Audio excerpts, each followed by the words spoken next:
floodlights. Wow. 4K, the works. Where's the hook? There's going to be celebrities and guaranteed eyeballs.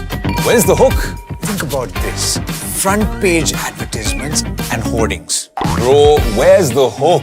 Cross-platform, digital first, virality. Without a hook, no way. The message is clear. It's 2026. You gotta be real in a world of reels. You gotta be original in a world where everything seems generated. That's it.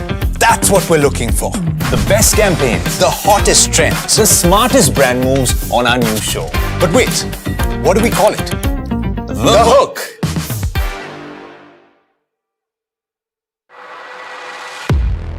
He has been tracking markets for over a decade, spots the trends before they hit the screen.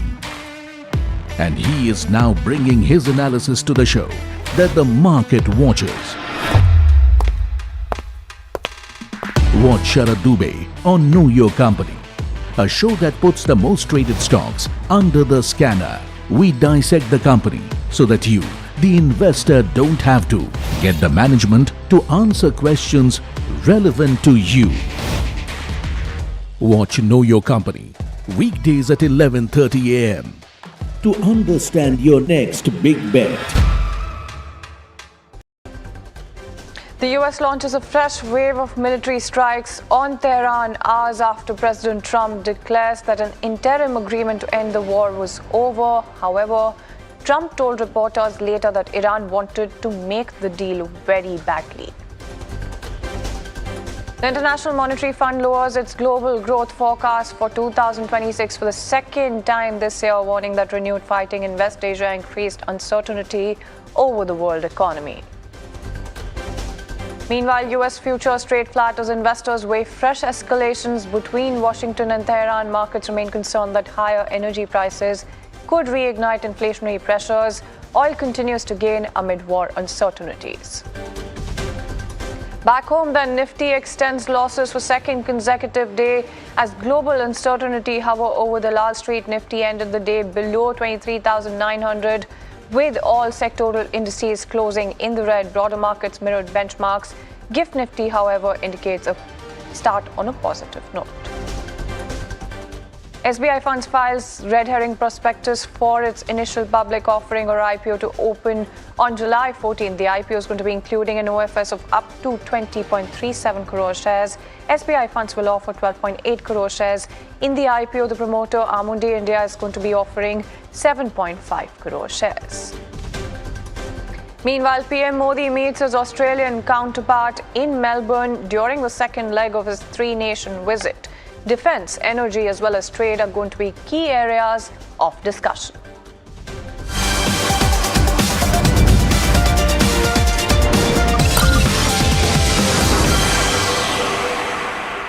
Good morning. You're watching Markets Today with me, Shreyansi Singh, and over the next half an hour or so, we'll tell you everything that you need to know to start your day on the right note.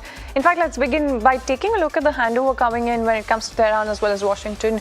And you do have West Asia tensions that have escalated yet again further after the US carried out a second consecutive night of strikes as well on Iran. Air raid sirens sounded in Bahrain as well, while Kuwait reported hostile missile as well as drone attacks. Explosions were reported across several Iranian cities near the Strait of Hormuz, and you do have Iran's parliament speaker. Let's also put the spotlight on his commentary as well coming in, because he has warned that any further US strikes are going to be met with retaliation. So that really is the commentary coming in here when it comes to that statement as well. And you do have him really stressing that security in the Strait is not going to be depending on is going to be depending in fact on Iran's terms and not American pressure. So that's really Ghalibaf's statement really coming in. That's Iranian parliament speaker talking about how America still hasn't learned that bullying and breaking promises are no longer cost-free. And he's highlighting the cost as well when it comes to this as well. So very clearly saying that there is a deeper sort of web that is going to be linked to a sort of flailing around pointlessly, exactly as he says it in his statement as well. So he's saying that the Strait of Hormuz is going to be opening only on Iranian arrangements and not American threats. And that really is the statement as it is reflecting on your screens as well.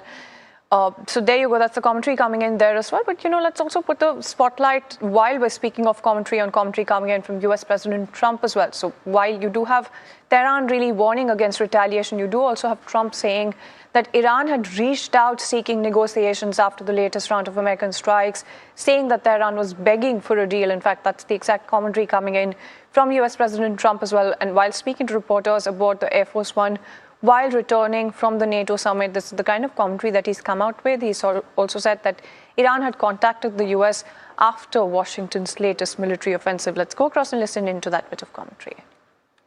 They called a little while ago. They want to make a deal so badly. I just don't know if they're worthy of making a deal. I don't know that they're going to honor the deal. That's the problem. If they want to make a deal, why do you think they attacked commercial vessels? Because they're sort of crazy, to be honest with you. They're sort of crazy. They're a little bit out of control, but they want to make a deal. Badly. We just hit them very hard. And I say we hit up 20 to 1. Every time they hit us, we're going to hit up 20. And we did it last night. They did a little something today, but it was really retribution for last night. They hit actually 3 boats, not 2. And when they hit, we hit back much harder.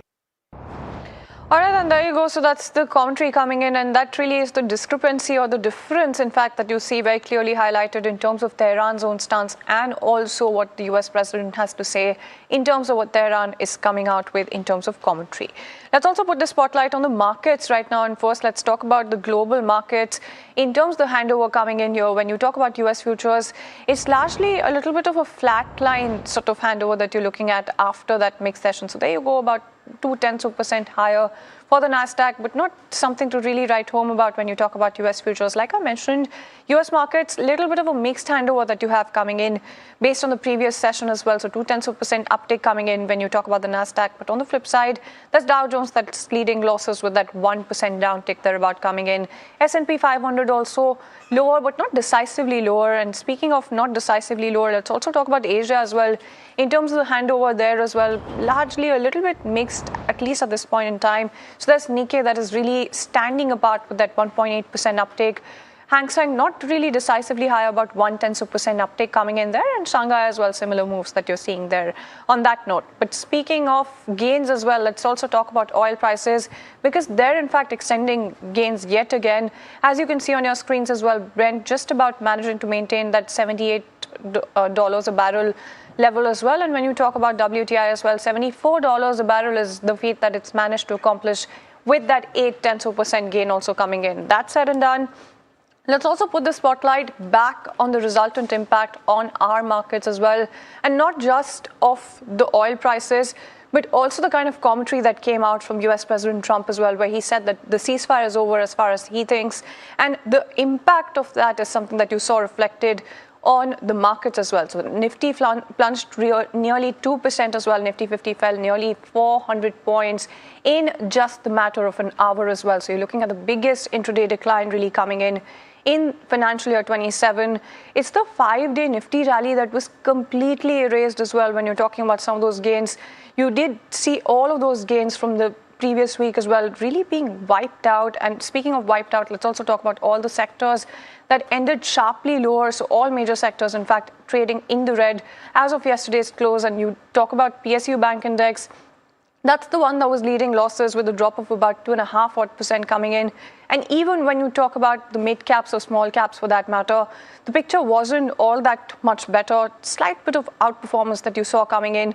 Small cap index nonetheless fell nearly 1.9%, and the GIFT Nifty, of course, indicating a positive start, at least at this moment in time. Not a very, very exciting handover, but let's also put all of this into perspective in terms of yesterday's price move and what you can be expecting today as well. In fact, the FNOQs is something that we should be looking at, Sharad. And are you wearing green because you're hinting at a positive start, just as the GIFT Nifty? There was too much overreaction in the markets in the last trading session. And look at this cues which is coming in. US futures, steady, Kospi, Aziz, even Nikkei are having their AI trade back. So definitely a lot of overreaction coming in on the actions what we saw yesterday. But as of now, it looks like a slight positive reversal, but we need to wait it out until things stabilize right now. But there is a very good news for for the fourth straight session, FIs have been buying in the cash market. That is a very important data, and this time it is quite convincing, the number. If you look at the Nifty Bank, we had seen what has happened, but going ahead, the FI cash number, that is something which you should be watching out for. Look at that. 2,000 crore rupees almost FI cash, and this is coming for the fourth straight day. So this is a very important data. You should be noting that down. And FI shorts, nothing much has changed. Yesterday it was 89%. Now it's at 91%. It's at a series high when it comes to FI shorts, but that's nothing to be much more concerned about.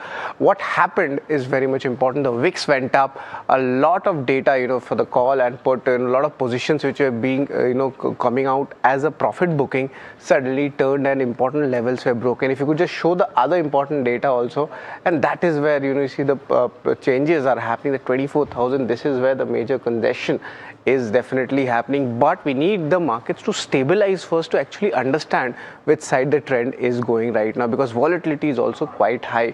Let's look at the stock specific moves, what's happening there.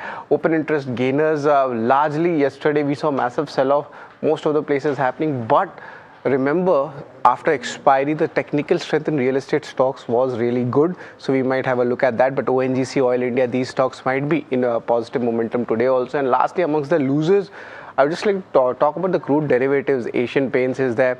This is where we could see a little bit of more long unwinding happening. But nevertheless, the consumption space, which is not very much exposed globally, that might see a kind of a range bound move, and of course the financials might be in focus as well. So a little bit of sectoral churn is something which we'll be looking out for, but yes, definitely small and mid caps might be muted again.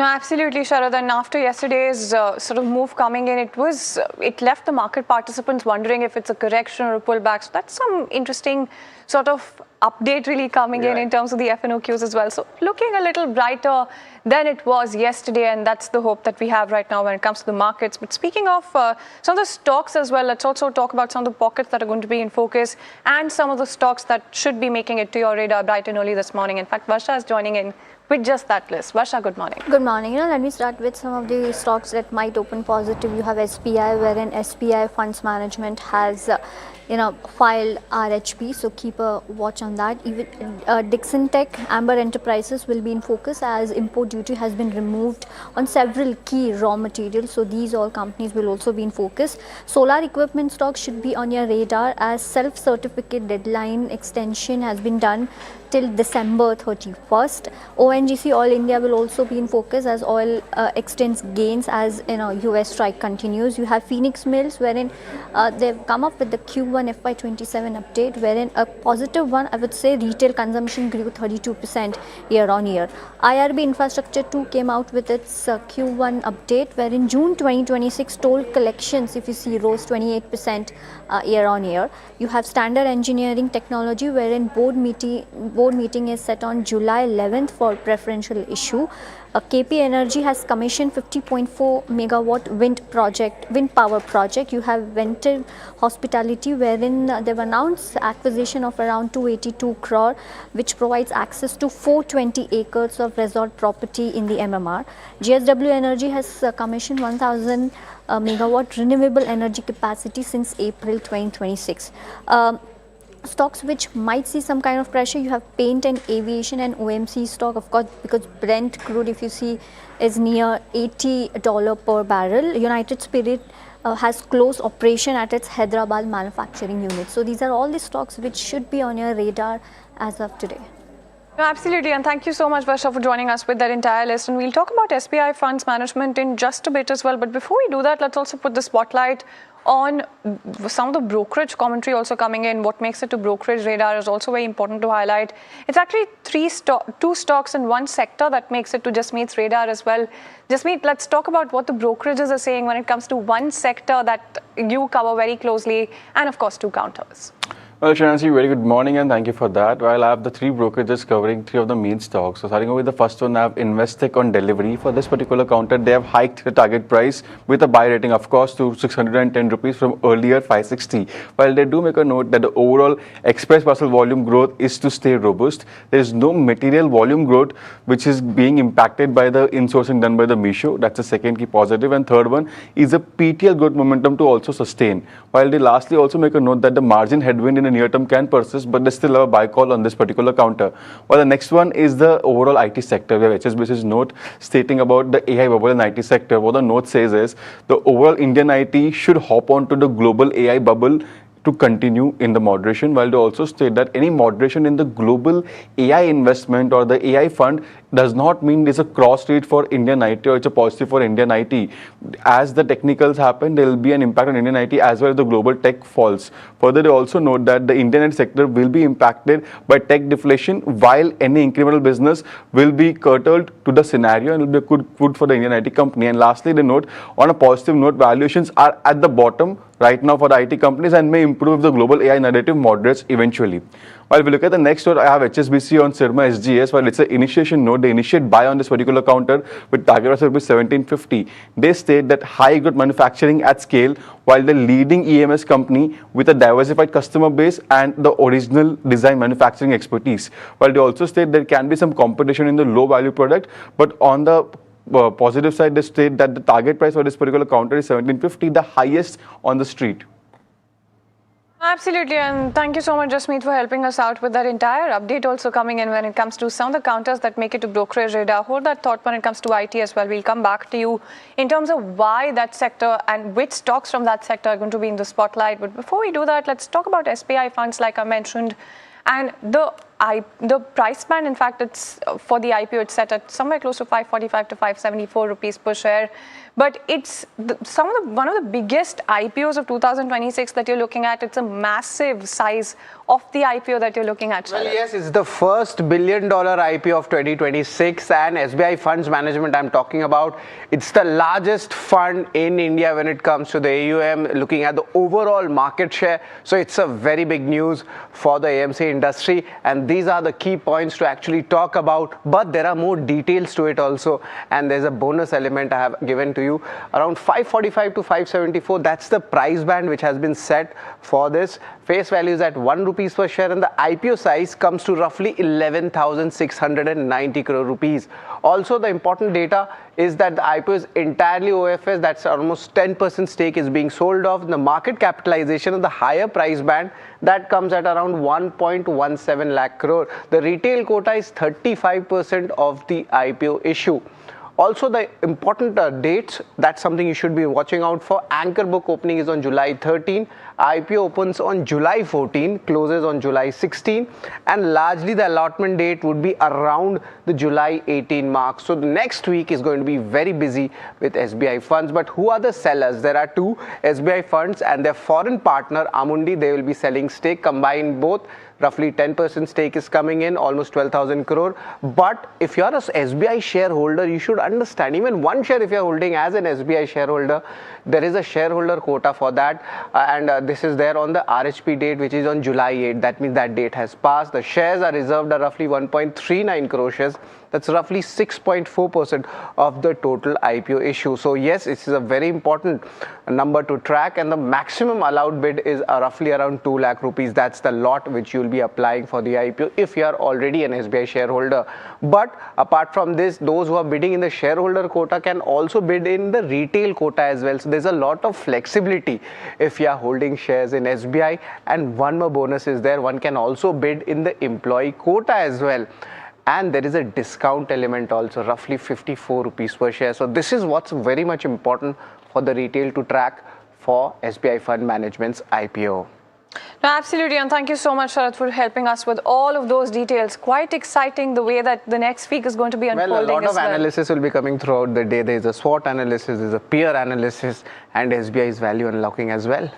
No, absolutely, and this is really a bumper offering in terms of SBI shareholders as well. Thank you so much, Sharath, for joining us with all of those details. So that's something to take away when it comes to India's first $1 billion IPO of 2026 as well. But like I said earlier, let's put the spotlight right back on the IT sector, right? Because you do have TCS that is expected to report a muted first quarter. You do have modest revenue growth that you're penciling in. Pressure on margins and profitability, also something that we could be seeing as well. In fact, Jasmeet, that's the bit that I was talking about earlier as well. TCS definitely going to be in focus. Tell us exactly why.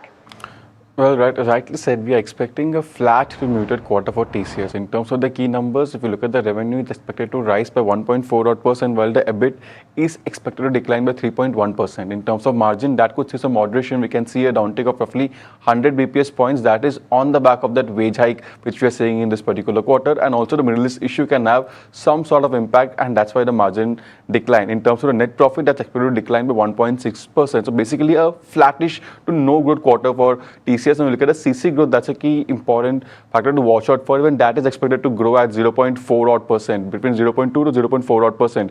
Now, in terms of the key things that will be in focus for this particular counter is the overall wage hike, to see how much of the impact that's causing to the margins. And the second thing would be the INR depreciation, where that should cause some uplift in terms of the margin. So that should offset the wage hikes basically, but it's something to watch out for how much of an INR impact does companies seeing in this particular quarter. And the next thing to focus would be on the deal win. We were penciling a deal win between 10 to 12 odd billion versus a deal win of 12 billion in the previous quarter. So we can expect a modernization and deal win might come in at $10 odd billion. And lastly, the key focus would remain on the hypervolt, the data center business, the BSNL deal ramp up, the AI revenue the company has been posting over the last 3 quarters, how much that has grown in this particular quarter, and also the commentary about the overall demand environment. Given TCS has its result post-market today and the first company to report the results for the Q1 FY27, so this will set the context of what's happening in the industry, and it becomes a key one to watch out for this. Absolutely, and thank you so much, Jasmeet, for joining us with that entire update also coming in. Let's also put the spotlight on some very important commentary this morning. The government is weighing a calibrated shift to higher ethanol blends with E21 likely by 2027. In fact, there's an exclusive conversation with NDTV Profit when I'm talking about this one. Petroleum Minister Hardeep Singh Puri is allaying concerns over ethanol blending, saying that E20 has seen no consumer complaints in the last 18 months as well. And that's some important commentary coming in. Let's go across and listen in to a slice of that conversation. The fact that there is now suddenly a raging debate with regards to ethanol, something that has actually happened months after the actual implementation, actual transition that has taken place. In your assessment, why is it that it's happening now? E20, madam, has been around for nearly 2 years now. Nearly 2 years. Slightly short. I think E20 blend came into the market in April 2025. Yeah. So April of 2025 to April, and we're already in the month of July. Okay. But I ask you another question. Before we reached 20% blend, we were at slightly less than that. And we were at E15 for 3.5 years. I have never heard of any controversy then. Let me put it the other way around. Why does a controversy take place now? Especially, and I underline emphatically, there are 20 crore two-wheelers using E20. Yeah. 20 crore. There are 20 lakh four-wheelers using E20. I don't call it a gut feeling, because people like me should not be going on gut feelings. But when I put everything together and I compile the evidence which is available, the fact of the matter is that we import 85% plus of our crude. Suddenly on 5th June, when we launched E85, right, in a limited number of stations, I think 47 in the National Capital Region, and we launched the largest selling, we launched means the company concerned, Hero Motors launched the largest selling brand as a conversion to E85.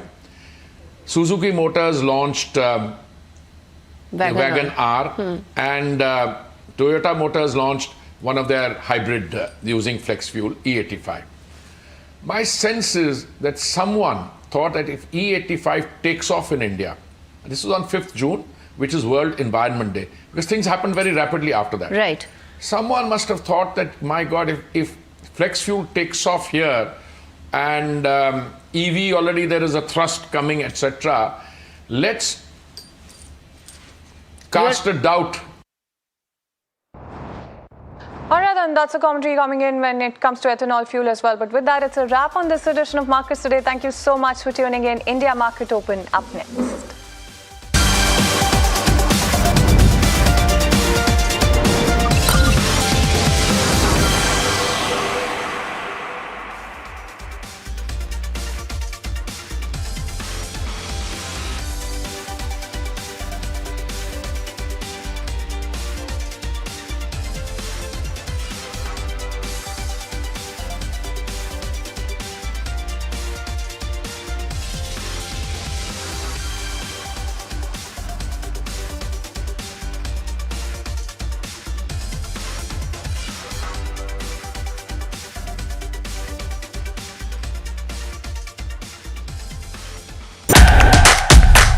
India's unshakable news habit. NDTV.com is India's #1 English news website.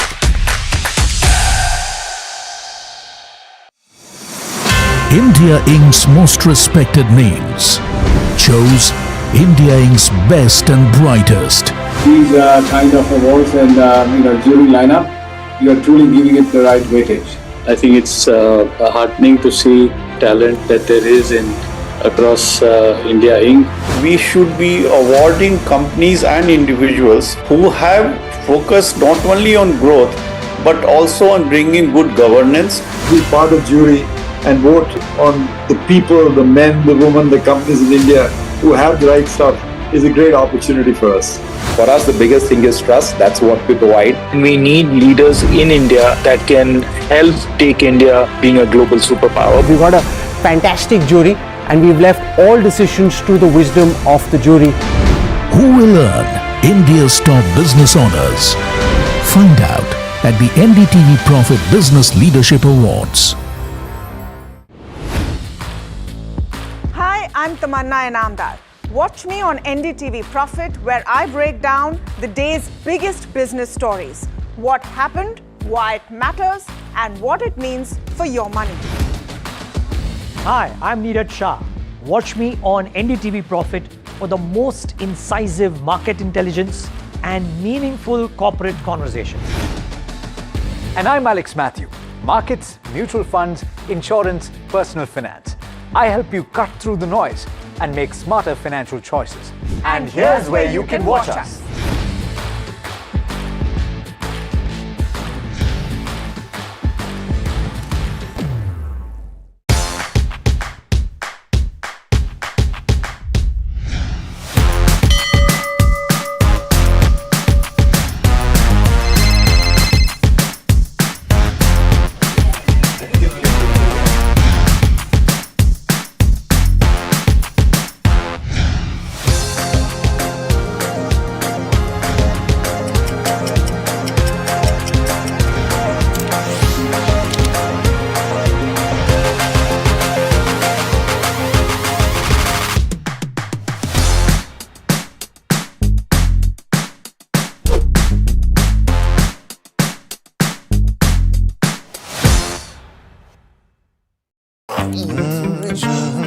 The news, Ayush. Since when do we do scripts? Fair point.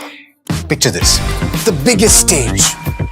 Floodlights. Wow. 4K, the works. Where's the hook? There's going to be celebrities and guaranteed eyeballs. Where's the hook? Think about this. Front page advertisements and hoardings. Bro, where's the hook? Cross-platform, digital first, virality. Without a hook, no way. The message is clear. It's 2026. You gotta be real in a world of reels. You gotta be original in a world where everything seems generated. That's it. That's what we're looking for.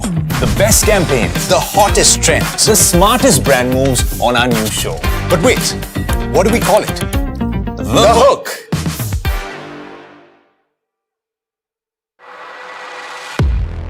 He has been tracking markets for over a decade, spots the trends before they hit the screen. And he is now bringing his analysis to the show that the market watches. Watch Sharad Dubey on Know Your Company, a show that puts the most traded stocks under the scanner. We dissect the company so that you, the investor, don't have to. Get the management to answer questions relevant to you. Watch Know Your Company weekdays at 11:30 a.m. to understand your next big bet.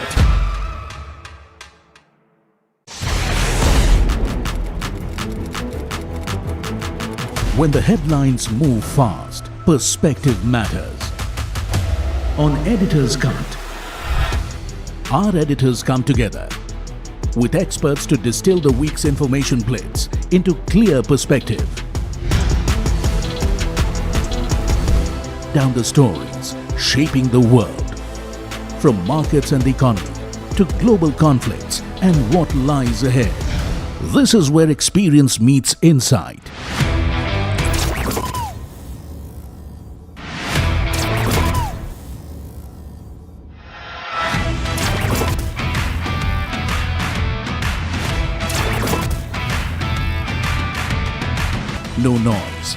No hype, just sharp takes on what to watch next. Editor's Cut, every Friday, 3. You're watching live from the NDTV Profit headquarters in Mumbai.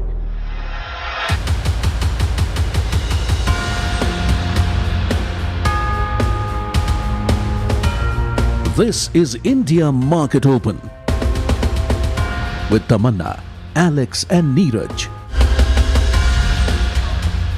Very good morning. You're watching India Market Open, and of course, we're bringing it to you from the NDTV Profit Suzlon studio. I hope we see some calm after the storm, because what happened in the last few minutes or the last bit of closing trade yesterday was just a shock to the system, and tells us how quickly all of this can unravel, right? Yeah. And it kind of showed on the markets as well. Thankfully, Tamanna, we spoke about it yesterday, right? That with oil being slightly on the boil, you want to take or downsize the bet size, even if you want to stay long. So please be careful with that. And I think long on oil.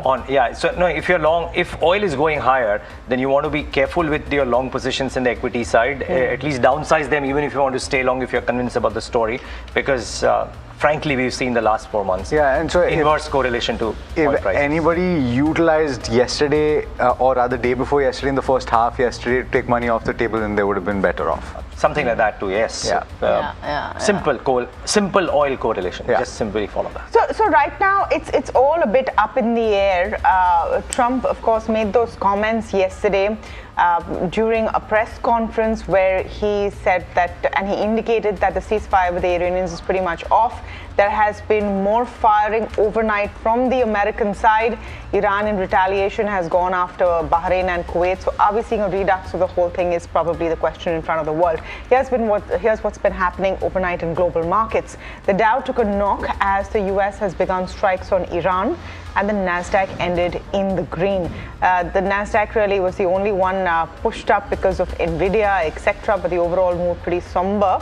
Nearly 600 points down on the Dow. Let's pull up futures as well and see if they're tracking anything different. A bit of recovery, but nothing really major as far as the futures are concerned. Bond yields also spiked after Trump says he thinks the ceasefire with Iran is pretty much over. The other factor for the bond markets, of course, is the Fed minutes of the meeting. Remember, this is the first minutes of the meeting being seen after Kevin Warsh presented the Federal Reserve's view as the new Fed chief, and it shows a divided house and really diverse views on interest rates. The 10-year was at 4.57%. Oil prices, meanwhile, have spiked as Iran has retaliated with attacks against Bahrain and Kuwait. Let's pull up Brent near the $79 mark. 78.75 right now, had dipped into the 80 zone briefly yesterday through all of this. I suppose the one big thing to watch out for is whether Iran goes ahead and says, okay, I'm shutting the Strait of Hormuz again. Then we are back to square one after all of that ceasefire. Let's pull up Asian markets this morning and see what's happening there. Well, Asian markets are up and about, so some rebound being seen over there, 2% up on the Nikkei, the Hang Seng and the Shanghai also up in the green. If you look at what the India implied is indicating, that's also showing that we could see a bit of recovery after yesterday's sharp knock. 72 points up in the green. Let's hope that this sustains. Latest coming in from Trump. Trump has now claimed that Iran has reached out seeking negotiations. That's possibly why you're seeing the green in the screen. After the latest round of American strikes, says Tehran was, and I'm quoting here, begging for a deal. While speaking to reporters aboard Air Force One while returning from the NATO summit, Trump said Iran had contacted the US after Washington's latest military offensive. Listen in. They called a little while ago. They want to make a deal so badly. I just don't know if they're worthy of making a deal. I don't know that they're going to honor the deal. That's the problem. If they want to make a deal, why do you think they attacked commercial vessels? Because they're sort of crazy, to be honest with you. They're sort of crazy. They're a little bit out of control, but they want to make a deal. Badly. We just hit them very hard, and I say we hit them 20-1. Every time they hit us, we're going to hit them 20. And we did it last night.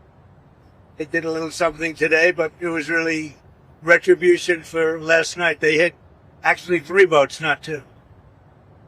And when they hit, we hit back much harder. All right, David Roche joining us this morning is strategist, quantum strategy. Karan Datta, geopolitical expert with us as well. Welcome to both of you. Karan, I'm going to start with you. How serious is Trump looking to you about restarting the whole suite of hostilities with Iran once again? Or do you think this is a bit of a warning shot because some things that they negotiated aren't really going through? Hi, Tamanna, and good morning to everyone. Definitely warning shots. This is not going back to full-scale war in any format. And remember, there's a timing issue also involved in all of this. Just a couple of days ago, the Khomeini funeral had just finished, and then all the representatives of the countries were there. And right after that, there's been this attack on 3 ships, which are actually Qatari ships, which is part of the negotiation team. So the question to ask is, why is this happening? And I would assume one of the reasons is that the Iranians are trying to spike the price of oil because it makes the midterm elections for Trump even tougher. I think that's the agenda behind this entire fracas that is happening. Does it lead to full-scale war? No. I think I'm firmly in the camp that believes that we are heading towards further peace. In fact, I would also think that this would probably be the right time to start looking at positions in the market. Okay, interesting. David Roche with us this morning as well. David, we've had this conversation before. I'm wondering if we should just play back the script. What do you think about what's happened over the last 24 hours, though? And is this a flash in the pan, or are you more worried? No, it's not a flash in the pan, but let me explain what it is. What this is about is the Iranians wishing to exercise control over the Gulf. They tried to achieve this by diplomatic means. It was rejected, of course, by the Americans, but also by the Gulf Council, the GCC. So they resorted to military action of attacking 3 ships, of which one was Saudi, one was Qatari, an LPG carrier, and one so far unidentified. One of those ships, I think it's the LPG carrier, was destined for India. So they really took on any ship that was using the Omani southern corridor to leave the Gulf. They wished to impose all shipping going through the northern corridor. Now, where does that leave us? Well, it's not total war. Of course, Trump can't afford that politically or even economically. What it does leave us is with the Straits of Hormuz very destabilized. It will remain a choke point for the foreseeable future, with an amount of tankers moving through it, which will be the equivalent of 2 or 3 million barrels of oil per day, instead of the 10 million barrels of oil which were moving through the Gulf prior to July the 5th. So that leaves us with a large deficit of oil coming out of the Middle East, and it leaves us with a large deficit of oil globally, about 80 million barrels a day, which of course is only going to be replenished or satisfied as demand by taking barrels of oil out of global stocks, which is what's happening. And in fact, these would run dry in probably about 80 days. So this is a scenario where I think the Gulf of Hormuz remains extremely unstable. Shipping remains probably at a fraction of what is needed to move the stocks of oil in the Gulf, which is what pushed the oil price down. And certainly it's far from anything that can ensure the stable supply of oil globally. And thanks, David, for that very informed view. Karan, the other point being that if the world believed that closer to the midterms, etc., there will be a definitive pull down in the offensives, the fact that after what seemed to be the most unequivocal ceasefire, if there are still skirmishes and noises which are fairly large in nature, even if it's not followed by as much action, will every future ceasefire be viewed with suspicion until a certain amount of time passes by? And therefore, does it keep the markets, both commodities and equities, on tenterhooks? No doubt you've got it absolutely. You've got it right. I mean, what you're looking at is a rolling amount of instability, which keeps the market on tenterhooks, and Trump gets no benefit from this kind of declaring peace one day and war the next, for the midterm elections at all. Karan, the same question to you really. Do you kind of echo that sentiment?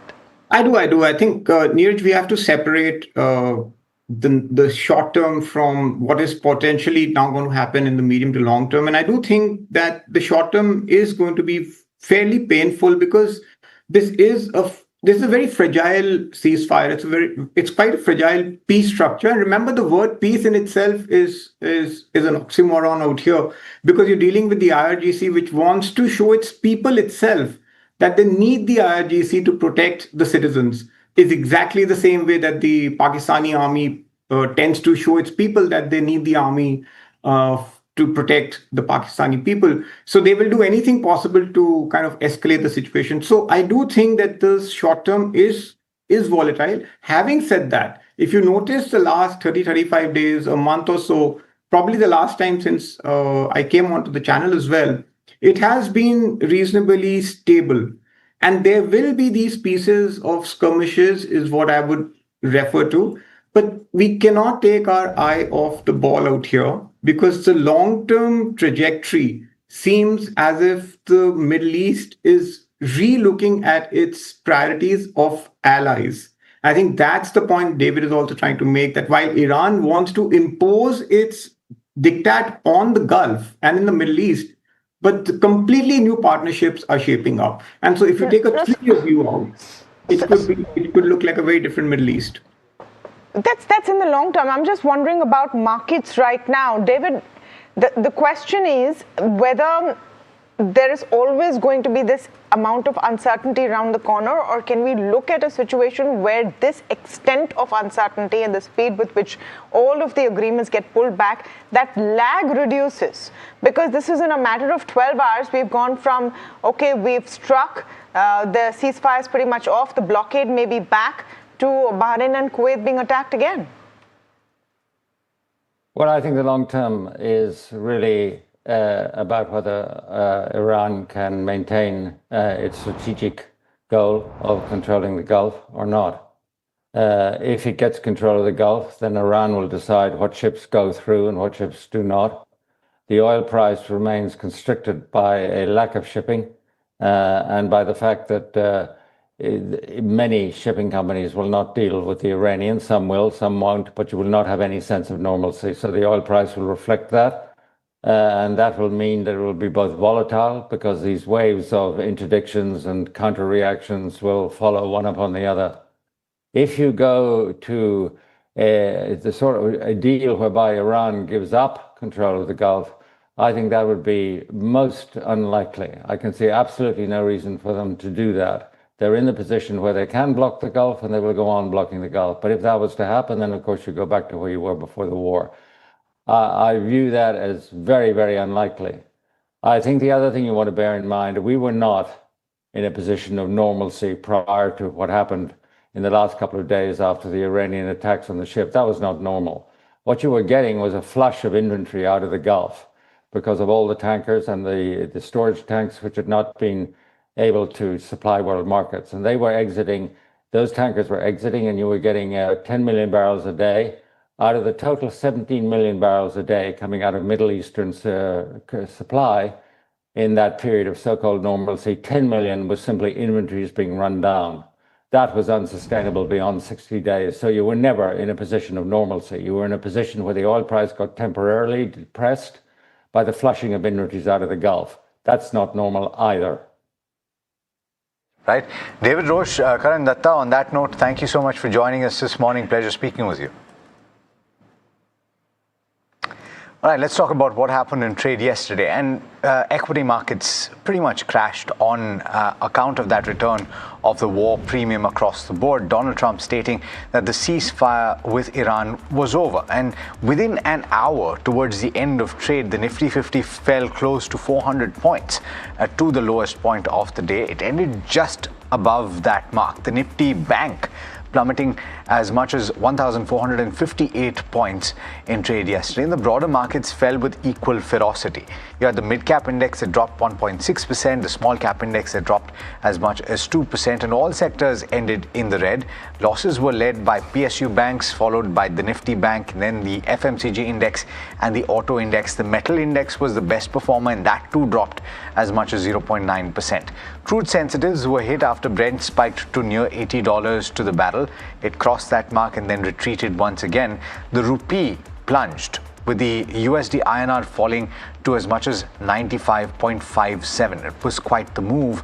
The market breadth favored their declines, and it saw a very sharp move towards the end of session. If we can pull that chart up, take a look at that. When the announcement effectively took place, there was a very, very sharp split between the advances and declines, and that's where you saw the across-the-board cut in the equity markets towards the end of trade. Yeah, that's not even the alligator's jaw. It's something even worse. Yeah, what you saw T-Rex, yesterday. you can say maybe. Yeah, or whatever else. But very interesting. Okay, by the way, just before we get to trade setup, I don't know if you guys saw or no, but amongst the many other initiatives being planned by the government and SEBI, etc., and the parties involved, SEBI's approved the launch of derivatives on an index designed for foreign investors.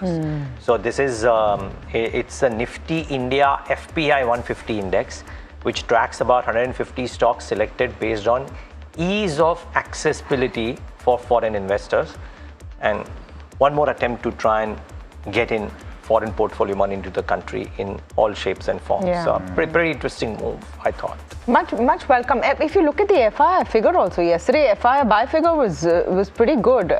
You had above 1,000 crores in net buys from FIIs at a very, very dull day for markets and a tough day for markets. So maybe there is going to be some appetite for this. Yeah, well, hopefully this strengthens that, even if it's a slightly longer term measure. But the trade setup for the day today, I mean, usually all on the boil. And I'm not saying it's on the boil. I mean, the boil is what we saw oil going to 106, 107, etc. But oil on the boil usually is a bad situation for Indian markets, and therefore won't be surprised if that is indeed the case. We may be mildly in the green, but will the SMID space be under question? It could. I mean, SMIDs are in a pressure zone. You have to accept it. But I saw the correction on the SMID space being less than 3% from the recent highs. So it's not that the SMID space has had a really sharp downtake, if you will.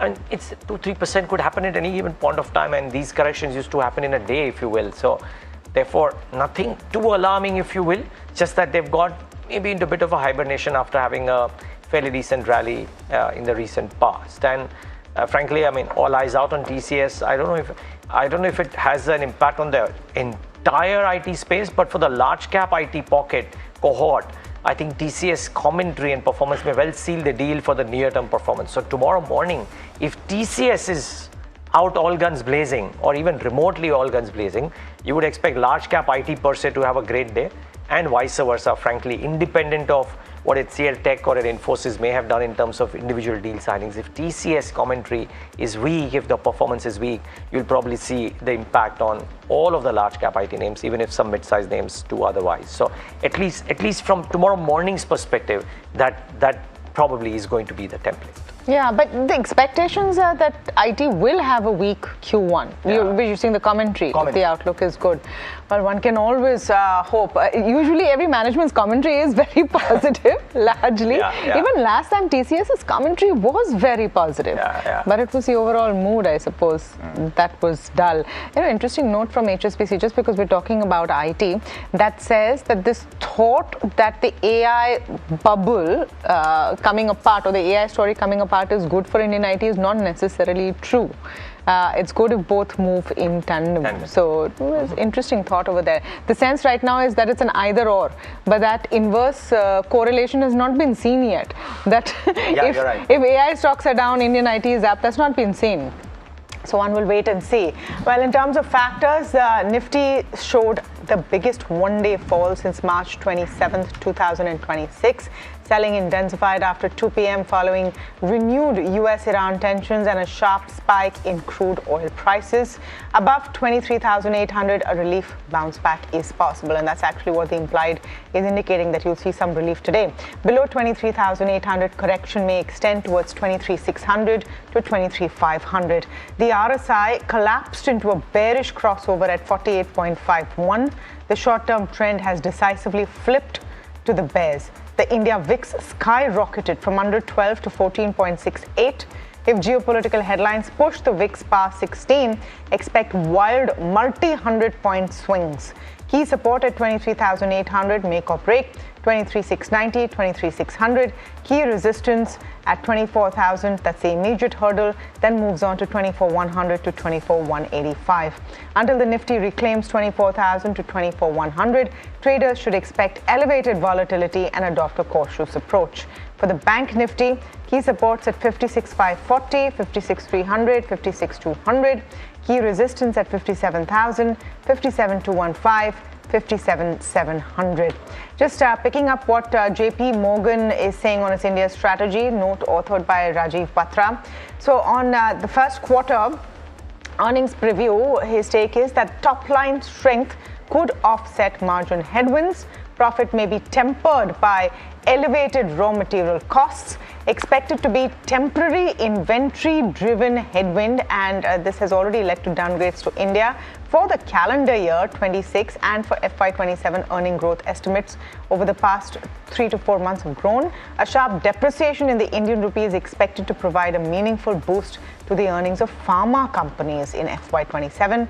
Upgrading the pharma sector to neutral is anticipating small and mid caps to continue to post robust earnings versus large caps, and the outlook favors double-digit earnings growth. Financials, materials, discretionary, and industrials are positioned to contribute meaningfully for calendar year 26, and MSCI India earnings growth forecast is at 11% for 26 and 13% for 27. This is again calendar year. Year-end bull, base, and bear case targets for the Nifty remain. So the bull case is 30,000. The base case is 27,000 and the bear case is 20,500. So if you look between the bear case and the bull case, you have a huge gap there completely from 20,500 to 30,000 on the other end of the spectrum. But the truth usually sits somewhere in the middle. Sharad joining in this morning for the F&O Qs. Well, there seems to be a big overreaction in the closing session, but seems like the global indices have a different story to talk about. The US futures have interestingly steadied, and look at Japan and the South Korean markets. That AI rally, the sell-off which was there last week, that seems to have come up, and some recovery is happening. And right now also, it's too early to talk about it, but nevertheless we might see some reversal at least in the opening hour of trade, but do take some time until the market stabilizes for larger trades. Nifty Bank, the story has remained the same, but the most important data in my entire analysis is the 4 straight days of buying in the cash markets for the FIs, and this time it's convincing. Almost 2,000 crore worth of inflows is coming in. So this is a very important data point to track despite what's happening in the volatility. Looking at the shorts, we are still at the highest levels in the series. Yesterday it was 89%, now it has jumped to 91%, but that's not a major concern. The concern definitely is that right now options data is suggesting there is a little bit of a divergence coming in the analysis. At 24,000 levels, most of the congestion is still there, especially if we talk about the put contracts. But the stocks, whatever sell-off was there, there might be some kind of stability, at least in the initial opening segment. Some signs are there. And the realty pack, even after the expiry I had mentioned, there was a good buying coming in. So you can expect some reversals in the realty names as well. But of course, the usual names, ONGC, Oil India, likely to do well in the trade. Opening interest losers, let's pick that list as well to see which stock should be in your radar. Asian Paints, of course, they have a crude derivative angle to it as well. So there will be a little bit of volatility in these counters. But nevertheless, data is pointing out to consolidation, but in a very tight range in the day's trade today. I wonder if you'll see some initial recovery, because what happened yesterday was sharp and furious when it comes to the way markets reacted, but it was fear about what's happening geopolitically. First on my list is Tata Steel. I'm going to start with Tata Steel, and Q1 highlights is what the key trigger here is. It's a good set of numbers that have come through in your business updates. Crude steel production rose 11% year-on-year due to higher output at Jamshedpur and Kalinganagar facilities for Tata Steel. The auto vertical saw the best ever Q1 volumes at 9 lakh tons. Branded products and retail vertical saw best ever Q1 volumes at 17 lakh tons. Tubes and tin plates saw the best ever Q1 volumes. Netherlands production and deliveries were impacted due to sheet plant shutdown in April 26. Trial runs are ongoing for the sheet plant ahead of restart of full operations. They're setting up a 3 MTPA electric arc furnace at Port Talbot for Tata Steel UK. The second lot of stocks actually are life insurance stocks. So during the market hours yesterday, you had some of their numbers coming in and the growth that they're showing. So their updates came in, some of those on your charts. Of course, Bajaj Life had a good set of returns over there, and APE growth. Kotak Life was also looking decent. Now, here is what that data is being seen as far as brokerages are concerned. Macquarie is saying this is a healthy uptick for the industry. SBI Life and LIC shine.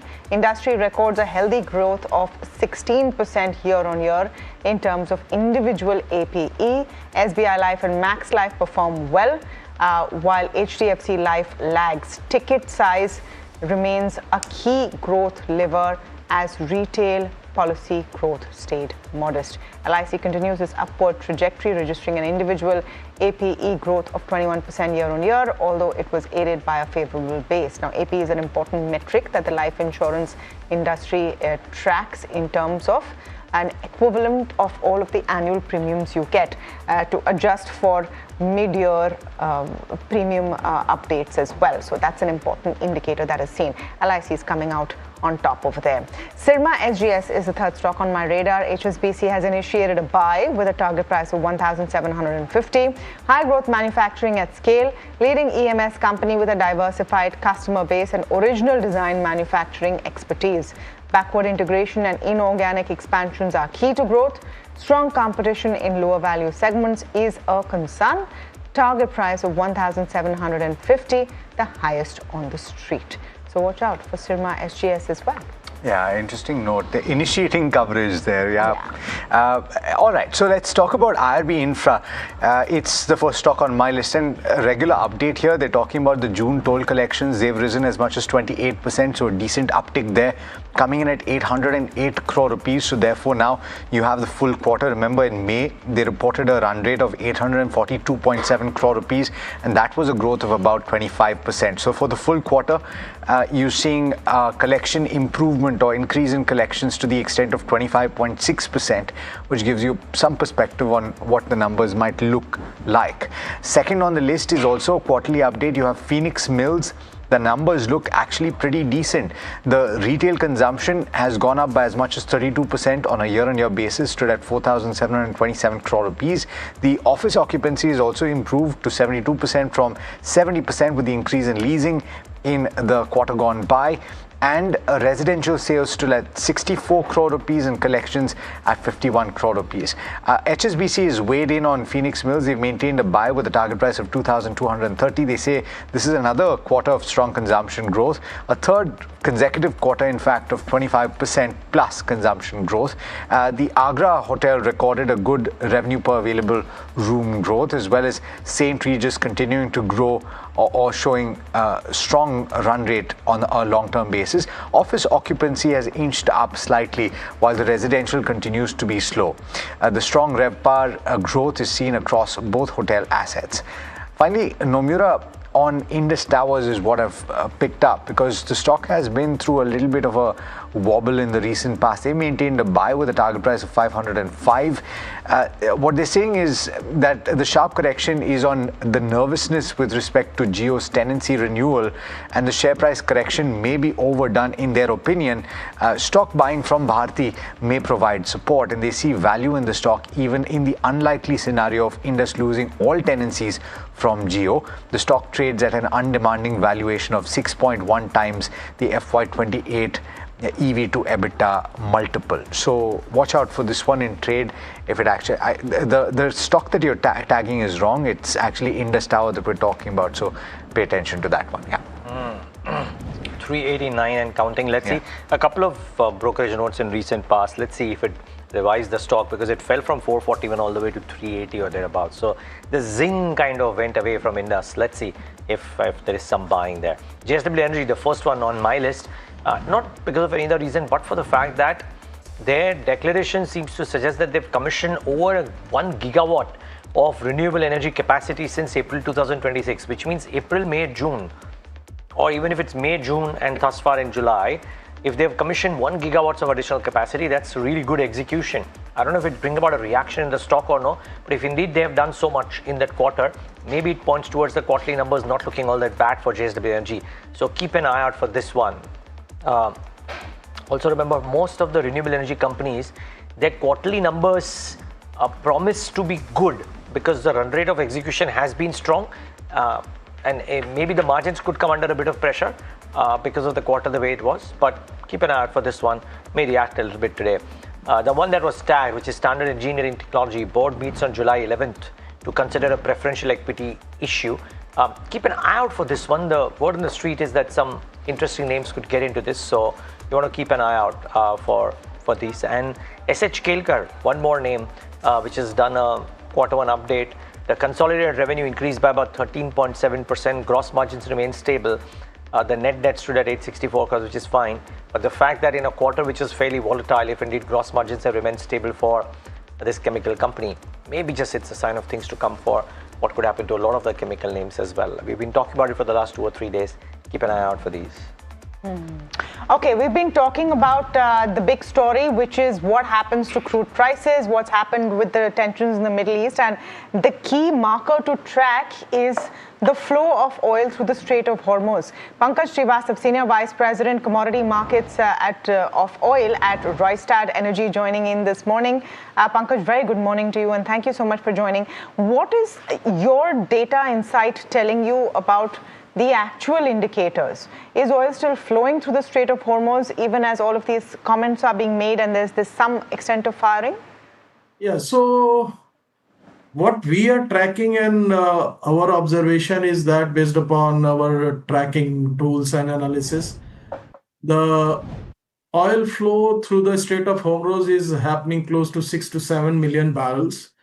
And our expectation is that with the war, or I will not say the war is getting started, it is a stop on and off situation, that numbers may little bit go down. But till this point, till the yesterday, the amount of the tankers which has been passed through Strait of Hormuz is currently close to 6 to 7 million barrels, and we are expecting, currently observing that 3 to 4 VLCCs are coming out from the Strait of Hormuz.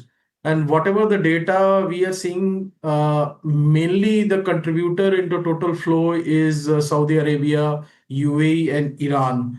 And Kuwait has also started exporting, but we have to be a little bit cautious that with the recent incidents, these numbers may go down drastically. If the deals discussions start happening, and whatever we have observed in the past also, these small attacks and these altercation starts happening, and then the US says that yes, we are going on the table. So this is on-off situation, not our expectation, and it is not going to completely stop the flow. Yeah, we will see some spike in oil prices. I think it is touched close to $80 per barrel. But in the long run, deal is going to happen. In case the war goes on full-blown mode, our analysis indicates that we might see $120, $130 per barrel of the crude shortly, whatever, which we have not seen earlier, but those numbers can be expected within a couple of the months. Not in the short term, but yes, in the October time frame, we are expecting close to $130 per barrel if everything comes to the standstill. If everything comes to the standstill, what about the other end of the spectrum, Pankaj? Because in this case, you have to have both scenarios ready, that there is everything flows through and there is a glut of oil. Then where does Brent go? Yeah, so if that is happening, we have basically did this analysis based upon our expectations that the 15th of the July was the date when the Strait of Hormuz will start opening up and the issues will not be there, the ceasefire will hold on. We are expecting the crude prices third quarter, end of the third quarter will be in the range of $65 to $70 per barrel. Because if you see that overall demand destruction has already happened globally, and that demand destruction is basically pushing the oil prices down. Supply increase is going to happen. UAE is out from OPEC plus. Iraq is targeting to exit OPEC plus. They have threatened and they wanted to increase the overall production. Then Russian supply is also increasing. And as far as the India is concerned, the Russian refineries has been gone for a severe attack from Ukraine. Ukraine have attacked the Russian refinery 250 kilometers inside the Russia. So that shows the refinery consumption in Russia is going to decrease, and that will again push that oil to the market. And that is one of the recent observation we have seen that the Russian crude delivered basis in India is showing. Pankaj, very quickly, what about the flow of Iranian oil? What have you observed? Yeah, so till this month, Iranian flows are close to 2 million barrels out of 6 to 7 million barrels flow, which is happening from Strait of Hormuz. Okay.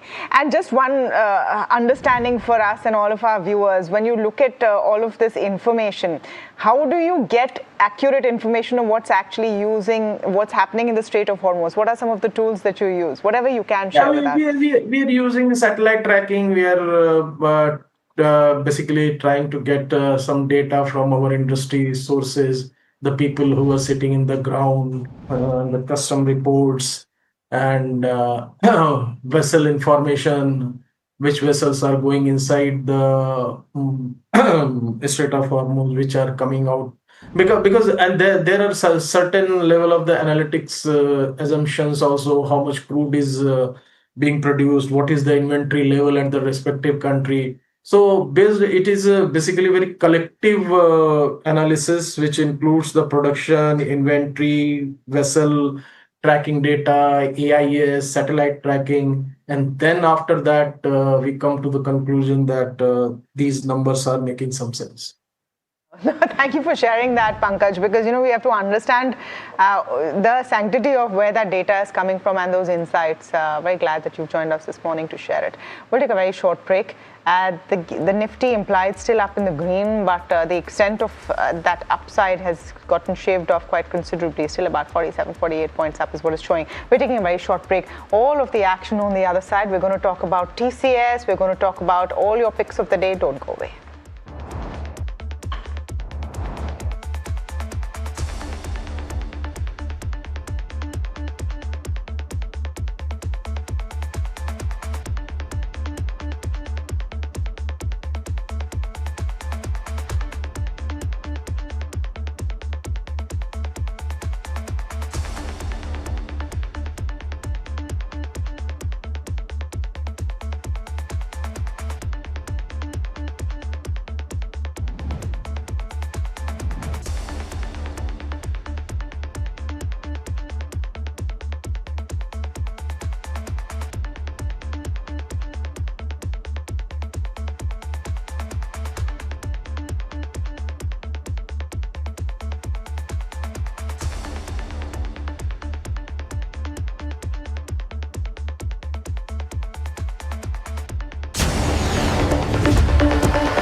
India Inc.'s most respected names chose India Inc.'s best and brightest. I'm delighted to be chairing a meeting of such distinguished fellow businessmen, bankers. It's just lovely to be back on this NDTV jury. I have been a fan of NDTV for a long time. Many of the nominees are extremely close together in terms of what they've done. I think it's also important that how they are reshaping the industries, commercial activities which they are into. And it's a very judicious mix of people to choose from. My compliments to the team. Who will earn India's top business honors? Find out at the NDTV Profit Business Leadership Awards. India's unshakable news habit. NDTV.com is India's #1 English news website.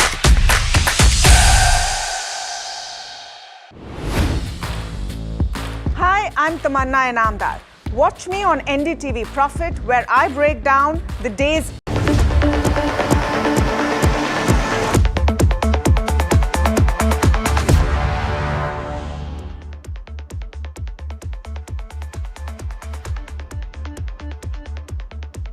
Back to India Market Open at the NDTV Profit Suzlon Studios, and let's get in our guests on the morning on the show, Parag Thakkar and Kush Bora, with their thoughts on the fundamentals and the technicals respectively.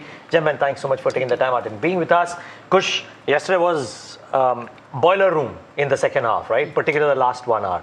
Now, today, is it a semblance of sanity or is it too soon to call right now, and will this get sold into?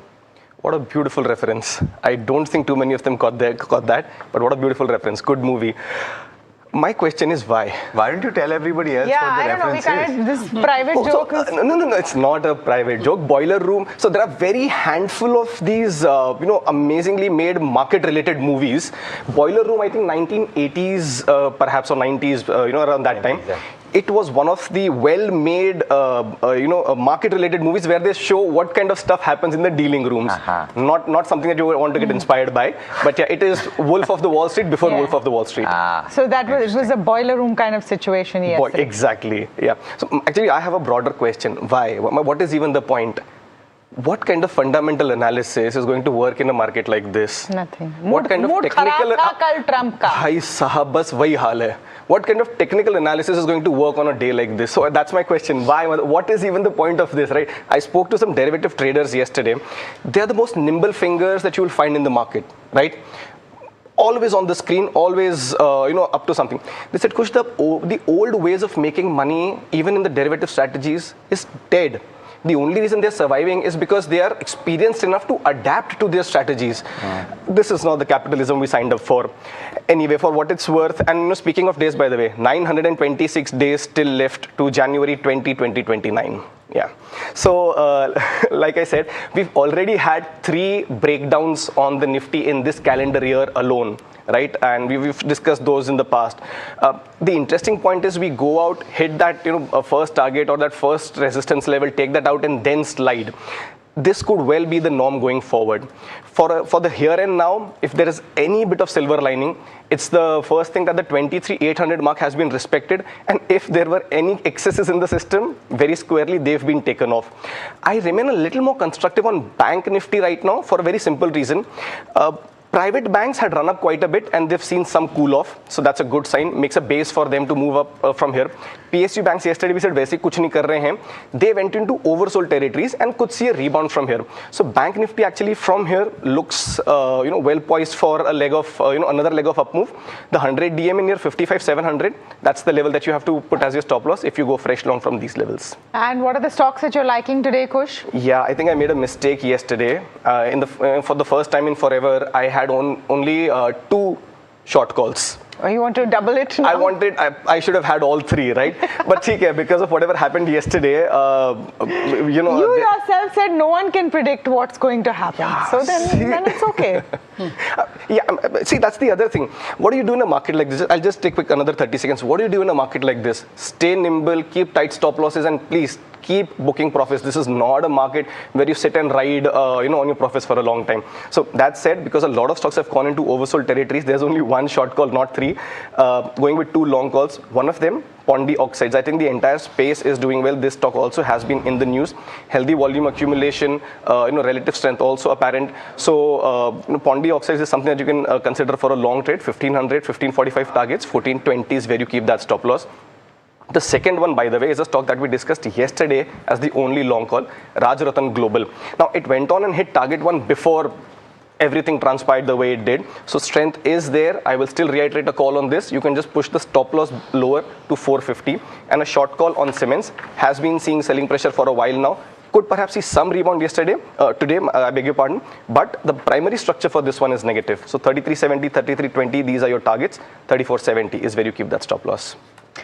I'm wondering, just taking that forward where we don't know what will happen next, etc. Are occasions like this now a time to calculate what's the time to a taco trade? Because you know that there is going to be a reversal. Hear me out on this. And the base case, we have seen this time and again, that there is a statement, you have a huge upheaval one way or the other, negative upheaval on markets, and then quickly it sort of rebounds. And we've seen that in the last 12 hours, right? We've gone from scum, there's Sikh, Islamic Republic of Japan bhi aa gaya beech mein, all of that. And then you have, okay, they're dying to talk to us. So maybe you see an improvement here. Is that the assessment now people need to make? 120%, Tamanna. The only problem is how. How do you assess when a person's mood is going to swing? You have to judge when the next key market is opening. ये वाला तो live market में हुआ ना. हमारा Indian market चालू था, European market चालू थे, those markets were shut. So by the way, there is a handle, I think Kobesi letter. They had mapped out, Tamanna, in the first 6 months of his presidency, they had mapped out that he comes on, gives a statement and then reverses that trade in about 5 or 7 steps. It played out to perfection for the next few events, that he himself started.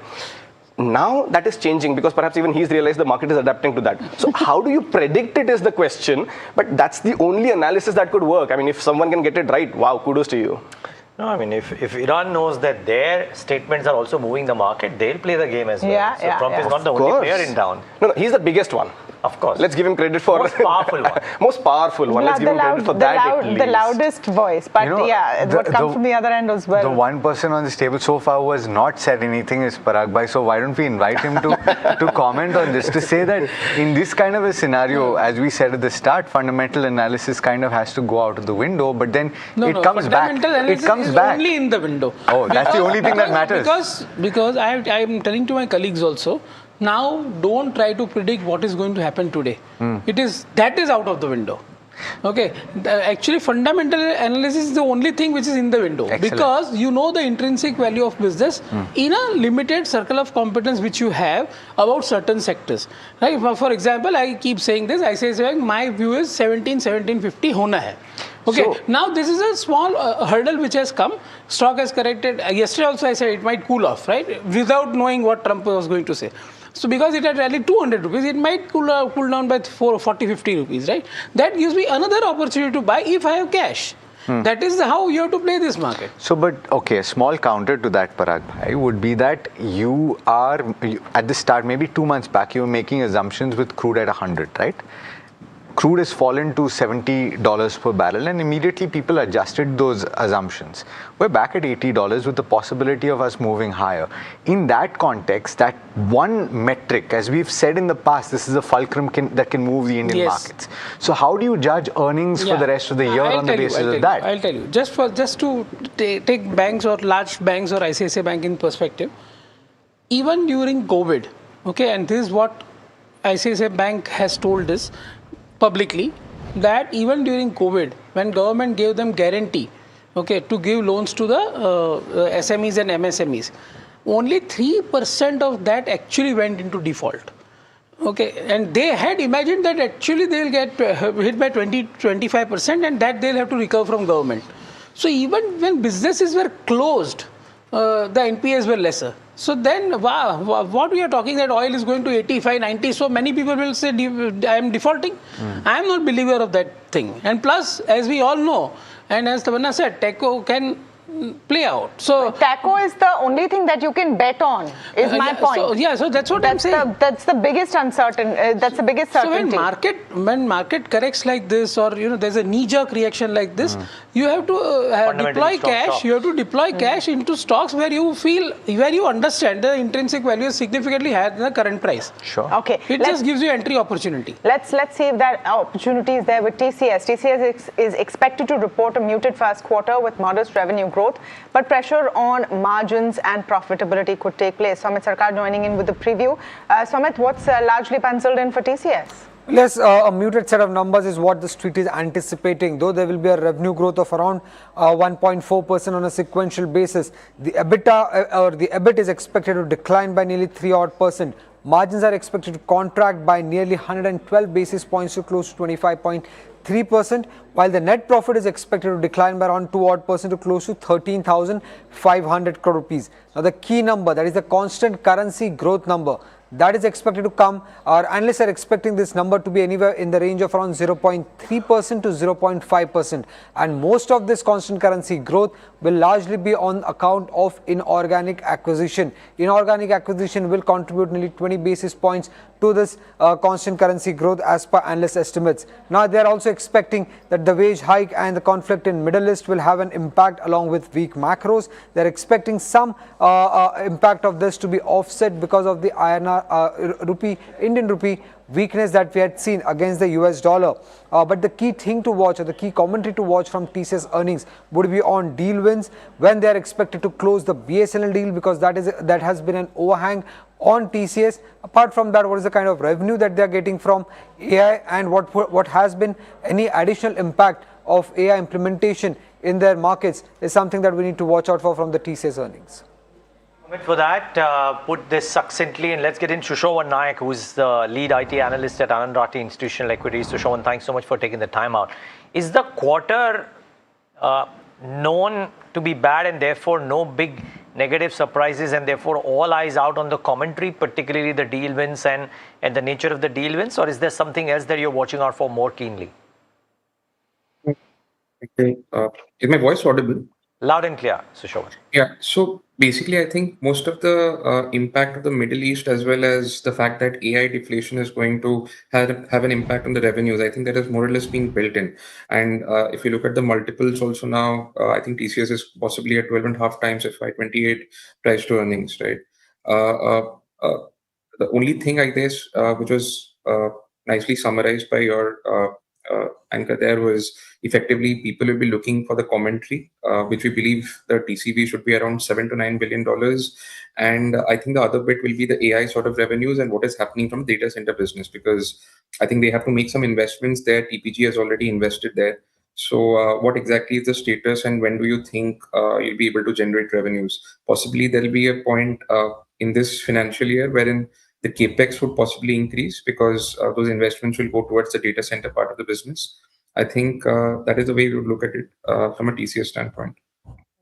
So Shovan, hi, good morning. Tamanna here. What are the key metrics that you're going to be looking at, and is AI revenue top and front and center for you in terms of commentary as well? What are the key points that you're looking out for? So Tamna, what we are basically looking at is, I think there are these wage hikes which are going to happen in TCS this quarter. So possibly there'll be an impact of 150 to 200 bips, but the rupee also has depreciated by almost 3.3% quarter on quarter. So because of that, that should possibly benefit the margins, but I guess the margins will remain constant. So that may be because of two things. One, are they making some incremental investments? We need to see where those investments are, or if there is some productivity related benefits passed through on account of AI deflation, right?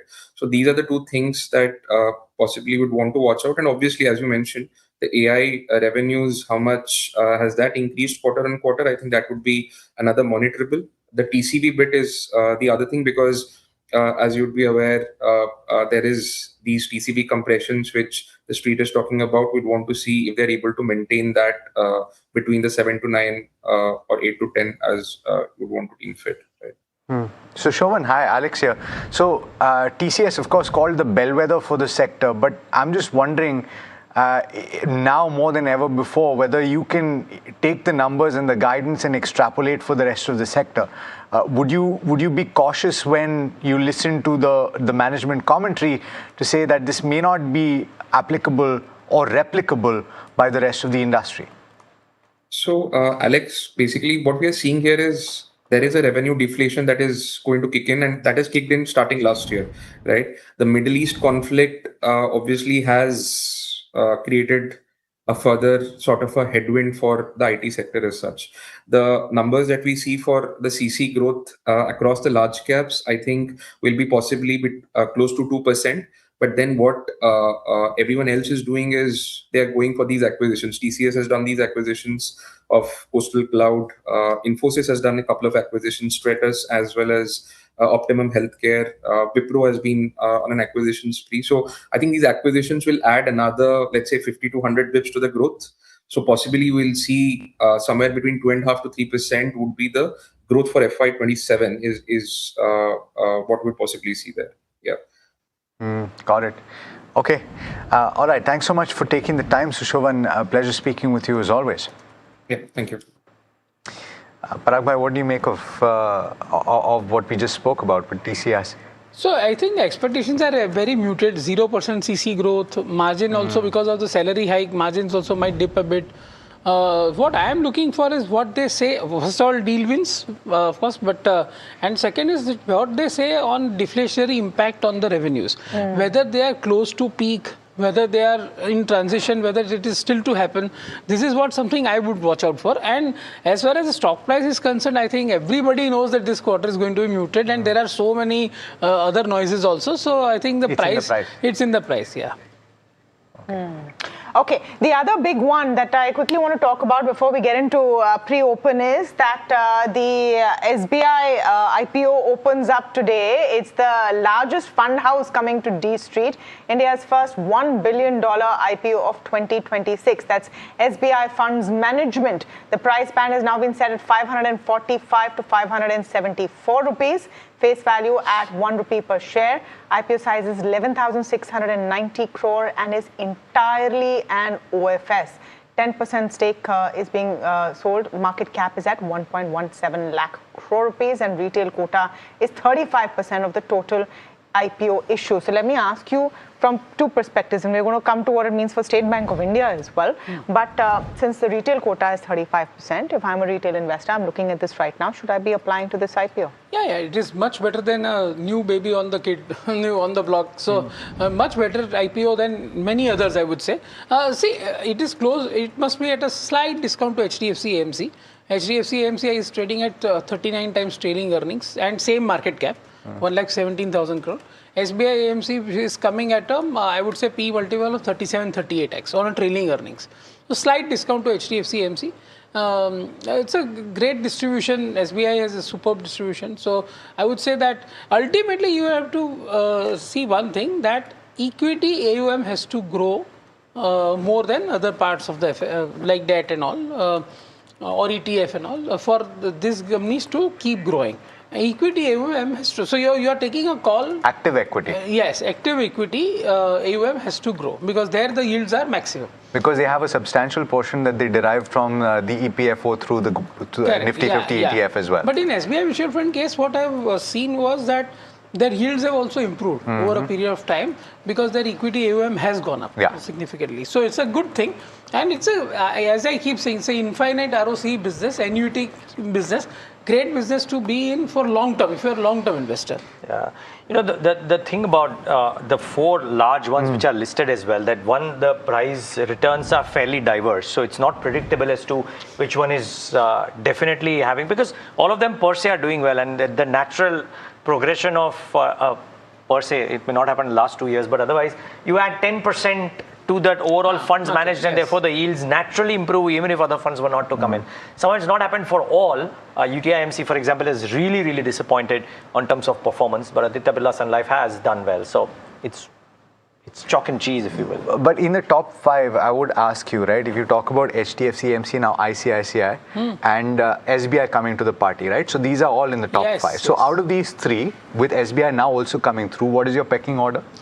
So difficult to decide because all three have same kind of pedigree, same kind of... which is why I'm asking. None of them are new babies, like you call them. Yeah, so I like all three, actually speaking. Exactly. It is very difficult to right now because ICICI Pru AMC has also gone up after the listing. Otherwise, I would have clearly said that. But it has also now gone up. So the valuations are not that... If you think about fan favorites or other investor favorites, right, each of them have their own selling point. You have Nareen in ICICI. You have, for HDFC AMC, people swear by the Flexi Cap fund. For SBI, there's a contra fund that a lot of people say this is the one thing to look at. Yeah, but the beauty there, I think, from whatever little we've heard the managements now say, that they don't want the AMCs to be recognized by one particular hero fund manager. They want it to be recognized by the house that is. I think doesn't make business sense for any business to do that. I want to ask about the knock-on impact for State Bank of India, but before that, let me go across to Sumit Sarkar. He's waiting by for all the chatter from the dealing rooms this morning. Sumit, what's on your plate today? Well, firstly, it's Divi's Lab and Page Industries. Now, there are buy flows on the institutional desk is what dealers are indicating, and this is largely because they're expecting a strong Q1 numbers to come in from both the counters. When it comes to delivery, there are sell flows on the HNI desk. Dealers expect a block deal very soon when it comes to delivery. For SBI, there are sell flows on the DI desk. Dealers indicate a large insurance company was seller in trade yesterday. For Varun Beverages, there are buy flows on the large HNI and the PMS desk. Dealers indicate that the selling pressure is largely over when it comes to Varun Beverages, and they're also expecting a strong first quarter numbers. And despite the fall in market yesterday, Unichem Labs was one counter that had hit an upper circuit of 20% and remained at that level. And dealers are indicating that a fund buying was ongoing yesterday, and this could follow through today as well. And along with this, the first quarter numbers are expected to be extraordinarily strong for Unichem Labs, and hence this buy flows coming in for the counter. Thank you for that, Sumit. Let's get back to what we were talking about. Parag Bhai, State Bank of India and the impact thereon. So first of all, the capital is going to come 7,300 crore OFS for SBI, right? Total OFS is around 11,500 crore. So 7,300 crore is going to come to SBI's balance sheet. And I think from NSE IPO, another 6,000 crore, 5,000. So totally, I think 13,000 crore is going to come to SBI. So वो तो बैठे-बैठे आ ही रहा है. वो तो आ ही रहा है. Now the question is that whether analysts have modeled that value of SBI AMC stake, which is around say 1,17,000 crore IPO, and they hold 62% stake. So which is around 68,000 crore, which is around 70 rupees per share for SBI, because SBI is 923 crore shares. So I would say that that is factored in.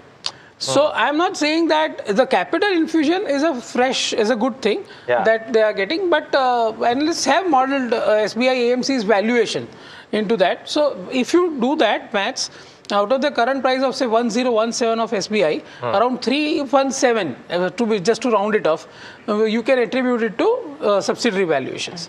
So at 700 rupees, you are getting a core bank, which is at one-time price to book.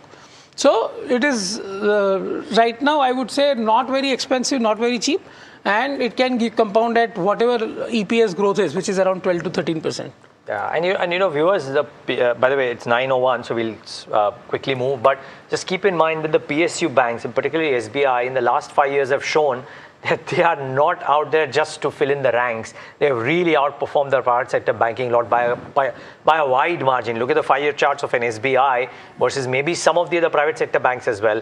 It's pretty good. Here I can add one point. One big thing which is in PSU bank which happened, which this government has done brilliantly, and RBI also, they cleaned up all the PSU banks, and then what happened is that whatever was the figure shown in credit cost or provisioning, that fell down to straight away PAT. And so you saw a phenomenal increase in PAT, and that thing is now behind. Agree. From here on, it is everything on same page.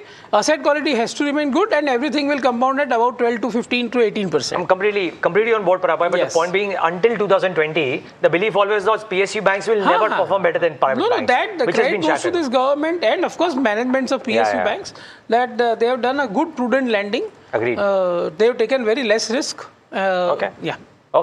And so, you know, Parag, buy and banks. You can't do away with it. Okay, but 9:01, the markets have started. Quickly pull up what the market rates are currently, and we'll probably have a slight mild start in the green. Let's just see if we hold on to that. Maybe we won't have 120 points. Maybe we do. Let's wait and watch. But some of the usual suspects, and I think ahead of the results, what TCS and therefore the rest of the IT pack is doing could be very, very important to monitor. So please let's get those stocks up on the screen. And then some of the newsmakers today, not too many, but Tata Steel had their updates, Phoenix Mills had its update, JSW Energy and SH Kelkar had those updates. So those are a few names that are newsmakers in the session today. Let's see if they are reacting in any fashion. And of course, remember, crude prices having gone up. So ONGC, Interglobe Aviation and the oil marketing companies will also be in focus. Just before we get to Varsha, I think these are the names. ONGC starting off in the green yet again. Indigo, no rates as of now, but 5124 suggests that the long trades didn't quite hold yesterday in Indigo, and same for the OMCs. I think we'll get the rates going. Okay, while we wait for the rates to come in, let's get in Varsha in for an interesting story. Now, China has introduced mandatory efficiency norms for solar manufacturing, targeting outdated capacities and addressing industry overcapacity. The move could improve global pricing discipline and maybe benefit Indian manufacturers over time as well. Varsha, could you explain why is that the case? Simplify it for our viewers. Yes. So first of all, it might have some negative impact in short term, but for a longer term, it's a positive one. Now, what China has done, so China has introduced mandatory efficiency norms for solar manufacturing, which covers polysilicon wafers and solar modules. Now, this rule will come into force from January 2027 and aim, now why they're doing this? Because they aim to eliminate inefficient and outdated production capacity. Now, the background is that the China has been battling severe solar overcapacity. Excess production, if you see, led to collapse in module prices. Now, new norms force manufacturers to produce higher efficiency modules, and smaller and less advanced factories could struggle to comply. Now, how this is going to impact on India?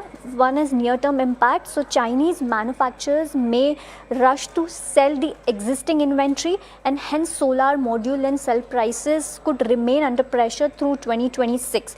Global pricing environment may stay weak in short term, but when it comes to long-term impact, so excess Chinese capacity could gradually exceed the market, and global solar pricing discipline may improve, which will help in profitability, and competition may shift from price to technology and efficiency. How this is going to benefit India, and which all companies will be benefited considering the long-term impact? Waaree Energies, they have integrated module manufacturing, which may benefit. Pricing benefit discipline will also support margins. You have Premier Energies, wherein they have strong cell and module presence, will also benefit from industry consolidation and pricing recovery. Vikram Solar and MV Photo are some of the other stocks which will benefit. So you may see some kind of near-term impact considering the pricing pressure, but long-term impact is positive for Indian manufacturers. Yeah, most of them, at least in the pre-open rates, are reacting okay. Thank you for that, Varsha. Shrikant Chauhan joining in. He's Executive Vice President and Head Equity Research, Kotak Securities, with us this morning. Shrikant, very good morning to you. Let's get your Nifty and Bank Nifty call. Do you see enough scope for a recovery after yesterday's knockdown on the Nifty? Good morning, Tamanna. Good morning, Neeraj and everyone. So while looking at the setup of the market and yesterday's sell-off, which was very severe, I think based on that, I am of the view that in case if we see any rebound in today's date, as GIFT Nifty is indicating, or maybe pre-opening prices, I think close to 24,000, 24,100, the market will come again under some profit taking or maybe liquidation of long positions pressure. So I am of the view that if there is any higher opening, we should look for taking some profit on long position if there is any, or we should look for reducing leverage long positions. It is going to consolidate within the range of 24,100 and 23,800 on the downside.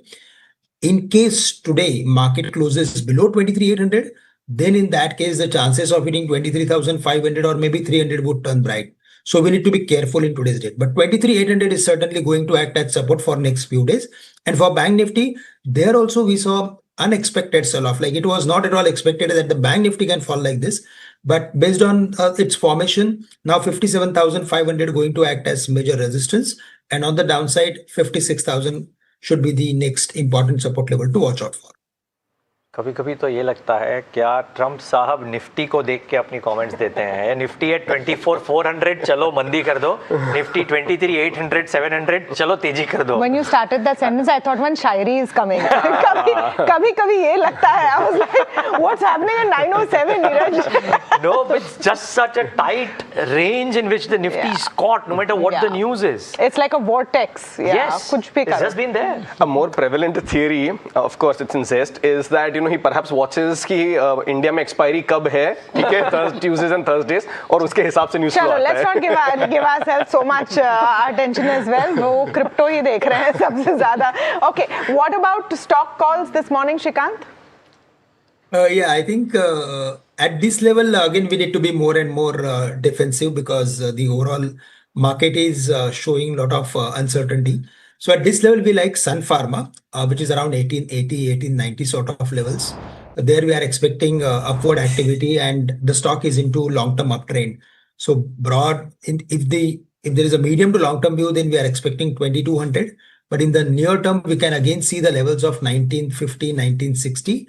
We can keep a stop loss around 1870 for creating any long position. Apart from that, from the defense space, we like Hindustan Aeronautics. There we are of the view that the stock is heading higher. Eventually, we can see the levels of maybe 4,800. But in the near term, based on its technical formation, it is in the range. It is not supporting. It is not actually following to the overall performance or maybe the overall underperformance of the market. Based on its technical formation, currently it is around 4,350. The chances of hitting 4,500 in the near term are very high. And we can keep a stop loss around 4,275 for creating any long position. Okay, 4,275 the long position. Chances of 4,500 remain high. Shrikant Chauhan, I thought his smile suggested that he kind of agreed with the comment that we had. We'll get to that at some point of time. But his support levels are also that 23,800, 23,700 mark. So in some sense, pretty similar. Okay, let's move on and get in Sharad Dubey to talk about Syrma SGS. It's in focus as HSBC is betting big on the stock while initiating a buy rating. Well, there may be a few quarters late, if you will, because the stock has really done well. But Sharad is here with the HSBC rationale on Syrma. Sharad, take it away. Good morning. Good morning. They have initiated a buy rating for this account and the target price is set at 1,750 rupees per share.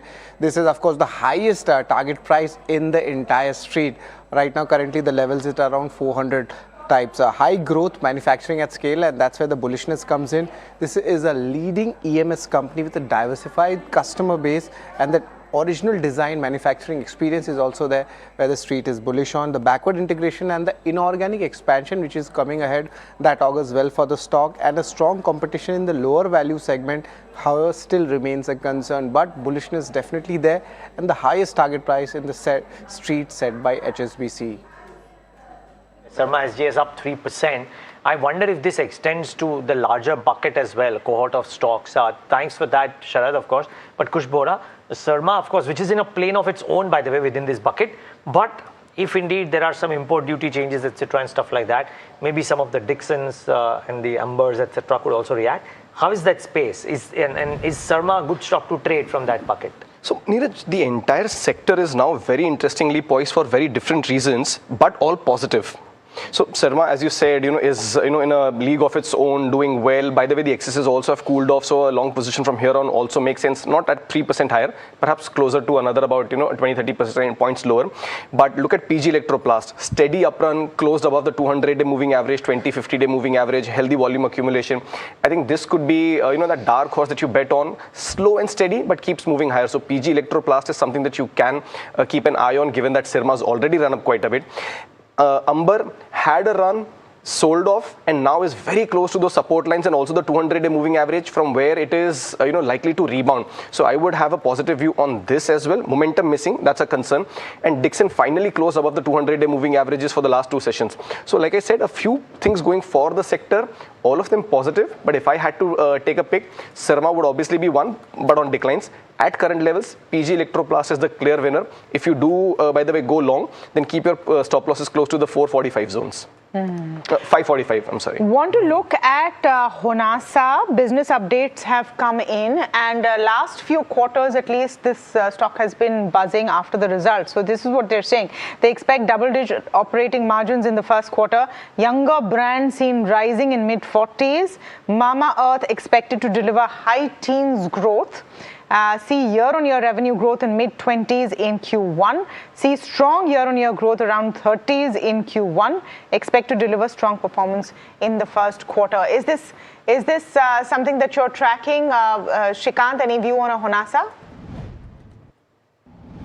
Yeah, absolutely. The stock is very strong in terms of its overall performance. Also, if we consider its overall technical pattern on long-term charts, then there also the stock has made multiple higher top, higher bottom series. And we are of the view that the stock is heading for at least 500 or 520 in next few weeks of time. Currently, the stock is over retraced. I'm going to say it is very close to its overbought levels. We may see some correction in the near term, maybe up to 450 or 455 somewhere. In case if it falls because of the weakness in the market, then there we should look for taking long bets. Overall, the trend of the stock is up, and we should look for buying on every dip. Okay, we've been talking about how some of your EMS players will be in focus today, and here's what's happened in case you missed it. The government has exempted customs duty on key parts used in display module manufacturing. This covers components for automotive, medical and industrial display assemblies. Exemption is extended to parts used in smartphone wireless charging modules, and the move aims to boost domestic electronics manufacturing. Duty relief to remain in force till March 31st, 2029. And exemptions are covering inputs such as display cells, backlight units, flexible printed circuit assemblies, NFC coils, etc. Just very quickly, Parag bhai, this is a PLI story which saw that boost. We don't know if that's receding. Does the story continue for EMS players? Yeah, I think it continues, but you have to be very selective in stocks. And as you said, Sirma keeps doing well. Even Dixon recovered very nicely. Top call. No. So I don't track this space so closely to give a top call or something. Top or bottom, both. Top or bottom. Shrikant, very quick top call for EMS players. From the EMS player, we like only Dixon Technology. There we are bullish, and also we like Amber. Okay, Dixon and Amber. Surprise, Shrikant, I'll ask you about Sirma after this thing, because it's that one stock that has done so well. How come it doesn't come on the list of somebody like you? I'd love to know that. But any case, here's how the markets are starting off this morning, this Thursday morning. We are likely to start off maybe a few points in the green. The question is, can we build on from there? So, okay, 0.25% in the green. Let's see if this holds on. The breadth is not too bad, which means that the mid cap and the small cap indices are also doing well.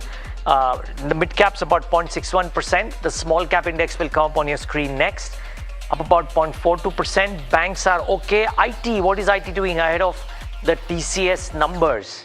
It's in the red, in a deep shade of red. So in fact, IT is putting pressure, if you will, but nothing maybe.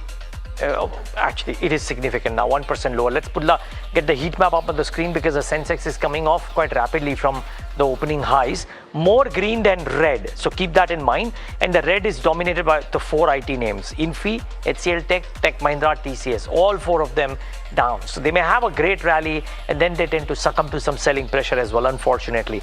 But there is a fair degree of green, so let's focus on the green. Eternal, 1.57% higher. After being in hibernation, if you will, for the better part of June, I think Eternal is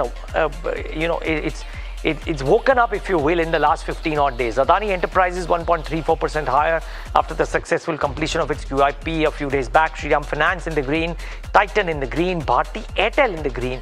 A lot of long calls that have come in on Bharti Airtel, or rather positive brokerage notes that have come out on Bharti Airtel. Let me qualify myself. and that one is doing okay. Coal India, HDFC Bank is helping the index as well. So what IT is doing in terms of the downside, HDFC Bank is trying to thwart it. If we can just very quickly give the points contribution, just want to highlight the difference between what IT is doing versus what HDFC Bank is doing. So 17 and 6, 23, 26 odd points by IT, and 23 of them kind of recouped by HDFC Bank alone. ICICI Bank is participating, which is not too bad. Airtel too, by the way, up a percent. But yep, the big boy is making its presence felt the last few days, Tamanna. Good for the Nifty that HDFC Bank is showing some bit of stability. Yeah, I find it quite telling that you have IT stocks down in the dumps ahead of the TCS numbers. I don't know if this is an indication of what the street is expecting or not. But having said that, let me pull up the mid cap and the small cap indices. There is a sense of recovery, but is it really through and through? It's actually better in the broader markets. Advanced decline ratio is also decent, 1637 to 535. Both the key indices are up. Mid cap is doing better than the small cap. Let's pull up the sectoral heat map as well and look at what's happening over there. The Nifty consumer durable up and about, and this is possibly because of all of the exemptions on imports that the government has provided. So good for some of those EMS players perhaps. Nifty IT at the bottom about 1.5% down, but if you look at the rest, this is a pretty good screen.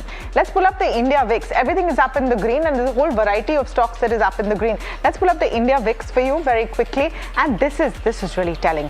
Just a quick cool off, 13.7 down 6-7% from where it was yesterday, and you saw this index spiking when Trump's first comments came in towards close last afternoon in the closing trade. So perhaps there's a sense that that taco trade, which is usually expected, is already very much back there. Now look at individual stocks this morning, and let's look at some of those which have had business updates come out. IRB, Phoenix, Tata Steel and Honasa. Among them, IRB is about 1.5% up. Phoenix Mills also 1.5% up. Both had decent business updates, I would say. Tata Steel was also decent. It's mildly up in the green. Honasa look good on the face of it, but a bit of profit booking coming there. Maybe the street is not too excited with what they're hearing. The deadline for self-certification has been extended, so for solar module makers, it's good news. All of them up in the green, but Fujiyama I'm seeing with the biggest uptake, about 5% up there, and the photovoltaic about 2% up. Custom duty exemptions. Well, let's see what's happening with the Sirma. Sirma is on this list today for a couple of reasons. There's a positive brokerage view as well. Dixon Tech is about 3% up right now. Let's look at PG Electroplast. Let's look at Amber this morning. All of them up and about. JSW has announced a new, JSW Energy has announced a new set of capacities. Let's talk about 2% up. Now we'll look at SBI just from the point of view of SBI funds, which has opened up for its IPO 0.5% up right now. So these are some of the ones that are moving this morning, but overall the sentiment seems quite positive, Neeraj, and a bit of recovery after yesterday. Yeah, that's good, and which is great going. And just before we kind of thank our guests, let's take the opening comments. Shrikant Chauhan, to you first, your opening thoughts. Question number 2, why not Sirma SGS within that EMS space? And 3, any other stock that stands out after the open? Yeah, for Sirma, yes, we are bullish on the stock, but the problem is that the stock has achieved all its target based on technicals, based on fundamentals. So in case if there is any correction, then close to 1300 or maybe 1250, there we should look for taking long bets. But at this level, it looks completely overbought or maybe over retraced. So it is better to buy Dixon where there is a room of 10-15% even from current levels, and for Amber Enterprises, there also the upside is close to 10-15% from the current level. So at these levels, we like these two stocks, but otherwise, if there is any correction, certainly, in fact, we are bullish on the sector, but buying is advisable on dips for Sirma. For the market, I am of the view that we need to be totally today stock specific.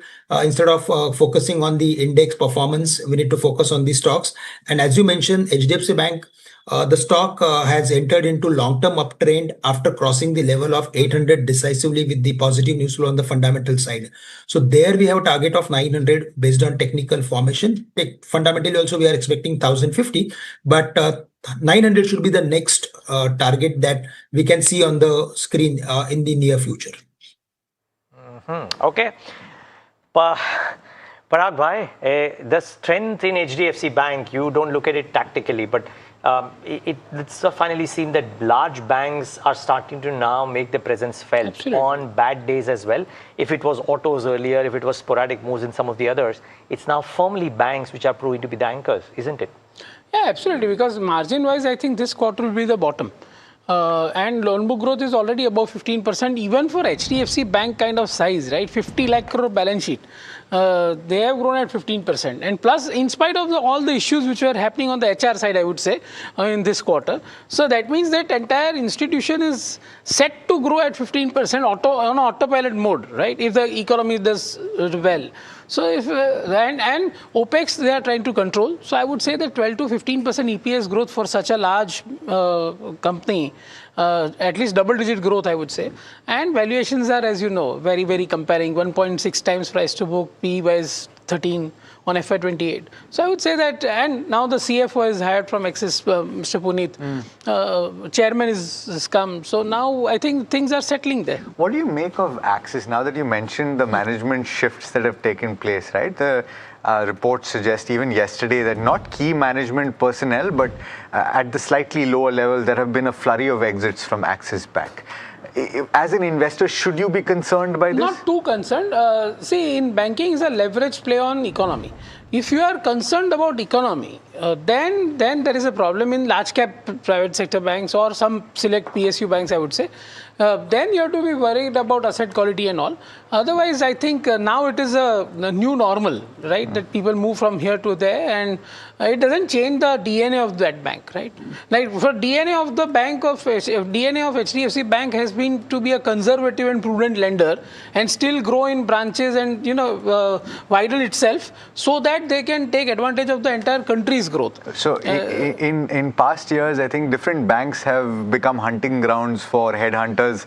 Axis seems to have become that hunting ground. Yeah, so I think that will keep happening. I think that is what Bakshi also tries to impress upon, right? That even if I am not there, ICICI Bank is going to run the way it is. But the point is that, the leadership, absolute at the leadership, it matters a lot. The nature of institutions. All right. News coming in. The government has waived customs duty on key components used in display modules and wireless charging module manufacturing to support domestic electronics production.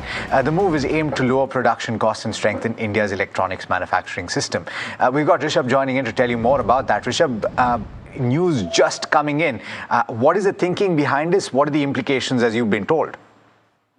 Absolutely. So another major move to boost India's electronics manufacturing ambitions. You have the module manufacturing that has been given an impetus today. Inputs like display cells, backlight units, flexible PCBs, NFC coils, magnets, all of those have been exempted from certain customs duty that the government usually used to levy. What's interesting about this particular notification, Alex, is that this is a much longer duty waiver that the government has given. Usually these are for 6 months or a year or so, but this one has been extended up until 2029. So this does give a much needed and a much longer visibility for the companies that are wanting to invest in capacities for these electronic parts. What we have is also that these components not just cover automotive displays, but these have applications in medical as well as industrial display assemblies.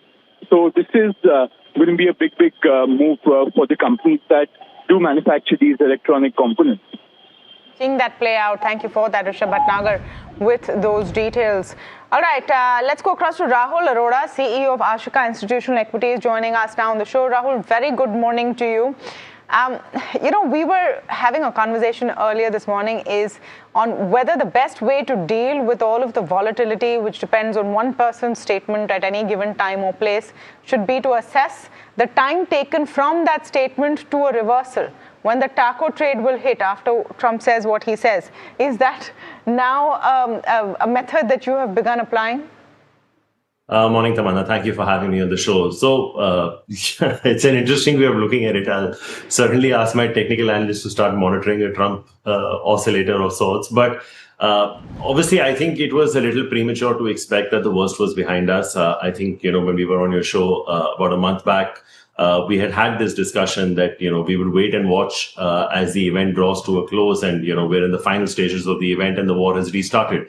Now, the biggest problem for us, Tamanna, is that how does crude react to all of this if this sustains for a period of time? Because I think most economists, if you go back to say a month and a half back when this war started, were working with very high numbers of crude. There were all talks of 50 to 75 basis points in terms of rate hikes. The 10-year inching up to 7 quarters, 7.5. And that took a paradigm shift. Once this ceasefire agreement was signed, most people started saying, well, we may not need an interest rate hike after all. Maybe it'll be 25 basis points. The 10-year projections came down to about, 6.75 to about 7. So it moved very dynamically. I think the centerpiece of all of this, I think thankfully for us, Tamanna, the monsoons have picked up, at least in the part of the world that we sit in, and the deficiency has come down quite dramatically. Reservoir levels seem to be good. But I think because we were hit in this last couple of months, what the RBI did by both crude appreciation and rupee depreciation, to take a call that the worst is behind us may be a bit premature. I would still reiterate my stance from a month and a half back when we spoke, that I would still not be more than at best 60% in equity right now. The balance 40% of my portfolio will be tilted towards fixed income, commodities, and real estate. That's the way I would look at it. It's too early to say whether the worst is behind us, is the way I would look at it. Yeah, okay. So asset allocation is king, of course, particularly in times of volatility. Rahul, good morning. So I'm curious about how you're positioning that 60% as well. Are you displaying conservatism even in that pocket? Because the tendency in these volatile times when input cost pressure exists is to head to the market leaders. Are you doing that? So, Alex, every forecast is based on assumptions. Now, I could either go right or I could either go wrong. I mean, it's literally a binary flip of the coin, but you have to make your assumptions and plan your portfolio accordingly. The way I'm looking at the markets is that now that you have had a reasonable monsoon, you do have US midterm elections coming up in November. Now, let's hope that there is some sanity that returns to the United States and the president post-November of this year. And 2027 happens to be a good year. We've had a lot of global conflict in which some parts of it where India was, also involved with our neighbors. And it's been marred for the last 15 months in different parts of the world. So the way I look at it is if you have some amount of sanity come post-November, I still think that the Nifty potentially could be up by 40 to 50% between now and next Diwali, which means you're talking about a Nifty of, say, close to about 35,000 by next Diwali. I maintain that ceteris paribus that the world doesn't go, doesn't fall off a cliff post-November. Now, what's going to lead that if that call goes right? You were just discussing with Parag Bhai about HDFC Bank. Now, look at the valuations that banks are trading at. In my lifetime, I've never seen HDFC Bank at 1.6, 1.7. I've been working for 25 years. Maybe before I came in, maybe it was trading at that, but in my career, I have never seen it. You have the reference point as ICICI Bank, which is probably still the most expensive private sector bank in India. But no private sector bank has valuations north of 2.2, 2.3 times on FY28. I'm not including NBFCs in this. So the clear trade, if I was to answer your question of that 60% portfolio allocation, the bulk of that will be to banks. And it's not just valuations, Alex. I think if you look at the growth that the scheduled commercial banks are showing for the non-food credit growth, that number is up to 16, 17%. Most of the top tier banks in India, including HDFC Bank, are very well capitalized. HDFC is almost 17, 18% tier 1, tier 2 combined. ROAs of all of these banks would be, say, between 1.2, 1.3 to about 1.8. ROEs would be between 14 to 16%. So valuations are very compelling for banks. What looks like an interesting trade, I don't know, how it's going to pan out from an investment standpoint, but IT companies' valuations are looking very attractive. And I think I had made this point the last time that I don't know whether these are structural investments, but at 13, 14 times, I don't know how much there is to lose in IT companies. You could potentially look at it, from a trade standpoint. I think consumer discretionary has had a bit of a tough run over the last few weeks and months. I think hotel companies' valuations have reset. It looks like an interesting pocket to us as well. So I think maybe, you could look at some alco-based stocks like United Spirits, and maybe one other pocket, if you're looking at consumer staples, then maybe food companies like, say, Britannia, Nestle, and say a Tata Consumer. So I would probably be, equal weight to banks, say about 40%, maybe about 10% in IT stocks. It's still underweight to where the index is. And the balance I would probably split between, say, auto, defense, consumer discretionary, and pharma. Rahul, good morning. It'll be interesting to see if indeed your football World Cup and the conflict prediction turns out eventually to be true or no. There's still the quarter, semis and finals left. And we'll certainly earmark the 35,000 target on this thing, on the Nifty as well. But I'm wondering if autos find a place within this scheme of things for you, because you mentioned banks, you mentioned mild underweight on IT, but still 10%. What about autos, which are, again, a large enough weightage, if you will, now on the indices? I didn't hear you say about that. What's the view there? No, so Neeraj, I think if you look at the last 2-3 years, despite the Nifty having not done much, I think if you go back to, say, September 2023, the Nifty was at about 20,000 or thereabouts. September 2024, it was somewhere around 26,500. And we're sitting at about 24,000, give or take. Now, one of the best performing sectors in this period has been the auto sector.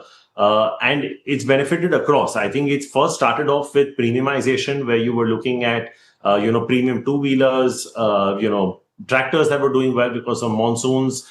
And the mass was a bit, off the boil, like say maybe a plain vanilla TVS, Bajaj, Hero.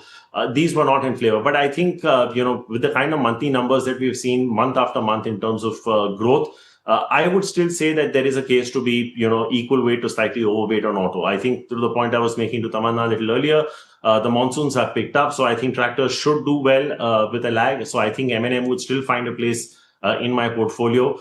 Yes, you are finding the passenger vehicle component to be very competitive right now with new launches lined up. But I still think Maruti, with its market share, is trying to do its best to address that. I think with the kind of crossover launches that it has done, Maruti, I think, could still return 20-25% from here. If you look at two-wheelers, Neeraj, my tilt would still be towards Eicher. I think if you look at the monthly growth numbers, even on a high basis, it's managing to grow 15-20%. And that's not a small, obviously in terms of absolute number of bikes that it sells, it's much lower than its three counterparts that are more in mass. But I think on that base, growing at about 15-20% is quite remarkable. And I think they're managing to maintain their return on equity and capital employed in the mid-20s. Valuations have always been expensive for Eicher, but I think that could probably find its place. I'm not so sure about commercial vehicles right now, Neeraj. I think that may also be contingent on how the infrastructure part of the economy revives post-monsoon, because a lot of them, are infra project related sort of demand. So I would say maybe a Mahindra and Mahindra, Eicher Motors for sure, Maruti for sure. And I think if you're looking at, say, commercial vehicles, then I'd probably put in an Ashok Leyland. You could look at proxies in auto component plays. I think, if you look at commercial vehicles, direct proxy to that, say, could be something like a Jamna Auto, which is something that we've liked for some time. That looks like an interesting play for us. So, and I think tires, I think CEAT has had a very, very good run over the last couple of years, Neeraj. I think they've turned their numbers around. So there are enough and more opportunities even in the auto ang space. So I would say, you can be market weight to maybe even 1 to 2% overweight in the auto sector even now. And I think the rains have done their cause no harm. Okay. Well noted. Rahul, thank you so much for taking the time out and being with us today. And all the best for the Djokovic matches as they come up. I'm sure you are firmly rooting in that corner. Thank you so much, Neeraj. And to you and for Messi as well. Thank you so much. Much appreciated. Okay. Well, I don't know if off late after the Argentina and Egypt match, being in the Messi corner and the Argentina corner is considered to be too good or no, but I'll still stay there. Okay. Let's move on conversations. And HSBC and Pranjal Bhandari and team have come out with a note wherein they're saying that some of the concerns that they'd flagged off earlier at the start of the conflict seem to have abated. And screeners that they've run relative to 2013 seem to suggest that at least equities and a couple of other pockets actually in a better space than what they were in 2013. She's here with us. She's, of course, Chief India Economist and Macro Strategist, ASEAN Economist at HSBC. Pranjal, great having you as always. Thanks so much for taking the time out. We spoke to you, Pranjal, when a couple of these developments happened, and you were saying you would want to see the evidence of these moves that are taken by the RBI and by the fact that crude prices have come off as to whether they actually result in macro improvements and flows, etc. I believe we've seen some evidence of that. Are you therefore definitively more constructive on India macro and maybe the team at HSBC on Indian equities as well, now that the proof is visible? Yes, thank you very much for having me. Always nice to be on your show. So look, I think the macro backdrop has really changed. It has improved. I think oil prices have fallen off.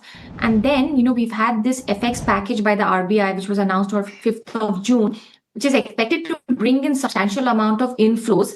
The inflows haven't yet come in because I think it takes some time. But even just in anticipation of those inflows, financial conditions have eased a lot.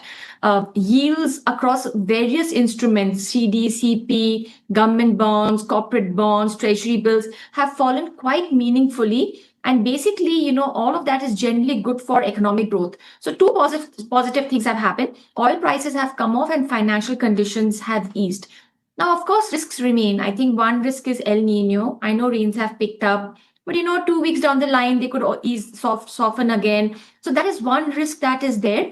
But the good thing about that risk to some extent is that it seems to be priced in, both in equity markets, where we've seen FMCG stocks doing a little worse than, say, a consumer discretionary, which is generally what happens in years of these kind of El Nino kind of events. So some of the El Nino risk is already priced in. Even in the bond market, the OIS curve is already pricing in some rate hikes on the back of El Nino. So even in the rates market, some of the El Nino risk is priced in.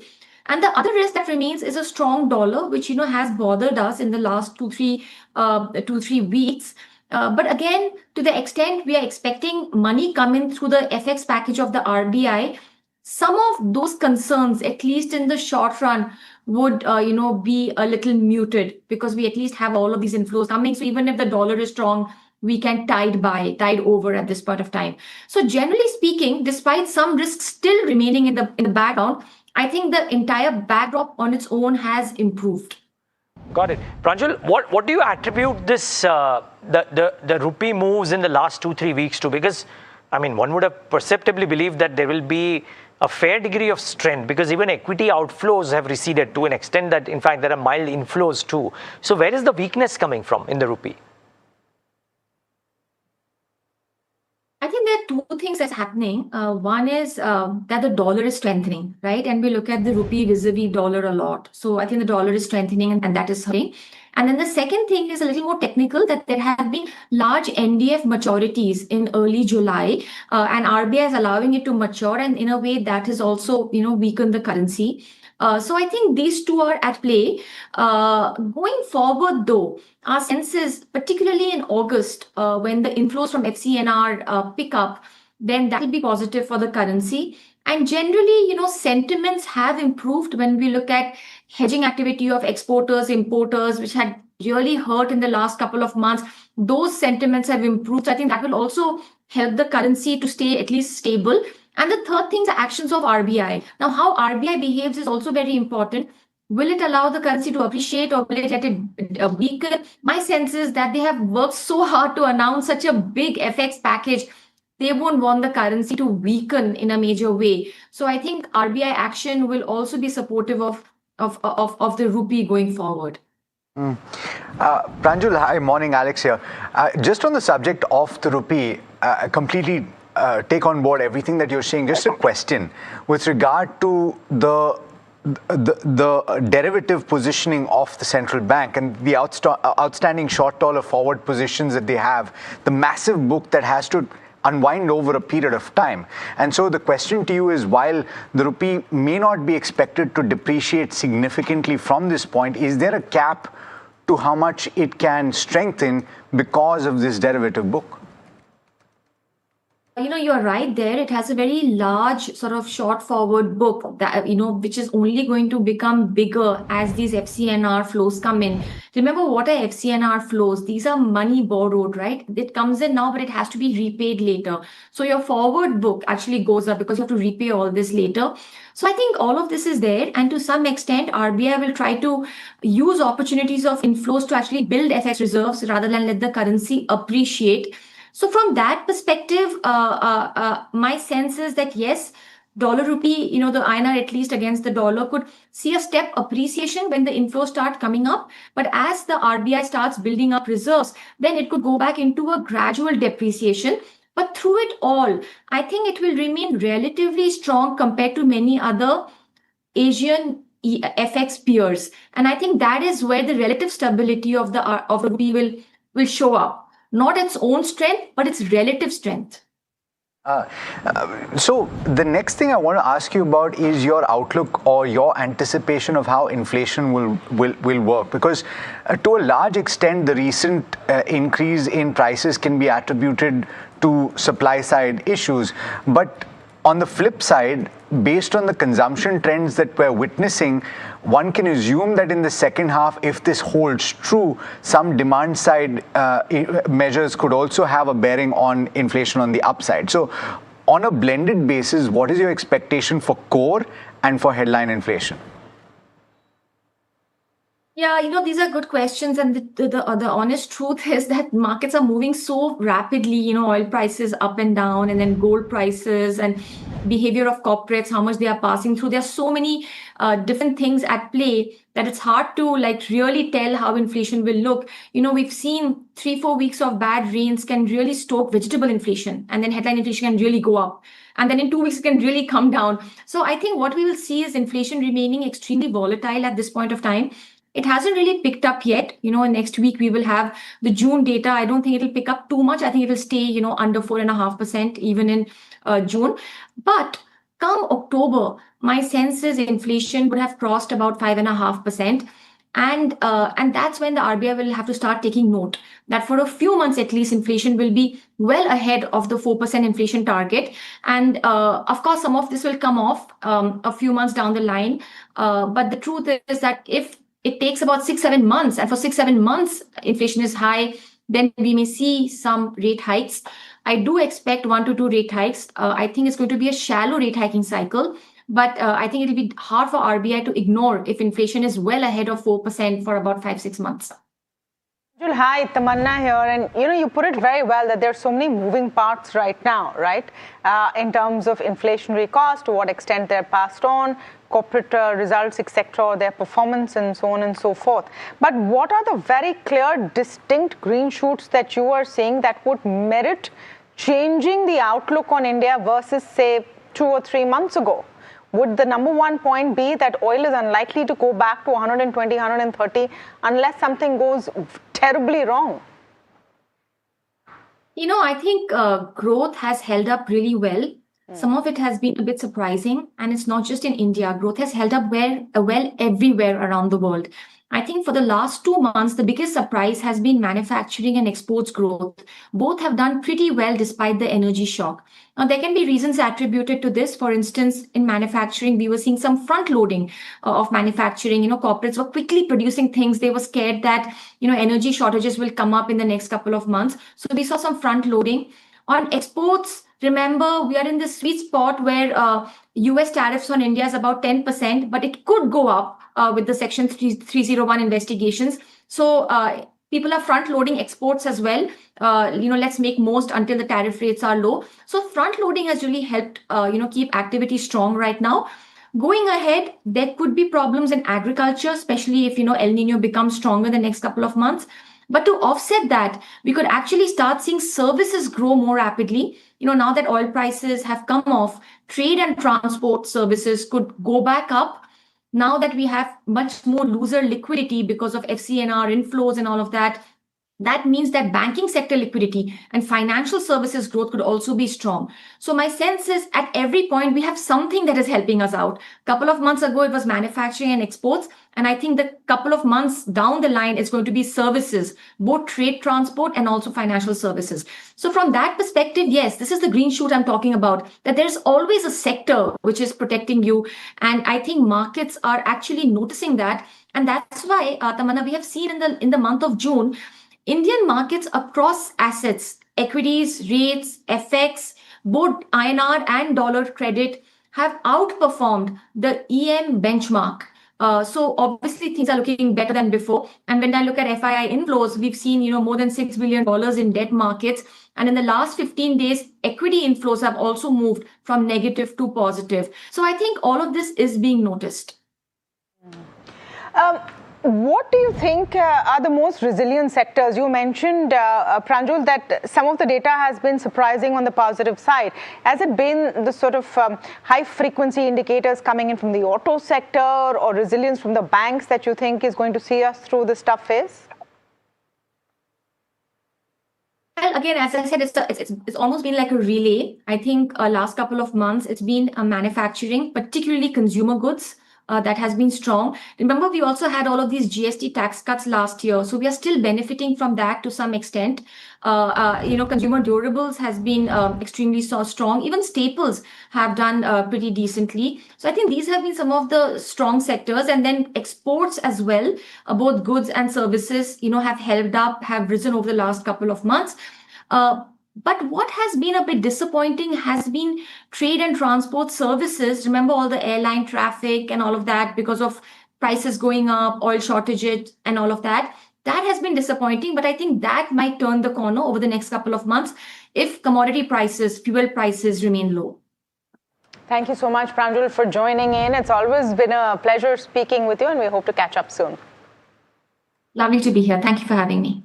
All right, focus on IRB Infra. They reported its highest ever monthly toll collections with June revenue rising. Stock is up and about this morning as well. We're going to be in a conversation with Anil Yadav, CEO of Business Development at IRB Infra, but Parth is giving us the quick setup. Yeah, so IRB Infra has reported its June 2026 collection numbers recently, where they saw a record-breaking monthly toll revenue of 808 crores, which registered a growth of 28% year-on-year. Now, this was led by traffic growth, tariff revisions, and also the asset expansion, which the company saw during this month. If we talk about their order book, then their total order book stood at 45,000 crores at the end of Q4, which also includes an EPC order book of 2,100 crores. Lastly, on their FY27 guidance, the company expects around 10% growth in their toll revenue and are hoping to touch a 5-digit gross revenue numbers pretty soon. Management has said that profits over the medium to long term will grow at a CAGR of 25%, and the company is expected to become net debt free by 2030, which will save them around 150 to 200 crores in interest costs. So that's the whole monthly update and the future outlook for IRB Infra. I'm in conversation with the management, that is Anil Yadav, who's the Chief Executive Officer of the company. Anilji, thanks so much for taking the time. Let me ask about a specific point though. This 25+% growth, how much of it is come through from the relatively newer operational assets compared with the legacy assets that you've had, and what is the outlook for those newer assets in FY27? Yes. So with respect to 28%, just I will touch upon that. This is the 28% is the highest growth in terms of the monthly increase in the collection. And if you look at historically also, we have not reached 28%. So this will be the highest in terms of the growth. Now, coming to the breakdown, the growth is on account of the traffic growth, tariff revision, and new asset addition.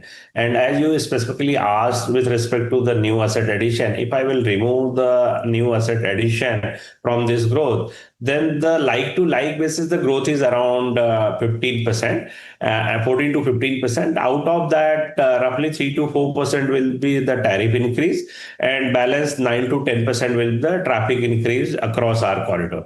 Interesting. Okay. I'm going to talk about a few specific assets now. We're talking about Harihara, we're talking about Chandibhadra and the Ganga Expressway. All of them have started tolling recently.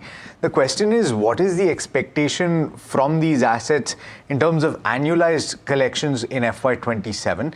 And also, by when do you expect the full run rate to be hit for these assets? So I think in terms of the TOT 17 and TOT 18, from the beginning of their operation, TOT has started the operation last January 2026, and Chandikol has started from 1st of April. So both the project from the date of operation, we are tracking the number in those are in line with our bid estimate, because today if you look at the toll collection, 97 to 98% is through FASTag, and those assets also had a history in terms of the toll collection. So as of now, the toll collection is on track what we have projected at the time of bid. Now coming to the recently operational project, which is Ganga. Ganga also, in terms of the initial trend, those are in line with our bid estimate. But just would like to highlight one aspect regarding the Ganga. It's a greenfield project, and typically on the greenfield project, the traffic buildup happens over the period of time. And while bidding, also we have estimated that the traffic buildup will be on a gradual basis. So I think presently the estimate, the collection is in line with our bid estimate, and over the period of time, there will be build up in terms of the traffic as far as Ganga is concerned. So, no doubt about that, Anilji, but the question is, do you anticipate the second quarter will have more traffic? Do you think that, and when you say gradual and you say over a period of time, what is your definition of that? Because that might be different from mine. I think for any greenfield project to reach to its 100% potential, it typically takes 2 to 3 years. It's not that within one quarter there will be a significant bump up. I think typically to reach for any expressway to reach its potential, it will take at least a couple of years. So the other thing that the management has stated pretty clearly is with regard to the growth for the company, which is not expected to be funded through fresh infusion. You're going to do this through asset rotation. And so what is the kind of monies that can be unlocked by doing asset rotation in FY27? I think if I will talk about FY26, we transfer 3 assets from private InvIT to public InvIT, unlock the equity of around 4,900 and transfer the asset worth EV of 8,500. And we have on this monetization process, we have added assets over 14,000 crores, that is TOT 17 and TOT 18. And this year already we are in pipeline to transfer 2 of assets from the private InvIT to public InvIT. We expect to realize around 2,700 crores plus kind of equity release. And that will provide us in terms of the project bidding, typically 30% is the equity requirement. So that can enable us to bid a project of 8 to 10,000 crores kind of project. Interesting. Okay. So that gives you the lineup for this current year. Now, one of the aspects that stood out in the fourth quarter was the fact that construction revenue declined. But the anticipation for FY27 is, as I understand it, and please correct me if I'm wrong, 3,000 crore rupees. What are going to be the driving factors for that number? I think if you look at the IRB today, we have 94,000 crores kind of asset, and IRB's primarily valuation is derived from the asset business, not from the construction business. Construction is the support business, and typically what we do in the construction, we do EPC and O&M of our own project. And gradually, because we have today 28 assets, and gradually that O&M order book is building up. And today we have order book of almost 45,000 crores, and that provides a visibility for 15 years, because O&M is a dated order book and have a stable margin. And it's a kind of annuity kind of business where every year, considering the inflation, your execution will increase. And on the same line of the project, also your execution will increase. And further, you are adding a project every year, so then that will further boost your order book. Now, coming to the specific numbers, this year, definitely the EPC execution will be close to 3,000 crores.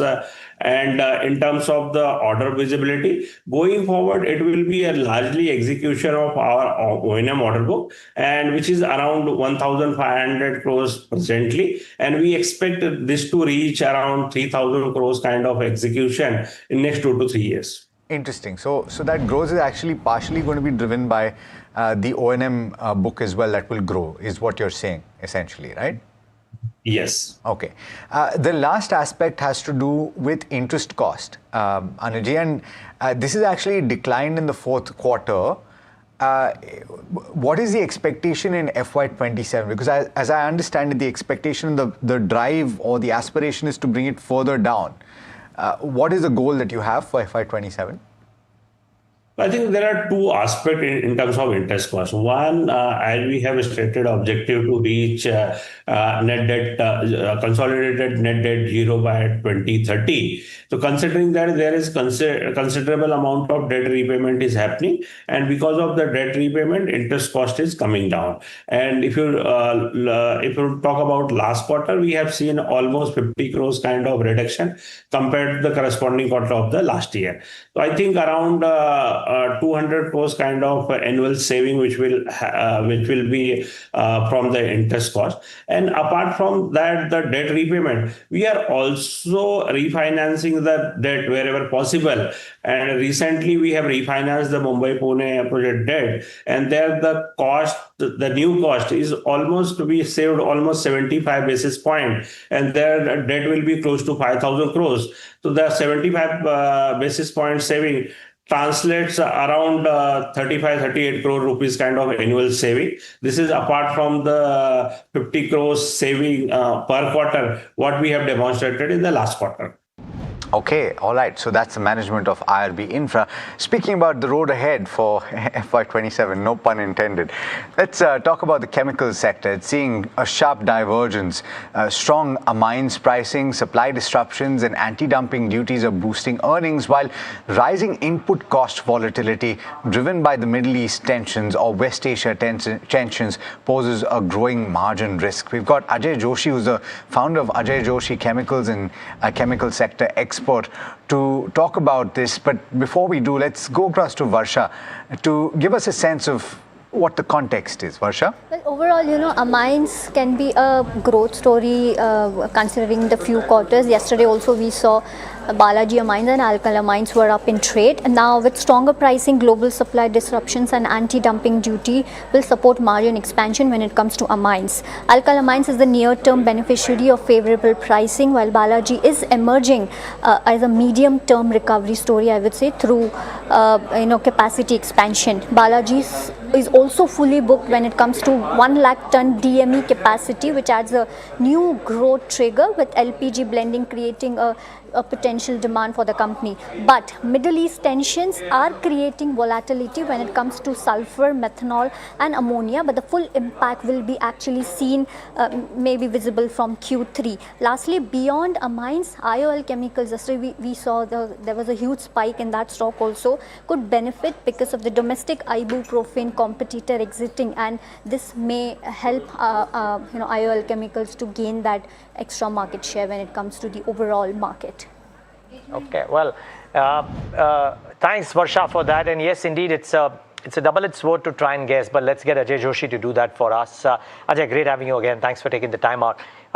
Based on what you've seen in terms of market pricing of chemicals, and I know it's very, very different because there's a swath of chemicals out there, and some are inputs, some are outputs, some are final prices, etc., etc. Within which chemistries do you think companies will have the most benefit shown in the quarter gone by? Good morning. Thanks for having me. I think, Neeraj, first of all, it's feeling like, deja vu. We had similar incident season 1 of US-Iran back in March, and how we are seeing the repeat. So again, very tough to forecast, but right now we are seeing very good situation, favorable situation for amines players. The raw materials, methanol, ammonia, have corrected from the war premium. They are now not at pre-war level, but considerably cheap and abundantly available. So the input factor for these amine companies, Balaji, Elka, Elindo Amine, are readily and cheaply available on the other side, the products of these amine companies are still selling at a premium price because globally there are structural supply issues with regard to amines. From Saudi, there are supply issues. From Germany, from BASF, there are supply issues. So for amine companies, this year is going to be a blockbuster year in terms of margins, in terms of volume growth.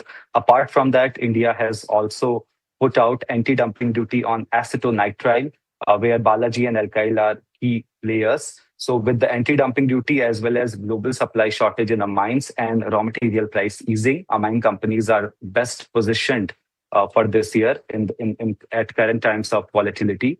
But of course, there are companies which consume sulfur, sulfuric acid, aniline as raw materials. There we are seeing the pricing are still elevated. The raw materials are not available, particularly sulfur, where price has jumped from $150 to $200 per ton in Feb, currently $1,300 per ton. So sulfur, sulfuric acid consumers in India, particularly fertilizer companies, agrochemical companies, or dyes and pigment manufacturers, they will suffer this year also.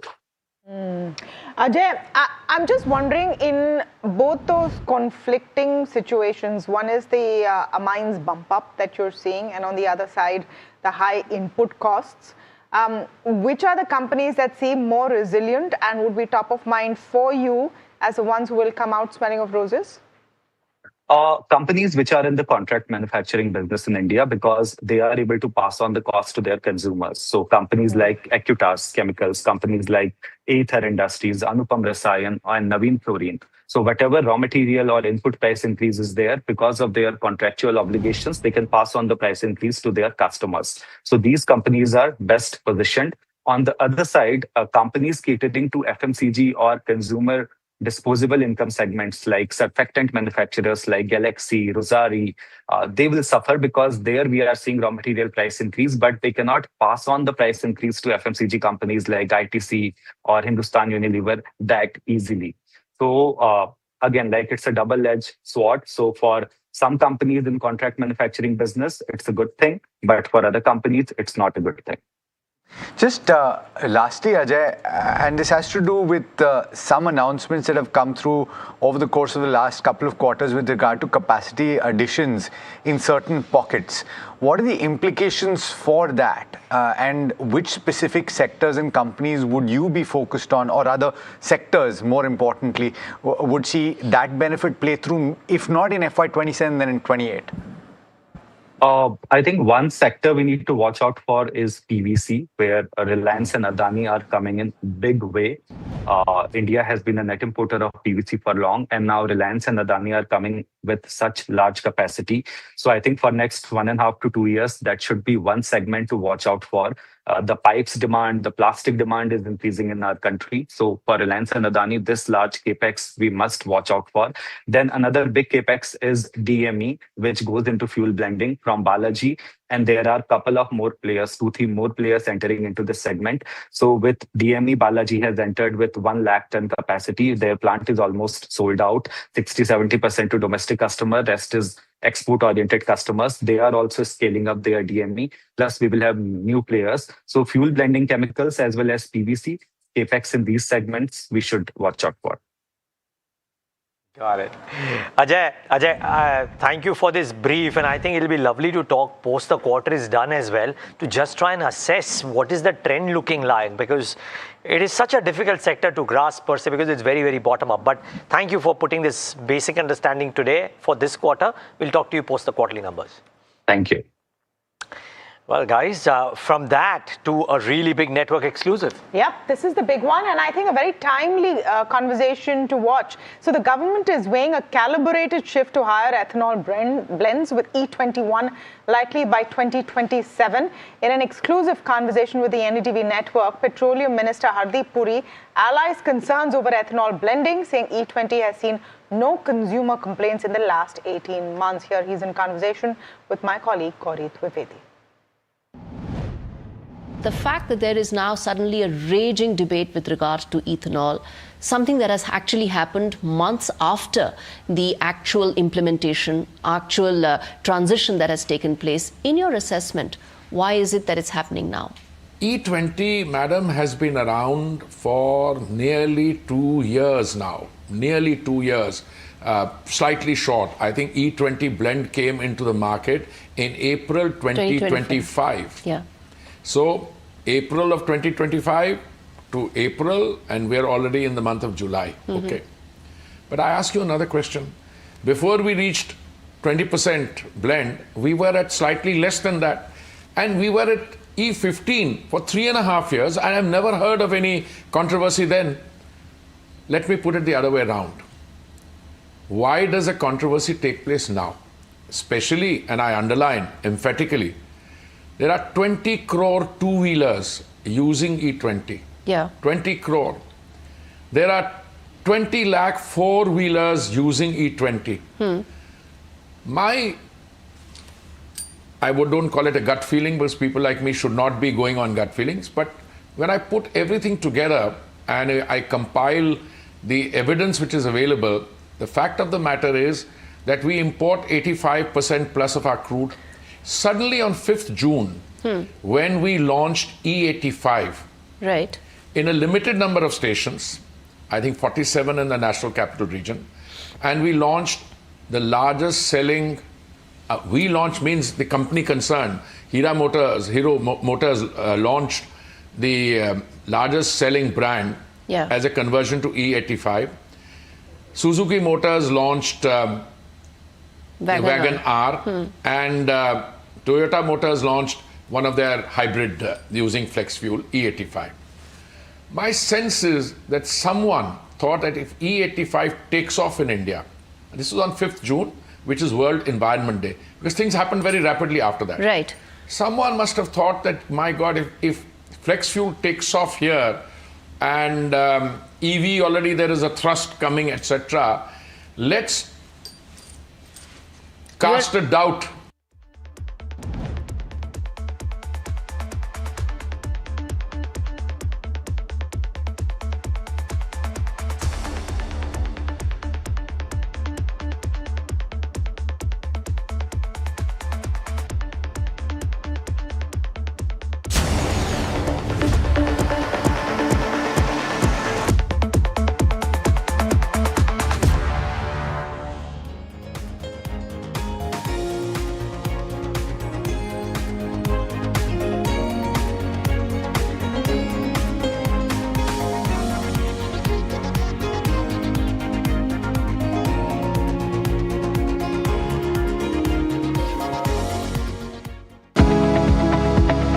Superstar Stocks of the Day, presented by Tata Azura. हर रास्ते का superstar.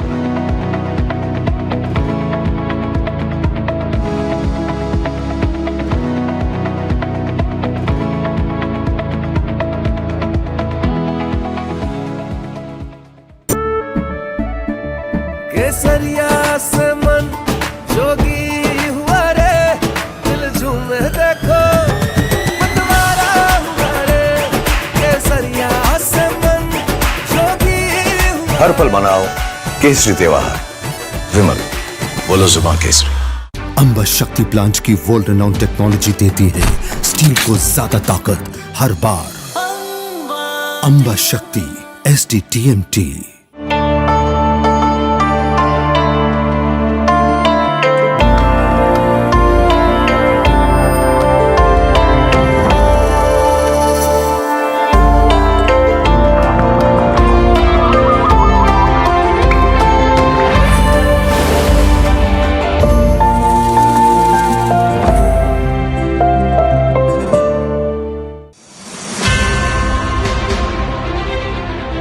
The stakeholders are becoming more important than just the shareholders or the majority shareholders.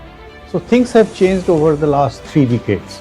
In that background, corporates in India who are more focused on stakeholders, who are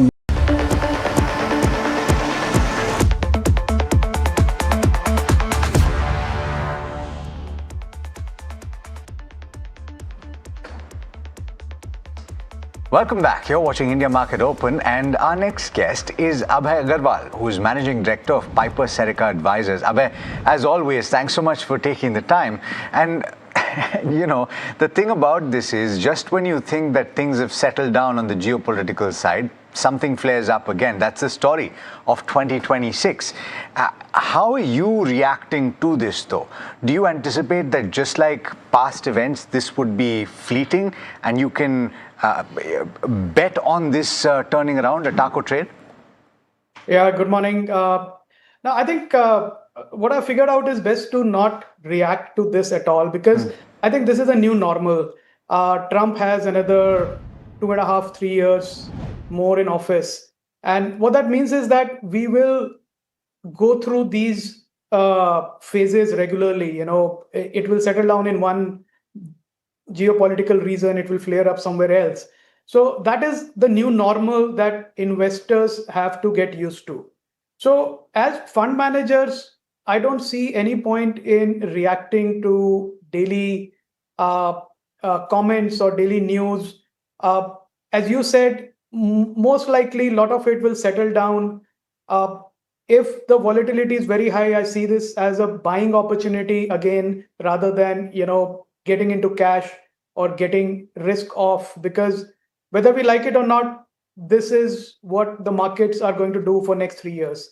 So I think better to just put your head down, build a conviction portfolio, and use opportunities like yesterday to allocate rather than to get into cash. Therefore, talk to us a little bit, Abhay, about how you've put together that high conviction portfolio, because ultimately there are question marks in certain pockets. So it's easy, I guess, to a certain extent to argue for exclusions from that portfolio. What is your thinking?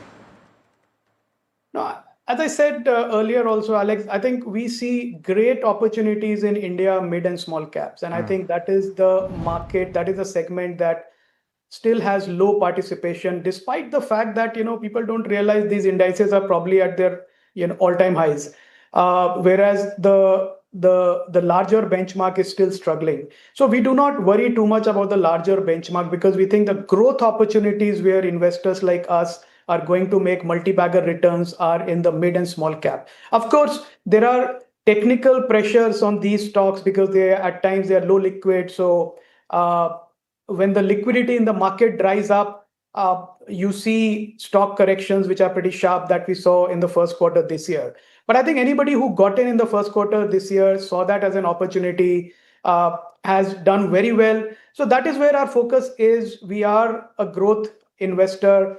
In terms of sectors, we see absolutely amazing value emerging in India pharmaceutical sector. And I'm not talking about the large cap pharma, I'm talking about the mid and small cap names that have spent a lot of time, a lot of energy, resources over next 4 or 5 years into building a truly innovation-driven, globally competitive business. They are into formulations, they're not into generics, they are competing head-on with European and American peers. They are getting selling their products at high margins. The facilities are world-class, balance sheets are clean, the management is driven for growth. So I think, and you can extend that. Pharma is one sector. I'm seeing that also happen in electronic manufacturing. What started under PIL for domestic growth is now playing out at a global level. We're seeing that happen in auto components, electronic components, where the companies are becoming scalable at a global level. So I think opportunities are many. The market is not short of opportunities. You don't need to take very high risk to pursue these opportunities. But of course, diligent work has to be done so that you can build conviction and not get scared about market volatility.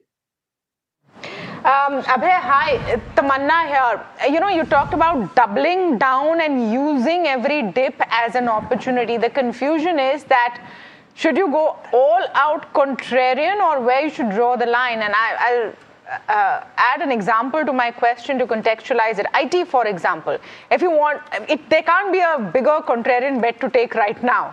But should you stay away from something which is so unclear? Yeah, Tamanna, good morning. Look, we are not trying to be contrarian. I think what we are saying is that markets always have in the same market, a bull market and bear market is going on at the same time in different pockets. So what we have to do is to look at where opportunities of growth are, because again, I deeply believe that growth is what delivers returns for investors. And the sector that you mentioned, IT, is not in that growth zone. And when it is not in that growth zone, struggling for us for a 1%, 2% growth, I don't see any reason to buy this even as a contrarian bet, because I don't see how will we make returns as equity investors when the companies are struggling for growth. So purely for that reason, now there are some investors who are value investors who would say that, look, the stocks are beaten down way below their average mean multiple that they used to trade at. So they are a good buy. So I'm okay. I'm not disputing that. Maybe for value investing strategy, they should be bought, but they definitely do not fit into our style. We are growth seekers. And I think IT and in fact, large private banks are some of the spaces which are going to struggle for growth for next year or so. Okay. Abhay, good morning, Neeraj here. And I wonder if not paying cognizance to the conflict news flow works out beautifully is great, but that's for the short term. For the slightly medium term, is the merit in owning, how do I say, the non-Nifty 50 names, because that's where a lot of promising growth stories seem to be emerging. Sure, Eternal is there, which is the platform of the future, etc. and stuff like that, but they're sporadic in nature per se. Is the larger growth story at the broader end of the spectrum? And if so, where? Yeah, good morning, Neeraj.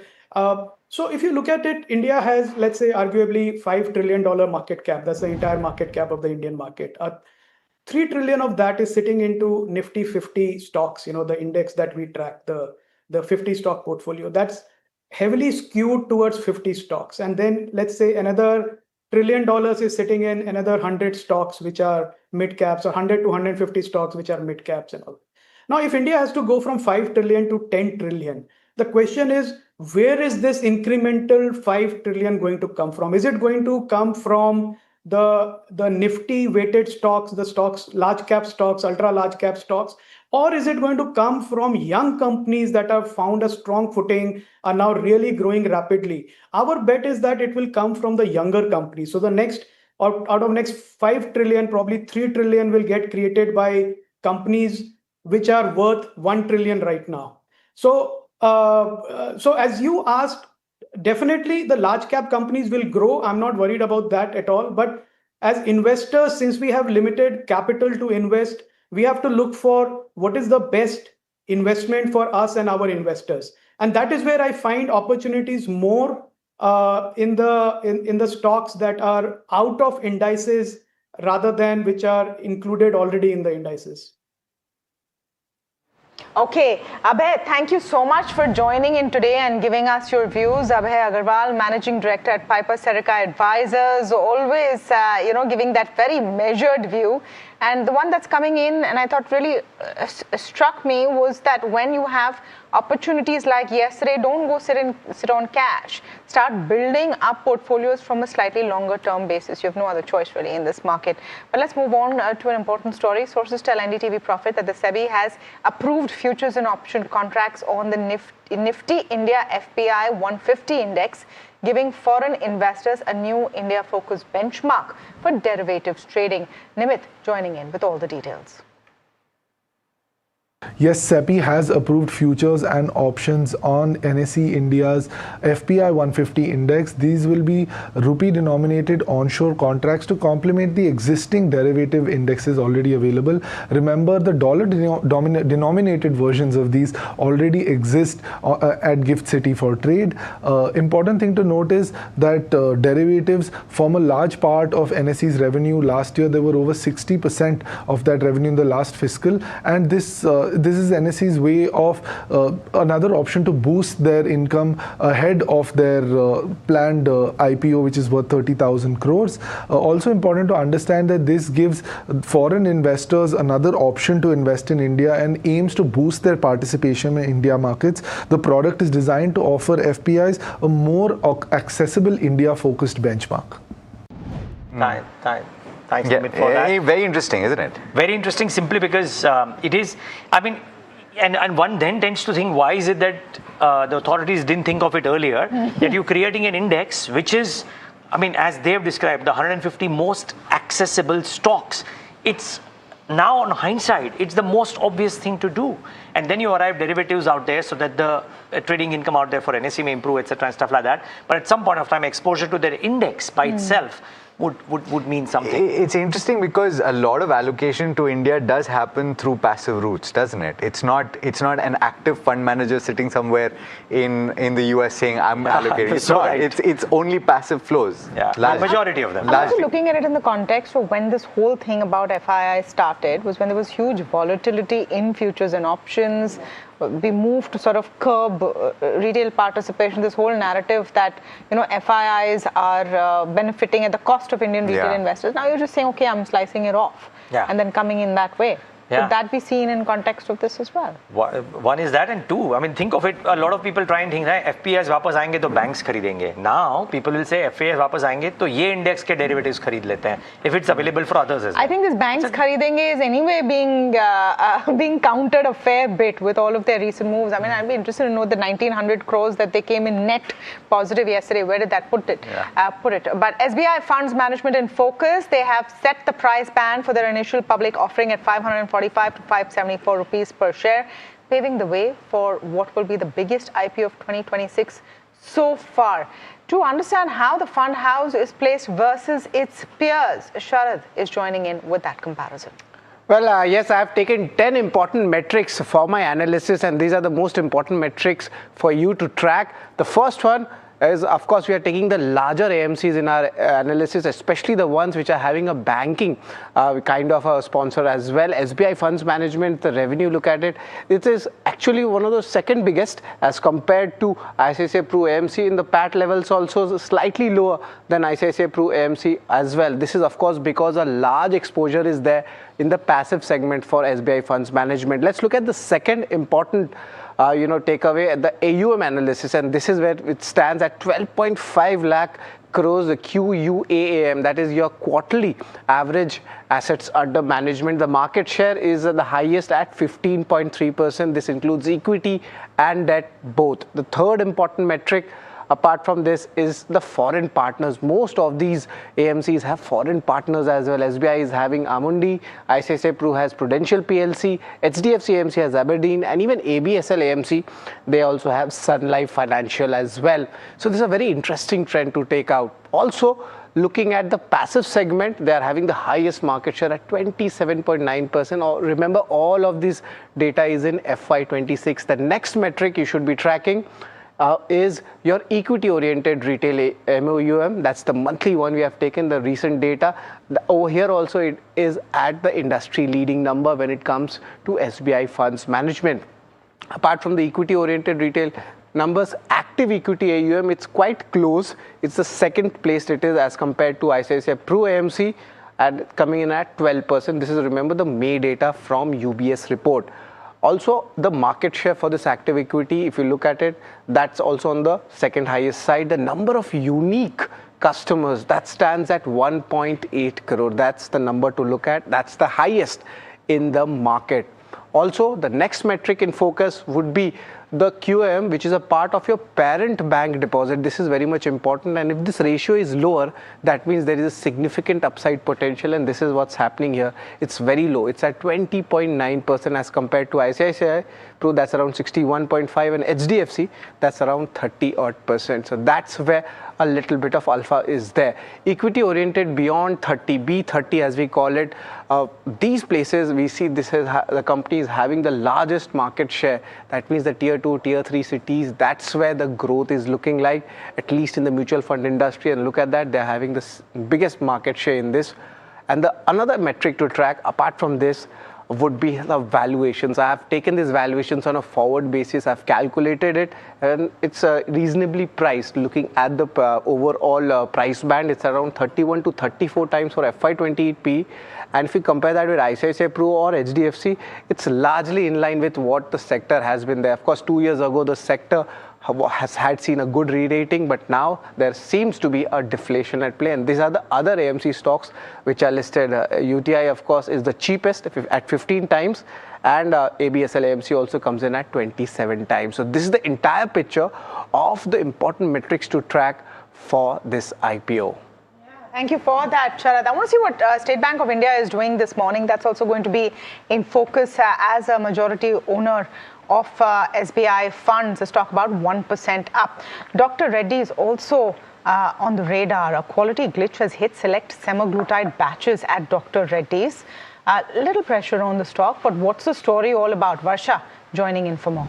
Yeah, so two stocks of course in focus. One is Dr. Reddy's and the other one which is also in focus is OneSource Specialty, because it's a CDMO player for Dr. Reddy's. Now why Dr. Reddy's is in focus? Because it has flagged quality issue in semaglutide batches. Now semaglutide is nothing but an active ingredient which is used in Ozempic, which is used for type 2 diabetes and weight loss management. Now the commercial supplies will be delayed temporarily.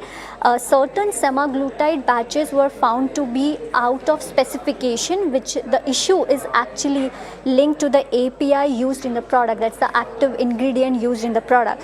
Now what the company is saying that the root cause investigation is underway. Corrective measures have been taken to ensure product quality, and the commercial supplies will actually be delayed until the issue is resolved. So overall, one is Dr. Reddy's, and we are seeing some kind of pressure in the stock, and OneSource Specialty will also have a negative impact considering the CDMO player of Dr. Reddy's, the OneSource it is.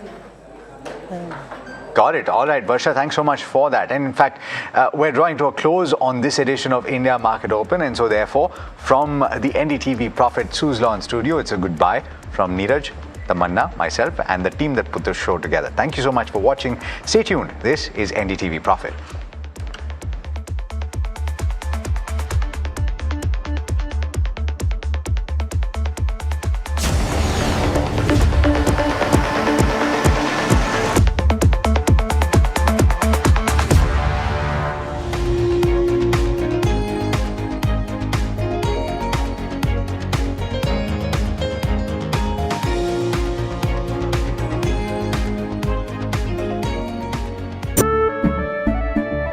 केसरिया से मन जोगी हुआ रे दिल झूमे देखो मतवारा हुआ रे केसरिया से मन जोगी हुआ हर पल मनाओ केसरी त्योहार विमल बोलो जुबान केसरी। अंबा शक्ति प्लांट की वर्ल्ड रेनाउंड टेक्नोलॉजी देती है स्टील को ज्यादा ताकत हर बार। अंबा शक्ति SDTMT।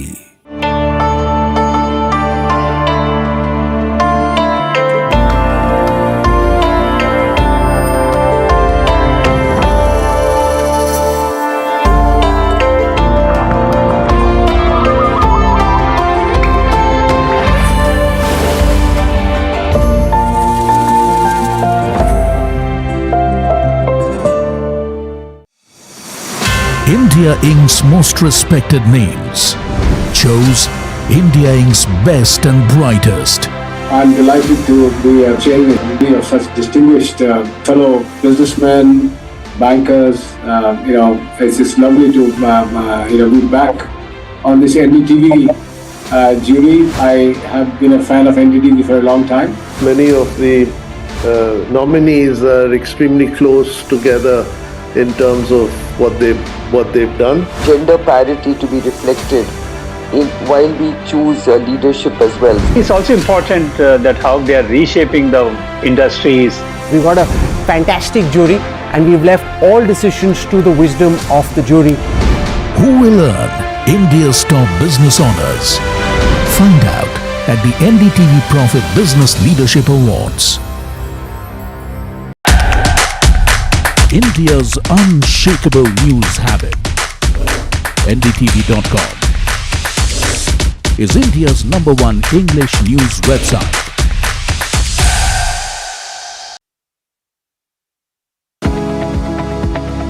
Superstar Stocks of the Day, presented by Tata Azura. हर रास्ते का superstar.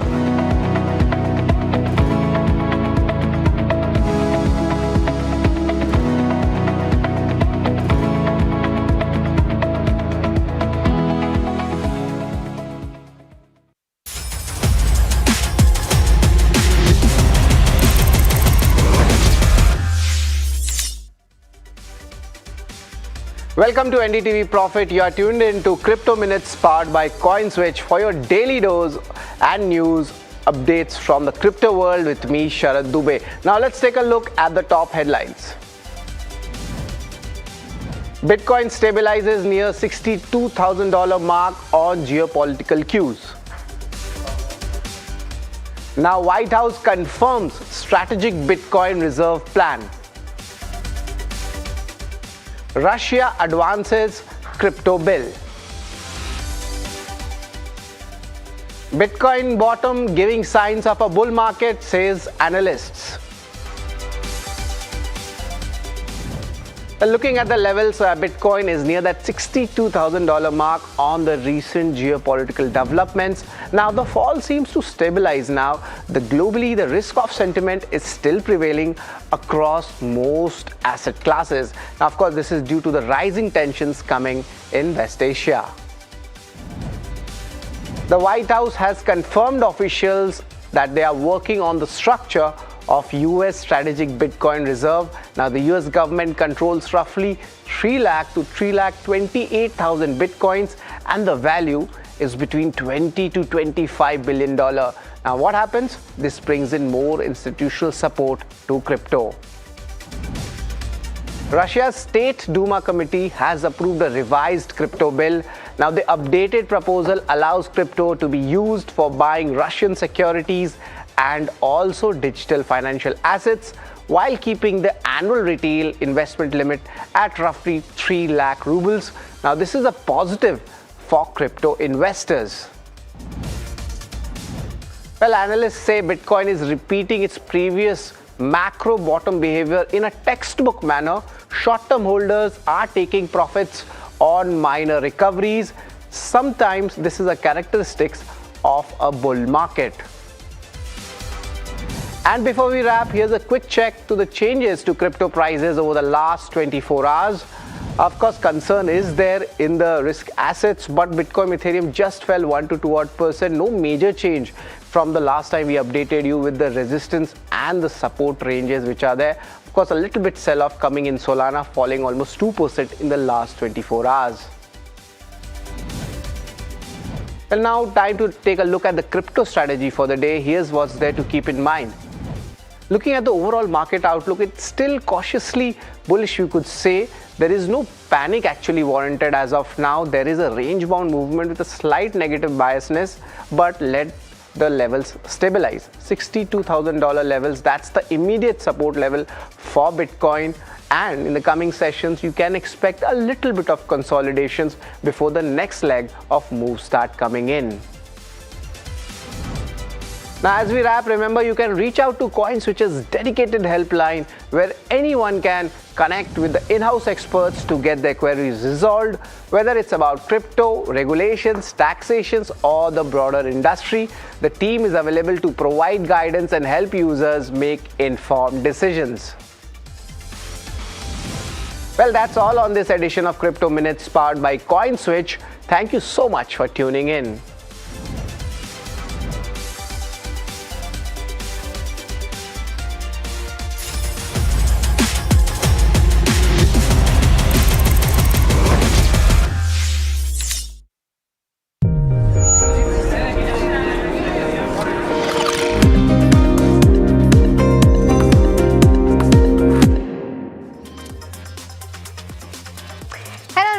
Watching Ask Profit here at NDTV Profit. I'm Mahima Vachrajani and with me is Soumit Sarkar, and this is a show, of course, that gets all your stock-related queries answered. For viewers who are just tuning in, you can either give us a call or send us your query on the WhatsApp number that's flashing on your screen up there. While you do that, let's take a quick look as to how the markets are doing at the moment. The Nifty 50, let's try to pull that up about the 24,000 levels, trading around 0.65% higher. 153 points of an uptick is what we are seeing. So after yesterday's steep fall, at least we're seeing some action, and well above the 24,000 is what we're observing on the Nifty 50. Let's also try to pull up the heat map and see as to what are the counters that are contributing to that gain coming in?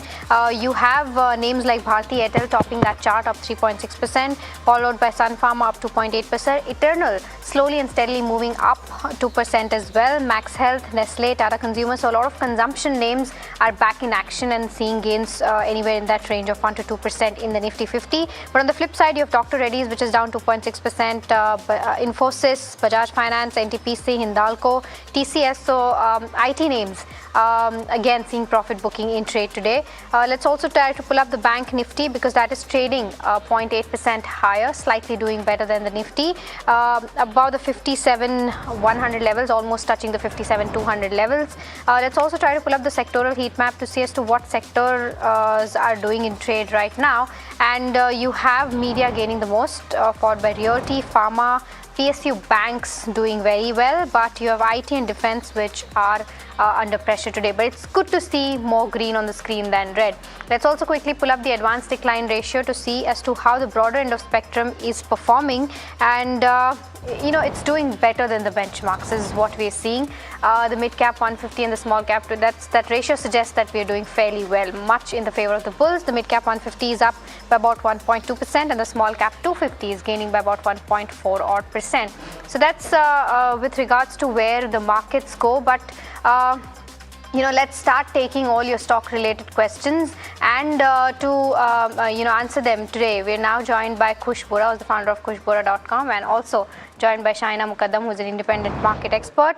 I'll start by taking the first query that is coming in, and this is from our viewer who's asking about Vikram Solar. This is Chintan Nivas, if I'm not wrong, and he says that he wants a long-term outlook on Vikram Solar. Shaina, a very good morning to you. I'll come to you on this one. What would you recommend him? See, they have got a good morning, everybody, to start with. It's a great day to start with, sunny day. But also, I think Vikram Solar, they've got quite a few orders that have come in recently. Also, I think after that huge correction that we saw, if you see in the last 6 odd months, the stock had corrected and then has been stabilizing, consolidating. So I think at current levels, it would be a hold as of now. If you want to add, probably you could add it at slightly lower levels, maybe 180 type of levels, but otherwise you could hold and then hold it for a bounce, which I think you could see it go closer to about 230 type of levels. So it's a hold and then buy at any dip that you get. Right, the next query is coming in from Sagar Pathak. It's on Triveni Turbine. He has bought few shares at a price of 669. Should he continue to hold this counter or sell? Kush, any view on Triveni Turbine? First up, a very good morning, guys. Cheerful day for sure. I want to ask Shaina, what part of Mumbai is she in? Where is it sunny? I want some of that. It's been far too long when we've had these rains in Mumbai. But nevertheless, a slightly cheerful day, especially compared to what happened yesterday. Now, as far as Triveni turbines go, the stocks had a good run, a very sharp uptick, and then you're seeing this fall on the stock. Now it's come very close to that support zone of 600, 605, and it's coming close to oversold territories on the daily setup at least. So my suggestion for now, stay put, keep a tight stop loss at 600 or maybe just under. I don't expect a V-shape kind of a recovery, but the stock should consolidate here and attempt a rebound towards levels of 640 and even 675. So maybe give it some time. You could see a lesser loss than you're seeing right now. For now, like I said, hold, continue to hold, stop loss just under 600. Okay, the next one that we have is on allied blenders and distilleries, and this is from Murli, who's writing us from Hyderabad. He says that he's bought 20 shares at the levels of 324 and wants to know if he can continue to hold this for a year and what could be the target. Kush, a slightly long-term view on the charts on this one? Oh, in fact, I'm glad that he's asked for a long-term view because on the weekly setup, the stock actually is attempting, a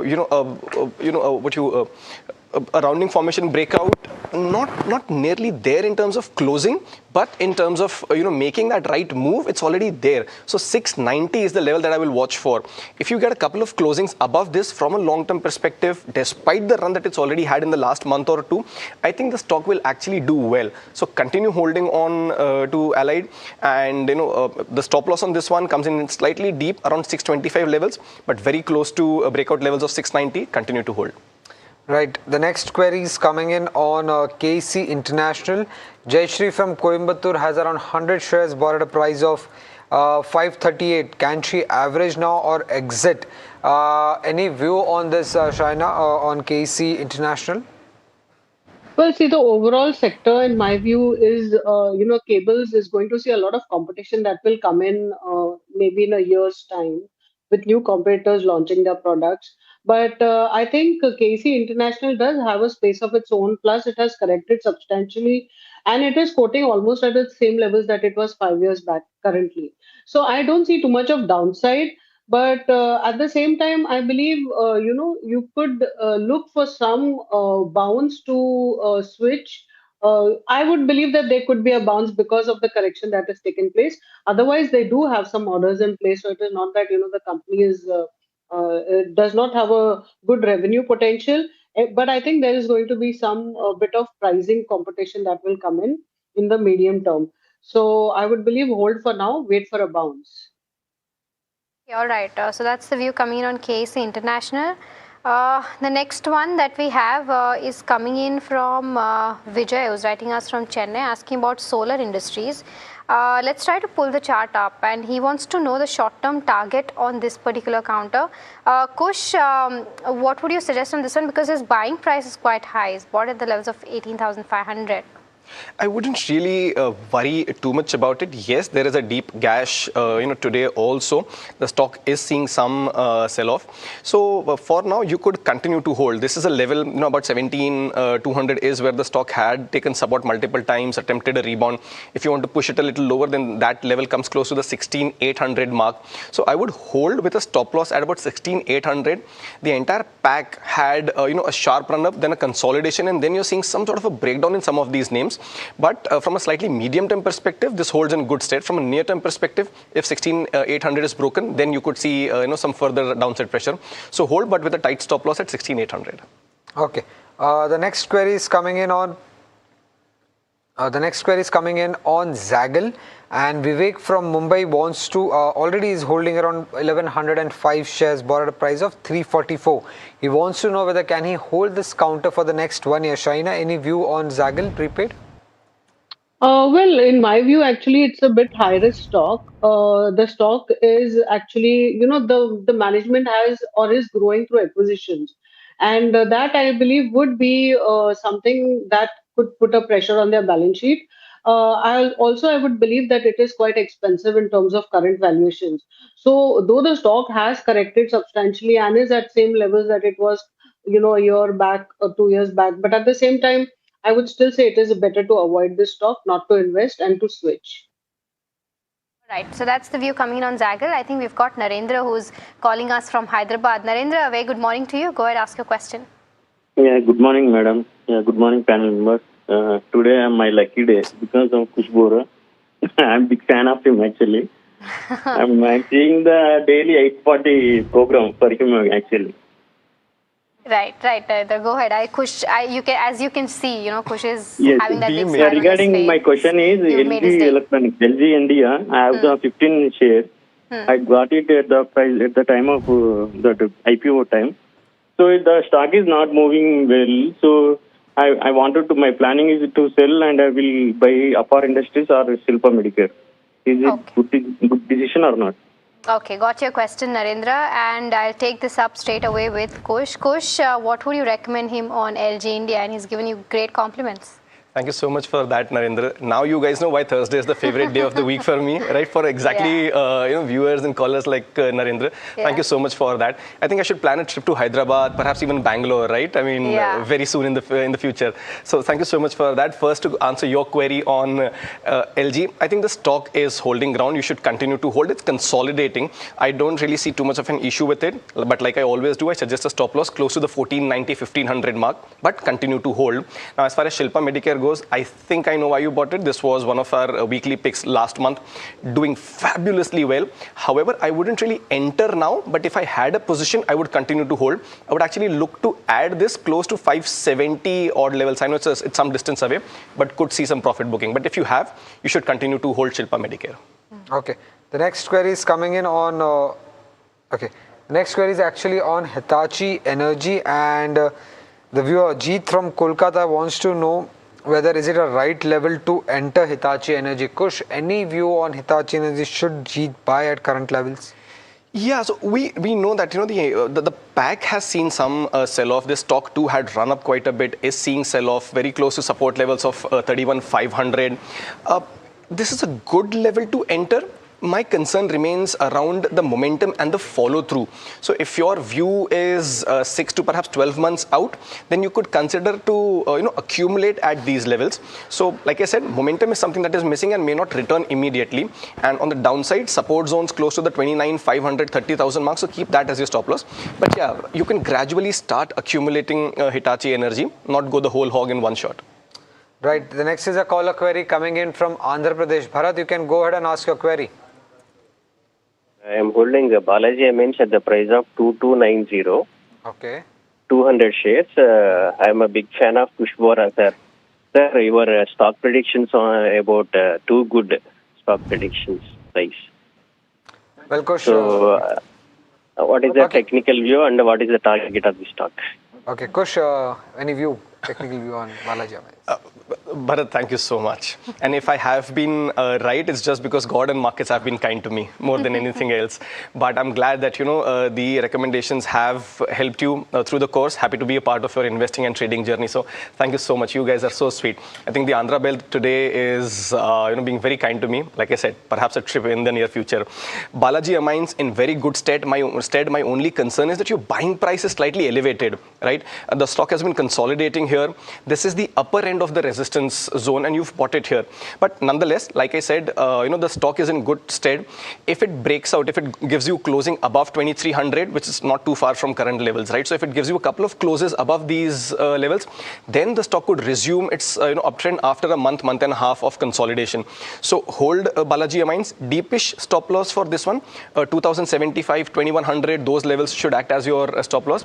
But for now, you could very well continue to hold Balaji Amines. All right, so that's the view coming in on Balaji Amines. And by the way, markets have not been good to everyone. Yeah. So yes, it all depends on how you give the advice. So kudos to that, Kush, for sure. But the next one that we have is from Satya, who's writing us from Kakinada. He's asking about BEL. He's got around 200 shares at the levels of 414. From a slightly long-term perspective, is this a good counter to hold China in the defense pack, or are you viewing at something else in that entire pack?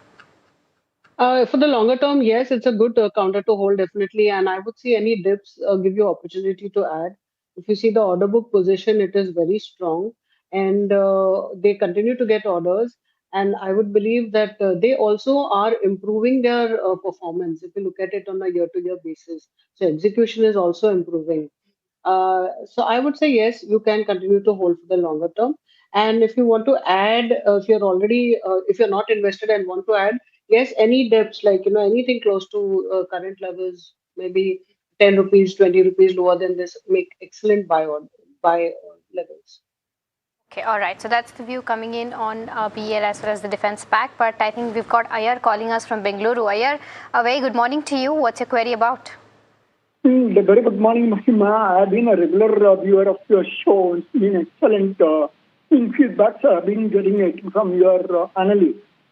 I have got today this query regarding, the entering into Bharti Airtel or CG Power. Okay. This is the best option because I would like to split something like about 50,000 to 70,000 on the stock. Okay. And debit is for a long term, which is about 2 years minimum. Okay. I was holding Bharti Airtel, but I made some profit. I came out of it. But is it the right time, where I can re-enter either this or CG Power or any other good stock from Kush Bora? If I could get it, I'll be very happy. Sure, because Kush has been giving a very good, views like. Absolutely. Mr. Ayar, thank you so much, first of all, for your kind words. Certainly made our day. And do, of course, keep watching us. So I'll take your query with Kush then. Kush, Bharti Airtel at its day's high point as we speak. CG Power, of course, has seen a significant downtick from its highs, but what would you recommend him? So much love. So much love. Yeah. Thank you so much, Mr. Iyer, for those lovely words. This is a little overwhelming. And by the way, on a very on a similar but side note, I'm a little used to these compliments through the viewers. First time I'm getting a compliment from someone on the panel hosting the show. Mahima says thank you to you as well. Didn't go unnoticed. So yeah, see, look, you can buy Bharti Airtel, and I'm glad that your view is 2 years or more, because it is going through a consolidation phase. In fact, the whole of this calendar year is consolidating. Now it's starting to break out. Today is the first day after a while that it's moved above the 200-day moving average. It's a tactical positive sign. So. Got it. Okay. All right. So that's the view. We'll get your view again, Kush. But let's cut across to PM Narendra Modi addressing media on the sidelines of his visit to Australia. मैं अपने मित्र प्रधानमंत्री एल्बेनीज का हार्दिक आभार व्यक्त करता हूं। उनके व्यक्तिगत प्रयासों ने, उनके कमिटमेंट ने भारत ऑस्ट्रेलिया संबंधों को नई ऊंचाई और व्यापकता दी है। उनके इस बहुमूल्य योगदान के लिए मैं उनका अभिनंदन करता हूं। फ्रेंड्स, भारत और ऑस्ट्रेलिया दो वाइब्रेंट डेमोक्रेसीज हैं, दो मल्टीकल्चरल सोसाइटीज हैं और दो महत्वपूर्ण ओशन पावर्स हैं। हमारी ये समानताएं और हमारा कॉमन वर्ल्ड व्यू हमें गहरे आपसी विश्वास के साथ निरंतर आगे बढ़ने की प्रेरणा देते हैं। हमारी कॉम्प्रिहेंसिव स्ट्रेटेजिक पार्टनरशिप ने पिछले कुछ वर्षों में अभूतपूर्व प्रगति की है और आज तीसरी एनुअल समिट से हमारे सहयोग में कई नए आयाम जुड़े हैं।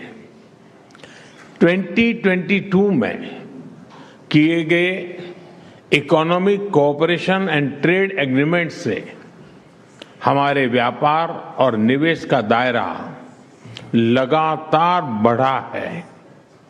अब हमने कॉम्प्रिहेंसिव इकोनॉमिक कोऑपरेशन एग्रीमेंट यानी सीका पर तेजी से काम करने का निर्णय लिया है, जो दोनों देशों के लिए बैलेंस, एम्बिशियस और विन विन होगा।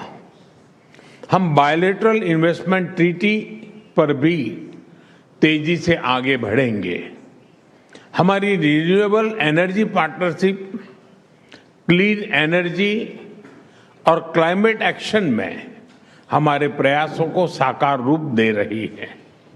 इसके तहत हम इन्वेस्टमेंट, टेक्नोलॉजी ट्रांसफर और इंडस्ट्री टू इंडस्ट्री कोलैबोरेशन पर विशेष बल दे रहे हैं। पीएम सूर्यघर योजना को सपोर्ट करने के लिए हमने मिलकर गुजरात में रूफटॉप सोलर ट्रेनिंग एकेडमी बनाई है। यह एकेडमी अनेक महिलाओं और युवाओं की कैपेसिटी बिल्डिंग में योगदान देगी। न्यूक्लियर एनर्जी के क्षेत्र में आज हमने एक महत्वपूर्ण समझौता किया है। इससे ऑस्ट्रेलिया से भारत को यूरेनियम सप्लाई का मार्ग खुलेगा और हमारे क्लीन एनर्जी के उद्देश्यों को नई ताकत मिलेगी। क्रिटिकल मिनरल्स में हमारा सहयोग हमारी स्ट्रेटेजिक सिक्योरिटी और क्लीन एनर्जी ट्रांजिशन के लिए महत्वपूर्ण है। इसी सोच के साथ आज हमने Australia India partnership on cyber, critical technologies and supply chains यानी एआई पैक्ट की पहल ली है। हम मिलकर क्रिटिकल मिनरल्स कॉरिडोर पर भी काम करेंगे। साथियों, इंडो पैसिफिक केवल दो महासागरों का संगम नहीं है, यह भारत और ऑस्ट्रेलिया जैसे लाइक माइंडेड डेमोक्रेसीज के शेयर्ड एस्पिरेशंस का भी प्रतीक है। रक्षा और सुरक्षा में सहयोग बढ़ाने के लिए आज हमने एक महत्वपूर्ण जॉइंट डिक्लेरेशन जारी की है। Bharat Australia defence innovation corridor से हम डिफेंस स्टार्टअप्स और इंडस्ट्रीज को जोड़ने पर काम करेंगे। हमारे मैरीटाइम सिक्योरिटी कोलैबोरेशन रोडमैप से इंडो पैसिफिक में हमारे साझा प्रयासों को नई ताकत मिलेगी। हम शिप बिल्डिंग, शिप रिपेयर और मेंटेनेंस में भी मिलकर आगे बढ़ेंगे। फ्रेंड्स, आज हमने कई क्षेत्रीय एवं अंतर्राष्ट्रीय मुद्दों पर भी विस्तार पूर्वक चर्चा की। भारत और ऑस्ट्रेलिया मानते हैं कि आतंकवाद केवल किसी एक देश के लिए नहीं बल्कि पूरी मानवता के लिए गंभीर चुनौती है। इसलिए आतंकवाद के खिलाफ हमारी लड़ाई भी साझा है, हमारे संकल्प भी अटूट है और हमारा सहयोग भी लगातार मजबूत हो रहा है। हमारा यह भी मानना है कि विश्व के अनेक भागों में चल रहे तनावों All right, so that was Prime Minister Narendra Modi addressing the media on the sidelines of his visit to Australia, of course, talking about defense, uranium, critical minerals, etc. But we were speaking to Kush earlier. Kush, let's complete your view on Bharti Airtel and CG Power. Yeah, they've been so sweet. I have to come back to this, right? So just a quick word. Bharti Airtel, yes, you can accumulate now. It's giving you a breakout above the 200 moving average. Stop loss at 1875. And because all of you have been so sweet and so kind, I'll give you two, not just one stock from a medium to a long-term perspective. One is IKS. We've discussed this on the channel as a call. Stop loss on this one, 1775, and delivery is the other one, 485, 490. That's your stop loss. Both of these positional calls still look very good. All right, okay, it's time for a rapid fire round now. Question China, try to keep your answers as short as possible. The first question that we have is on Bharti Hexacom. Our viewer Wahida says that it's been consolidating for quite some time now, but she's been patient and is a long-term investor. Should she continue to hold? Her buying price is 1863. China, what would you recommend? I would say hold for a bounce. Okay. Next query is for you, Kush. It's on MCX. Srinivas Nuka from Hyderabad has around 500 shares, bought at a price of 2,900. Can he hold for the next 6 to 10 months? Very good entry price. Continue to hold. It is rebounding. Stop loss at 2695, 2700 levels. Okay, the next one is on transformers and rectifiers. Our viewer has bought it at the price of 345. 150 shares is what he or she is holding. For the next 3 years, continue to hold China. I would say that you hold it for now, and again look for a bounce to exit. So hold for now. The next query is for you, Shaina. It's on Salasa Tech. The viewer P Gopal has around 1,000 shares, bought at a price of 14 rupees. Currently sitting on a loss. Should he continue to hold this counter or exit? Despite the fall that the stock has seen over a period of time, I still think it looks weak, and plus in terms of business also looks a bit weak. So I would say switch. Okay, the next one is on Prashant. Markson's Pharma or GlaxoSmithKline Pharma? Which one is a better bet right now? Seeing the charts, Kush, which one would you recommend between the two? Yeah, very clearly Markson's. There is strength, and we've recommended that as the weekly pick as well. So you could buy this. Maybe if you want to buy on declines, 265 or thereabouts is a good entry price. The next query is for you, Shaina. Dilip from Kolkata wants to know whether whether is it a right time to enter stock Vinati Organic? Vinati Organics is not my topic in the sector, but it is showing some rebound because of the overall sector. So as of now, it's a hold. Okay, L&T from a technical perspective, Suresh from Kerala wants to know, can he buy at these levels? Kush, is there a time frame? No, there's no time frame. So maja nahi aa raha. There is no momentum right now. So I would suggest wait up on buying L&T. From a technical perspective, wait up. All right, okay, that brings us to the end of this rapid fire. Though a short one, we'll keep the other one long. So do stay tuned in, but it's time to slip into a very, very short break.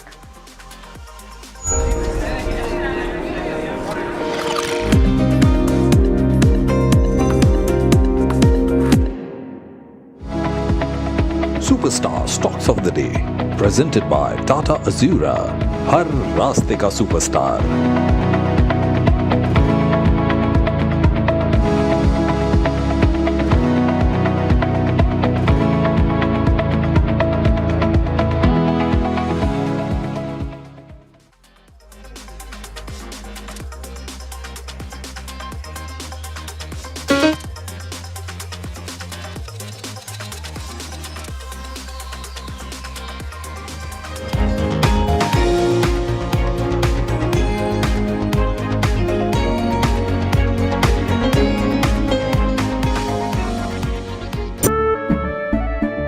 केसरिया से मन जोगी हुआ रे, दिल झूमे देखो मतवारा हुआ रे, केसरिया से मन जोगी हुआ। हर पल मनाओ केसरी त्योहार, विमल बोलो जुबान Kesari.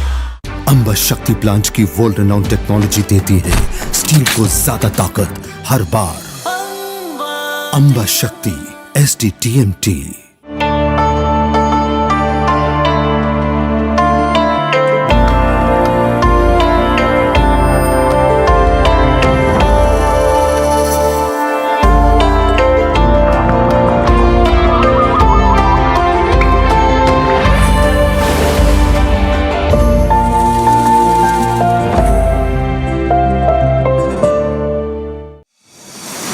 India Inc.'s most respected names chose India Inc.'s best and brightest.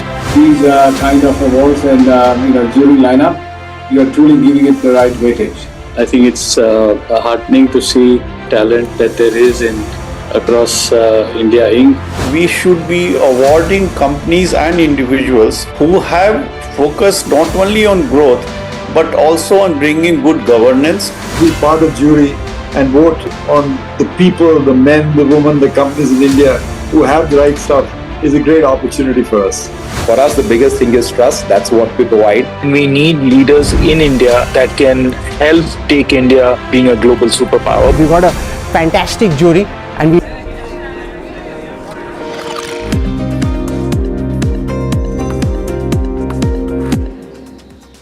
Welcome back. You're watching Ask Profit. For viewers who are just tuning in, you can either give us a call or send us your query on the WhatsApp number that's flashing on your screen up there. By now, I think everybody who's watching us knows this, but still.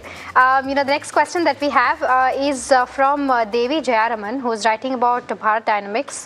She wants to know whether she can continue to hold this. She's not mentioned the time frame, but China, I'll come to you on this one. Any particular view on Bharat Dynamics? I think this is another stock in the overall defense segment that I would say looks good in terms of order book as well as in terms of potential for the stock to move up.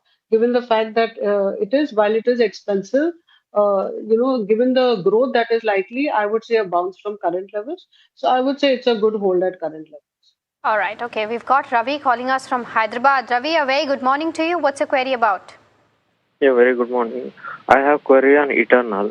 Just want to know, is it a good time to enter into this stock? And I can hold for next 1 year. For next 1 year, okay. Kush, I'll take this up with you.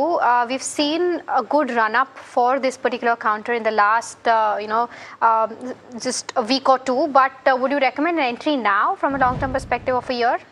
From a year's perspective, definitely. The stock's paid its dues, as we say. Yeah. It's gone down, it's consolidated, it's now giving you a breakout. Small hitch at the 300 level. Psychologically also it's important, but technically also it has, significance. So you could start accumulating now, but if you get a close above 300, that's when you can perhaps add some more. I'm a big fan of adding more when the stock actually goes higher, remember that. So yes, from a year's perspective, you can, add Eternal. It's had a good run. Momentum was missing. That too caught up last week. From a downside perspective, there is support near the 265 mark. If you do enter at these levels, keep your stop losses around 265. All right. Okay. The next one that we have is on Cochin Shipyard. This is from our viewer Sheikh Ilyas, who's writing us from Andhra Pradesh. He's got around 130 odd shares at the levels of 1466. Wants to know if you can go ahead and add some more here. Shaina, any view on Cochin Shipyard? As we heard the Prime Minister just now, there is a lot of focus that is going to be on defense, and incrementally, I think Cochin Shipyard should do pretty well going forward. given the fact that they are, doing well in terms of numbers also. Their order book is as high as 21,000 crores, which gives you sufficient scope for growth. So I would say you can hold it for the longer term. Right, the next query is for you, Kush. It's on Bellrise. Mohammad Nahan is saying that it is one of your suggested picks and the stock has reached around 252 before consolidating around 230. Is it still good hold, or would you recommend switching to any other auto stock? That is so awesome. I was hoping that this query comes to me. Thank you, Mohammed, for that. I'm so glad you remember. You're absolutely right. This has been one of my picks. And your reading is also right. It's run up quite a bit, now consolidating. If you would have asked me, yahan pe buy karna hai kya? Just blanket, I would have said yes. That's still the conviction that I have on Bellrise. So yes, you could very well add now. In fact, the dip is a healthy one. On the downside, supports near 210, 215 zones. So keep your stop losses there. You could also look at the Shriram Pistons, by the way. All right, okay. So that's the view on Bellrise as well as a bonus tip of Shriram Pistons. But I think we've got Vijay who's calling us from Hyderabad. Vijay, a very good morning to you. Go ahead, ask your question. I'm holding TD Power at price 1140, 100 shares. I want to know the technical from Kush. Okay, all right. TD Power is the counter, Kush. He's sitting on a slight loss right now, but what would you recommend? Vijay, thank you so much for directing this towards me. Okay, so the stock is consolidating. We've seen it slide lower. My concern is that it may not immediately rebound. Now, the good thing is that your buying price is not too far away, from the current price. So I would suggest a hold because the stock is due a rebound, and I'm starting to see some positive divergences on the daily setup at least. So my suggestion: hold for now. Keep a deepish stop loss close to 1030, and yeah, when the stock moves higher, I would suggest don't book, but keep trailing your stop losses higher, right? We've spoken about that in the past. So for now, hold with a stop loss at 1030. As the stock moves higher, keep trailing your stop losses up. Yeah, the next one is on HFCL and it's for you, Shaina. Harish. Okay, Harish has around 100 shares bought at a price of 100 rupees. He wants to know, should he continue to hold or sell today? I would say hold because here, there's a lot happening in terms of incremental demand that's coming in, both from telecom as well as new defense orders that are coming in, local as well as international. I would say you hold it, but given the steep, rise that the stock has seen in the recent past, you could keep a stop loss, keep it at around 200 rupees. But I would see even those levels that one could add and then hold it for the longer term. So if you're a long-term investor, just hold it. Otherwise, if you want to book little profits, you could book, but keep a stop loss of 200 for the shorter term investor. All right, okay, so that's the view coming in on HFCL. The next one that we have is from Raghu, who's writing us from Bengaluru. He wants a long-term view on 3 names, pharma names that he has mentioned, and he wants a pick from the 3. Shaina has mentioned Zydus Life, Dr. Reddy's, and Newland. Any of these that you're liking from a long-term perspective? Well, actually, the overall pharma sector is doing well, but my 3 picks, in fact, let me give 3 separate picks if he wants to invest as of now. So my order of picking would be Biocon, Cipla, and maybe Dr. Reddy's if you have to pick between the 3. All right. The next one that we have is coming in from the defense pack. Pratiksha from Muscat says that she's got BEL, BDL, BEML and MTA Tech in the defense stocks. She wants to know as to which one of these 2 can she go ahead and exit right now. So a lot of names, Kush, I'll repeat them once again when you're still trying to pull up the charts. BEL, BDL, BEML and MTA Tech. Where are they looking attractive and which 2 should she exit? Is there a time frame mentioned? No, she's not mentioned the time frame, but she says that she wants to know the exit and the target price for this one. Yeah, so if it's a trading bet, I would suggest you could exit BDL and BEL, the consolidating mild negative bias on these. Positionally, BEL looks good, but from a very near-term trade perspective. MTAR is something that you can hold. It's seen a profit booking dip, now attempting a rebound.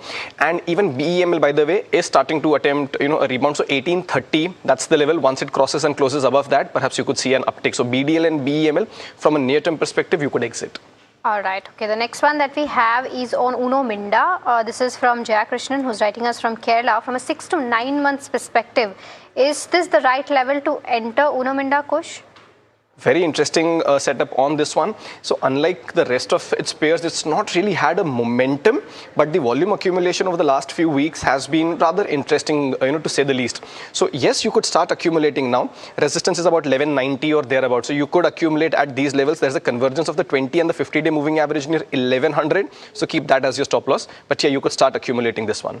All right. Okay. We've got Sayan waiting by, calling us from Kolkata. Sayan, go ahead, ask your question. Hello, good morning. I have 3,000 share of Suzlon at the price of 50 rupees. Okay. My view is long term, but right now there is some technical breakdown. I guess it went below the 200 the DMA yesterday. So I would like to know some short term view. Okay, all right. Okay, got your question. I mean, because it's a mix of both fundamental and technical, I'm still trying to decide who should I go to. I'll first go to Shaina. Shaina, your overall view on Suzlon, and then I'll also take a technical view from Kush. Yes, I mean, the long term looks decent. I would say in the shorter term, since he's also looking for a shorter term view, I would say it looks a bit weak. I would say it would correct closer to about 48.50 type of levels. But for the longer term, the order book position is very strong. So I think if you're a 3-year holder, then yes, you could make money on Suzlon. Shorter term, I think you could see some bit of consolidation or correction. Okay, the next query is for you, Kush. It's from Shri from Chennai. Wants to know whether it's a good time to buy Natco Pharma. So Natco Pharma has been one of those stocks which has popped up on radar every now and then. The follow through is missing, and because the rest of the pack has done well and this hasn't participated, not really a big fan. If you have a position, I mean, you could hold, no harm in that. 865, 885 thereabouts can be your stop loss. But if you're asking for a fresh entry, you don't have a position, then I wouldn't really enter in Natco Pharma right now. And just a quick view on Suzlon as well, Kush. Oh yeah, China actually gave a very beautiful techno funda view, so a +1 on that. There could be a 48 to 50 kind of a support zone retest at that, but from a medium term perspective, looks positive, so you could hold. Okay, all right. The next one that we have, I think we've got Bala Subramaniam, who's calling us from Bengaluru. A very good morning to you, sir. Go ahead, ask your question. Good morning to all. So I'm Bala Subramaniam from Bangalore. I'm holding 15 sets of 15 numbers of trend at an average cost of 5057. Shall I hold or not? Because now the recent time it has got increased again.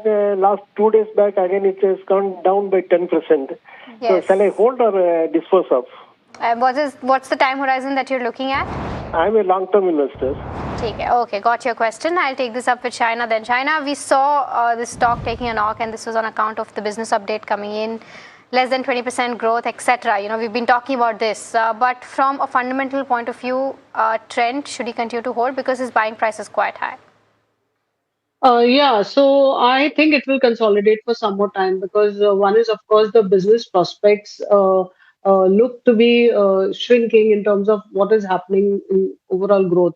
I would say that, maybe you continue to hold. It's a good quality for the longer term, and valuations have started looking a bit more interesting. It's still expensive. I would say you hold as of now, and to keep a stop loss of close to about 2,800, but see if it can rebound from current levels to recover some of your losses. The next query is coming in from Nand Gopal, and he wants to know whether Anantraj, is it a good bet from data center focus? Any view on this, Shaina? If not Anantraj, then any other counter that you would recommend? Yeah, so Anantraj is actually benefiting from the data center, what they are planning to set up over the next 1 to 2 years. But I think it is pretty expensive at current levels. So I wouldn't add at current levels. And because the holding has to be 1 to 2 years. In terms of real estate, their business is contributing. But in terms of valuation, considering just the real estate business, it's expensive. So I will not add at current levels. And if I want to add for data centers, I would look at much lower levels. And I think the other stocks, you can look at CG Power if you want to look at the stock giving that overall entry into that space. So I wouldn't say Anantraj is my top. Okay, all right. So that's the view coming in on Anantraj. The next one that we have is on JTL Industries. Let's try to pull that up. This is from Prabhakar Rao, and he's asking about this counter. He's bought around 235 shares. He's not mentioned the buying price though, Kush. Any view on the charts for this one? Yeah, so not a counter that I've tracked very actively, let me be honest. But from a cursory glance and from the preliminary view that I have, the stock is holding above its key averages. Near-term trend, though volatile, remains bullish. So you could continue to hold. Resistance is around the 83 to 85 zone. Closing above that would be in good stead. So yeah, you could continue to hold. Stop loss, I would suggest somewhere close to the 74 mark. Okay, the next query is from P. Sridhar from Hyderabad on JSW Energy. Should he buy, hold or sell? Any view on this, Shaina? JSW Energy. Yeah, actually, I would say it's a hold at current levels after the correction. They have also got huge plans for putting up new capacity in terms of gigawatt, substantial new orders on hand also. So I would say yes, it's a hold. And here also, I would give a stop loss. I mean, I would give keep a stop loss close to about 520 type of levels, just to protect your downside. But otherwise, I think it's a decent promoter group and decent hold. Right, okay, we've got Vijay calling us from Chennai next. Vijay, a very good morning to you. Go ahead, ask your question. Very good morning to all. So my question is, I hold Private India share, which I bought for average 295 rupees, and I hold 1,000 numbers of shares. So my plan is to hold this for next 2 years. Is it viable, or should I sell and exit? Okay, Vijay, first of all, kudos to you because you've bought it at the correct levels. You've made significant amount of profit, so you've spotted it at the right price. I'll take this up with Shahina. Shahina, he's already sitting on profits of over 15 lakh rupees. What would you recommend? Book partial profits, continue to hold? No, I would suggest that he continues to hold. It's a great stock to hold for the longer term, and he's got it at a decent price also. And even if you saw the FY26 numbers, they were pretty strong. They had both volume growth as well as overall turnover growth that was there around of 10%. EBITDA was higher. The profit EBITDA was quite strong actually, in fact, and profits also 21% higher. So I think they are in a good segment, doing well. I would say continue to hold for better returns. Next query is coming in from Ahmed from Delhi. He has bought 50 shares of RailTel, bought at a price of 400 rupees. This was done around 10 months back. He wants to know the next 6 months view on this, Kush. Any view, should he exit now or average or at this level? Yeah, I think it's a while, after which I'm getting a should I average kind of a query. By now everyone knows, right? So the view remains, don't average, especially the stock which is seeing such sharp falls and hasn't really recovered in a meaningful way. Even for the next 6 months, I am not sure if you'll really see your buy price on this one. The stock is respecting the 295, 290 support zones. So maybe with that as your stop loss, you can hold now. Any rebounds closer to about 325 and 345 kind of levels should be taken as an opportunity to exit. I wouldn't really add a fresh or even average right now. All right. Okay. The next one that we have is coming in, and this is on Websol. This is from Sunil, who is writing us from Bengaluru. He's got it at the level of 107 and wants to know from a 5-year perspective, this is a good hold. Shaina, any view?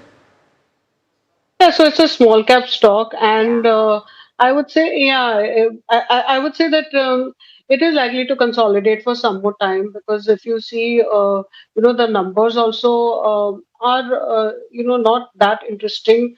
While they have done pretty well, if you say the March quarter, I would say in terms of size, it is small. Valuations also, it is slightly expensive. But given the fact that it has corrected, I would say that continue to hold. And you could look at targets close to about 105, 110 to review the stock.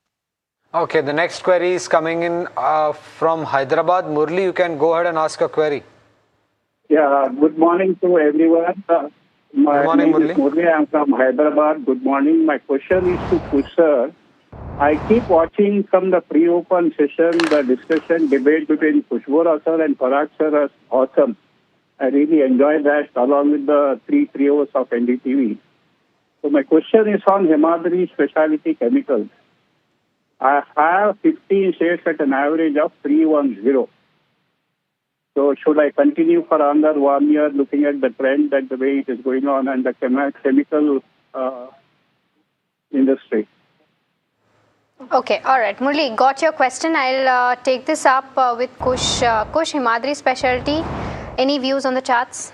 That's so sweet. Thank you so much, Murli. And I will for sure pass on your love and compliments to Parag Bhai as well. I'm so glad that those synergies and those discussions they add so much value and are fun to watch. Trust me, they're fun for us as well. That's a good stock that you're holding. It's after a long consolidation period, it's given you a breakout, a move in the last month or so. I think you should continue holding on to this. The sector is also, by the way, starting to see some traction. For me, there is a rounding bottom formation breakout that will come above 675. It did attempt to go above that, by the way, but didn't close in a meaningful way. So from a year's perspective, I think you should very well continue holding on to this one. Like I always do, a deepish stop loss close to the 595 mark, but the trajectory looks positive for Himadri Specialty. All right. Okay. The next one that we have is on GMDC. Pramod from Mumbai says that he wants a long-term view of at least 3 years on this one. China, what would you recommend? Yeah, so basically GMDC, I would say that they are doing pretty well in terms of overall revenues. And as we just heard, again, let me refer to the Prime Minister's talk that he was giving, that the focus going forward is going to be on mining sector. And there are a lot of incentives that have been given to the mining sector, and GMDC is expanding. So I would say while operational performance, there is some bit that they can improve on. Given the prospects for the medium to longer term and the mining leases that they are bidding for, I would say you continue to hold GMDC for the long period time frame. Query is coming in from Tarun from Hyderabad, and he wants to know whether should he buy PFC at the current levels, or should he wait for a better entry point? Shaina, any view on Power Finance Corporation?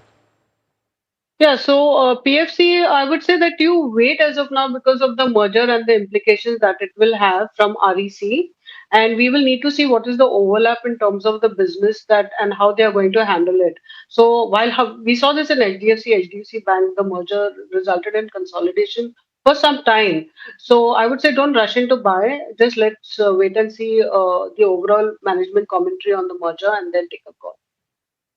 Okay, all right. So that's the view coming in on PFC. The next one that we have is from Noreen, who's writing us from Dubai and saying a special thanks to both Shahina and you, Kush. He's saying that he really values your advice as well as guidance. He's asking about DCB Bank. He says he bought it at the levels of 182, and he wants to know whether he can continue to hold this from a slightly long-term perspective. Shahina, your view on DCB Bank? Yeah, so finally I get one compliment. Thank you, Nasreen. No, Shahina. But I also appreciate. Yeah. No. You have all the compliments from us and the entire team of NDTV Profit. Yeah, but I also appreciate all of you guys, including Kush and you, and the way you anchor. So coming back to DCB, I think in terms of valuation, it is very attractive compared to the rest of the banks, and it's a small cap, 6,000 crores of market cap, slightly lower than that. But if you see price to book, it's 0.9, so it looks good from current levels, and it's basically quite steady given the fact that even they've managed the balance sheet quite well. So I would say continue to hold and hold it for the medium to longer term. Okay, all right. So that's the view on DCB Bank. The next one that we have is on TCS and Infosys. Our viewer wants to know as to what should he do with IT stocks. I think, Kush, from a trader perspective also, IT stocks have, not been on the radar for sure. But what would you recommend him? Why TCS and Infosys? Correct.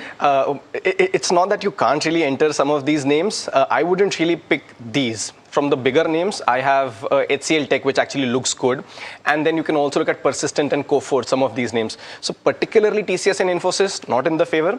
But let me also add one more name, Tech Mahindra, by the way. So amongst these four, you can take your pick. Massively oversold, could attempt a rebound, but keep strict stop losses. All right. Okay. So that's the view on IT stocks. It's time for a rapid fire round now. Try to keep your answers as short as possible. Kush and Shaina. The first one that we have is on M&M. This is from Padma, who's writing us from Bengaluru. Her buying price is 3117 and 53 is the quantity. Her time horizon is 2 years. Shaina, continue to hold. I would say hold. The next query is on BHEL. Naveen from Hyderabad wants to know whether should he continue to hold the 50 shares bought at a price of 364 or should he exit. Kush. We should continue to hold. Stop loss 370. Poly Medicure is the next one. Ranjit from Chennai is holding 19 shares. The buying price is 2058. He's not mentioned the time frame, but any view on this, Shaina? I would say it's a hold. It's doing pretty well. Yeah. The next query is for you, Kush. It's on Cupid. Panchakri from Karnataka has purchased few shares. Should he continue to hold or sell? Yeah, there is no reason to sell. Continue to hold, but don't add a fresh stop loss 185. All right, the next one that we have is coming in, and this is on Titagarh. Venkat Ramanan has bought it at an average price of 820. 300 shares is what he's holding. From a 2-year perspective, Shahina, what is your recommendation? 2-year perspective, it's a hold. Yeah. Okay. The next query is for you, Shaina. It's on Canara Bank. Jassi from Vijayawada is holding 30 shares at a price of 111 rupees. Can he continue to hold this counter for the next 3 years? Yeah, hold. Actually, the price to book is very attractive. Just about 0.9 times 1 year forward. So it's a hold. Okay, the next one is on RVNL. Madanlal Shaw from Chennai has bought 50 shares at the level of 360. Continue to hold. Book losses. Kush? Exit. The next query is for you, Shaina. It's on SJVN. Vinay from Bangalore has bought 1,451 shares at an average price of 117. What's the long-term view? Should he continue to hold this counter? I would say switch. Switch from current level. All right, the next one that we have is on CAMS. Kaushik from Vadodara has got 50 shares at the levels of 672. A technical view on this one, Kush? You could hold, keep stop loss at 725, but there's not enough momentum, so you might want to exit at slightly higher levels, by the way. Okay. The next query is for you, Shaina. It's on Minda Corp. Astha Sabarwal is holding few shares, bought at a price of 660. Should she sell or hold? Hold at current levels. Okay, the next one is on BLS International. A 6 to 12 month view on this, Kush. Our viewer has 100 shares. This is, by the way, Jaya, who has 100 shares at the levels of 276. Hold, exit? Exit. The next query is for you, Shaina. It's on Bharti Hexacom. Wahida is holding 130 shares, bought a price of 1,863. Currently, she is sitting on a loss. Should she hold or exit? Hold as of now. PG Electroplast, Harvinder has bought it at the levels of 852. 3,100 shares is what he's holding. Continue to hold. Average, Kush? This is one, by the way, that you can average. Continue to hold. Positional stop around 500. The next query is for you, Kush. It's on HBL Engineering. Uma from Bangalore has bought few shares of this counter. How long will it take the stock to hit 900 rupees is something that she wants to know. 12 months, maybe a little more. Right now it's consolidating. You can hold. I would suggest a stop loss close to the 725 zones. Bank of Baroda, Shahina, our viewers bought at the levels of 304. 29 shares is what Vardhan Raj has been holding. Vardhan Rajan, by the way, is holding. He's a long-term investor, he says. Continue to hold. Yeah, Bank of Baroda is another stock where the valuations are interesting. So yeah, hold. The next query is for you, Kush. It's on IRFC. Bora is holding 575 shares, bought at a price of 26. Should he continue to hold? No, you should exit this one also. Technical view on Godfrey Phillips, Kush. Priyanka Asha from Mumbai has bought it at the levels of 2117. Yeah, you should continue holding on to this one. Mild consolidation on low volumes could rebound. A stop loss around the 2000 mark. The next question is for you, Kush. It's on Tata Capital. Satya is holding 285 shares, bought at a price of 350. From medium-term perspective, what's your view? Again, this one's a hold. Momentum missing. Stop loss 335. Okay, the next one's on ONGC. 360 shares is what our viewers bought at the levels of 322. This is, by the way, from Ramanan. Shaina, a long-term view on this one. 2 years is what his time horizon is. I would say it's a switch. I don't suggest you hold ONGC for Switch the to medium what? I would suggest the some other sector rather than the oil sector. There's so many other sectors that are doing better, and there's a lot of volatility in this overall segment and what the government policies are. So I would say switch to something in defense, safer. Okay. The next query is for you, Kush. It's on Ola Electric. Sunny is holding few shares. Should he continue to hold? Buy price? No, didn't mention. TK, but not my favorite pick. But hold with a stop loss at 38. Strict stop loss at 38. All right, so that's the view on Ola Electric, but unfortunately we're completely out of time on this edition of Ask Profit as well as the Rapid Fire round. Shaina and Kush, thank you so much for taking out the time and helping us answer all those queries. Viewers, like I said, we're completely out of time on this edition of Ask Profit, but do stay tuned in because KYC comes up next.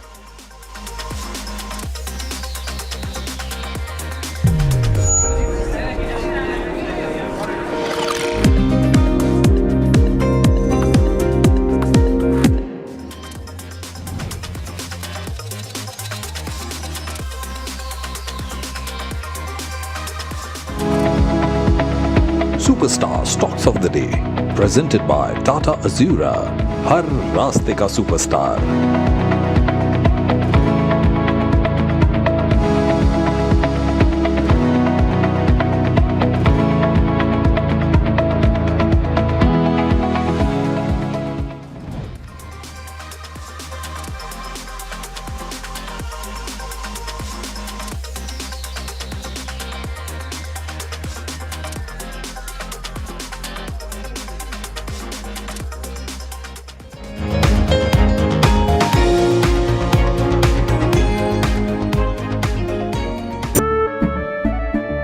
केसरिया से मन जोगी हुआ रे, दिल झूमे देखो मतवारा हुआ रे। केसरिया से मन जोगी हुआ। हर पल मनाओ केसरी त्योहार। विमल, बोलो जुबान केसरी। अंबा शक्ति प्लांट की वर्ल्ड रेनाउंड टेक्नोलॉजी देती है स्टील को ज्यादा ताकत हर बार। अंबा शक्ति SDTMT। Hi, I'm Tamanna Inamdar. Watch me on NDTV Profit, where I break down the day's biggest business stories. What happened, why it matters, and what it means for your money. Hi, I'm Neeraj Shah. Watch me on NDTV Profit for the most incisive market intelligence and meaningful corporate conversations. And I'm Alex Matthew. Markets, mutual funds, insurance, personal finance. I help you cut through the noise and make smarter financial choices. And here's where you can watch us.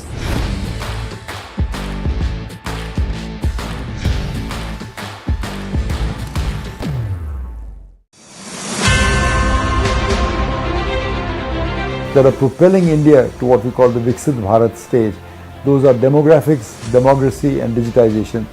These three things are instrumental in creating what we hope is a new India, a more bold India, a more braver India in the next few years.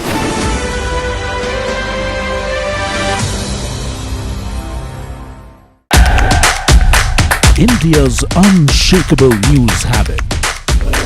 NDTV.com is India's #1 English news website.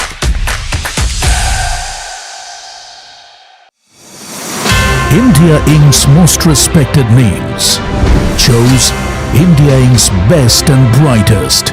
I'm delighted to be chairing a committee of such distinguished fellow businessmen, bankers. It's just lovely to be back on this NDTV jury. I have been a fan of NDTV for a long time. Many of the nominees are extremely close.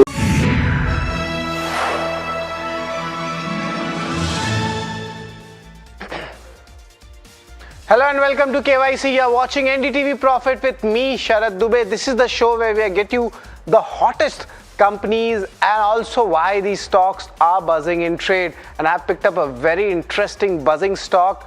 And of course, there are some macro factors also at play. But before that, try to guess the company which we are getting today in KYC. It's an oil and gas exploration company which we are talking about.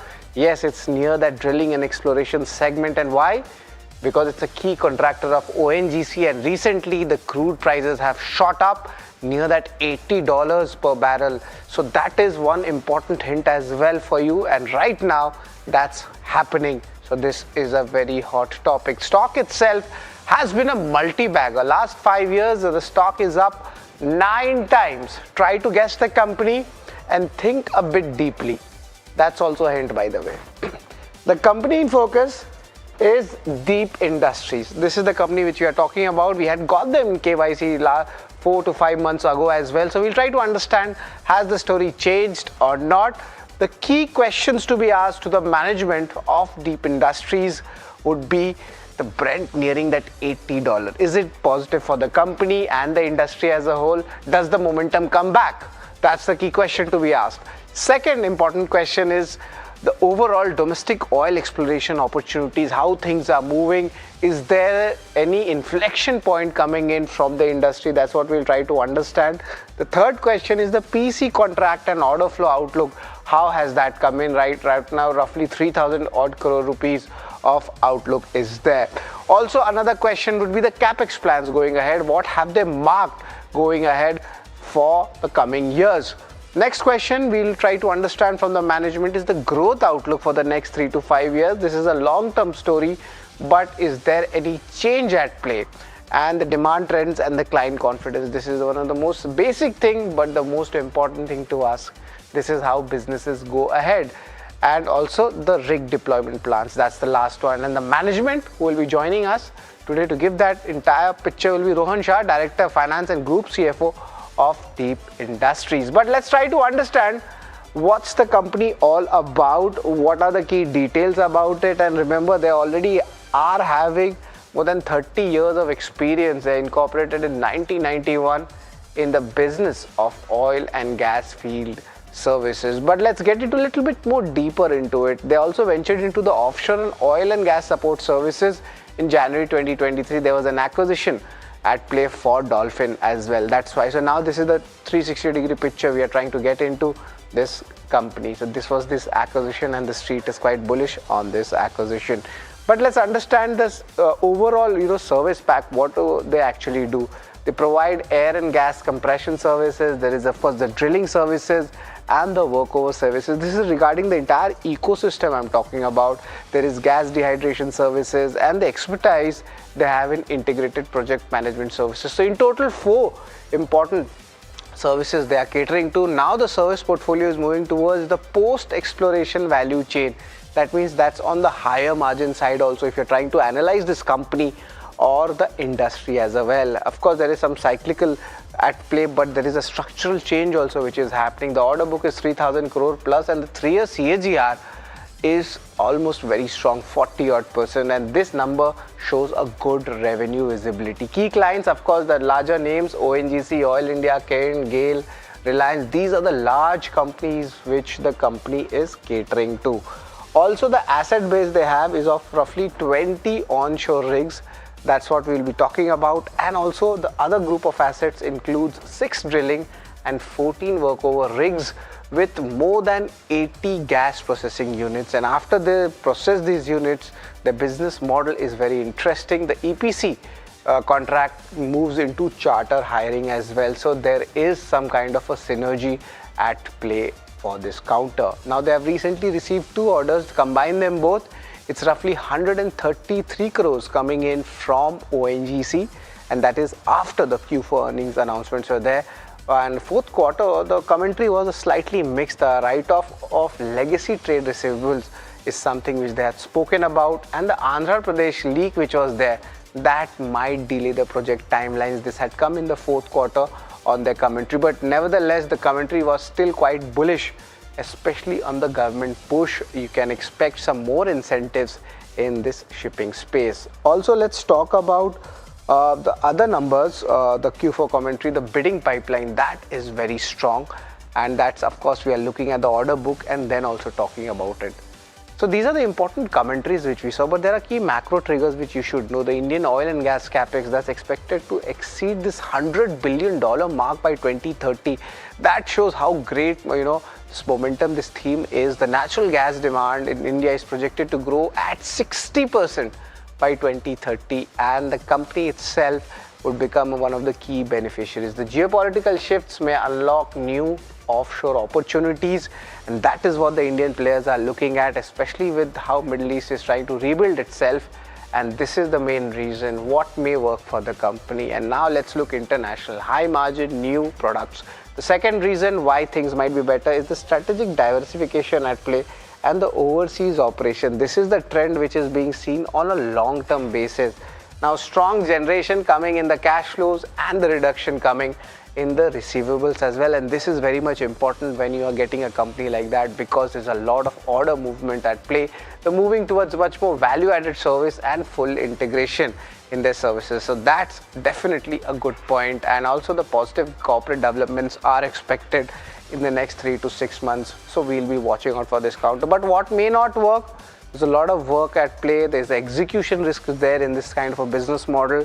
And one more reason is there, and of course that's an accounting move, legacy receivables from Dolphin Group, and that is an overhang in the stock. But nevertheless, as a good smart money, is it entering in this quarter? That's what we'll try to understand. But another important reason to understand our show are the ratings which we give. We have a fixed set of ratings. At times we move these ratings around depending on the industry, and as of now these are the core numbers which we judge a company. And not only these numbers, we also talk about how the shareholding, street cred, how they move as well. We get the valuations in, we compare them with the peers, and of course the outlook, midterm or long term or even short term. And remember, Brent crude rising up right now is something which is positive for these companies. Let's start with the first one, the income statement, what has happened. And largely the FY26 has done really well. See a good significant jump coming in, and the PAT is also doing really well. Look at that. And 3-year CAGR numbers, look at it, that's also pretty strong. If you look at the jump, I would just want to get into 79 crores, and now that is more than doubled, almost 2.5 times of PAT. So this is why we are seeing good re-rating in the counter, and net the numbers are also pretty strong for FY26 for the fourth quarter. So I'm going to give this a thumbs up as well. Let's talk about balance sheet, what has happened. And balance sheet, it's very well capitalized. Borrowings is also on the lower side. Cash bank balance is held up nicely, and for a company like this business model, the company's overall ratios have been maintained, and that is showing a good strength in this counter. So I'm going to give this a thumbs up as well. So the numbers are pretty good. Income statement I spoke about, balance sheet I spoke about, but let's see the cash flow. How much things have changed in FY26, because after execution for these companies, cash flow is the most important thing, and this is a significant improvement, 50% increase from FY24 from cash flow from operations. The conversions also have been pretty strong, and net cash flows is for an industry like this, it's a high working capital industry, and there was an acquisition at play, some receivables being written off. So these are the important factors to actually judge this company. And right now the cash flows have been pretty strong on the operational front, so I'm going to give this a thumbs up as well. After this, let's talk about return ratio. Return ratios have been really strong. I've been mentioning this company on the return ratios, how things have panned out. Larger capex they are not doing, and now they are moving into good products, the high margin ones, and the momentum is there. From FY25, look at the jump coming in. For FY26 at 19%, ROC has been really strong, and ROE also the story remains the same. Look at the jump which has come in from 12%, the jump has come into 22%. Now the question is, will this sustain or not? That's something we'll try to understand as we progress through the year. We are almost finished. The Q1 numbers are going to come in some weeks, so we'll try to understand, but as of now the return ratios are very strong, so a thumbs up.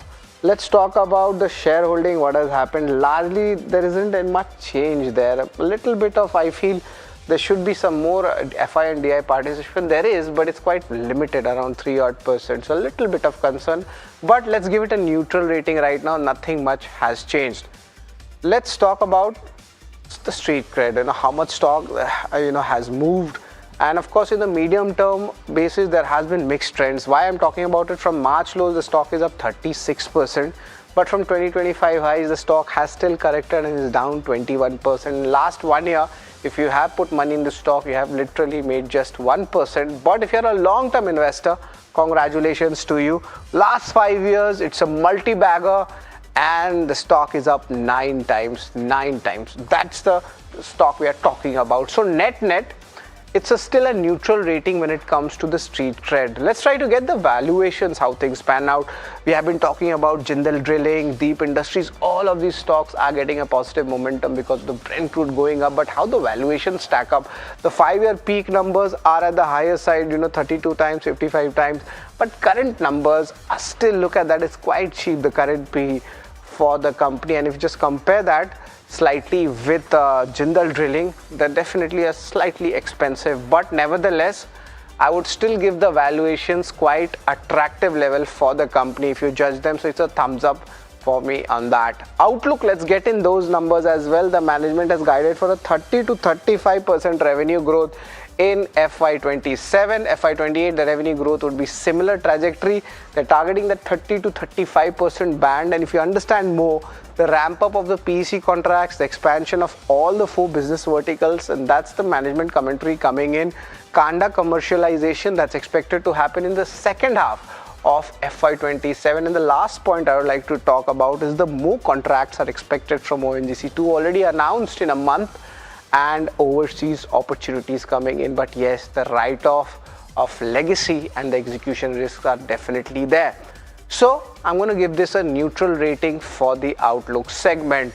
But let's give you the entire picture of the entire KYC ratings for the show. What is it? What does it mean?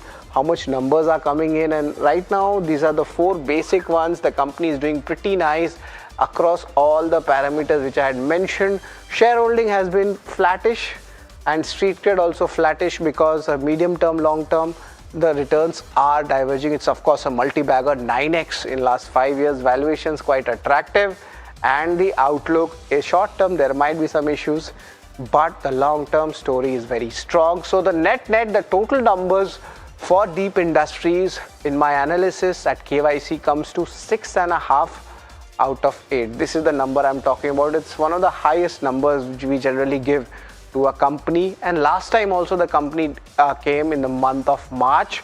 Let's get you that rating also, how things have panned out, and the company has done well both in the month of March as well as July. That means they are maintaining overall, their growth momentum, and this time the cash flows have done better. On the other hand, little bit of concern on the receivables. So this is the historical ratings for KYC. But to get in more flavor, we will be joined by Rohan Shah. He's the Director of Finance and the Group CFO for the company, and he has been in this profession, in the expertise for over 20 years of experience, and with the company itself he has been associated by more than 16 years. So it will be a very interesting conversation with the management, but after a short break. Stay tuned to NDTV Profit.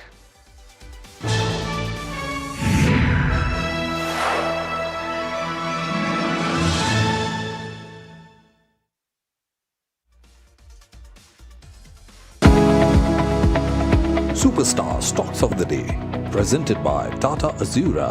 हर रास्ते का superstar.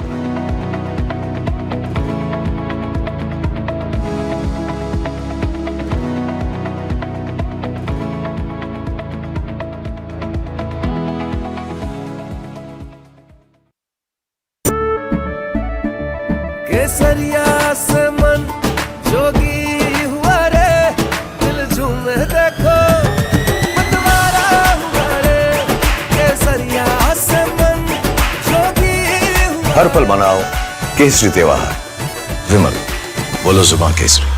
Amba शक्ति plant की world renowned technology देती है steel को ज्यादा ताकत हर बार। अंबा शक्ति SDTMT. India Inc.'s most respected names chose India Inc.'s best and brightest.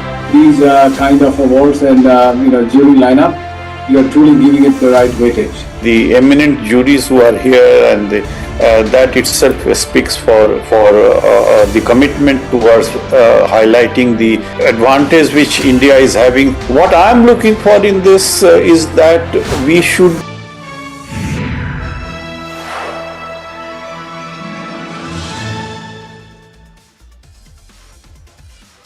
Welcome back to KYC. Now we are joined in by Rohan Shah, the Director of Finance and the Group CFO at Deep Industries. Good afternoon, Rohan. It's always a pleasure to have you with us at NDTV Profit. And now the Brent crude is boiling again. It's near that $80 per barrel mark, and the entire oil and gas space is again buzzing. We are thinking about a rebuild happening, which is of course happening in the long term. But right now, Brent crude is up. How positive is it for your company and the industry? We'll start with that. Rohan. Hi, good afternoon, Sharadji. So, of course, increase in Brent crude price will definitely improve the market sentiments, and the companies into oil and gas will definitely have a good benefit out of it.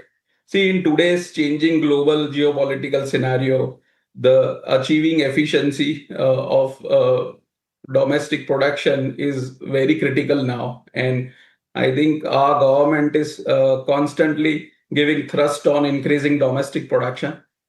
We, as in part of oil and gas industry, with our value chain services, we are rightly aligned with our government's initiative in increasing domestic production, and we are committed to contribute towards country's energy efficiency.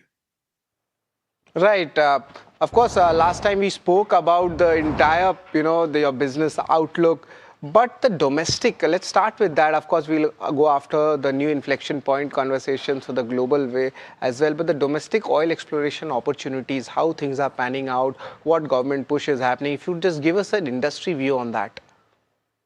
Of course, as I said before, government is pushing hard towards increasing domestic production, and not only new discoveries, but from existing fields as well. They are pushing towards higher production. So our production enhancement contract is one of the example where they are pushing it to enhance the production from existing fields as well. So overall, the push is very much visible, and they are putting very good initiatives towards enhancing the production. Right. Just speaking of this PC contract, what does this actually mean? Just to get into our viewers who are understanding your industry for the first time, and also the order for outlook. I presume it's around 3,000 crore right now. So just give us the flavor of your order flow guidance, which sectors the orders are coming, and what is actually a PC contract? Right. So PEC is termed as production enhancement contract. So under this contract, we have been asked to enhance the production from existing producing fields.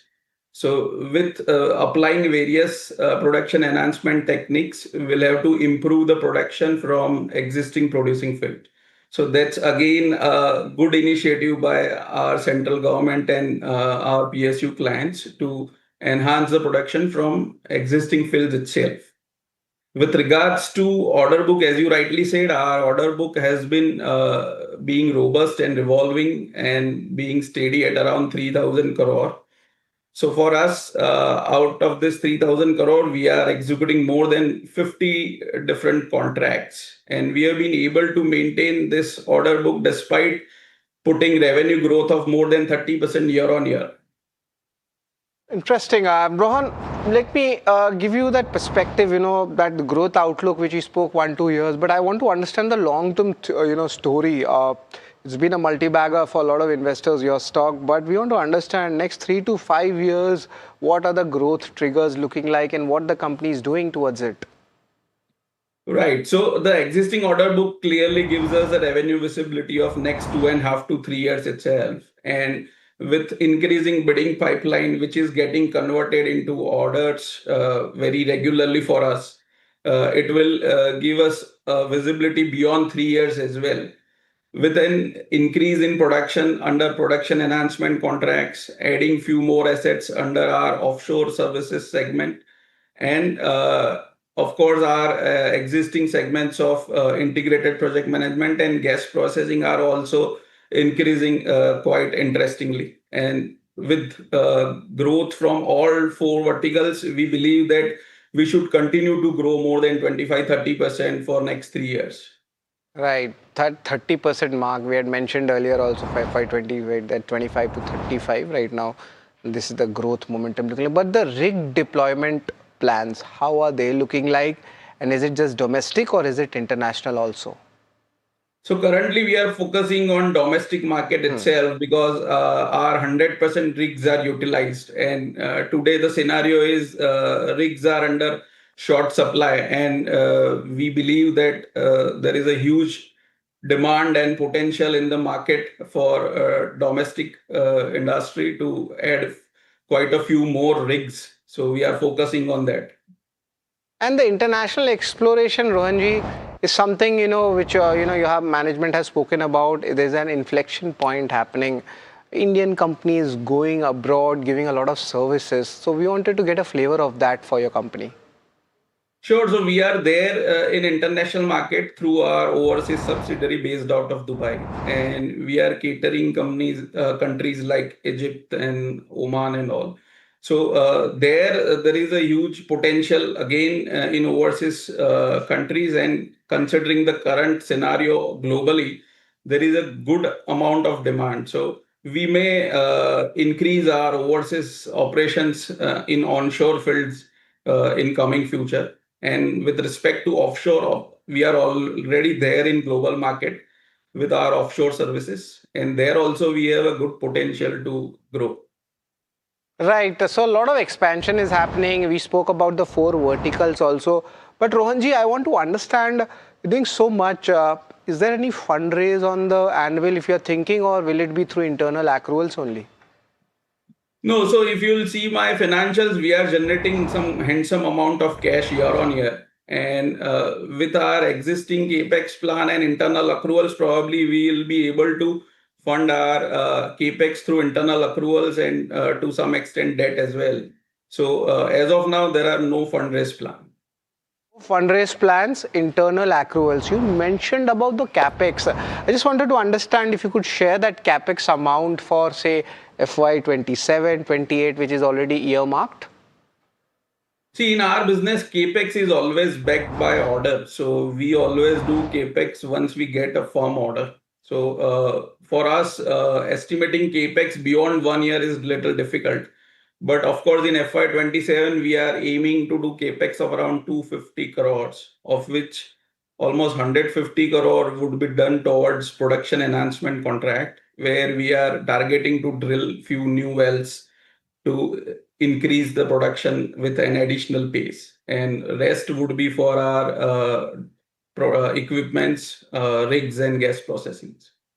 And Rohan sir, any new product categories which you think we are going, because we had mentioned about, those 3 or 4 important areas which the company is already functioning, but there's a lot of R&D at play and a lot of exchange of IP which happens with global companies. I wanted to understand any new product categories you are working on, and if yes, I don't want a lot of details, but which segment do you think will be, the dark horse going ahead? See, in addition to this entire value chain, probably we have covered more than 70% of post-exploration value chain in our service offerings. So, of course, on continuous basis, we are exploring various areas which are aligning to our business and its interest. So, we are exploring an opportunity in green hydrogen as well, but they are at very primary stage. So, I don't have anything much to say on it. So green hydrogen, that's at a primary stage. That's pretty much interesting, and that technology is also used, in your oil and gas segment as an ancillary. So this is something which we'll talk about it, but maybe when you come to KYC the next time, you already have come twice. And just to give that perspective, from last time till now, there has been a good improvement in the cash flows, which I have seen. And also, those legacy issues seem to be off as well. And now there is a good momentum coming back as the Brent crude prices are rising. This is pretty much interesting, Rohan, and it's always a pleasure to actually have you with us at NDTV Profit, where you explain us much more on the industry and also on the company. So thank you very much, and Rohan, best of luck for the future. Thank you, Sharad. Thank you. So that's the management of Deep Industries. The stock has been trending. A lot of drilling stocks are doing well as the Brent crude prices have gone up. Largely, they are moving towards the high margin business. The legacy receivables are being written off. And yes, they have maintained their KYC rating over the last 4 to 5 months, and one of the highest numbers, 6.5 out of 8. So for these interesting stories like Deep Industries, keep watching KYC, and yes, stay tuned to NDTV Profit.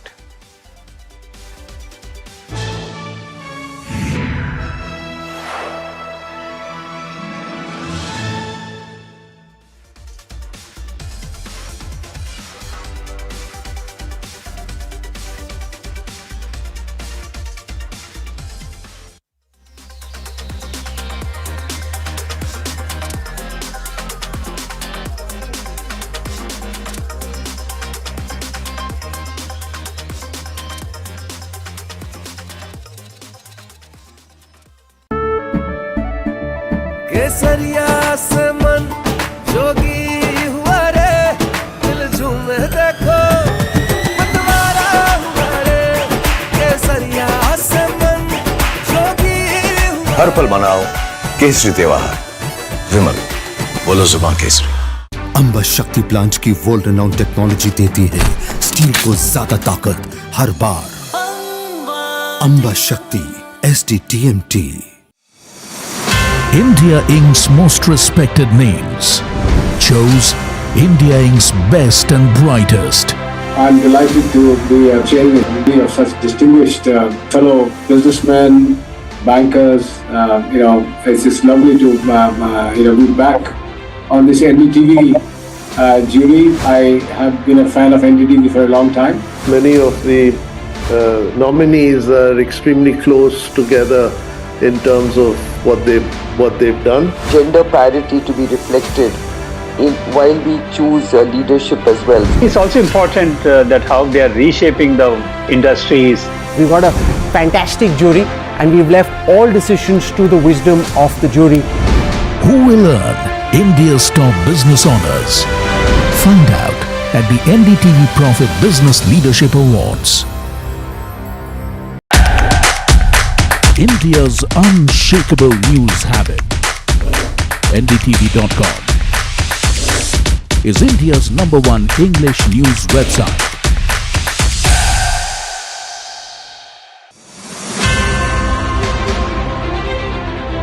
Access to capital, faster regulatory pathways, and market acceptance to create value. And if we get the pieces right, I think we can move from being the pharmacy of the world to being the most innovative lab of the world.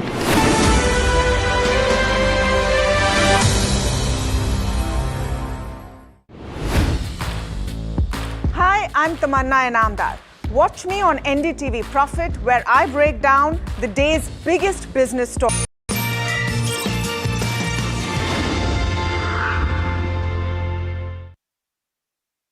Let's get chatting with Novo Nordisk, which is going to launch a disruptive product when it comes to diabetics insulin space. It is not going to be a daily product, but the injectables can be as comfortable and as effective in terms of the weekly dosage as well. We have with us Vikrant Shrotriya, who's the Managing Director of Novo Nordisk India, to talk about this product and more. Vikrant, always a pleasure to welcome you on NDTV Profit. First of all, A-Weekly. What is it that you're looking at in terms of India potential growth, because you have launched this product in the overseas market? How has been the response and the India potential that you're looking at? Thank you very much, Nisha, and again, pleasure to be here.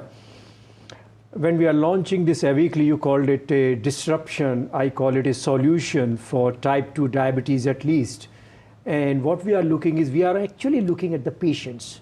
We are looking at the patients and why they deny insulin, why doctors are hesitant to start insulin therapy. There are a lot of psychosocial issues, but one of the issues by which majority of the patients actually don't take insulin is because of the fear of multiple injections, daily injections. And I think A-Weekly, as the name suggests, comes at the right place at the right time on Indian soil as a weekly solution for a insulin injection. Yes. So once a week, a patient can be initiated with a basal insulin, and that is also relatively better efficacious in terms of HbA1c and sugar control, and also very convenient. That's where A-Weekly stands for, and we are looking forward for this launch in India. All right, so Vikrant, when we talk about diabetes, you know, convenience is one thing which is very critical because it's a daily thing. But on the other hand, also affordability. Now, many pharma companies have found the potential in this particular disease, which is rampant in India, and so do you. But in terms of price points, India is very sensitive to the pricing. And many affordable medication and insulin have really made it to the market as low as 1,800 rupees per month. How competitive will your product be? Yeah, fantastic. And when you are on NDTV, you have to talk about a pricing point. We are people actually talk about science, innovation, access, and education. But you are right, you know, the pricing of a product is also very, very important in this market, because it's not very important just to have the innovation. What is also very important is, along with innovation, you are talking about the accessibility. Yes. And taking that into account, learning from semaglutide, we are pricing it very competitive. And it will be a pleasure to know that, you know, we have been able to get the pricing for the launch in India much more affordable than even the current analogs, many of the analogs, and it would be at a lower price point than those analogs, and that can become very, very affordable, something in the range of the initiation cost which patients can afford and doctors can prescribe.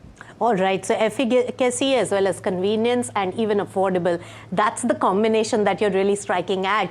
Now, pharma as a space is now segregated in two areas. One is R&D and innovation for growth, and the other is also sales as well as distribution.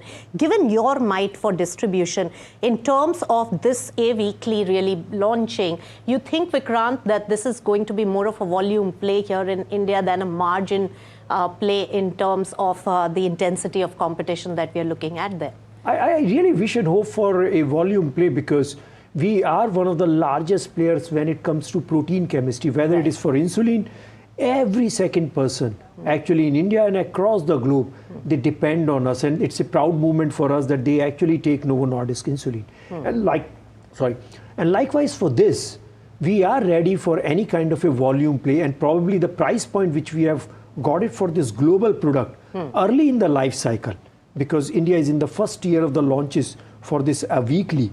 We have got it very reasonable, so that more and more patients can get the access of this product. Imagine we have 100 million people with type 2 diabetes, and only 6 to 7 million people take insulin. Approximately 25 to 30% of the people should take insulin initiation. I wish and hope with this kind of a pricing, with the kind of distribution network which we have got, the volume play comes into the picture. And the pricing is at that point that more and more patients can take it. So Vikrant, another question on this regard would be, while penetration can be something that you can bank on, but till the volume play really happens, do you think that there will be pressure on the margins when it comes to this product, only because this market is so crowded? I think as a pharma company and as a solution provider, that's one thing, and you'll be surprised. I mean, that's one thing. Of course, some of the finance people in my organization, they do look at it, but we are very patient-centric. And of course, the margin becomes handsome when more and more people actually take these innovation molecules. But in the journey, this is the time where we would like to invest in science and education, leave the margin on the left side, and see that the launch of this molecule, the access of this molecule become much more stronger. All right, when we digress from only this and look at the entire basket, GLP-1 potential is something that all the companies in your sector are really focusing on. What's your plan in this? GLP-1 is you can say, mass hysteria in terms of the talking, in terms of the noise which is actually creating. But let me tell you some of the realities which are actually coming. With so many launches, the noise of GLP-1 has really increased manifold. I think there has been quite a lot of distribution network which has gone in terms of this drug at different levels and at a different price point. Yes. But I think it is just the start of the journey. Right. Okay. This is not even now 3 months which has actually passed in terms of expiry of the patent which we have actually seen. I think we have to wait for some time. Right. The way access and acceleration of these molecules will happen. But this is just a start of the journey. We are very happy what we are doing actually. We are very happy with the kind of movement which our brands are actually showing in terms of, you can say, patient benefits. That's number one, and also the volumes. All right, and still a controversial subject now, GLP-1 and also the obesity side of it. But when we talk about semaglutide, and Novo Nordisk has really capitalized on that momentum. Now with things and the dynamics changing, exclusivity ending, what's going to be the next big game changer for Novo Nordisk, which is high on innovation with 25% market share? I must say, Nisha, the exclusivity is over, but the quality, trust and reliability continues for these molecules. And as I said, this is just the start of the journey in India. Right. It's not even a year. Less than 0.5% of the obese people are actually taking these medication at this point of a time. While in the US, approximately 15 to 20% of the obese population have got the access. So there is a long way in terms of where these molecules will go. But apart from that, we are working on the next line of the therapies which are there. If you have heard about the oral semaglutide for the obesity, Wegovy pill is something which we are also waiting for. We are waiting for our next generation CagriSema, which is a combination product along with amylin. We are waiting for zenagamtide, which has to come. We are also working on once a week growth hormone apart from obesity and many of the other solutions which are there in laboratory. I think innovation is not going to stop. This journey of science and innovation continues in Novo Nordisk.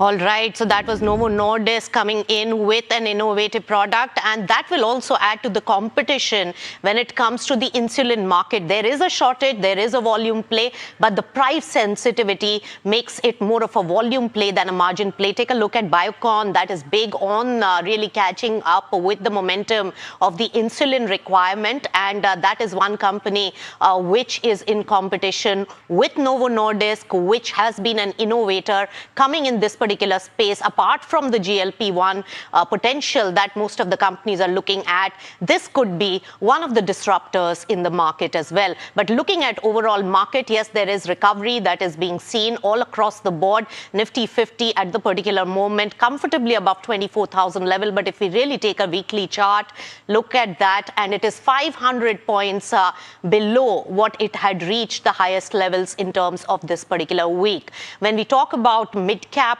universe, that is really coming back with a much better recovery and is gaining about 1.5% in trade. In terms of the sectoral play, banking sector is taking a lead when it comes to Nifty 50 as well, and really taking the charge. Almost all the sectors are looking in the green except IT. So this is a snapshot of the market, more of a recovery from the onslaught that we saw yesterday because of the hopes of war really ending between US and Iran, really dashing, and crude prices elevating. Let's get chatting with a market expert then. Anup Maheshwari, the co-founder as well as CIO of 361 Asset, joins in now. Anup, always a pleasure to welcome you on NDTV Profit.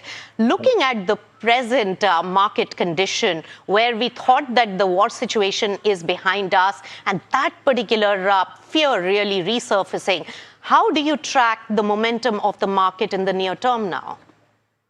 So Nisha, I think we're sort of getting used to this volatility daily and change of mood. So I think it's something that I think the market will start discounting over time.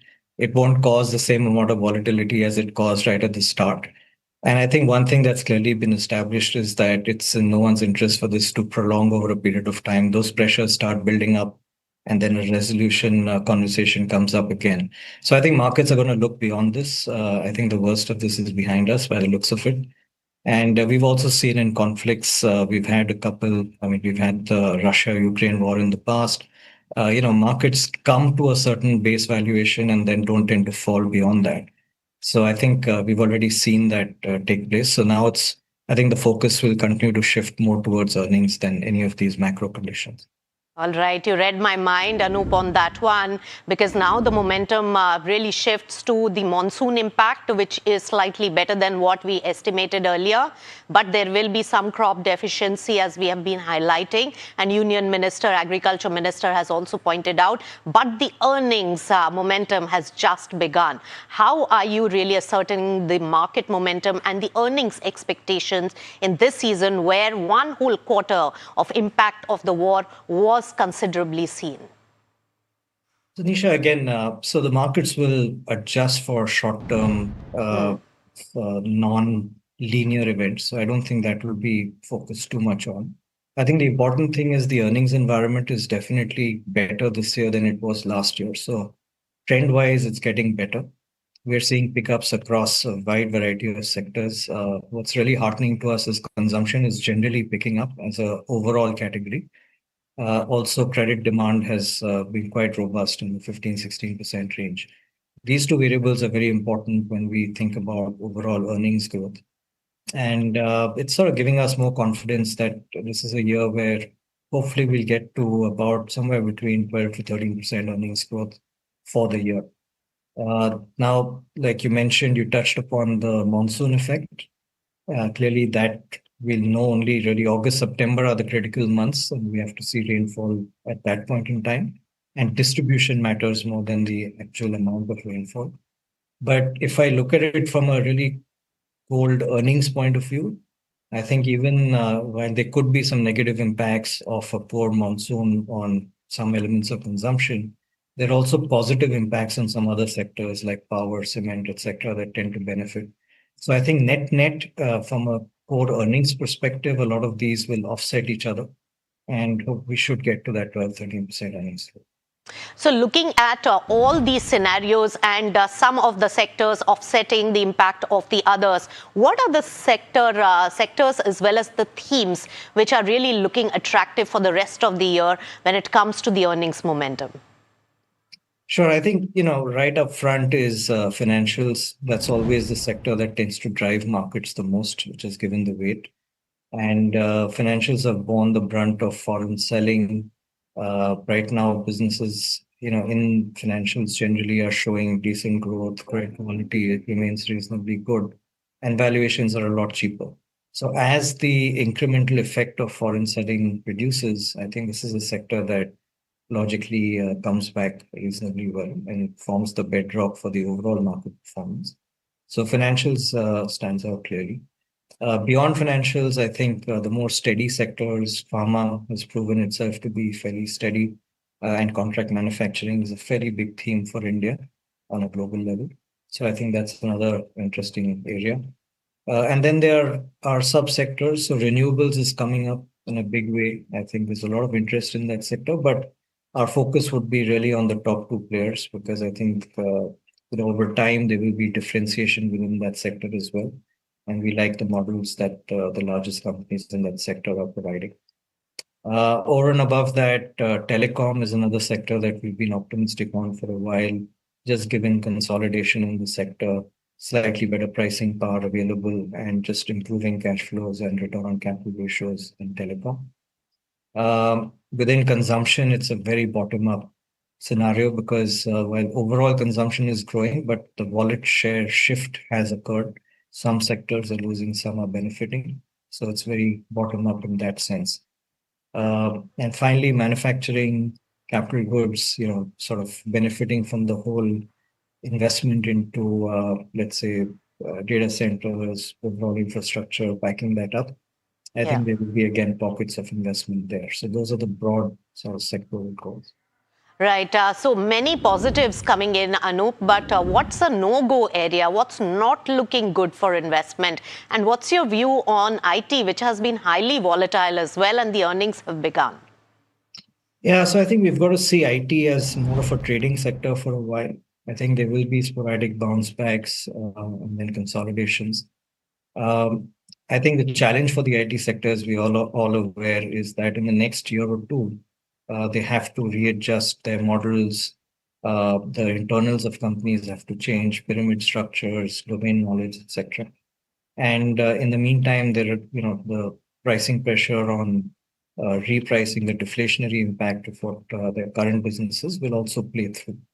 So adjusting for all of that, we think it's going to be a bit of a trading sector for a while. We have to allow companies about a year and a half to re-engineer themselves, after which we should get the benefits of growth driven by AI. But for now, I would say for the next 12 to 18 months, it probably would be more of a trading sector.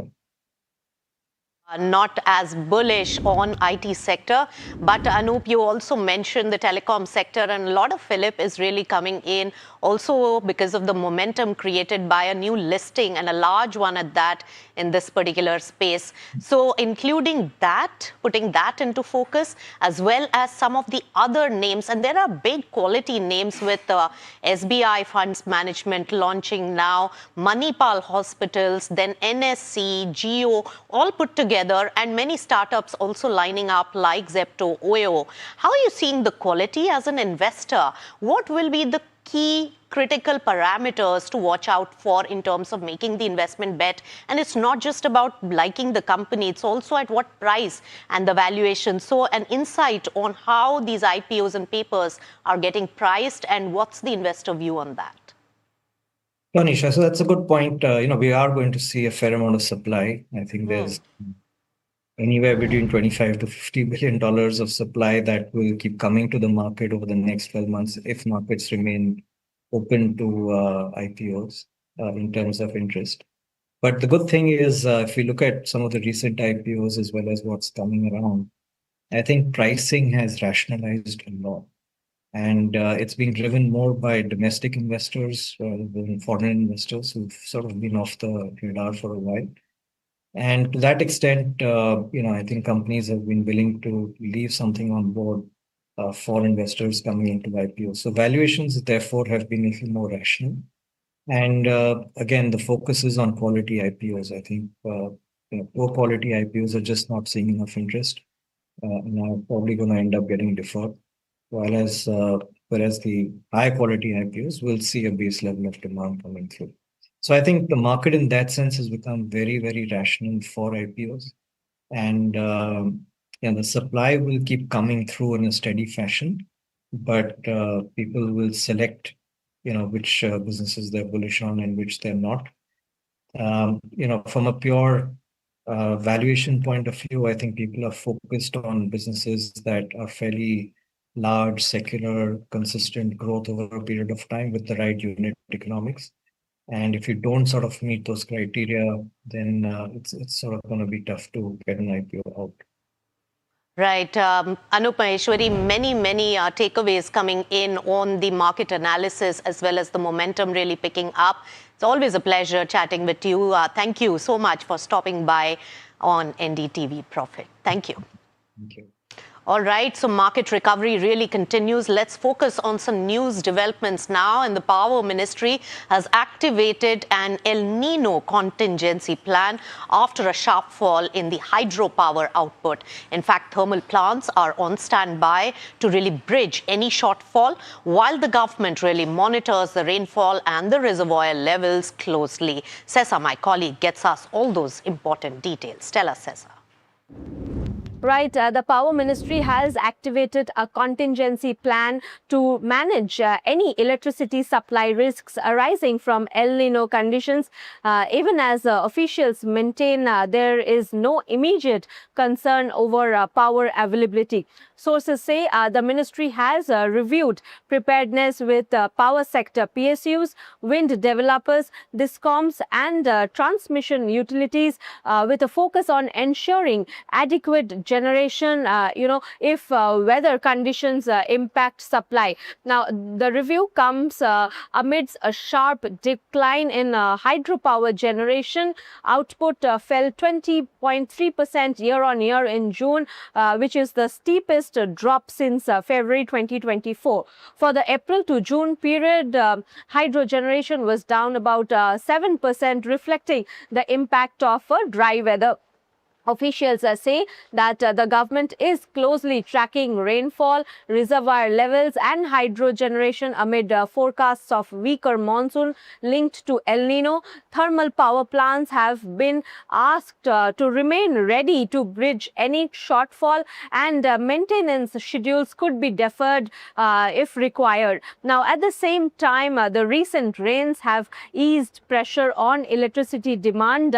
Peak demand so far in July has remained below 250 gigawatts, which is well below the record 270.8 gigawatts seen in May. Meanwhile, the Prime Minister's office has also reviewed El Nino preparedness and directed ministries to keep a close watch on the evolving situation while rolling out micro-level response plans. Sources say that contingency measures are already in place and there are no immediate, supply concerns. All right. Thank you so much, Sesa, for getting us all those important details of national importance, actually. Now, quality glitch has really hit the select semaglutide batches at Dr. Reddy's. Let's get chatting with Varsha, who's getting in all the details and the market impact of that. The stock is down over 5% already. Varsha, what is the impact on the financials and what's the company saying? Yeah, so two stocks, of course, in focus. One is Dr. Reddy's and the other one which is also in focus is OneSource Specialty, because it's a CDMO player for Dr. Reddy's. Now, why Dr. Reddy's is in focus? Because it has flagged quality issue in semaglutide batches. Now, semaglutide is nothing but an active ingredient which is used in Ozempic, which is used for type 2 diabetes and weight loss management. Now the commercial supplies will be delayed temporarily. Certain semaglutide batches were found to be out of specification, which the issue is actually linked to the API used in the product. That's the active ingredient used in the product. Now what the company is saying that the root cause investigation is underway. Corrective measures have been taken to ensure product quality, and the commercial supplies will actually be delayed until the issue is resolved. So overall, one is Dr. Reddy's, and we are seeing some kind of pressure in the stock, and one source specialty will also have a negative impact considering the CDMO player of Dr. Reddy's, the one source it is. All right. Thanks so much, Varsha, for breaking it down for us and putting perspective to that. Let's take it across to Jasmeet, who's been standing by with all the stocks to watch. Jasmeet, many really showing strong recovery today, but what makes it to your list today?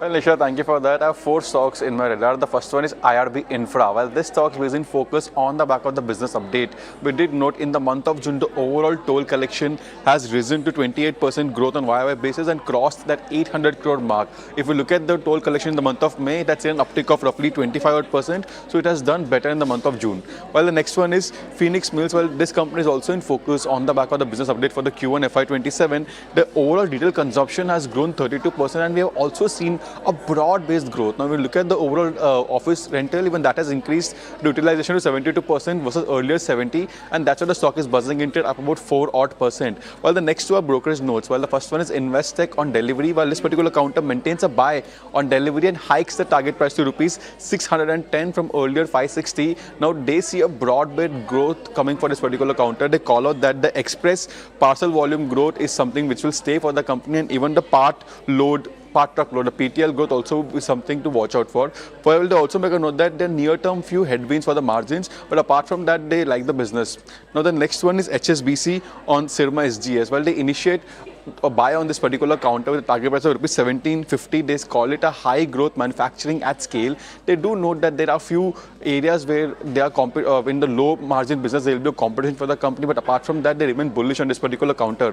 While they also mark the backward integration and inorganic expansion are the key to growth for this counter, while they give a target price of rupees 1750, calling it the highest on the street. All right. Thank you so much, Jasmeet, for telling us all about the stocks to watch and keep on our radar for today. Now, sources do tell NDTV Profit that SEBI has approved futures and options contracts on the Nifty India FPI 150 index, giving foreign investors a new India-focused benchmark for derivatives trading. Nimit joins us with all the details on this development and its impact. Nimit. Yes, SEBI has approved futures and options on NSE India's FPI 150 index. These will be rupee-denominated onshore contracts to complement the existing derivative indexes already available. Remember, the dollar-denominated versions of these already exist at Gift City for trade. Important thing to note is that derivatives form a large part of NSE's revenue. Last year, there were over 60% of that revenue in the last fiscal, and this is NSE's way of another option to boost their income ahead of their planned IPO, which is worth 30,000 crores. Also important to understand that this gives foreign investors another option to invest in India and aims to boost their participation in India markets. The product is designed to offer FPIs a more accessible India-focused benchmark. All right. Thanks, Nimit, for that. And it's time to say goodbye on Markets at 12. Thank you so much.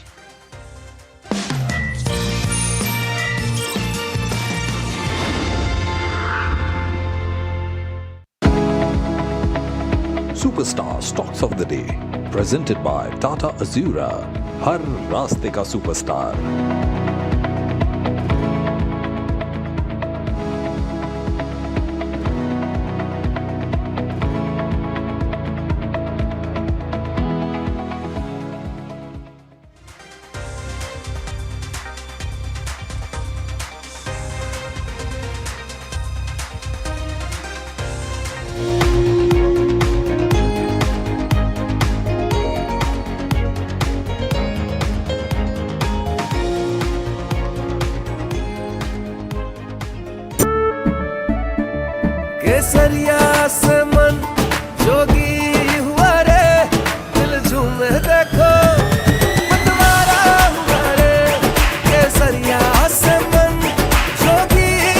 हर पल मनाओ केसरी त्योहार। विमल, बोलो जुबान केसरी। आपका parcel फिर से हमारे घर पे आया है। कुछ तो बात है इस दिल में। माँ भी हमेशा पीमाक मस्टर्ड ऑयल में ही खाना बनाती थी। ये आपके लिए। कुछ तो बात है इस दिल में। P-Mark, the mustard specialist since 1933. बरसों से सरसों। अंबा शक्ति प्लांट की वर्ल्ड रेनाउंड टेक्नोलॉजी देती है स्टील को ज्यादा ताकत हर बार। अंबा शक्ति SDTMT. India Inc.'s most respected names chose India Inc.'s best and brightest. These kind of awards and jury lineup, you are truly giving it the right weightage. I think it's heartening to see talent that there is across India Inc. We should be awarding companies and individuals who have focused not only on growth but also on bringing good governance. Be part of jury and vote on the people, the men, the women, the companies in India who have the right stuff is a great opportunity for us. For us, the biggest thing is trust. That's what we provide. We need leaders in India that can help take India being a global superpower. We've got a fantastic jury and we've left all decisions to the wisdom of the jury. Who will earn India's top business honors? Find out at the NDTV Profit Business Leadership Awards. India's unshakable news habit. NDTV.com is India's #1 English news website.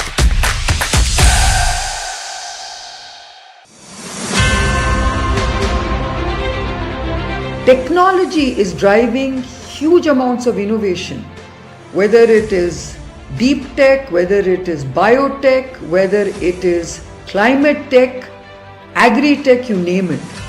Young entrepreneurs are taking on risk, they are innovating and they are keen to create value. And to me, that gives me the optimism of what India can be.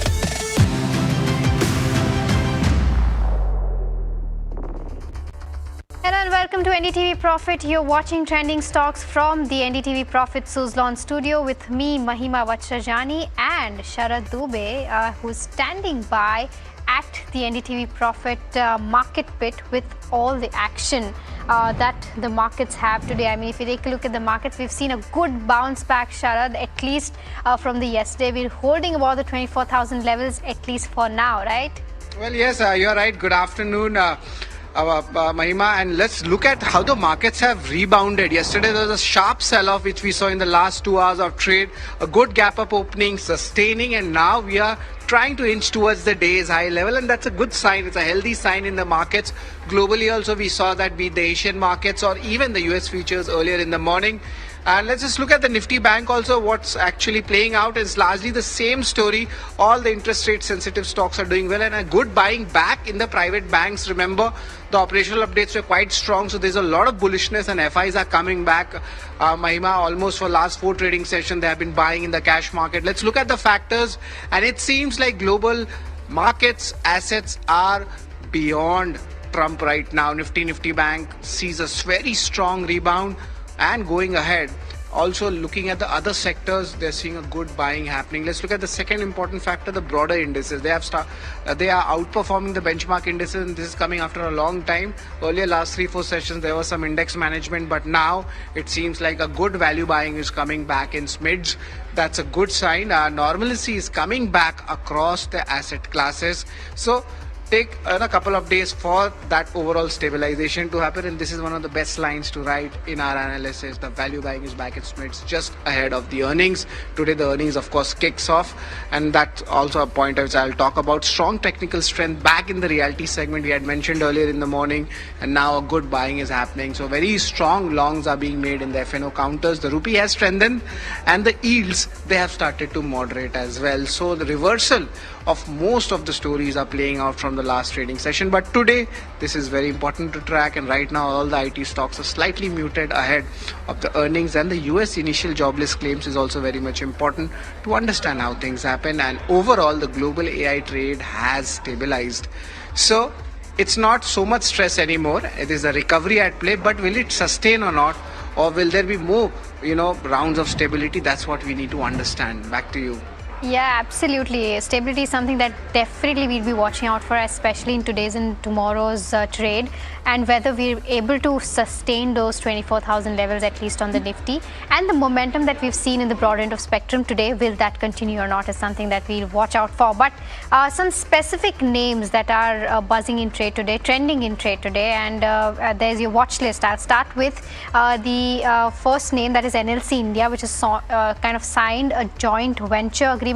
It snapped its 7 days losing streak, so this one definitely trading higher on the back of that. You have IRB Infra, where June 2026 toll collections rose 28%. In fact, we also spoke to the management, and we'll get you a snippet of what the outlook of the company is. You also have Suven Life Sciences, where it's seen its highest level gains since 2015 today, and that's something that you should keep on your radar, buzzing on the back of strong volumes also coming in. You have SH Kelkar next, where you have seen overall consolidated revenue growth of around 13.7% year-on-year basis, and it's buzzing on the back of that. Then you also have Religare Enterprises, where overall the company has infused around 119 odd crores in the Infocare Health's business. Then you also have Phoenix Mills, where retail consumption has seen a good growth of 32 odd %. We also had a brokerage note coming in on this one, and has seen positive news, has positive moves on the stock on the back of both of these.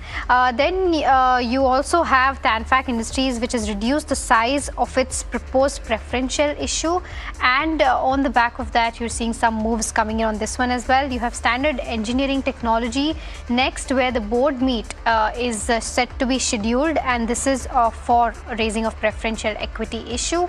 You have Dr. Reddy's, where there has been quality issues that have been flagged in the semaglutide batch. In the back of that, we're seeing that Nifty 50 counter falling in trade, and kind of keeping the Nifty a little lower as compared to where it could be. But you also have something like a delivery, where Investec has maintained a buy, hiked the target price to 610, and it's buzzing on the back of that. And you also have Dixon Tech, Amber Enterprises, so your EMS stocks doing fairly well on the back of import duty being removed on several key raw materials. You also have solar equipment stocks that are doing very well on the back of the self-certificate deadline extensions. And lastly, you have ONGC, Oil India, etc., which are also buzzing on the back of crude prices, so rising crude prices. So that's with regards to where the watch list goes. But Sharad, let's try to pick some of these names with our tech guests as well. Thanks a lot, Mahima, for that. We're joining in. We have Lakshmikant Shukla with us. Good afternoon, Lakshmikant. It's always a pleasure to have you with us, and we'll start a rapid fire round. And the stock in focus is NLC India. Interesting MOU coming in. Your views on the charts for this counter? Good morning, Sharad. So NLC India a few days back has given bearish head and shoulder breakdown below the levels of 305, and then after in today's sessions we have seen some uptick. So I think levels of 290 short-term pullback move is expected toward the levels of 300, 350, where it could find a major hurdle. So one can play for the short-term pullback move. Right, Lakshmikant, apart from this, NLC India, another stock I would like to talk about is definitely going to be Religare Enterprises. The stock is doing well as fundraise have started coming in. Seems like a big overhang in the stock might be coming out. There's a demerger also, you could say, at play as well. Like it's a special situation, to be honest. So your views on the technical charts, do you think on a monthly basis or a weekly basis there is more breakout in this counter? Yeah, this has shown decent amount of rally after giving falling trend line breakout of the levels of 230, and then after it has started moving higher. Now it has been forming pole and flag pattern on the daily chart. So upside breakout is expected of the levels of 280. Once it surpasses this level, then we could see bullish momentum in this stock and could push higher toward the levels of 300. So I'm expecting big breakout of the levels of 280, and one can keep the stop loss of 265 on the downside and can expect this breakout on the upside above 280 and target of 300 in the upcoming sessions. Right, and the next stock is Ventive Hospitality, a good acquisition coming in the Mumbai metropolitan region. Street liking that acquisition as well. Do you think there is some momentum in the stock right now, or it's still in a consolidation phase? So I'm expecting that the stock could trade in a consolidation phase. From last few sessions, it has been facing resistance from its previous swing high, and short-term and long-term moving averages. The strong hurdle is seen around the zone of 645 to 650. Till it hold below this level, I think consolidation will continue. While on the lower side, I think 610 to 600 will be the key support area to watch it out for this stock. Stock of Suven Life Sciences I'm talking about. That stock has also done well. It's up almost 7%. What are the technicals suggesting? Your view on that? The stock is already trending higher. Today it has given consolidation breakout of the levels of 335 and also trading of the same. So I think positive momentum will continue. Near-term support is seen around the levels of 320. I think holding these levels, we can see more upside in Suven toward the levels of 348 to 350. Right. So that's the end of the rapid fire round. Over to you, Mahima. What are the Google trending stocks? Yes, Shad. So let's focus on which are the stocks that are trending on Google currently. Let's try to pull that up. I think we have names like Kalyan Jewellers, which is also buzzing. There's also Vedanta. There's NAC Packaging, a very recent listing on premium. You also have Vedanta Power, Geo Financial Services trending very well in trade today. I think Lakshmikant, a very good afternoon to you. I'll take up two names. One is Kalyan Jewellers, and the second one is Vedanta from that list. Kalyan Jewellers saw a knock in trade day before yesterday, but since yesterday it's been gaining quite significantly, 25% of an uptick just in the last 2 days, right? Do you think the momentum is here to stay? And secondly, on Vedanta, what are the charts indicating? Hi, good afternoon. So in today's sessions, Kalyan Jewellers has given a strong breakout and surged around more than 15%. Now it is hovering near its 200 DMA. I think that would be the key levels to watch out for Kalyan Jeweller. Upside breakout is seen around the levels of 440. So I think that would be the major concern due to the presence of this 200 DMA. If it sustains well above this level, then after we will see upside momentum to continue. I think one should wait for the dip toward the levels of 420 to 415. That would be the good zone from where one can initiate long position in it and can expect this upside breakout of the levels of 440. Then after we will move further higher momentum in Kalyan Jewellers toward the levels of 460 to 465 kind of range. Now talking about Vedanta, so from last few days, Vedanta is consolidating below its long-term and short-term moving averages, and I think my view is bearish. If it takes the support levels of 270, then further could be seen in Vedanta towards levels 260. Kalyan Jewellers. But it's the earnings seasons, the first earnings from the IT space. We have TCS with it, and it's the usual, or is there something more to it? To decode that, we are joined in by Jasmeet. Jasmeet, this time it feels like IT sector is going to have not so good quarter. Well, sure, rightly said, we're expecting a flatted Q1 for all the IT companies, but starting with the TCS. Well, for TCS, we're expecting a muted to flat quarter in this particular Q1. What we're seeing is the revenue expected to rise by 1.48%, while the margins could see a downtick by 100 BPS. Well, the margin downtick is coming on the back of the wage hike, which kicked in the month of April. So that will have some impact. But on the other hand, we also have rupee depreciation, which should support the overall impact on the margins. While if we look at the net profit, that could see a slight downtick by 1.2%. Now, in terms of the key things that that will be in focus in this particular quarter will be the overall commentary and the guidance. Given TCS is the first company to report its Q1 result, so whatever guidance TCS sets out, it will set an overall context for the IT companies. The second thing would be the deal win. When Q4 we did see a record quarter for the company at about $12 billion of deals, but in this quarter we're estimating a $10 billion. So we'll see how it pans out for the company. While the third thing would be the AI revenue. Company has started to give out its AI revenue, and how that has changed from the Q4 to Q1 will be something to watch out for.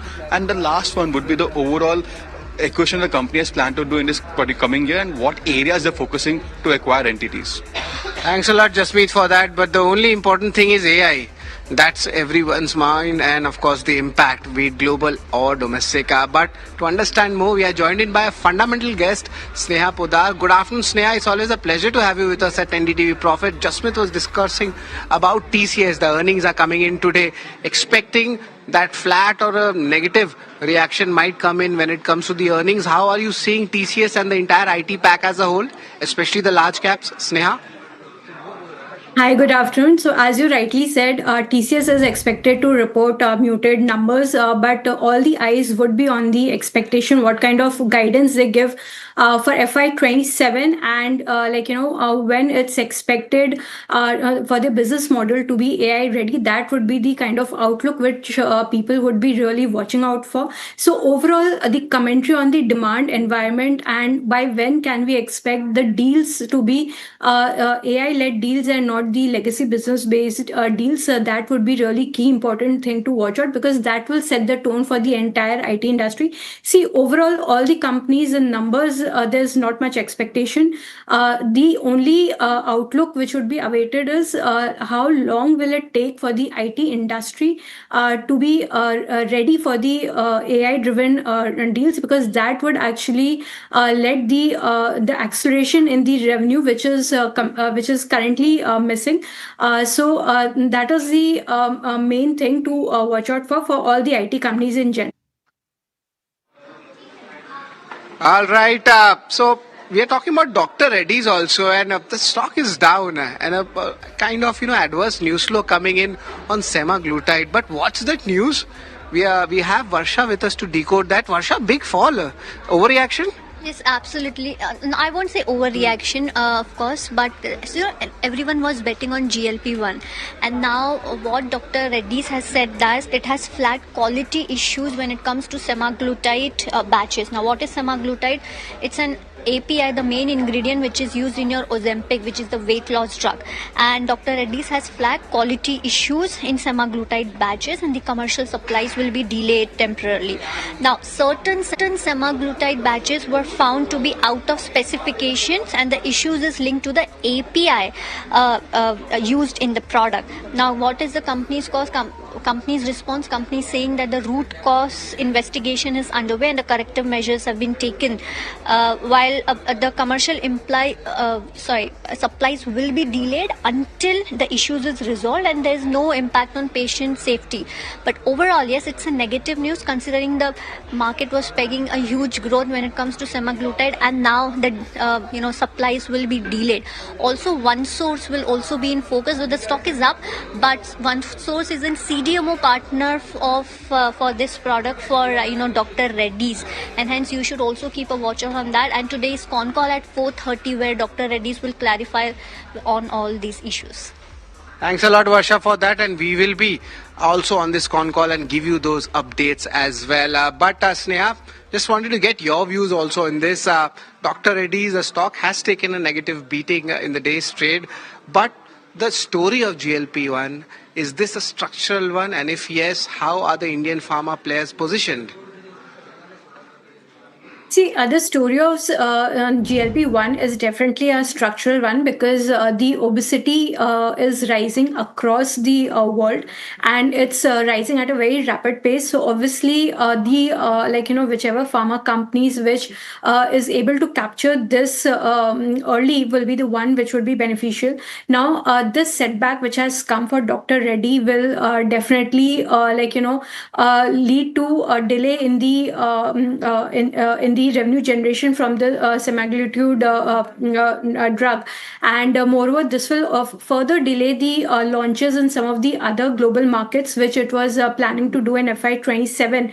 So that would be a major negative headwind. Along with that, if we look, already the company has been struggling since FY26. Till FY25, the company was witnessing very robust growth, but then FY26 they saw a major setback in their overall profitability, and that was because of the because of the reduced profitability in the Revlimid profitability, and also because there was some delay expected in some of the markets for the semaglutide launches. So now this will further get aggravated with the current news flows. Also, the generic portfolio is witnessing the pricing pressure, which will result in poor numbers for FY27 as well. Okay, got it. So that's, of course, the view coming in on Dr. Reddy's. The stock taking a knock on Nifty 50 stock, now down by about 5% at the day's low point. But the other one in focus is IRB Infrastructure. Now, this has reported its highest ever monthly toll collection, with June revenue rising 28% year-on-year, led by traffic growth, tariff revisions and asset expansion. Earlier today, we spoke to Anil Yadav, CEO of Business Development at IRB Infrastructure, listening to what he had to say about the outlook of the company. One of the aspects that stood out in the fourth quarter was the fact that construction revenue declined. But the anticipation for FY27 is, as I understand it, and please correct me if I'm wrong, 3,000 crore rupees. What are going to be the driving factors for that number? I think if you look at the IRB today, we have 94,000 crores kind of asset, and IRB's primarily valuation is derived from the asset business, not from the construction business. Construction is the support business, and typically what we do in the construction, we do EPC and O&M of our own project. And gradually, because we have today 28 assets, and gradually that O&M order book is building up. And today we have an order book of almost 45,000 crores, and that provides a visibility for 15 years, because O&M is a dated order book and have a stable margin. And it's a kind of annuity kind of business where every year, considering the inflation, your execution will increase. And on the same line of the project, also your execution will increase. And further, you are adding a project every year, so then that will further boost your order book. Now, coming to the specific numbers, this year, definitely the EPC execution will be close to 3,000 crores. And in terms of the order visibility, going forward, it will be a largely execution of our O&M order book, and which is around 1,500 crores presently. And we expect this to reach around 3,000 crores kind of execution in next 2 to 3 years. Well, so that's a pretty interesting take coming in for this. But going ahead, sir, what do you think would be the toll collection guidance? How the growth will be looking like? If you could just give us that perspective.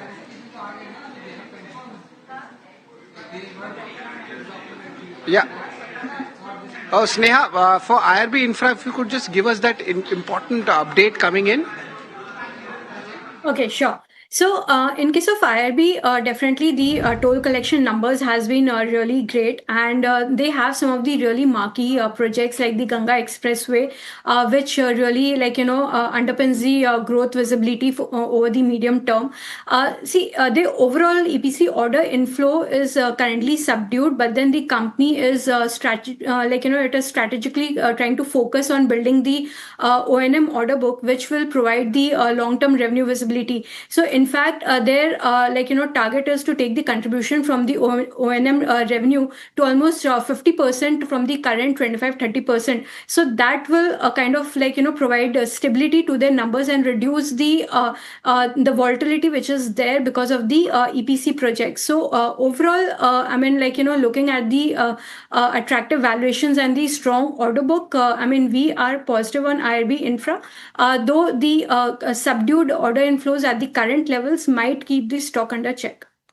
All right. Okay. So that's the view coming in on IRB Infra. I think the other one that remains in focus is Sirma SGS. Now, HSBC has kind of given it a target price of 1750. What they believe is that high growth manufacturing at a scale is leading EMS, overall as a sector, and the company with a diversified customer base. And what they're saying is that the original design, manufacturing expertise, backward integration, and inorganic expansion is the key to growth from here on for this company. Plus, strong competition in lower value segments is a concern. That is something that they will be watching out for. But the target price of 1750 that they've given is the highest on the street for this particular counter, and that's why we're seeing gains of almost 5% coming in for this one. Sneha, a quick take on Sirma SGS and any other in the EMS space that you like. Sirma is undergoing a structural transformation in its overall business model, and they're trying to move towards the value-added ventures. Recently, they forayed into the print circuit board via JV with a South Korean company, which really positions it well to tap the large domestic import substitution opportunity.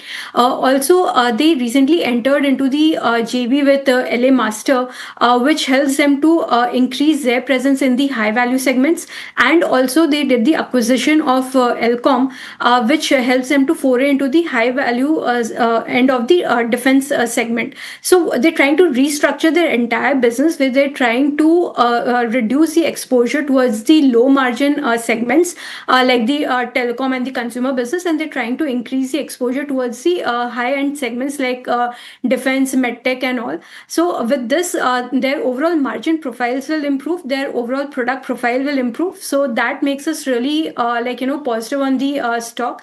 And here currently we have a target price of 1300, which we might review post the Q1 numbers. All right. Okay. Just shifting focus, the government has waived customs duty on key components used in display module and wireless charging module manufacturing to support domestic electronics production. Now, the move is expected to lower production cost and strengthen India's electronics manufacturing ecosystem. Rishabh is here with more details on this one. Rishabh?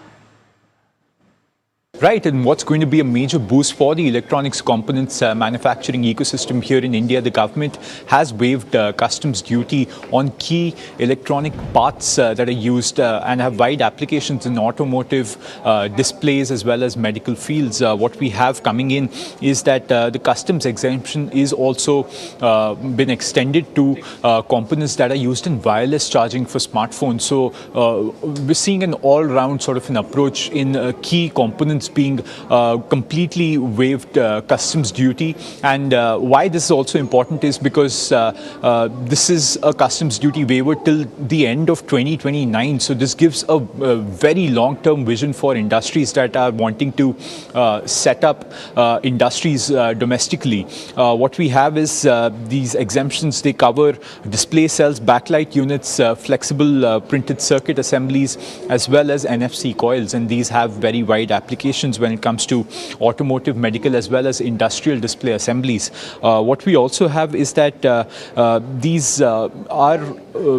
parts also are used in industrial clusters and instrument clusters, also infotainment displays that a lot of vehicles use. All 85 components that are used in lithium-ion batteries have also been exempted. So a very wide-ranging what we're seeing is in terms of duty exemptions. The MeitY secretary also said that this has been a very important industry feedback that they received, and they're glad that FinMin has now approved these. So that's what we're picking up on the electronic parts, fresh waivers that have come in on customs duty.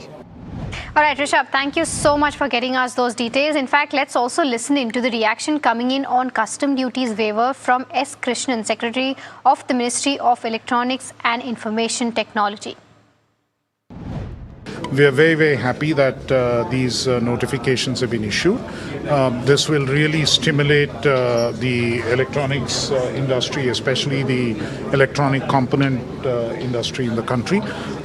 This is an important requirement. This is an important change, and it would help us further deepen the value chain here and the ecosystem here.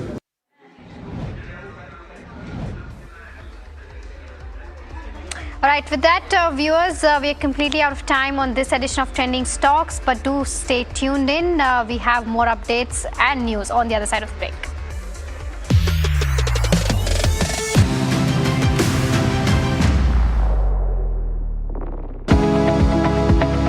Superstar Stocks of the Day, presented by Tata Azura.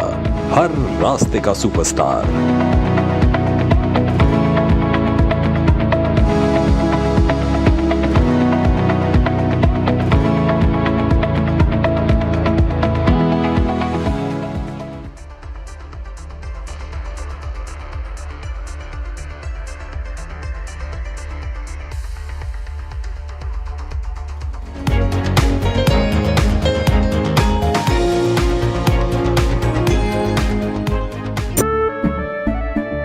केसरिया से मन जोगी हुआ रे, दिल झूमे देखो मतवारा हुआ रे, केसरिया से मन जोगी हुआ। हर पल मनाओ केसरी त्योहार.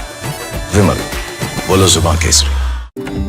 माँ भी हमेशा पी मार्क मस्टर्ड ऑयल में ही खाना बनाती थी. कुछ तो बात है इस दिल में. P-Mark, the mustard specialist since 1933. सरसों से सरसों.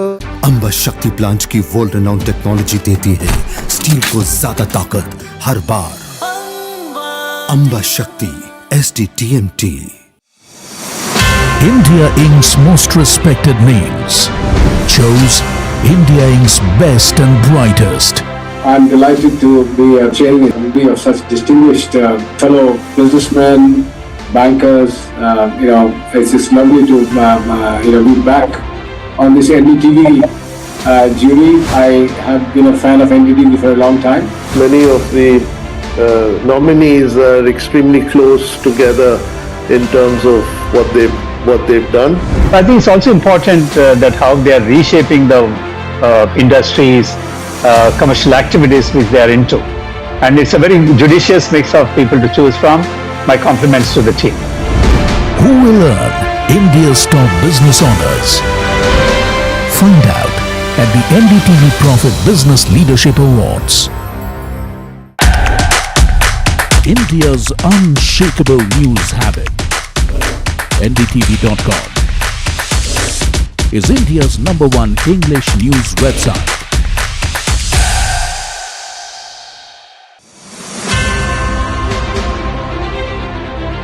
First of all, my compliments for NDTV to bring back the leadership awards, and in terms of both awards. Is firm above 24,000 even as sell-off pressure and global cues hover on the street. Green wave as broader markets mirror benchmarks while all sectors trade in the positive.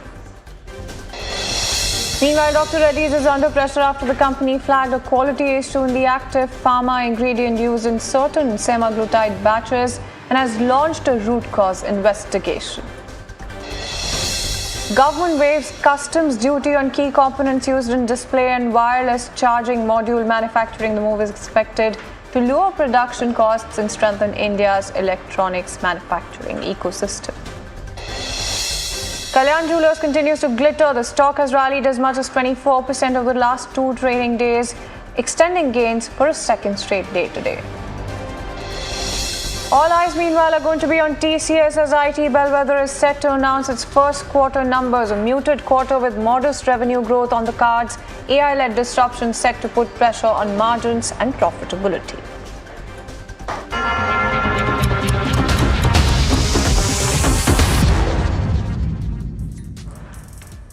Good afternoon and thank you so much for tuning in. You're tuned in to Lunchtime Trades with me, Shreyansi Singh, and this is the show that's going to get you a roundup in terms of everything that is happening in the world of commodities, news and updates as well on the top buzzers at this hour, all while you grab lunch. But as we do that, first things first, let's take a very quick look at the markets right now. And when you talk about Nifty 50, some bit of strength really seems to be returning to the markets, managing to stay up above those 24,000 levels as well. That's the Nifty for you right now. And when you talk about Sensex as well, quite some strength and resilience that you're seeing after yesterday's sell-off come back to the Sensex as well, about 470 odd points higher. When you talk about the entire sectoral picture as well, it's quite interesting to see how that is also panning out. against a tepid backdrop of thus far this week. You do have realty, media, PSU Bank, FMCG, pharma, as well as bank, exactly in that order. There are leading gains across the board. There's a sea of green, as you can very, very clearly see on your screens as well. And speaking of green as well, let's also talk about some of the gainers as well. You do have something like a Kalyan Jewelers that is sparkling away in trade right now. So that stock is doing quite well for itself, with that 17.5% uptick really coming in. And it's rallied over 24% thereabout over the last two trading sessions as well, extending gains for the second straight day, like I mentioned earlier as well. And you do have CE Infosystems upwards of about 11% gain coming in for that particular counter. And even when you talk about some of those stocks from within the Nifty 50 pack as well, you're seeing some bit of strength coming in to something like an SBI Life. Some stocks from the pharma pocket as well, like Sun Pharma as well, 2.5% uptick coming in on that particular counter as well. Grasim, Shriram Finance, Bharti Airtel, Max Healthcare, all of those stocks in good stead right now. What's not doing so well from within the entire Nifty 50 pack is some of your IT companies, so something like an Infosys, and even some of your banking counters as well, something like Axis Bank, HDFC Life, Kotak Bank, also trading with a little bit of loss right now. And that's the entire setup as far as the markets are concerned. But moving on, let's also quickly talk to you about the entire setup when it comes to oil prices as well. And oil seems to be having a very volatile day in trade. We'll get you more insights in terms of how you should be positioning right now and looking at all of this right now. But when you talk about some of the factors to watch, of course, on the top of that list is Strait of Hormuz shipping. That remains crucial. And as you can see on your screens as well, Brent trading very close to those $78 a barrel level. Negative, but still just about managing to hold on to those levels nonetheless. You do have WTI as well trading very close to $74 a barrel. And in terms of some commentary also coming in, it's quite interesting that Goldman Sachs is also talking about how the Hormuz disruptions are going to be threatening the supply recovery going forward. So right now, the market just about seems to be shrugging off some of those supply concerns right now, or it could just be profit booking after that sort of surge that we saw coming in when it comes to oil prices. The escalation could really push prices higher, and that's also something that Goldman Sachs has highlighted. And they're also talking about how the tanker attacks still keep the shipping risks elevated. So it's not completely out of the woods when you talk about the entire oil market as well. And speaking of gold as well, is extending losses right now, and it's hovering very close to those $4,000 an ounce levels. We'll get you some of those insights in terms of what else you should be watching out for when it comes to both of these commodities. But first things first, let's talk about oil prices as well with our guest Ajay Kedia, Director, Kedia Advisory as well, joining us on the show right now. Mr. Kedia, a very good afternoon. It isn't a good afternoon for either oil or gold for that matter, because you did have some of those supply concerns that came back to the forefront when you talk about oil prices. Right now, prices seem to be really shrugging those fears off as well right now. What do you expect going forward for the rest of this week and heading into the next week? Very good afternoon, Shazit. Yeah, definitely, yes. 2 days back when the escalation has started, we were not expecting so much of bounce, but yes, we have seen prices of Brent testing merely at 80 level mark, but now again it's near to 78. Overall, we expect the story between US and Iran has been already be priced in, or we can say discounted, just like Russia and Ukraine. Maybe because of supply concern, there could be another $5-6 movement would be there, but it would not be sustained because we have seen OPEC continues to pump in more crude in the market. US is increasing their production. Even let's say if sanctions on Iran get exited, then definitely Iranian oil would be in the market. So I think ample of supply would be there for Q3, Q4 with us. No doubt with this escalations in meantime, prices might get some support, but it would not sustain above 80, 81 level mark. Also, the support has been seen with the buying from SPR holding, which has depleted lowest level since 1983. That was expected in the line, but I don't think 80, 81 should be holding at current level because of ample supply. No, absolutely. And speaking of ample supply as well, just wanted to try and understand what you think is going to be happening going forward as well. What kind of levels are you then penciling in? And it's very clear that this is not a market that you can really time. But given all of those requirements as well, anything that you're looking at by the way of prices? Actually, this was a totally surprise move when we have seen Brent prices move towards $70 mark, because as per our calculation, we were looking for 80, 82 as a base, because whatever the infrastructure that has been damaged, that will take time to reinstate. But all of a sudden, we have seen UAE last year has exited Iraq. This year is expecting to exit OPEC. And because of that, the capacity of Iraq is around 7.5 million barrel, whereas in OPEC, they are contributing only 2.5. So I think because of OPEC's statement that they will be increasing prices has moved to that level. And by Q4, we expect prices should be around $62 to $65 mark, as supply would be more. As of now, whenever there is a heat, like news would be there, heat up talk between US and Iran, prices might go up to the level of 81, but would not be sustained. Coming on domestic side, today MCX crude oil prices gain opened around 71.33, made a high of 71.38, but would not sustain. We expect prices would be trading in a range of, let's say, 6,400 to 7,400 for this coming 7 to 10 days. But overall, I think prices should come down again. Absolutely. So that's what you're broadly also penciling in. Just quickly wanted to try and understand what you think about gold prices as well. It seems to be extending losses. What do you think investors should be doing if they've been waiting for the sidelines, or like on the sidelines for fresh buys as well? So Janji, we were expecting gold prices would break 4,000 level mark, and we may see prices moving toward 3,450, 3,500 also. But with the crude prices correcting in the month of June, the concern for inflation has came down sharply. That is why we expect, as of now, unless and until 39.20 doesn't break, a sharp recovery is expected in crude oil prices, because already Fed statement has clearly that last night there was a Fed minutes, and we have seen much was in line of expected. Only one rate hike is expected by December, and that is good sign for gold as of now. So we don't expect a major bloodbath in gold prices. Already prices has dropped almost 26% from the high. There is still concerns going on from the current level.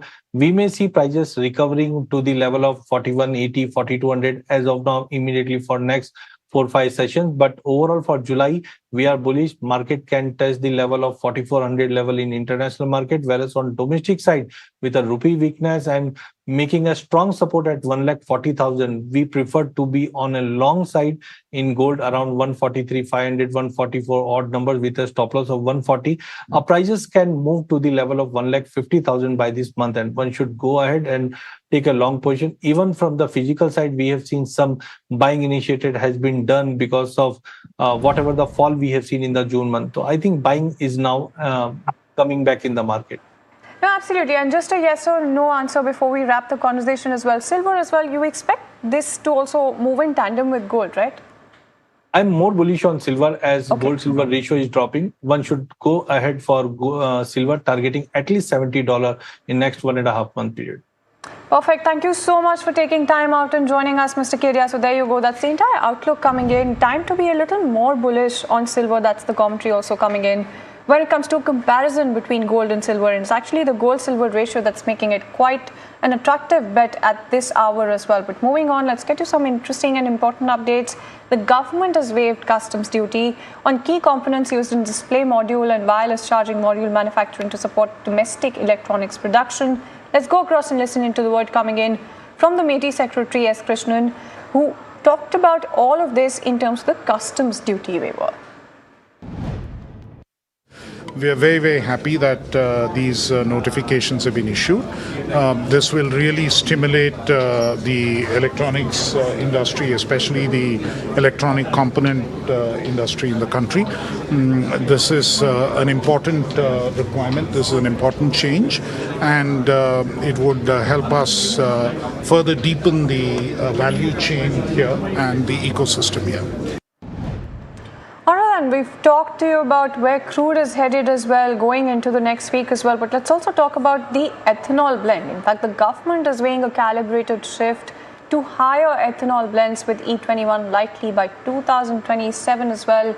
In fact, in an exclusive conversation with your channel, you do have the petroleum minister allaying some of those concerns over ethanol blending, saying that E20 has seen no consumer complaints in the last 18 months. Let's go across and listen in to a slice of that conversation.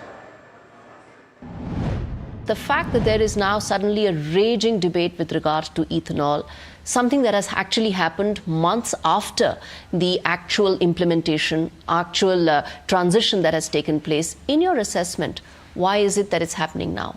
E20, madam, has been around for nearly 2 years now. Nearly 2 years. Slightly short. I think E20 blend came into the market in April 2025. Yeah. So April of 2025 to April, and we're already in the month of July. Okay. But I ask you another question. Before we reached 20% blend, we were at slightly less than that. And we were at E15 for 3.5 years, and I've never heard of any controversy then. Let me put it the other way around. Why does a controversy take place now? Especially, and I underline emphatically, there are 20 crore two-wheelers using E20. Yeah. 20 crore.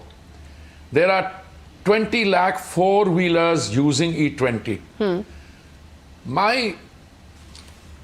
I don't call it a gut feeling, because people like me should not be going on gut feelings. But when I put everything together and I compile the evidence which is available, the fact of the matter is that we import 85% plus of our crude.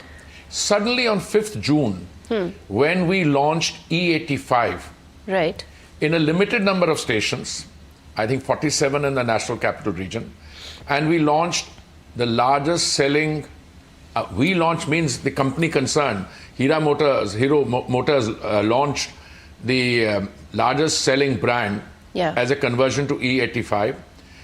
Suzuki Motors launched Wagon R, and Toyota Motors launched one of their hybrid using flex fuel, E85.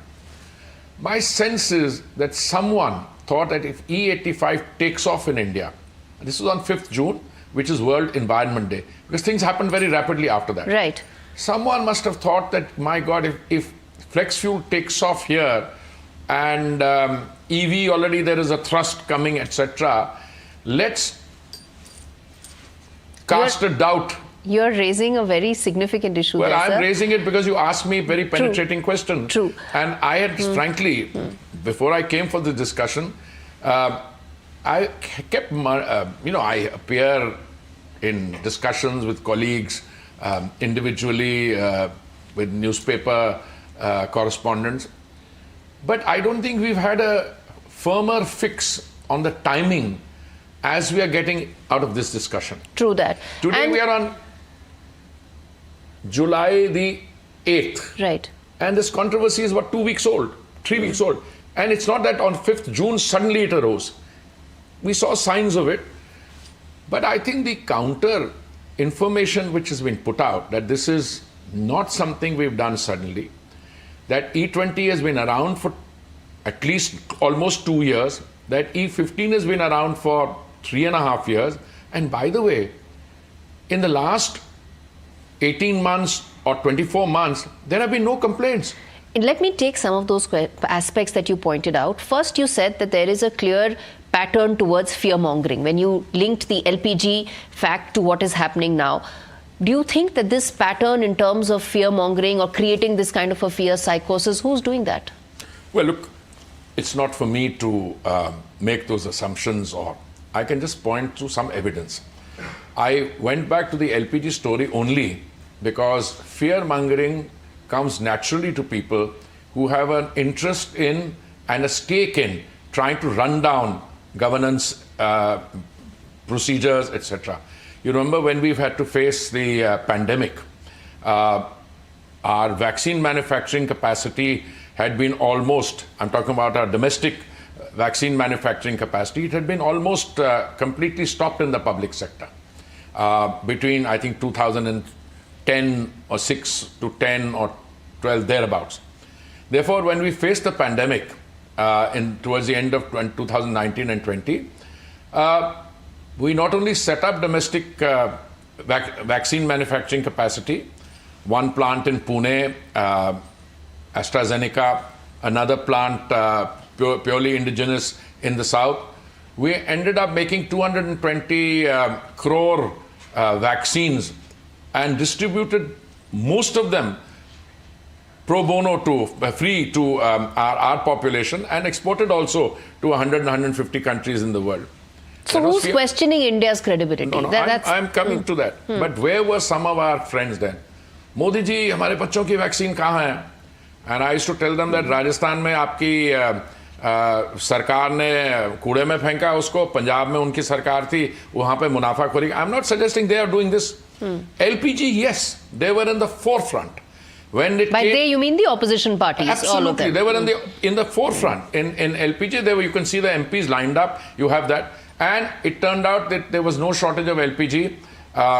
We had some anxious moments because the supply routes were choked. We took a number of steps. We ramped up domestic production. We diversified our sources of supply.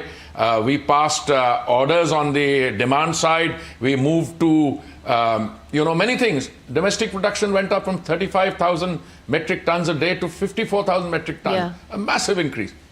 But I come now to ethanol. You know, the politics of it, you mentioned about opposition parties. Let me just quote exactly what Priyank Kharge, who's a minister in Karnataka government, has said, that this is actually an experiment on 3.6 crore Indians without adequate consultation. This is What is an experiment?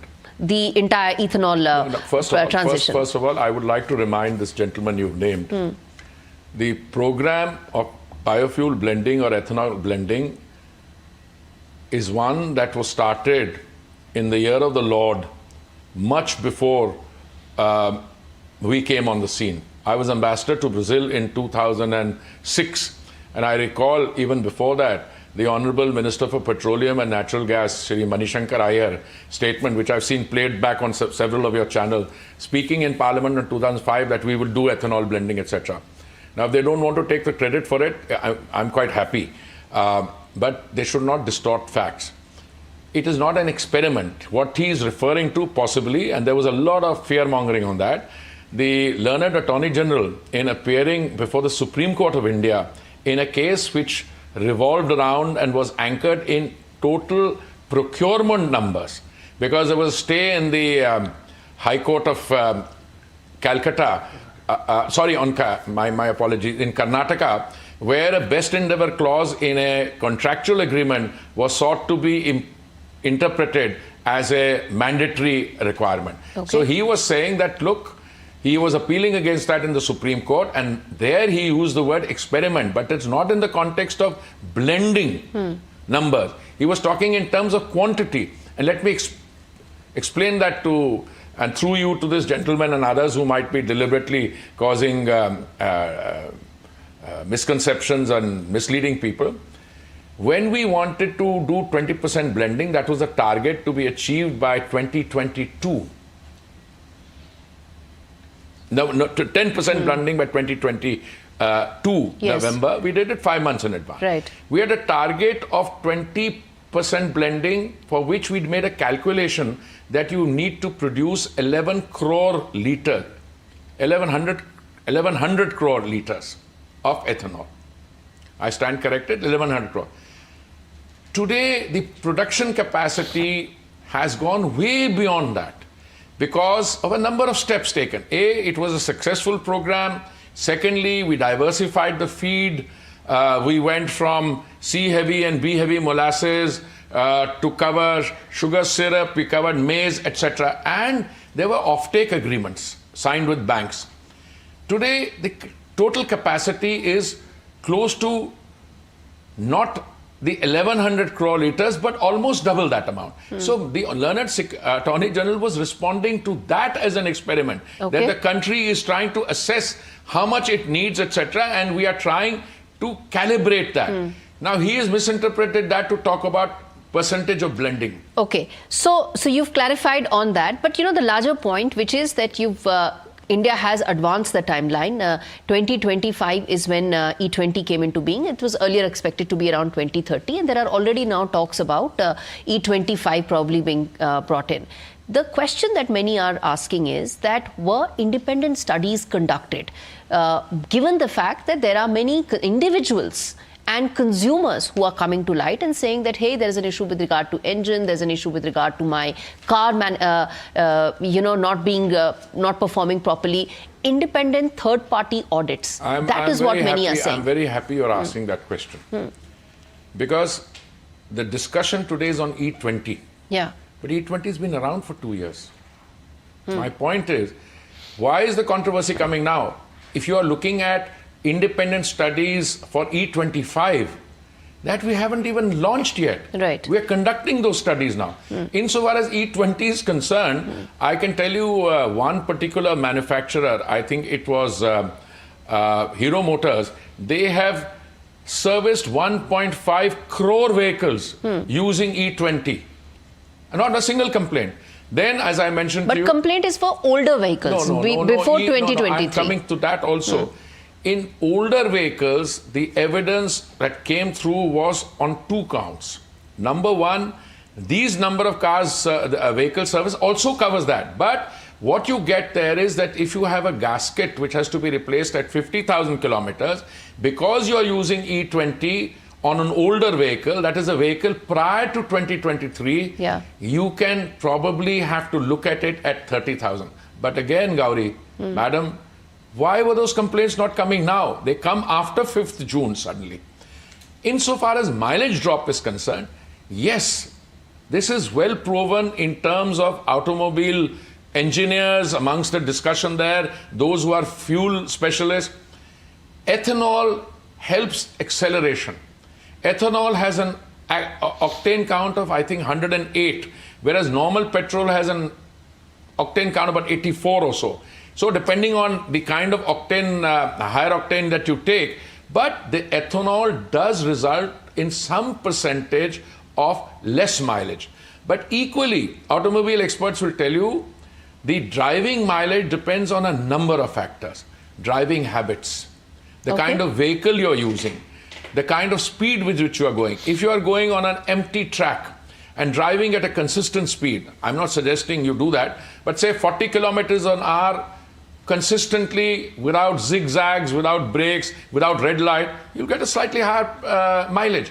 So driving habits are very important, but it is conceded ethanol will give you a slightly less mileage, which again depends on a number of factors.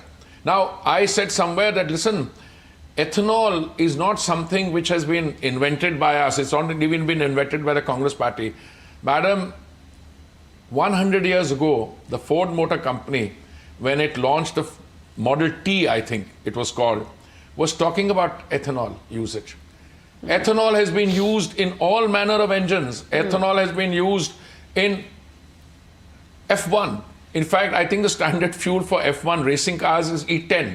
So I think there is a lot of deliberate fear-mongering, etc. And my simple response to this is, all right, prior to 5th June, prior to our launch of E85, how many complaints did you hear on ethanol blending? You tell me, sir. Well, I've been minister since, I completed 5 years ago, I think, one of these days. And to me, this was entirely new. A new set of people who have nothing... let's say there was a vehicle before 2023. Let's say it was purchased only in 2023. Let's say 2021. 2022. Okay, yeah. 2021. So it's 5 years so far. If, let's say, it has reached that 50,000 mark when the gasket had to be changed, or it realized it was done sooner than that, you are saying none of those complaints ever came to light till 5th of June right now. Ma'am, why should I say something unless I'm 100% sure on it? I'm not giving you my evidence. I'm giving you the evidence of auto manufacturers. I'm giving you the evidence of those who make two-wheelers, those who make four-wheelers. They've been serving. I'm giving you another independent. You're talking about independent study. How independent is independent? There is a person somewhere in Chennai. He's called Madras Mechanic.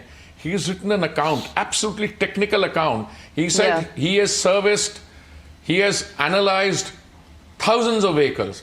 He's never come across these. Yes, it is theoretically possible that if your car is running more than the average. First of all, it's very difficult to work out averages. You may own a car how many kilometers a day do you drive your car? When does your car reach 30,000 kilometers as against someone who's driving, let's say, an Uber? Okay. So those are the only requirements that experience has shown, that if a car is really driven to its optimum use, and instead of 50,000 kilometers, you might have to change the gasket, which is a simple, inexpensive part, earlier. Okay. On very old, much older vehicles also, there may be some rubber parts which require alteration. Okay. Anand, there you go. So that's key commentary coming in from the Petroleum Minister. Let's put the spotlight on some of the comments that he's given to us as well. He's talking about how the adoption of ethanol blending is going to be reducing pollution, talking about how the E20 fuel launch is definitely not an experiment, and around 20 crore two-wheelers use E20 fuel in the country as well. That's also a number that he's given us. And in terms of ethanol blending, that can affect mileage to some extent, but it is even F1 cars that use somewhere close to the E10 fuel as well. So that's the key commentary coming in on the ethanol front. Other than that, he's also talked about how they're fully prepared if the war escalates again as well. So that was Petroleum Minister Hardeep Singh Puri talking about the future of ethanol blended fuels in the country and much more. But do remember to tune in at 4:30 p.m. to catch the full conversation, and that's something that you should be tuned into as well, to find out some more in terms of ethanol blending and everything else that he's talked about as well. But with that, it's a wrap on this edition of Lunchtime Trades. Thank you so much for tuning in. Small Cap Buzzers up next.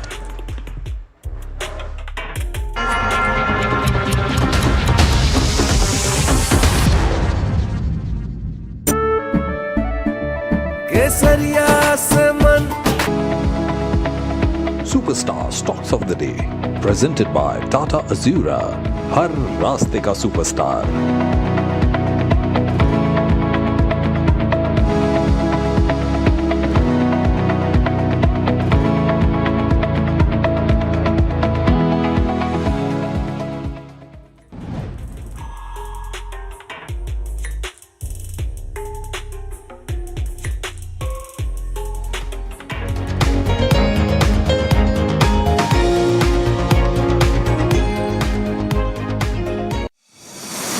India Inc.'s most respected names chose India Inc.'s best and brightest.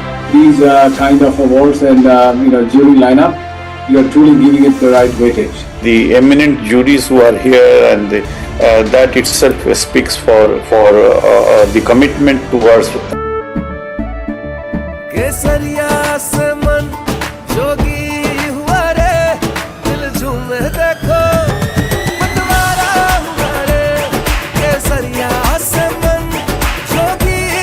हर पल मनाओ केसरी त्योहार. विमल, बोलो जुबान केसरी. आपका parcel फिर से हमारे घर पे आया है. कुछ तो बात है इस दिल में. माँ भी हमेशा पीमाक मस्टर्ड ऑयल में ही खाना बनाती थी. ये आपके लिए. कुछ तो बात है इस दिल में. PMark, the mustard specialist since 1933. India Inc.'s most respected names chose India Inc.'s best and brightest. These kind of awards and jury lineup, you are truly giving it the right weightage. The eminent juries who are here, and that itself speaks for the commitment towards highlighting the advantage which India is having. What I am looking for in this is that we should be awarding companies and individuals who have focused not only on growth but also on bringing good governance. Be part of jury and vote on the people, the men, the women, the companies in India who have the right stuff is a great opportunity for us. Who will earn India's top business honors? Find out at the NDTV Profit Business Leadership Awards. India's unshakable news habit.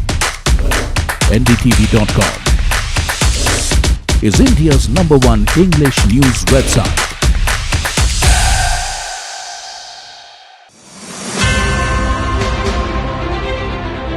The entrepreneurship in India is currently defined by innovation, technology. More customer orientation is something what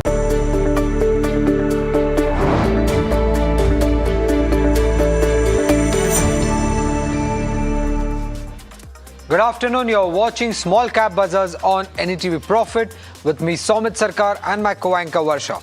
Now, if you look at the markets, after the 500 points fall that we had seen on an intraday basis yesterday, we're seeing some kind of recovery coming in. At least 1/3 of the losses that we saw yesterday has been recovered by the benchmark index. Even the Nifty Bank index is up more than 500 points in trade. The good part is that all sectoral indices are trading in green, with the best index being the Nifty Real Estate Index up around 3%. Nifty PSU Bank Index is up close to around 1.7% in the trade, while the index which has gained the least is Nifty IT, up just 0.1%, and that too because of the recovery that we have seen in the share prices of TCS from the day's lowest point. TCS has recovered nearly 2% ahead of the numbers. But again, a good day for the Nifty Small Cap Index as well, up around 2%. But Varsha, which are the key stocks here that are buzzing in trade? Well, a lot of stocks in focus. Good day for broader markets. You have Unichem Labs buzzing in trade on the back of high volumes. You have Creative Peripheral, again, 30 times of trading at 30 times. Right, but before that, let's go across to the SBI mutual fund. The company will be coming out with its IPO on July 14th. Hello and welcome to the show. SBI Funds Management is coming up with a large issuance in terms of listing, and the IPO size is almost $1 billion. I have the top team of SBI Funds Management joining right here to tell us about the potential and what the shareholders should really bet on in this particular IPO. I have with me, and let me introduce Devashish Mishra, DP Singh, Srinivas Jain. Thank you so much, gentlemen, for joining us on NDTV Profit. Starting with you, Devashish Mishra, of course, SBI parentage is the main pull when we talk about SBI Funds Management, and of course, the AUM size also makes you the largest AMC and the fund management company in the country. When we talk about this particular IPO, what is your aim and SBI's vision in terms of this value unlocking? Thank you for this question, and thank you all the viewers. So we came with this IPO to bring confidence in the market. For the last couple of months there has been uncertainty, but we want to say our investors that SBI coming out with a good value, so that we become the market leaders in AUM as well as in shareholders.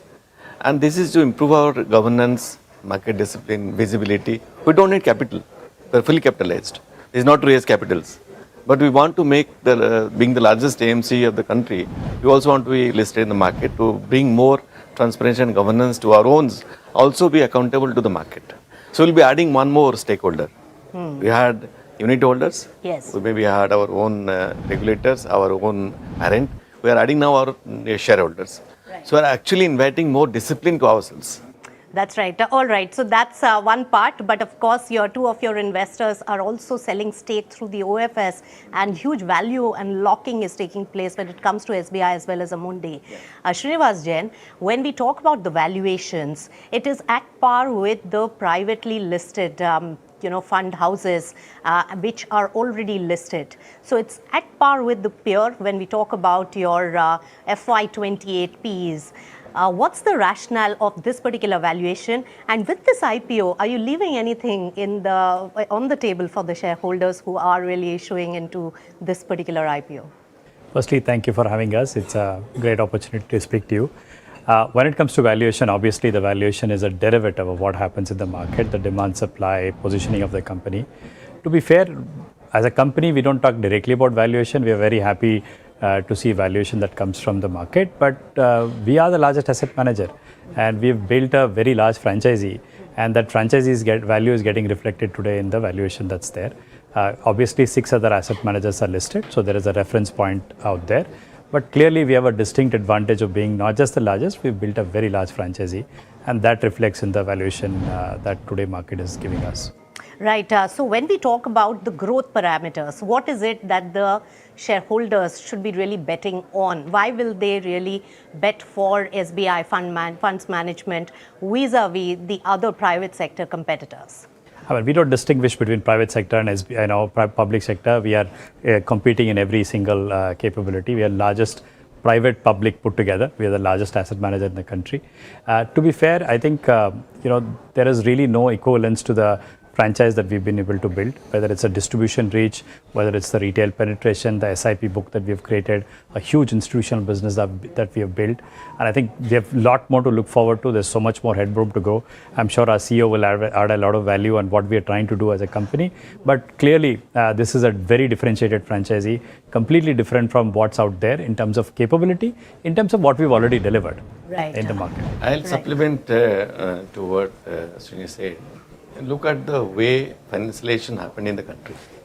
1.4 billion citizens, 950 million bank accounts, but only 55 to 60 million unique investors. So look at the roadmap we have. Even our parent, SBI, has got 530 million customers. So I've got a huge way to convert these customers, savers to investors. That's right. So penetration is also key. It's a volume play, and with the large, distribution channel, especially of the parentage, also is an added example. DP Singh, in terms of the distribution mix, how is the growth potential? And if you can also share, what is the contribution when it comes to SBI as a franchise? Thank you very much, Nisha, for asking a very, very good and very deep question. But just to taking clue from what you said, why people should look at us. Because we feel that we have just started our growth journey. Yes. Others have peaked. We are just starting, being the largest. And today the biggest amount, SBI is contributing only 21% of the overall AUM. But if you talk about the intermediate business or distribution business, we have 1/3 is coming from SBI, and remaining 2/3 is coming from the other channels and direct channel. So that's why there's no concentration risk, but at the same the biggest moat. If 1/3 of the business is coming from a distribution channel which is exclusive to you, that definitely is the very, very thick icing on your cake. Right. And I think that is what we feel that is what will bring value to the. I'll pick that line that there is no concentration risk, but this is the biggest moat. I think that will be the headline of the entire issue as well.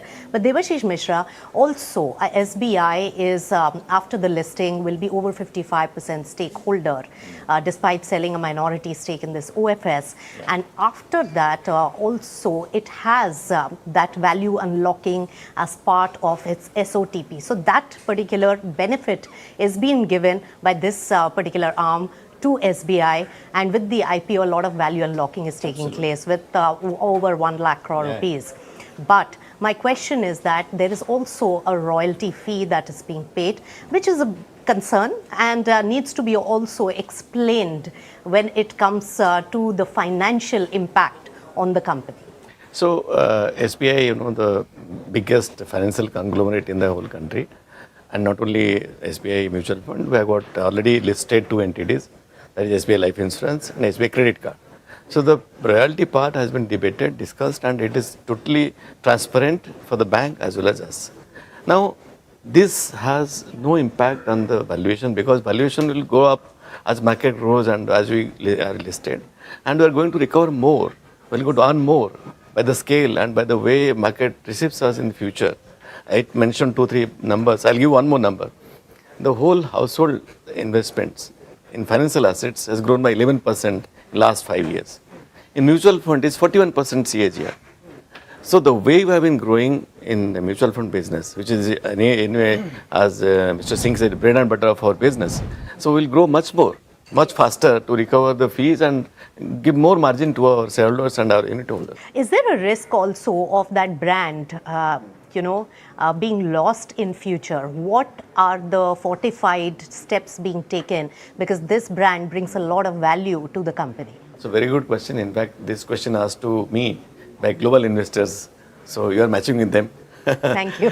So see, there are 2 ways looking at it. One, large number of SBI customers in hinterlands, in B3 cities, they depend on SBI for many other things than investment. Their own savings, their own banking needs, their own digital banking, all by SBI. So we have got this mandate from SBI to select products, to sell select products in those branches. Right. And there is a process. We can't just sell any other product in those branches. So that process we follow. And SBI has a confidence in us being the subsidiary that we follow the same values, same ethics as SBI has. And SBI has already categorically mentioned that this will be permanently available to us. So that's an important bit and gives a lot of consolation and understanding to the market as well, that this will be a permanent brand identity when it comes to the SBI parentage on SBI Funds One Management. small supplement is SBI also has open architecture. It's called SBI Wealth, which are ultra HNI customers, which have been served for many like AMCs, but that is only some 1.1% of the SBI customers. Right. Srinivas Jain, when we talk about your stakeholders, of course, SBI as a parent company, but Amundi is an investor. What is it that they bring to the table? And my second question, if you can also answer on their behalf, is that what is their strategy in terms of also value unlocking from the company, because it will be a listed entity, because that could be an overhang on the stock price as well? No, it's a good question to ask, because some of the other joint ventures out there actually are kind of exiting the business the way we understand. In our case, it's a little different. Amundi is a fiercely committed, joint venture here. In fact, we had to jointly discuss and say we will jointly sell the stake. It was not Amundi who was trying to sell; it's both SBI and Amundi who was trying to sell the stake. And their commitment will continue to be there. That even after full dilution, they'll have a significant stake in their company, meaningful stake in the company, beyond 20% stake, which will make them a very important stakeholder. That's one part of it. The second part of it is not just stakeholders; they bring a lot of value to the table. Today, Amundi, beyond the shareholding, has a deputy CEO who comes from Amundi sitting here. We have about 5 to 6 expats actually working in the company. Best practices are shared both ways, between SBI Mutual Fund and with Amundi. We are working on projects on technology. We are working on project on fundraise. We are working on project on both, two-way, getting investors to India through our global, routes, and also to take Indian investors to the global markets through LRS routes and others. So there's quite a lot of commitment that Amundi brings to the table. Unlike some of the other joint ventures, which are either an insurance-led joint venture, which are on the out, Amundi is a serious long-term equity investors, especially when it comes to, they're the largest European asset manager per se, with $2.5 trillion worth of euros worth of assets, and they bring a lot of value to us, and they continue to have a significant stake in the company even post-listing. That's right. So no, in terms of visibility of their stake sale. No, they are selling at proportion to what SBI is also selling. Okay. So their holding will be sold down, equal in the same proportion that they hold today. Will SBI and Amundi have the same proportion of stakeholding in the company in future as well? Is that the understanding? That's perfect. That's correct. Okay. Right. Right. I mean, so if you remove the public holding, they would be at the same proportion. That's a good understanding that you've given. DP Singh, across different categories, let's come to the products. What are the growth drivers? And in terms of AUM growth, it was a good amount of growth that you saw in the last financial year, 12% AUM growth. What is it that we are looking at for the next few financial years? No, I think the growth is the function of the market sentiments, growth of net sales and mark-to-market gains. Last full year we grew by 12%, and this year from 31st March till date, we have already grown by 12%. Right. So that's the point you have to take in mind. This is market movement also, the fresh sales also. If you look at the growth engines of the country, other than the product, it's the solution-oriented approach or investor-oriented approach of the company, which is taking us to the next level, but we are growing much better than the industry. If you look at our last 10 years data, I think we would have grown more than 2x of the industry growth. That is something which is there, but for going forward, the product mix is already there. Then we are talking about the distribution mix. Yes. We are very conscious of the fact that we have to grow much higher in SBI channel, but the percentage term we don't want to grow more than what we are, maybe little more, so that the other channels also grow. So this will be inclusive growth of the company, which is the strategy. Right. And we are very confident that we'll be able to do that. All right. So growth-wise, AUM-wise, we are in the same run rate as last year for sure. We may beat it, but at least we will not be below that. That's no, but what I am talking about the absolute number. Yes. What we did in 12 months, we have done in 3 months. All right. That's what I was talking about. I'm not talking about the annualized 12% number. Okay. What he's saying is it could be better than last year. Yes, it will be much better than 4 times. Right. Because in three months you have already clocked it. So Srinivas Jain, when we talk about the profitability, of course, growth is there. Your distribution channels, India has the potential of penetration as well. And for that, I'll come to you on the digital aspect. But first, in terms of profitability, margin play, that is going to be the key that the market will look at. How are we in terms of the blended margin, passive and active portfolio, and how is that growing, and what are the levers to push that growth? So let me try and demystify 2 points. One is that I think at a profit level, we are one of the fastest growing profit pools out there among our peer group. So that's the first part. So whether blended or non-blended, I'll come to that later. Pure growth, pure volume, pure profit pools are very large and growing very fast. The second part about it is the blended volume, the yield part of it. See, at some level, we are a very large scale players. We are 13 lakh crores today as we speak. When we filed our DRHP, we brought 12.5 lakh crores, growing at a very fast pace. Secondly, we also have a, obviously there is a very large tilt towards passive assets that we have, which is kind of tapering out in the last 3 years. If you see, our active mix is growing faster than the passive mix. There's been almost 10% hike in our active assets compared to passive assets in the last 3 years. That actually has shown margin expansion. Right. We are one of the few asset managers where in the last 3 years the margin expansion is actually going up because we are catching up on that high active asset base for the company. So blended way is a wrong way to look at our business. Individually, when you look at it, we are either close to best in class or best in class in most of the category, and that's the way to look at our business. But levers to push it forward. The levers to push it forward is that our active mix goes up, and one of the things that we talk about is our SIP book. We have the largest stock SIP book in the country today, with almost close to about 4,000 plus crore coming month over month. We definitely have a very large active book that we are creating as we go along, and that obviously numbers are like 60,000 plus crores every year. Yes. A number as it goes up year over year, our active mix will only go up.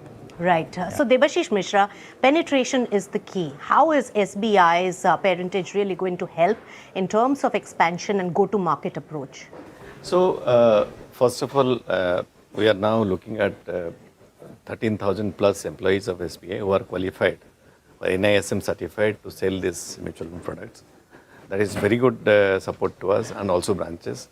In addition to that, SBI's whole YONO, the digital platform, digital banking which they have, has a smoothless, seamless connection with our mutual fund investment.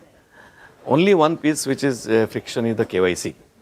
So as you understand from the regulators and from the government, the KYC piece will be resolved in 2-3 months' time. Right. So once it is done, then the whole journey of a customer of the bank or a investor in the mutual fund will be very seamless. Right. So that will be exponential growth in the whole investment industry, and we'll get the advantage because we are the largest parentage of SBI. All right, so that is an important bit, but DP Singh, expense ratio, that being restructured by the regulator from 1st of April, what has been the impact? Now, if you look at it, see, first, this is the total expense ratio, the way we distribute our business. This is something when we distribute, a percentage of the total expense ratio is being parted with as a distribution cost. Right. So the major part of the reduction which has happened has already been passed on to the distribution partners, and they have very happily expected it because we are the partners both. And see, the best thing about our business is when the markets go up, we get the benefit of the fee on that as well. Right. So that has been passed on, and we had the way it was structured, that we had some benefits also. So overall, we are revenue neutral, even after rationalization of 5 basis point expense. So you have managed to offset it. We have managed, we have optimized it. All right, but you mentioned about it's a function also of the market, Debashish. The market has been quite uncertain with the resurgence of the war fear again coming in. What is the impact on the business, and do you think, and of course this meteoric rise of the AUM that you have already spoken about, but for the rest of the year, do you see this as a worry at all? I don't see. My favorite line is market will be uncertain, trust is not. All right. So with that strength of trust and my customers, my shareholders, I don't think market will impact much in our activities coming up. The second thing is, we have been seeing this now for a long time. Mumbai rains. All right. They always come in different times and they disturb you sometime, but you are used to it. So after now market is used to this kind of uncertainties. So All I'm right, sure it will come up. The level of confidence that you have is really infectious. Srinivas Jain, today is a digital age. Now, private sector is really going very fast-paced on that. And now you have more avenues of distribution, even on your payment wallets and everywhere. What is your company's vision towards higher penetration, better reach, and making more profits out of the digital channels? What are the steps being taken there? To start with, I think we are a highly digitized industry already because of all the stack that's available. And almost 95% of our business today comes purely on the digital platform. So it's already fairly digitized. We've spent a lot of money digitizing the ecosystem. We've used all the stacks that's available. We build our own stacks, by the way. We have a stack called InvestStack, which majority of the industry also uses it for that. Secondly, I think the way to think about our business is business is going advice plus digital. That means transactions happen on a digital platform, advice is still physical, right? And there is also advice digitally, but advice is still physical. So we are enabling this huge growth of digitization, the friction-free environment that we talked about, as more and more, today the new KYC 2.0, when that kicks in, I think we'll have a massive benefit that will come to us. We've already integrated our channels with SBI channels, full core banking integration. YONO, which is the largest digital bank in India, much bigger than the fintechs out there, have a full integration with SBI Funds Management. So we've built a lot of digital, railroads for us to kind of benefit from it. And today, Invest app, which is our largest mutual fund app out there, has about 4 million customers on it. Has about 12% of our SIP book actually comes from that. We built a very strong ecosystem of digital assets, digital app. One of the big thing is AI.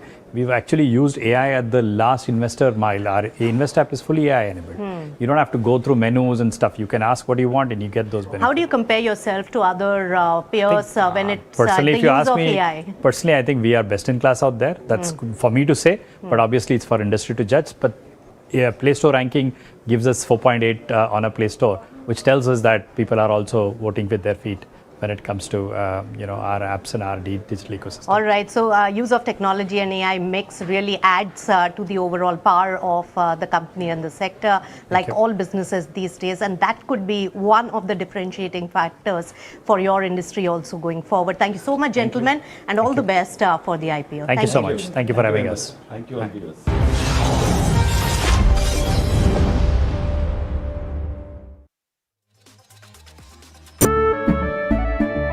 केसरिया से मन जोगी हुआ रे दिल झूमे देखो मतवारा हुआ रे केसरिया से मन जोगी हुआ हर पल मनाओ केसरी त्योहार विमल बोलो जुबान केसरी। माँ भी हमेशा पी मार्क मस्टर्ड ऑयल में ही खाना बनाती थी। कुछ तो बात है इस दिल में। P-Mark, the mustard specialist since 1933. बरसों से सरसों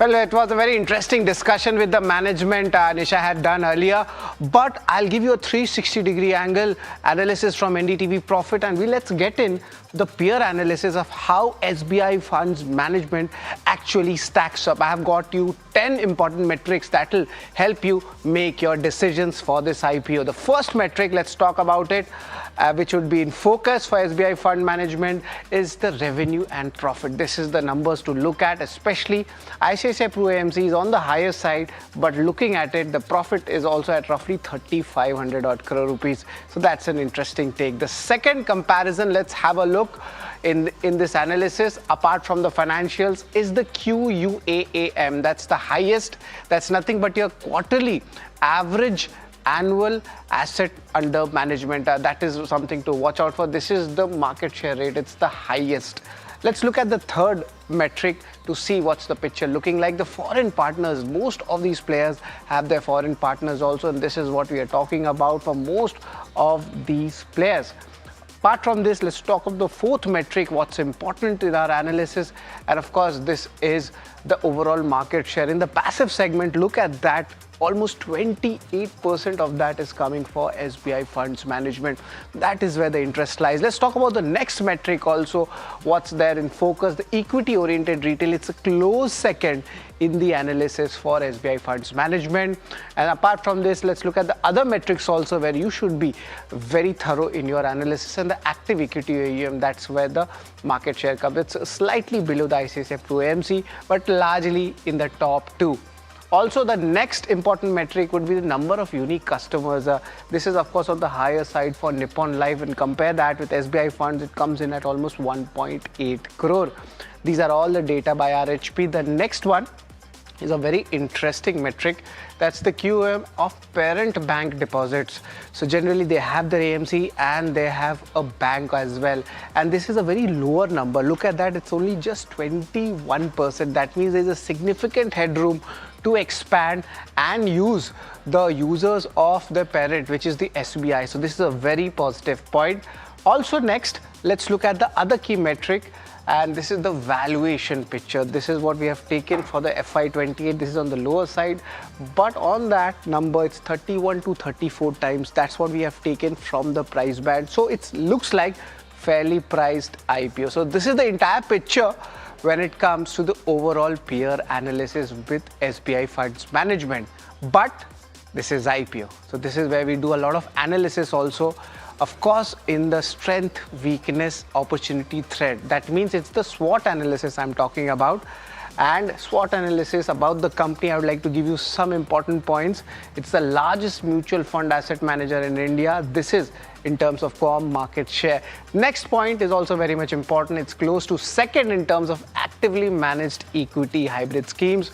The third important point for SBI Funds Management is the largest ETF and index fund. That's the passive segment by manager in market share. And if you can note it down, another interesting fact, largest market share in the B30 category. B30 is beyond the 30 down category as well. Also looking at the numbers, they manage the second largest number of mutual fund schemes if you compare them with their peers.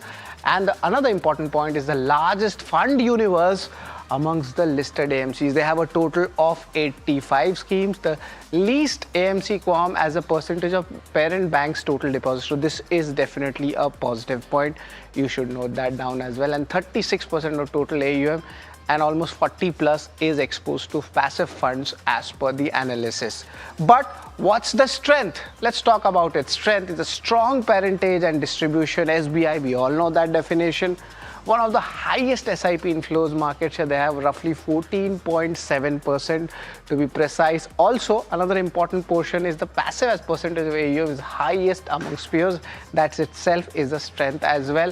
And highest margins, ROEs and cost structure amongst peers.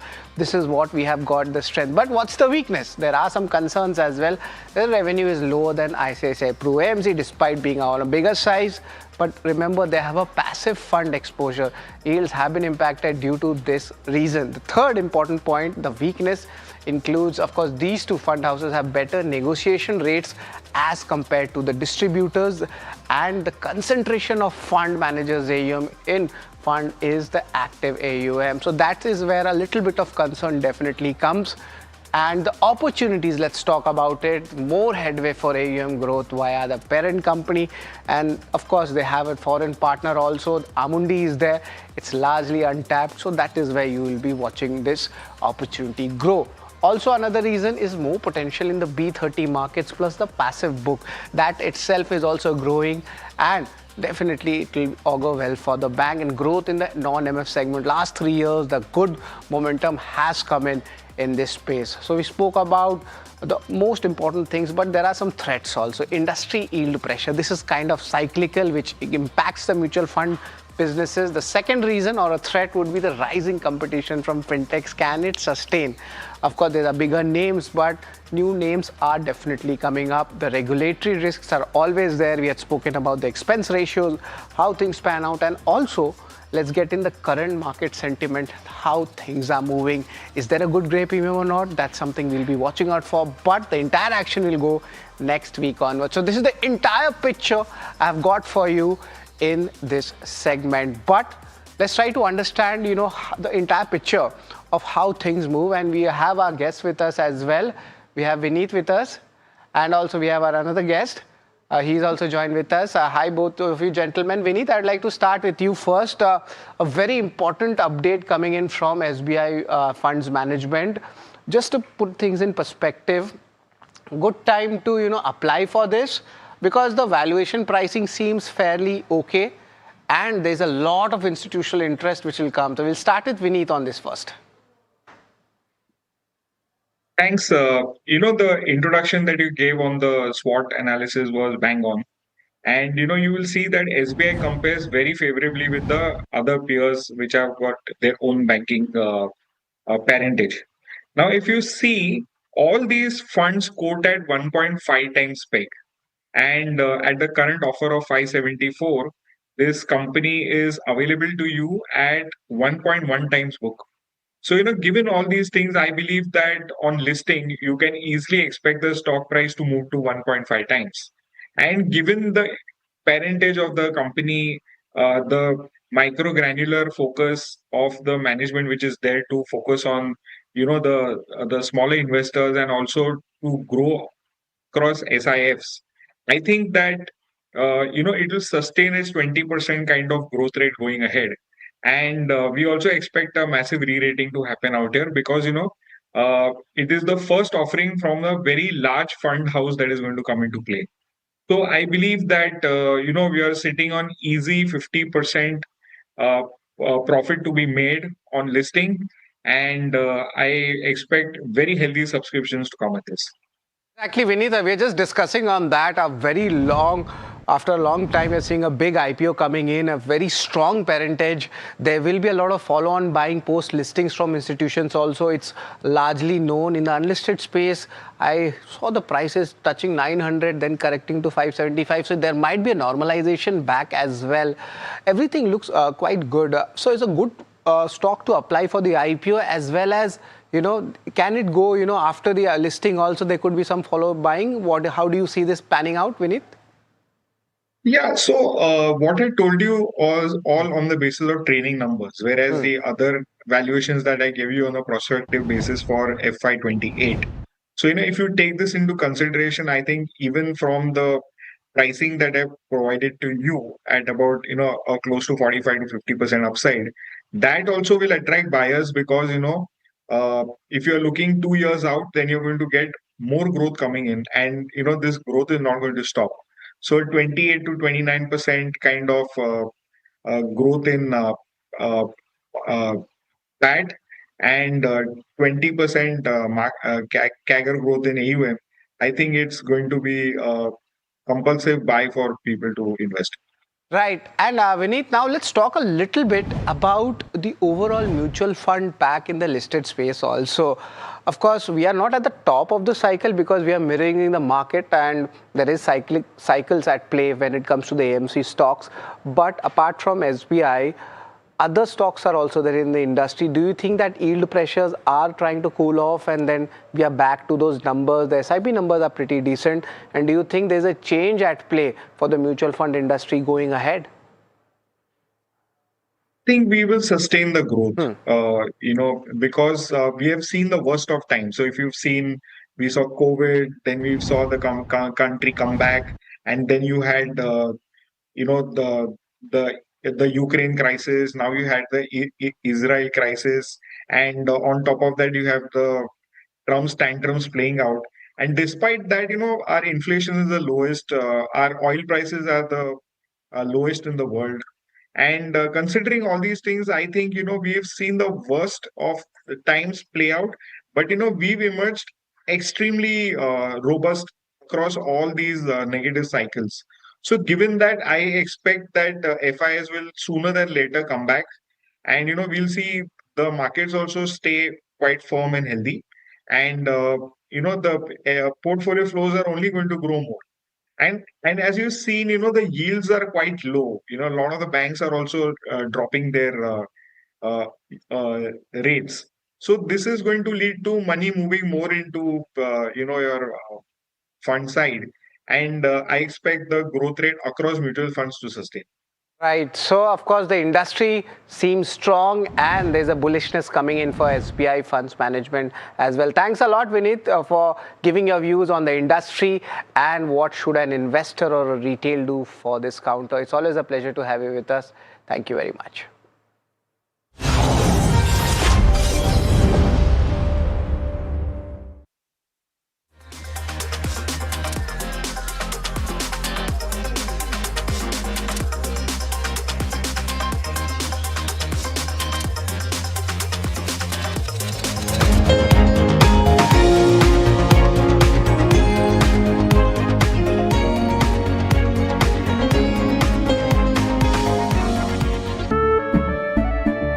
केसरिया से मन जोगी हुआ रे दिल झूमे देखो मतवारा हुआ रे केसरिया से मन जोगी हुआ हर पल मनाओ केसरी त्योहार विमल बोलो जुबान केसरी। आपका पार्सल फिर से हमारे घर पे आया है। कुछ तो बात है इस दिल में। माँ भी हमेशा पी मार्क मस्टर्ड ऑयल में ही खाना बनाती थी, ये आपके लिए। कुछ तो बात है इस दिल में। P-Mark, the mustard specialist since 1933. बरसों से सरसों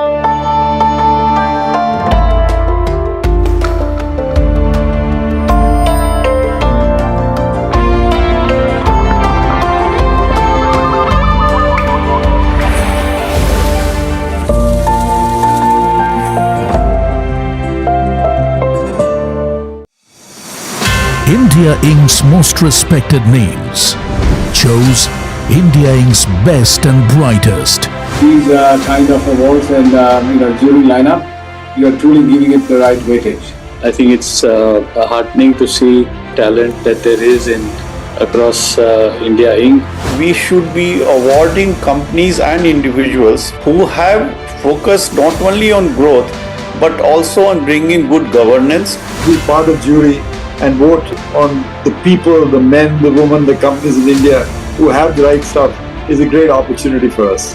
For us, the biggest thing is trust. That's what we provide. We need leaders in India that can help take India being a global superpower. We've got a fantastic jury and we've left all decisions to the wisdom of the jury.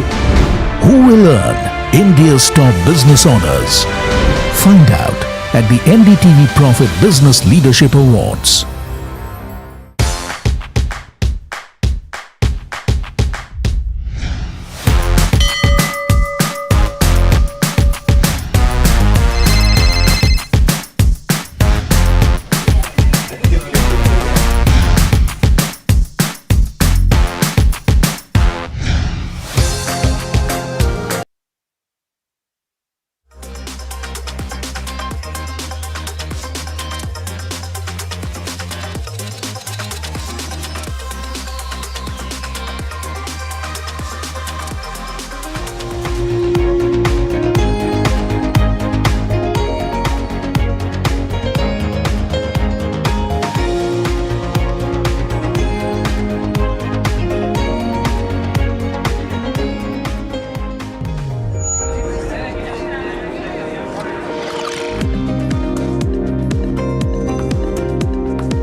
Welcome to Ask Profit, the afternoon edition, and this is the interesting show where we get all your queries in and answer them with our guests, both technical as well as fundamental. But let's do a market check. Yesterday, the trading session, we had seen a panic selling, our concerns coming in, but today is the day of rebound, the day of technical reversal, be it Nifty, Nifty Bank, both of them holding up the gains. What we had seen, a gap up opening, seems like that risk-off sentiment which was there is slowly receding. Let's just have a look at the sectors. The realty pack, which we had mentioned earlier at NDTV Profit, it's back at the top sectoral gainer, and most of the sectors, or actually all the sectors right now, are in the green. IT was a little bit of pressure because of TCS ahead of the earnings, but it seems like it's in the green right now. Let's look at the stocks also. The Nifty, important index, especially the top gainers. If you could pull out the gainers, we see largely the Bharti Airtel Sun Pharma doing well. All of these stocks up 2.5%. Even Bajaj Finserv is seeing a good action. The only drag or a reversal is of course there from ONGC is Dr. Reddy's concerns coming in for semaglutide, And overall, if you look at the advanced decline ratio, that itself is showing a good value buying in the SMIDs as well. So it's pretty interesting. But what's more interesting is we have our two guests with us. Vinit Bolinkar, he's the head of research at Ventura Securities, and Jatin Kedia, VP of technical research at Teji Mandi. Good afternoon, gentlemen. It's always a pleasure to have you. And we'll start our first round of our questions in the rapid fire round. And we can ask the first question as this, especially the IT names. So we'll talk about that. But before that, Jatin, just on the IT space, we are seeing a good buying. Anything there over there? Yeah, see, Nifty IT has witnessed a sharp rebound from the intraday lows that we saw around 27,000, and we are expecting an up move in the Nifty IT because on the weekly charts last week it formed a long-legged doji after a decent decline. So we are expecting some amount of short covering to come in the Nifty IT and stock specifics. In terms of levels, we are expecting levels of 29,000 on the upside. The reversal will be placed at, or the support level is placed at 26,900. All right. Okay. So that's the take coming in on the Nifty IT as well as some of the IT names. But, let's start taking your questions. Then the first one that we have is from Raj, who's writing us on Kirloskar Bros. He's saying that from a technical perspective, is this a good buy right now? Jatin, we've seen a good run up in all of these Kirloskar names. But for Kirloskar Bros specifically, what's your technical take? Yeah, see, the technical structure is positive. In fact, post this sharp up move, there has been a retracement or a pullback towards its 40-day average of 1800, and thereafter we are seeing resumption of the uptrend. So my sense would be that it has formed a bottom, and now it's poised for an up move towards 2150 on the upside. Okay. The next one that we have is on Tata Capital. Raja from Chennai is holding around 172 odd shares at the levels of 826. He wants to know whether he can hold or sell this one from a slightly long-term perspective. Vineet, a very good afternoon to you. What would you recommend?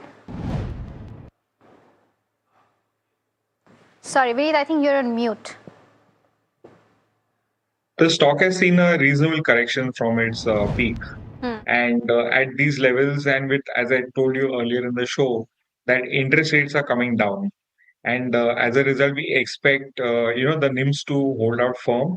And Tata Capital will also see a resurgence in its upward growth trajectory. So I would recommend you to hold on to this stock at current levels. All right. Okay. The next one that we have is on Jyoti Laboratories. Shankar from Bengaluru is holding 250 odd shares at the levels of 198. He says he's planning to add 250 more shares from a 1 to 2 months perspective. Jatin, what would you recommend on the charts? I would suggest to hold on for levels of 205 and then add, because the overall trend for this stock is negative. We need some sign of strength coming in before he can add further. So as of now, hold. Add only about 205 levels. Right. Okay. The next one that we have is from Gautam, who's writing us from USA. He's saying that is Swiggy a better bet than Eternal at this point of time, and what should be the targets that he should be watching out for? Beneath the consensus, recommendation, suggestion, etc., suggests that every analyst prefers Eternal over Swiggy. But what is your overall view? I think both will be equally good. Both differentiate by themselves. Swiggy says that, they would like to do sensible pricing, not cut corners. And they're also looking at larger packet sizes, so for their average order values are also quite reasonable. And hence we expect both these companies to do very well going ahead. Okay, the next one that we have is on Nazara. Murli from Hyderabad is holding at the levels of 170. 32 shares is what he has in his portfolio. He wants to know from a 1 year perspective, is this a good hold or not? Jatin, any view on the charts for this one? So technically, the trend has reversed from down to up, and we believe that from a 1 year perspective, we can definitely continue to hold with a trailing stop loss at 270, which is the 20-week moving average. And on the upside, the resistance is coming in at 343, 345 levels. All right. So that's the view coming in on Nazara. The next one is from Shrikant, who's writing us from Chennai. He's got around 1.5 lakhs to invest in. He says he wants to go ahead and invest this in the banking sector, and he wants some suggestions from you. Vineet, what would you recommend? Which pockets should he enter into? Can you repeat the question, please? I missed the... Sure. So Shrikant from Chennai says that he has around 1.5 lakhs to invest in, and he wants to foray into the banking sector. He wants your picks in that space as to where he can enter. So I think RBL Bank looks very good as one. Then Karur Vysya Bank is one of my favorites. Brilliant management and good growth going out. So these two are the ones that I like. So these are my firm conviction stocks. So, these are the two that I would recommend. All right. Okay. The next one that we have is from Murthy, who's writing us from Vizag, asking about NSDL. He wants the short-term target for this particular counter. Jatin, on the charts for this one.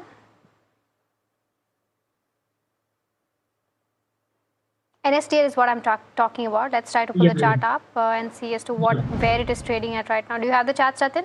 Yes. In the case of NSDL, the support is placed at 823. From a short-term perspective, 865 to 870 should be the near-term target. All right. Okay. The next one that we have is on office spaces. This is from our viewer Harvinder Bhatia, who says that he has it at an average price of 425, and he wants to know if he can go at an average at the current levels. By the way, he's holding a huge quantity of 3,600 odd shares. Jatin, what are the charts saying? Because he's sitting on a huge loss. I mean, let's try to pull the chart up once again and see as to where it's trading at. And because his buying price is 425, the stock is currently trading at 305. Because his quantity is significant, he's seeing a loss of around 4 lakh rupees. What would you recommend? Yeah, see, actually the trend short-term and medium-term for this office space solutions is a downtrend. So let the stock, show some strength, and then only you should average. At current market price, my suggestion would be to avoid any averaging at this. Okay, all right. The next one that we have is on Varun Beverages.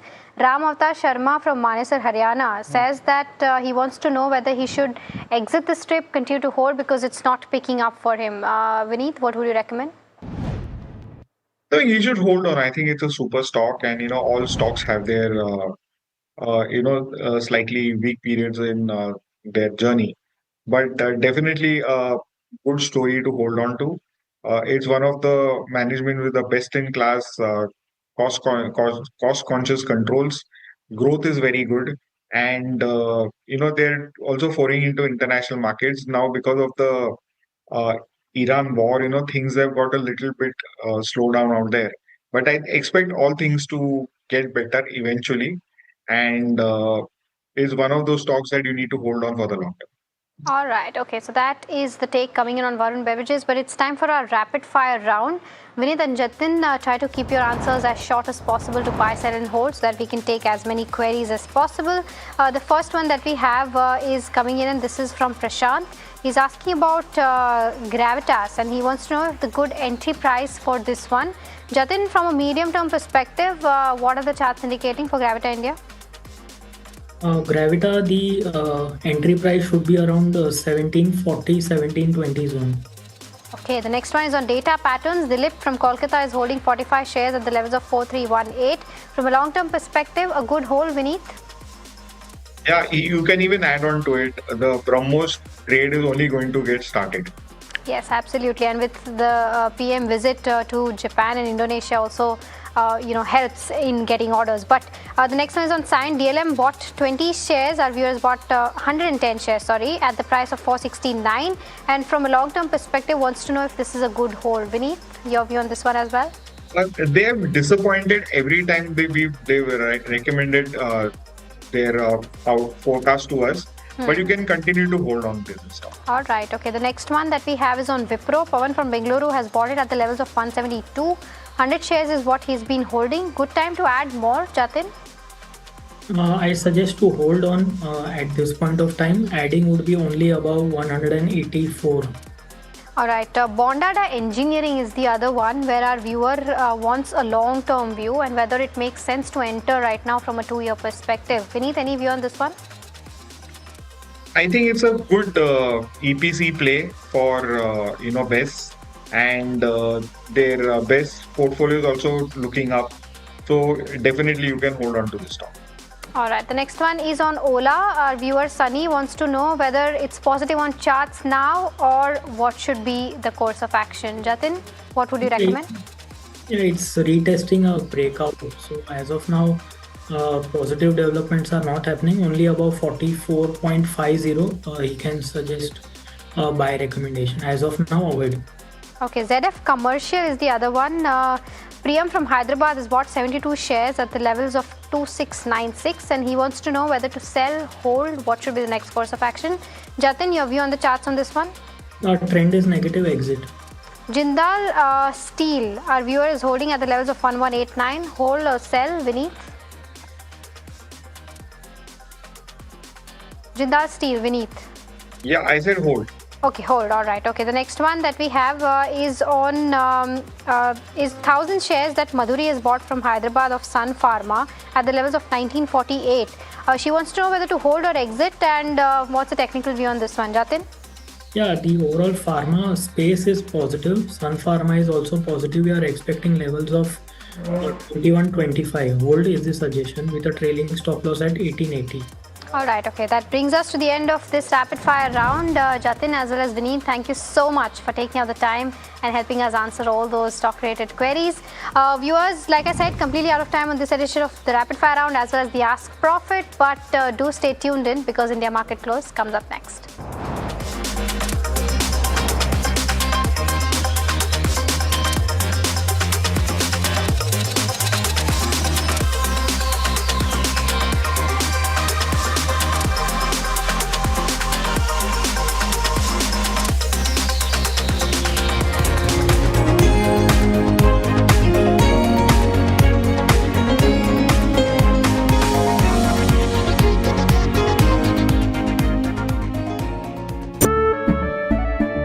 केसरिया से मन जोगी हुआ रे दिल झूमे देखो मतवारा हुआ रे केसरिया से मन जोगी हुआ हर पल मनाओ केसरी त्योहार विमल बोलो जुबान केसरी। माँ भी हमेशा पी मार्क मस्टर्ड ऑयल में ही खाना बनाती थी। कुछ तो बात है इस दिल में। P-Mark, the mustard specialist since 1933. बरसों से सरसों India Inc.'s most respected names chose India Inc.'s best and brightest. I'm delighted to be chairing of such distinguished fellow businessmen, bankers. It's just lovely to be back on this NDTV jury. I have been a fan of NDTV for a long time. Many of the nominees are extremely close together in terms of what they've done. I think it's also important that how they are reshaping the industries, commercial activities which they are into. And it's a very judicious mix of people to choose from. My compliments to the team. Who will earn India's top business honors? Find out at the NDTV Profit Business Leadership Awards. India's unshakable news habit. NDTV.com is India's #1 English news website.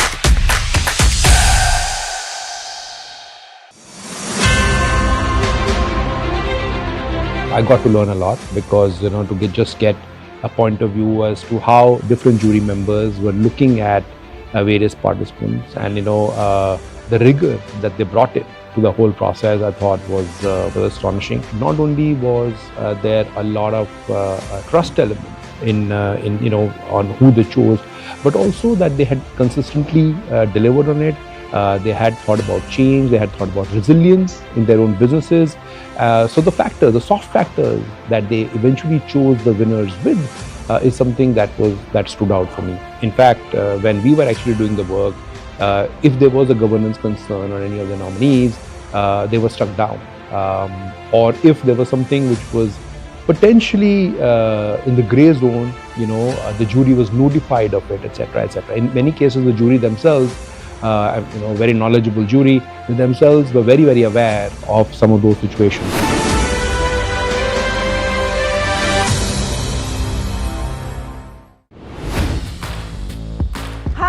Tamanna Inamdar. Watch me on NDTV Profit, where I break down the day's biggest business stories. What happened, why it matters, and what it means for your money. Hi, I'm Neeraj Shah. Watch me on NDTV Profit for the most incisive market intelligence and meaningful corporate conversations. And I'm Alex Matthew. Markets, mutual funds, insurance, personal finance. I help you cut through the noise and make smarter financial choices. And here's where you can watch us.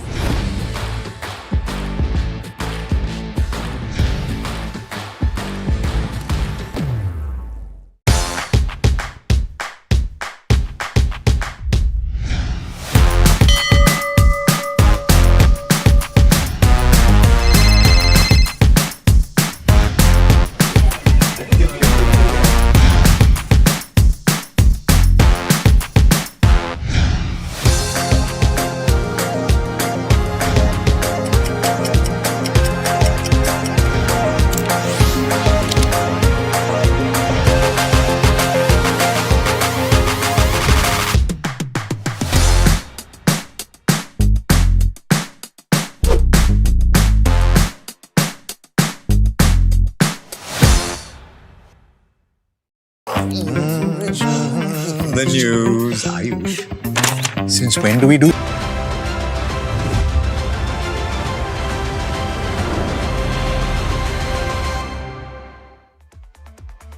Hi, thanks so much for joining in. You're watching NDTV Profit, and we're coming to you live from the Mumbai NDTV Profit Suzlon studio.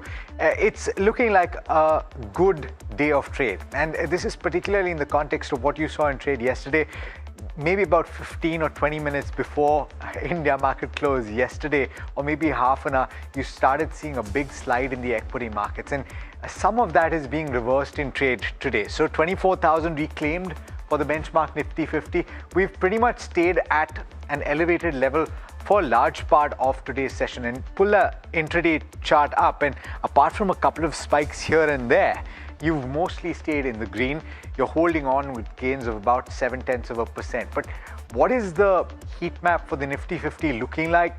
It's going to be more green on the screen than not. And a few stocks stand out right on top of the screen. Of course, Bharti Airtel was trading with gains of 3.5% at one point of time. It's given up a little bit of that ground, but Sun Pharmaceuticals looking good. You have Bajaj Finserv, you have Indigo, which dropped quite considerably yesterday, almost like it hit a pocket of air pressure, and it swooped a little bit with crude oil prices going up. It's reclaimed a little bit of ground. Grasim, Shriram, as well as SBI Life. So across the board, you have gains of 1% or up from this line onwards. Reliance Industry gaining as much as 0.9%, also holding up the benchmark right now.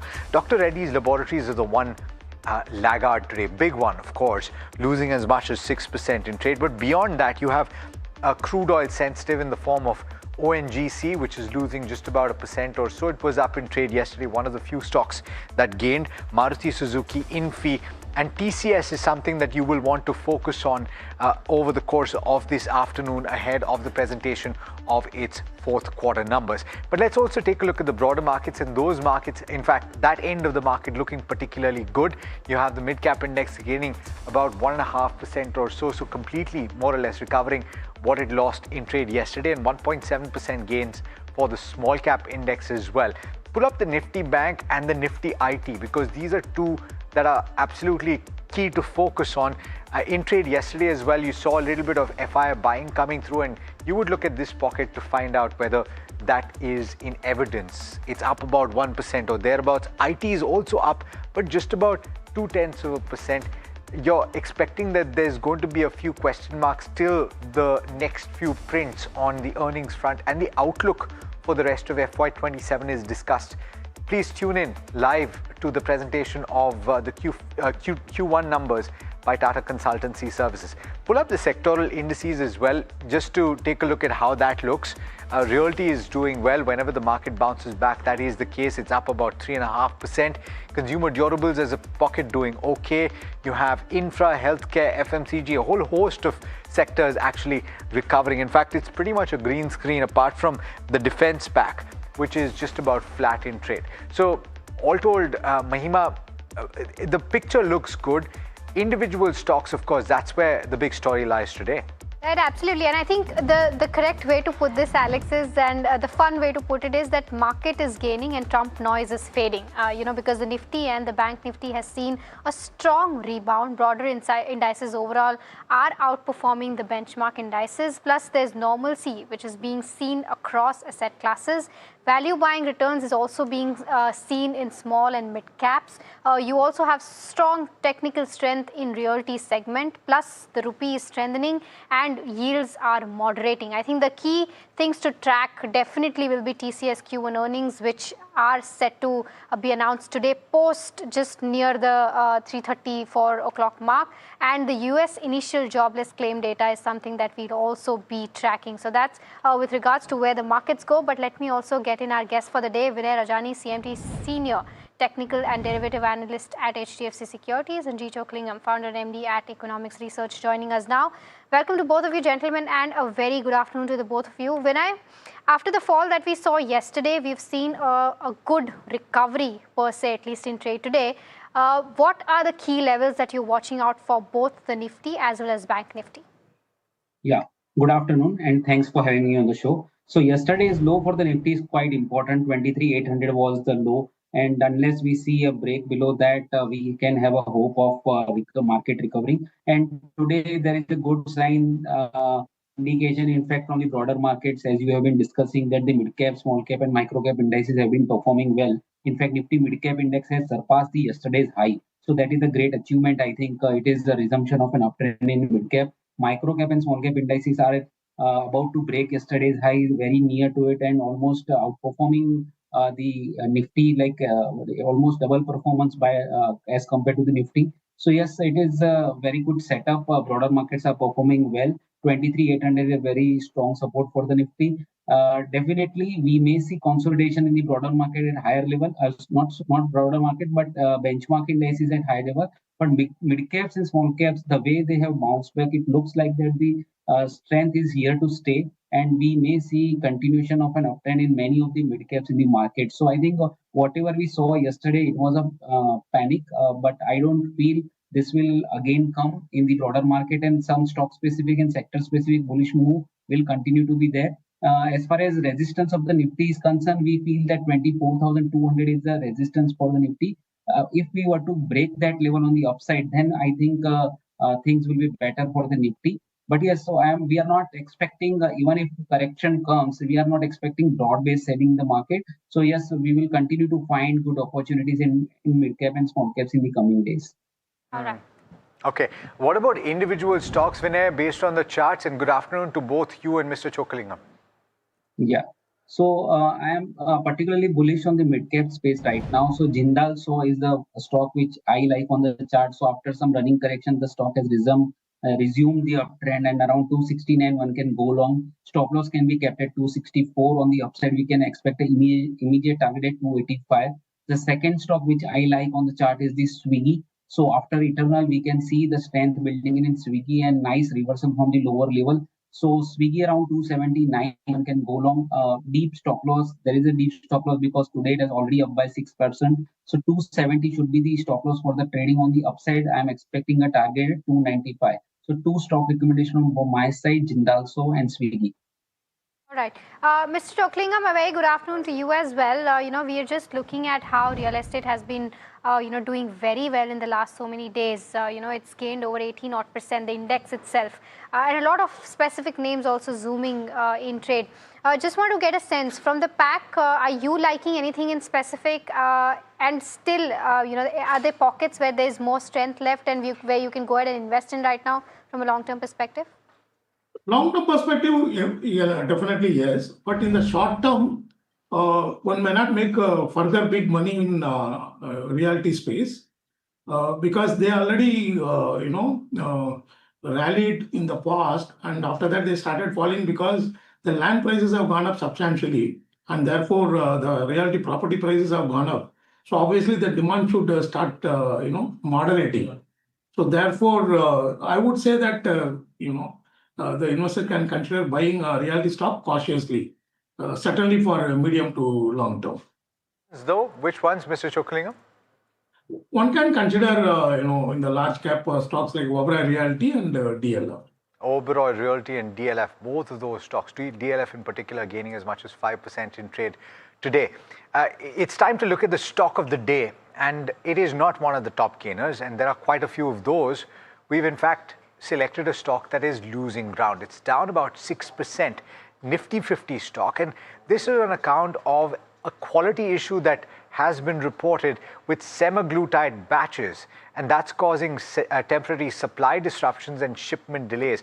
A lot with regard to the prospects of this company are hinging on semaglutide and GLP-1. Let's go across to Varsha to find out how big of a concern this would be. Varsha, it's quite the dramatic reaction to this because a lot of hope is hinging on semaglutide. Yes, absolutely, and hence, we are seeing this much of pressure because everybody is actually betting when it comes to semaglutide or GLP-1, I would say.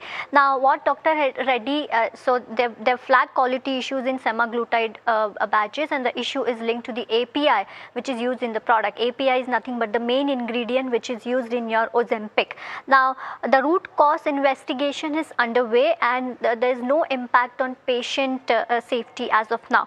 Now, why there will be an impact on Dr. Reddy's? Number one, this is a temporary disruption in semaglutide supplies, and there might be a delay when it comes to the commercial shipments, and also short-term overhang, on an important GLP-1 product. Now, why is semaglutide important for Dr. Reddy's and for that matter for every company? It's a key GLP-1 drug which is used in your diabetes and obesity treatment. And Dr. Reddy actually had identified GLP-1 as an important future growth area. Also, if you see, they invested in peptide APIs and injectable manufacturing capabilities, and hence they were betting on that. They were also seeing significant opportunity from semaglutide across emerging markets too. They launched semaglutide in Canada in May 2026, which was considered a meaningful opportunity for them, and which was around $120 million for Dr. Reddy. So overall, they were very bullish when it comes to semaglutide. Now, this is the Dr. Reddy story, but OneSource was also in focus, as OneSource is a CDMO partner for Dr. Reddy's, but OneSource is not under pressure. Now, why I say this? One is it's is one of the marquee GLP-1 programs OneSource has, and the market had a fear delay in semaglutide could impact OneSource growth, but company has came out and given a clarification. They say that the Dr. Reddy supplies delay has no material or financial impact on them, and demand remains strong from other customers as well, and Canada market remains intact from other customers, and existing capacities remain fully committed. So no more impact on OneSource, but yes, Dr. Reddy has a huge impact because there will be delay in the commercial supplies, and everyone was betting on semaglutide or for that matter GLP-1 products. Got it. All right. Thanks so much, Varsha, for putting that into context. Mr. Shuklingam, ultimately, this is a question of whether this is going to impact the near-term financials for this company, and how big of a hit could it be? What's your analysis for Dr. Reddy's Laboratories? It's a great company, but it has been struggling in the recent time. If you see the operating profit for last 4 years, FY26 operating profit is same as FY23. So it's it has come back to that level. It's not able to show consistent growth in profit. And semaglutide also, if you see the industry, what's happening there, it's highly crowded, overcrowded. Now, not from business perspective, but from capital market perspective, I can say one thing for sure, starting from early 90s, whenever a particular product or business got overcrowded, obviously that led to a lot of pressure for valuation and profitability of the companies. Ultimately, the only exception was IT sector, because that grew from $6 billion to $200 billion. That was an exceptional one. But otherwise, this invariably happened. So therefore, I am not overly bullish on Dr. Reddy at this juncture. Okay, all right. Vinay, for pharma pack as a whole, it's seen winning streaks for last so many weeks, right? There's good upward momentum that we've seen in a lot of pharma names. Are there any pharma names that you're still tracking where there's more steam left?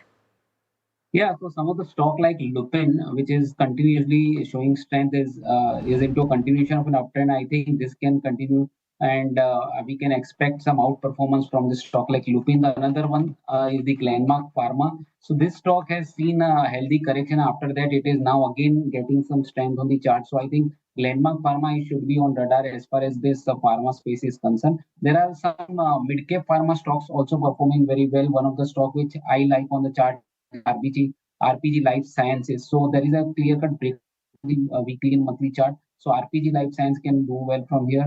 Positionally, we can expect some good returns out of it. Yes, Glenmark Pharma, RPG Life Science, and in the large cap, Lupin also looking good. Okay, in the broader markets, I'm just looking at and moving beyond the pharmaceutical pack, which seems to be buzzing in trade, of course. But in the broader markets, there are a few stocks that stand out, and we'll talk about one or two of them in a bit. The first I want to address is actually CE Info Systems. This is Map My India effectively, right? It's gaining as much as 16% or thereabouts. And the question is on the charts. What do the long-term charts suggest? And Vinay, for somebody who has not yet gotten into the stock and is looking at the performance today and anticipating that they can ride this rally, is that something they should consider doing?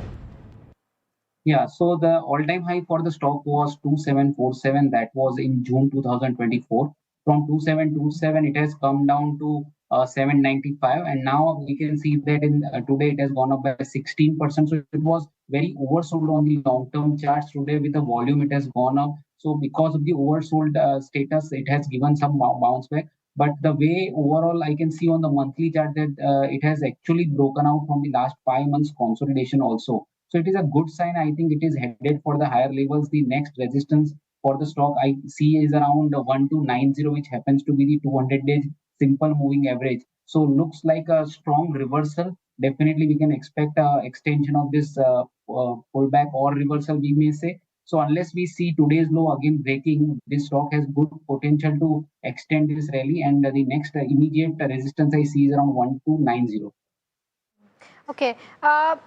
The other one which has been making, small moves yet, significant one is Eternal, because it's seen consistent buying in that entire Nifty 50 pack and has been gaining since the last couple of days. Mr. Oaklingham, any view on Eternal? Because slowly and steadily it's making that mark. It's touched that 290 mark also, and morning when we were speaking to Kush, he also said that 300 levels is what he's watching for, and if it crosses that, more buying could come in this one. But from a fundamental perspective, do you think Eternals is a good buy right now? Basically, the conservative investors can consider. Valuation is stretched, still they can consider because it's a part of Nifty, and passive investors can continue to accumulate the stock, particularly the global investors. And secondly, the growth is good on the top line.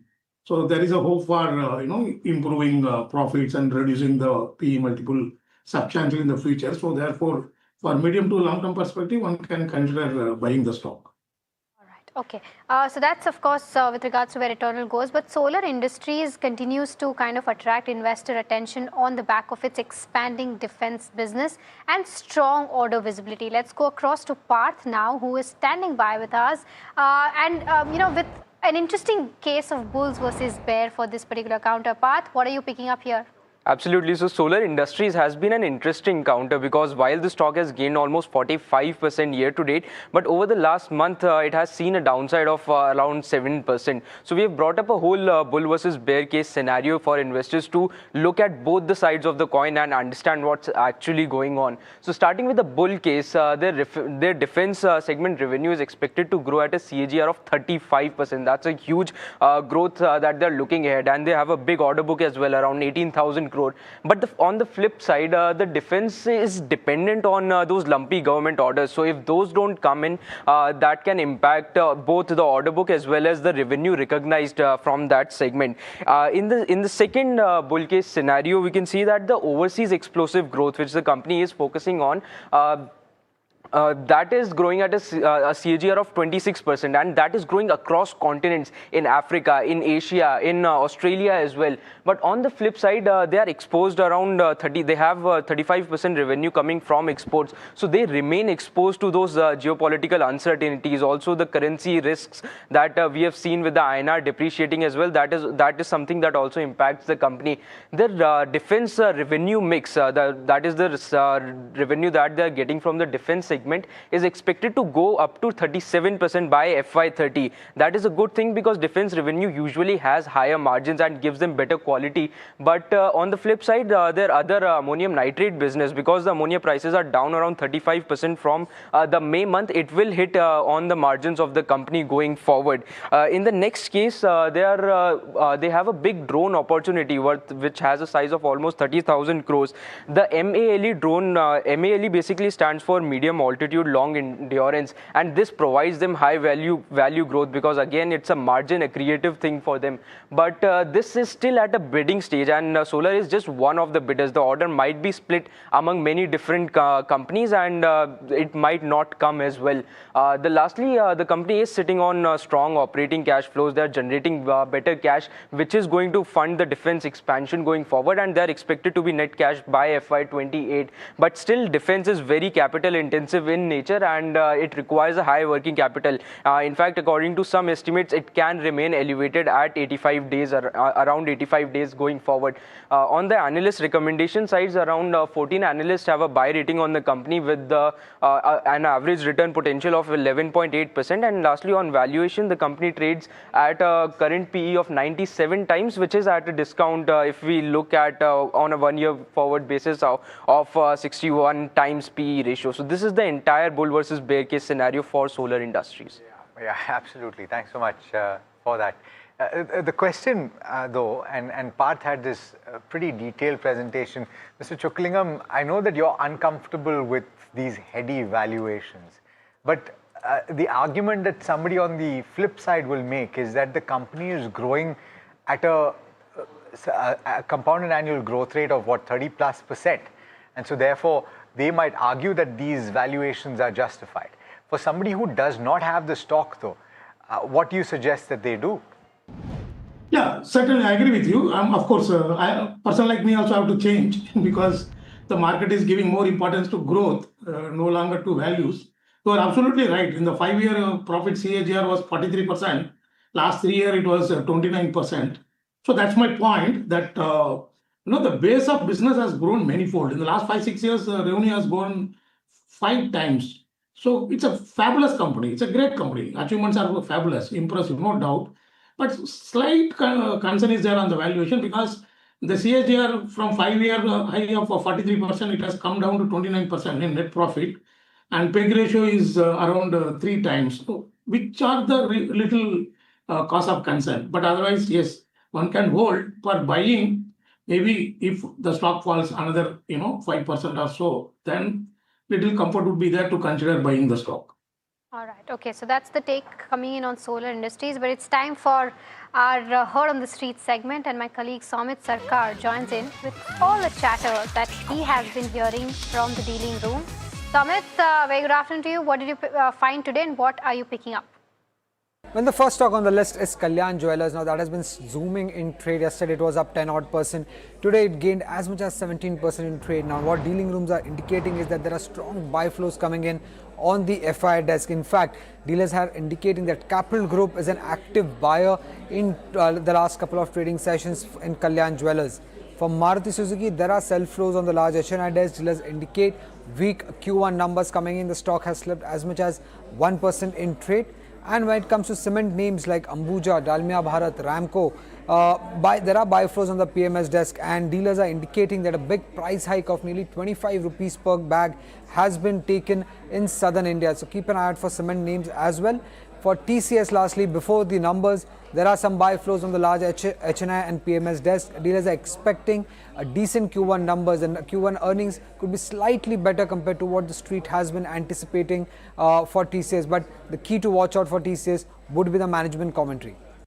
All right, Somit, thanks so much for that. And one of the stocks that stands out from what Somit's just spoken about is Kalyan Jewellers, right? Because day before yesterday, if I remember correctly, they had their quarterly business updates that came through and the stock was down 6-7%. Yeah, almost. And then 7%. in trade yesterday, it regained ground despite the market as a whole dropping. Yes. And today it's up 19%. What's going on? So I think, of course, what Somit is telling us that a lot of FI buying is happening, and there is the Capital Group which is also kind of buying in. But apart from that, I think the key area where the concern was because of the business update was that it did a 38% growth versus the street expectation of around 50% growth, and that growth was largely impacted by the Middle East crisis. So, I mean, yesterday we saw the development of how the ceasefire is now over, and this could lead to further pressure. But just from the sake of what is happening globally, it could further impact Kalyan Jewellers. Despite that, we're seeing buying, so it's an interesting one, and volumes are also pretty high today.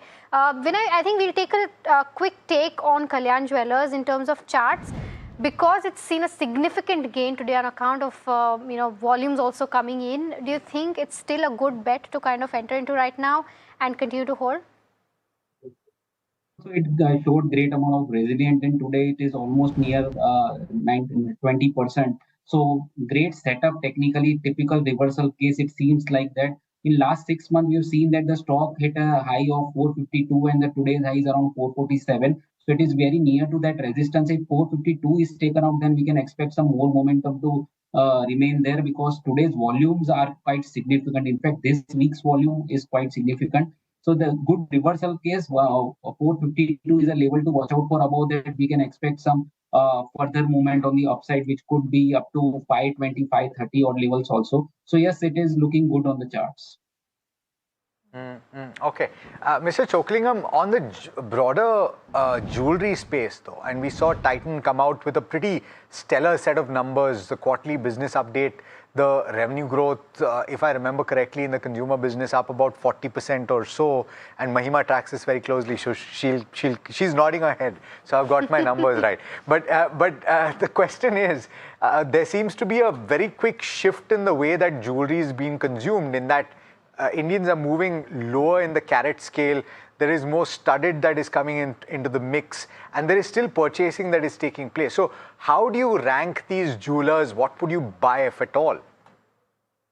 I also used to think like you, but after arranging wedding for my own children, I realized and I corrected my stand. I think the appetite for gold jewelry is enormous. I don't think this will last for decades or even for a century. So I went wrong in assuming that, but I am now changing. And in fact, we have recommended Kalyan Jewellers, and today we have upgraded further our target price to 490. Market is funny. Day for yesterday, they released a very impressive business number, stock down. Yesterday, the market was very bad, but stock is up. So that is the way the market is. We need to learn from the market. But coming back to fundamentals, 38% revenue growth is really superb in Q1. So, and also they increase the number of stores, and also they are targeting to increase the recycling of gold. This is a very important insight for the jewelry industry. In my understanding, the jewelers will make money on both sides, buying old jewelry and selling their own jewelry to the customers. So I think they will make margin in both transactions. So this is a big positive. So therefore, I am quite optimistic on Kalyan, and I believe its a fair price is around 490. It's a surprise, Mr. Choklingam. I completely understand what you're saying, but in terms of traditional buying of jewelry, but I'm sitting right next to Mahima right now, and I think I have to avert my eyes because of the of the bling on her hands. It's all studded. I was going to say that I'm sure that Mr. Choklingam has recovered all his stock gains, and he's made sure that he makes money out of jewelry stocks to fund her daughter's wedding, just on a lighter note. But quickly, because we are talking about jewelry stocks, Thangamayil is the one which has not stopped, since the buying action has come in. It's seen a significant up move and has been on just an upward trajectory. Do you think there's more steam left there? I think this stock is looking overbought on the positional charts. Though the trend is clearly positive, it is at near its all-time high. There is nothing which I can say negative about it. But on monthly chart, it is overbought. That means it is not giving good risk-reward ratio. So better to concentrate some other stocks there where we can generate some return. But right now, I would not prefer going long In fact, if somebody is holding the long position in this stock, one can have a approach of trailing stop loss. And I think the trailing stop loss right now comes around 60,200. So that should be kept as a stop loss. And once that is triggered, one can look for exit and look for other opportunities. So that would be the best strategy. So 62,200 should be the trailing stop loss right now. Well, this is one instance where a jewelry company has given you more returns than gold has over the course of the last 1 year. So that's certainly something to consider. If you manage to get in 1 year back, maybe take some money off the table. All right, Mazagon Dock. It's a stock in focus because the company received a cautious initiation by Kotak Securities, which has started coverage with a sell rating and a fair value target of 1,950. That's quite the downside. In fact, 20% downside from the current market price. The stock is down as much as 3%. Varsha is back with us to tell you about what the brokerage is saying and what they're concerned about. Varsha. Well, let's talk about the reason why sell initiation. One is despite strong 2.4 lakh crore order pipeline, the revenue is actually expected to decline over the next 2 years. This is due to weak starting order book. Key growth orders include P-75 submarines, then also additional P-75 submarines and next generation destroyers. Margins though are expected to normalize to 14.5% from current elevated levels of around 17%, limiting earnings growth. PAT is expected to grow only 7% CAGR over FY 26 to 30 despite strong order prospects. Also, commercial building, exports and ship repair provide additional long-term opportunities for the company. Colombo dockyard acquisition is expected to strengthen their ship repair business over time. Faster naval awards, then higher defense spending, strong exports and commercial shipbuilding orders remains the key upside risk. But the brokerage is expecting margin to normalize to 14.5% plus revenue may decline, or revenue is expected to decline over the next 2 years, and hence the Kotak has given sell rating with a downside potential of around 20%. All right, Varsha, thank you so much for getting us those details on Mazagon Dock. Before we take a technical view on this one, a quick look as to how the markets are doing at the moment. Let's try to pull up the Nifty 50, the charts, and then the heat map and see as to where it's trading at right now. Let's try to pull up the Nifty 50. There you go. It's trading around 0.6% higher. So largely where it was while we started the India market close show. There you go. If there's anything that's changed, I think Sun Pharma is still topping that chart up 2.8%, followed by Bajaj Finserv, Bharti Airtel doing fairly well. Eternal also doing fairly well. But Dr. Reddy's is where the real knock is. I think let's also quickly pull up the broader end of spectrum, the mid cap 150 and the small cap 250 as well, and see as to where these are trading at, because doing much better as compared to where the benchmarks go. The mid cap 150 is up by about 1.6 odd %, and the small cap 250 continues to gain at its day's high point, up by about 1.8%. So that's of course with regards to where the markets go. But when I quick view on Mazagon Dock as to what are the charts indicating. Yeah, so pre-trading session, the stock has been falling, and not only this stock, but if I were to look at the Cochin Shipyard, the Bharat Electronics, and other stocks from the defense have been showing some underperformance, and I think the way they have performed, I think they are into a short-term downtrend now. So it is likely to underperform, at least for the short term. Looks weak on the chart now. Stock is below its 50 and 200 days moving average. So definitely it is a negative development there. So this space have given a good return. Entire space has given a good returns to the investor, but now seems to be fizzling out, especially this Cochin Shipyard and Mazagon Dock kind of stock, which are looking relatively weak as compared to the other defense space. So I would suggest that if somebody is holding a long position, then tight stop loss can be kept at 2,300. Once that is broken, then one should get out of these trading positions, because it is one of the underperforming stocks, and technical setup is going weak right now, and it is expected to underperform. Got it.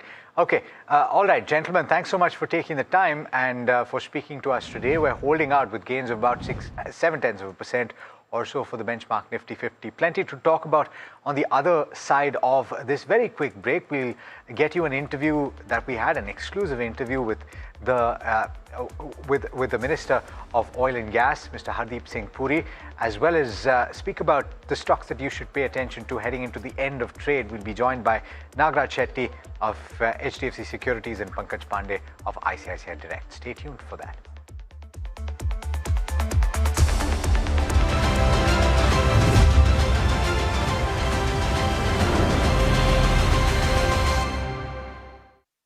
Superstar Stocks of the Day, presented by Tata Azura.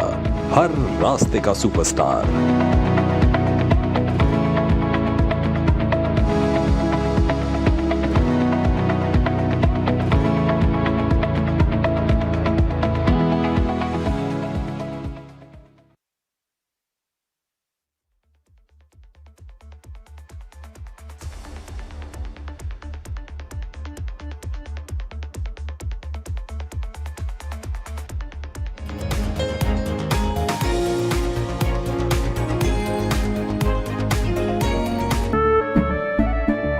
केसरिया से मन जोगी हुआ रे, दिल झूमे देखो मतवारा हुआ रे, केसरिया से मन जोगी हुआ। हर पल मनाओ केसरी त्योहार. विमल, बोलो जुबान केसरी. आपका पार्सल फिर से हमारे घर पे आया है. कुछ तो बात है इस दिल में. माँ भी हमेशा पीमाक मस्टर्ड ऑयल में ही खाना बनाती थी. ये आपके लिए. कुछ तो बात है इस दिल में. P-Mark, the mustard specialist since 1933. बरसों से सरसों. From a PwC standpoint, we actually set up criterion for each of the categories that we discussed with NDTV. A criterion was set up. Different KPIs were adopted for different categories. These are of course discussed, internally.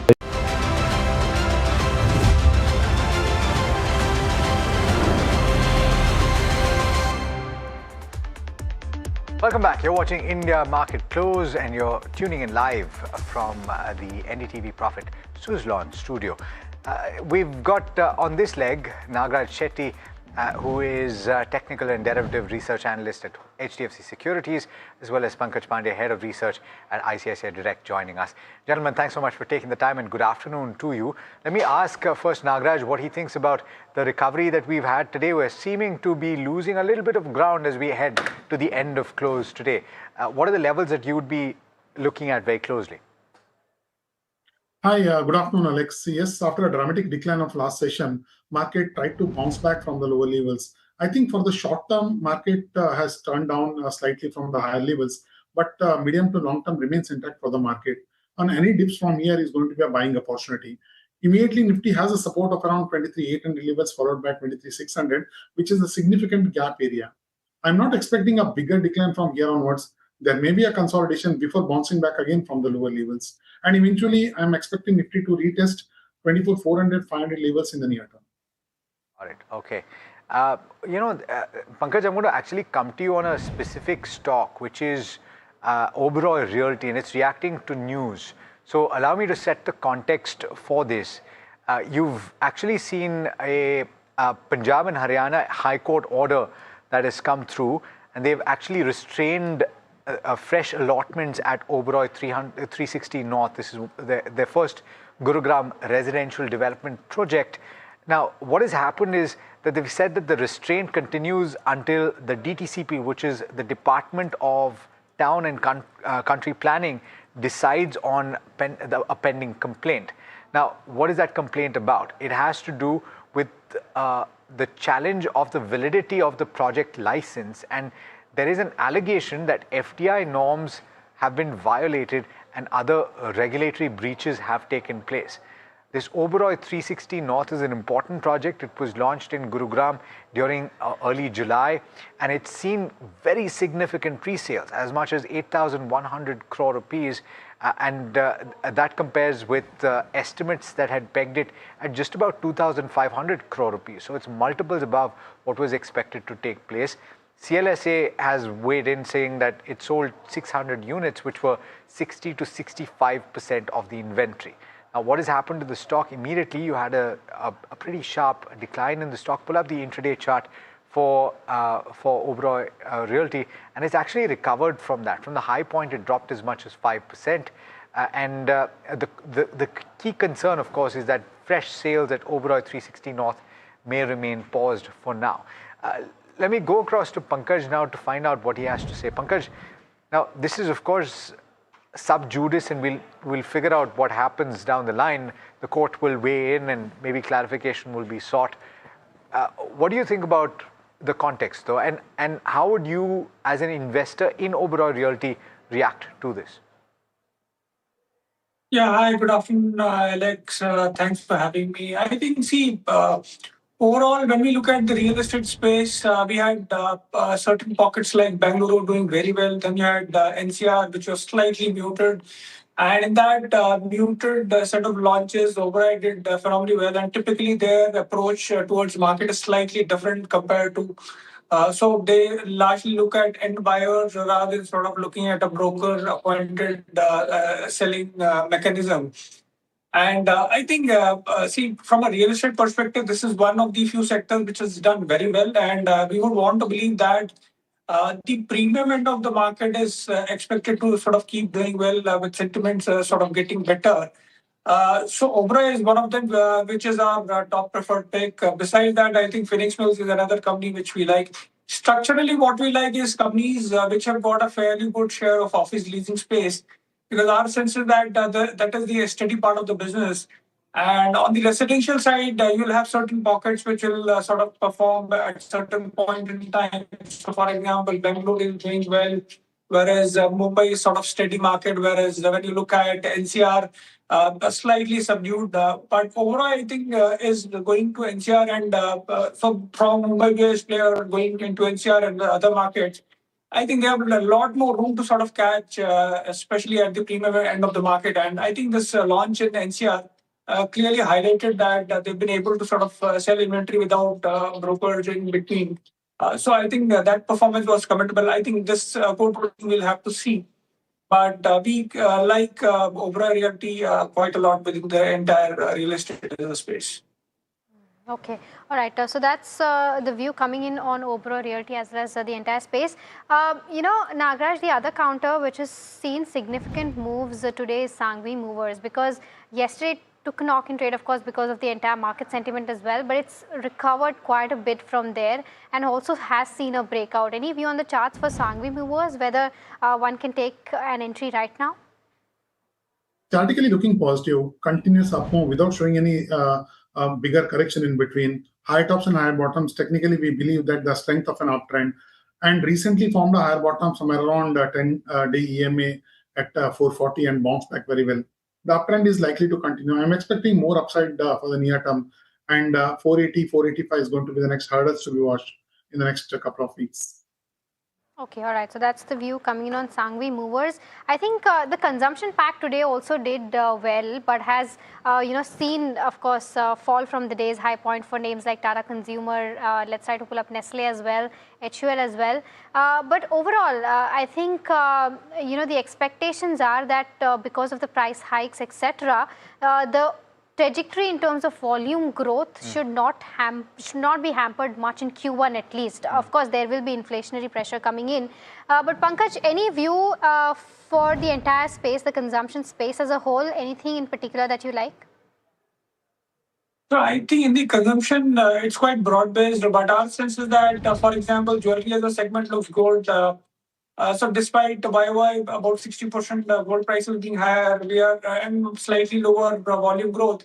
I think the jewelry segment looks good. What we like is Titan and again Bluestone. It's a D2C player talking of about 50% plus kind of a growth over the next few years. So that is what we like. I think in the typical FMCG side, we like companies which are a good proxy plays on the food side. So companies like, say, Nestle, Tata Consumer, Marico, I think these are the companies what we like. We also like the textile space as a lot, largely exporters coming from the perspective that I think worst is behind them, and with the UK FTA being in place, things should augur well for these companies going forward. So companies like KPR Mills, you have other companies which are expected to sort of do well. And then I think in addition to that, we also like paint companies because paint is the only category where the companies have taken a fair amount of price hike. And we would want to believe that the volume growth will remain in high single digits. So paint is one segment which we like. So Asian Paints is another stock what we like. So I think so one needs to be selective on the consumption side. Largely, we prefer the premium consumption space. And it seems like there are several players that you do like, Pankaj, in that space. I'm just curious about why. I probably can guess why you don't like it, but why do you not like FMEG? Because that's one that you did not mention, the fast-moving electronics goods, or maybe even consumer durables. Why is it that you don't like them? So Alex, I think consumer durable is more of a play in terms of cyclicality. So for example, I think while AC is one of the prominent segments to sort of witness a growth, given the fact that only penetration is some 13-14 odd percent, this category can grow at 20 odd percent plus. But see, monsoon vagaries and I think even the energy efficiency norms, I think keep sort of challenging. So you don't really get a very uniform growth. The growth is pretty lumpy, especially in Q3 and Q4. And if something goes wrong, I think things take a sort of a toll. So which is where probably FMEG is something which can give you sort of a lot more volatility. Generally, we sort of prefer stocks which are a lot more stabler in nature. But nevertheless, we like something like LG Electronics, Amber, and even some of the EMS companies as well. Okay, all right. So these EMS players are one to watch. By the way, pull up the benchmark Nifty 50 and in fact the broader markets as well, but specifically the Nifty 50, it's dropped quite considerably from the high point of the day. Most of that slide taking place in the last 10 minutes or so, and down about 0.8% from the high point. Not so much the mid-cap index and the small-cap index, they're holding out. Small-cap index just about 1/3% or so from the high point, still gaining about 1.5%. Pull up the Nifty Bank because it's now trading with gains just about 0.9%, holding out to a certain extent. It's lost a little bit of ground, but really I think the impact is being seen at the benchmark level. I'm just looking at a few of the stocks that have dropped quite considerably from the high point of the day. Seemingly, a few of them are Eternal, Titan Company, which we've just pulled up and pull that chart up. Titan Co is losing quite a bit. In fact, it's down about 0.8% or thereabouts. Maruti Suzuki was one of the top losers. It's now 2.2% lower from the high point of the day, but not really any very big movers or rather heavyweights that are causing that decline at this moment. On the charts, very quickly, Nagraj, what are you seeing for the benchmark that is causing this kind of slide at the end? Yeah, it is consolidating, nothing else, just volatility ahead of on the day of Sensex expiry. So I'm not thinking too much on this volatility. Volatility will remain there at the higher levels. So at the lower levels, there is a support. I think eventually towards the end, I'm expecting some recovery in the market towards the end. Okay, all right. So that's, of course, the view coming in on the benchmarks. But, you know, let's also get in Sharad now because Capri Global has surged in trade after Capital Group raises stake in the company. Sharad joins us with more details on this one. Sharad? Well, a good volume buying is coming in from Capital Group. Their small cap World Fund, they have raised their stake in the company. Almost they have bought 1 crore equity shares, and today also reports are coming in that they have increased their stake. Now this represents almost 1% stake in the company. Earlier already they had almost 2% stake. So yes, the stake becomes almost near that 3% mark. But looking at the key positive triggers, the Q4 numbers were strong, be it asset quality, NIMs going up, and even if you look at the credit costs, they were on the lower side as well. Return on assets, return on equity, the basic parameters which you track, most of them had shown a good improvement already. But of course, what's not working is the valuations. That seems to be very expensive right now, and of course there is a sectoral risk exposure as well when it comes to Capri Global Capital, but the outlook is very strong from the management. FY27 AUM target is 46,000 crore, and this goes past the 50,000 mark in FY28, and a 25% annual AUM growth is being targeted. Gold loan shifting to almost 50%, and expansion plans also quite bullish, adding almost 700 to 800 branches over the next 2 years. New segments, credit card, personal loan and mortgage segment is something which the street is also looking at. And today also we are seeing a good buying. Okay, all right, Sharad, thank you so much for getting us those details. Pankaj, any quick view on Capri Global? So we carry a target price of 250 on the stock. I think whatever could go right has gone right with this stock because they have literally rode the entire gold loan NPA boom. On top of it, I think the construction finance side, they've been very prudent. Their NPAs are hardly anything. So I think this NBFC has done very well. Our sense is that they'll keep on growing their NI plus profit at 30% odd. But yes, when we look at for a ROA of closer to 4% odd, it's trading at about 2 times. So very limited headroom from a valuation perspective. But overall, a good company to sort of hold at current levels. What would it require, Pankaj, for you to review your target in that it has, as you've pointed out, outperformed in the recent past and a lot of tailwinds coming through? If it moves into a different trajectory of growth, is that likely to cause you to review your targets upwards? I think, Alex, one thing we probably need to sort of watch out for is, see, gold loans, so for example, is 50% of the book. Now, we all know that probably from here on, you can't really expect a gold loan book to sort of keep doing well. So you need new engines of growth. While construction finance can still sort of do well, they have other segments like MSME. So I think some new segments need to sort of come in to sort of deliver further growth beyond 2 years. So that is where I think we would be keeping a close watch on. And any kind of a stress, if it sort of comes by, or potential stress expected. Okay, all right. So that's the view coming in on Capri Global and of course Pankaj's view. But you know what?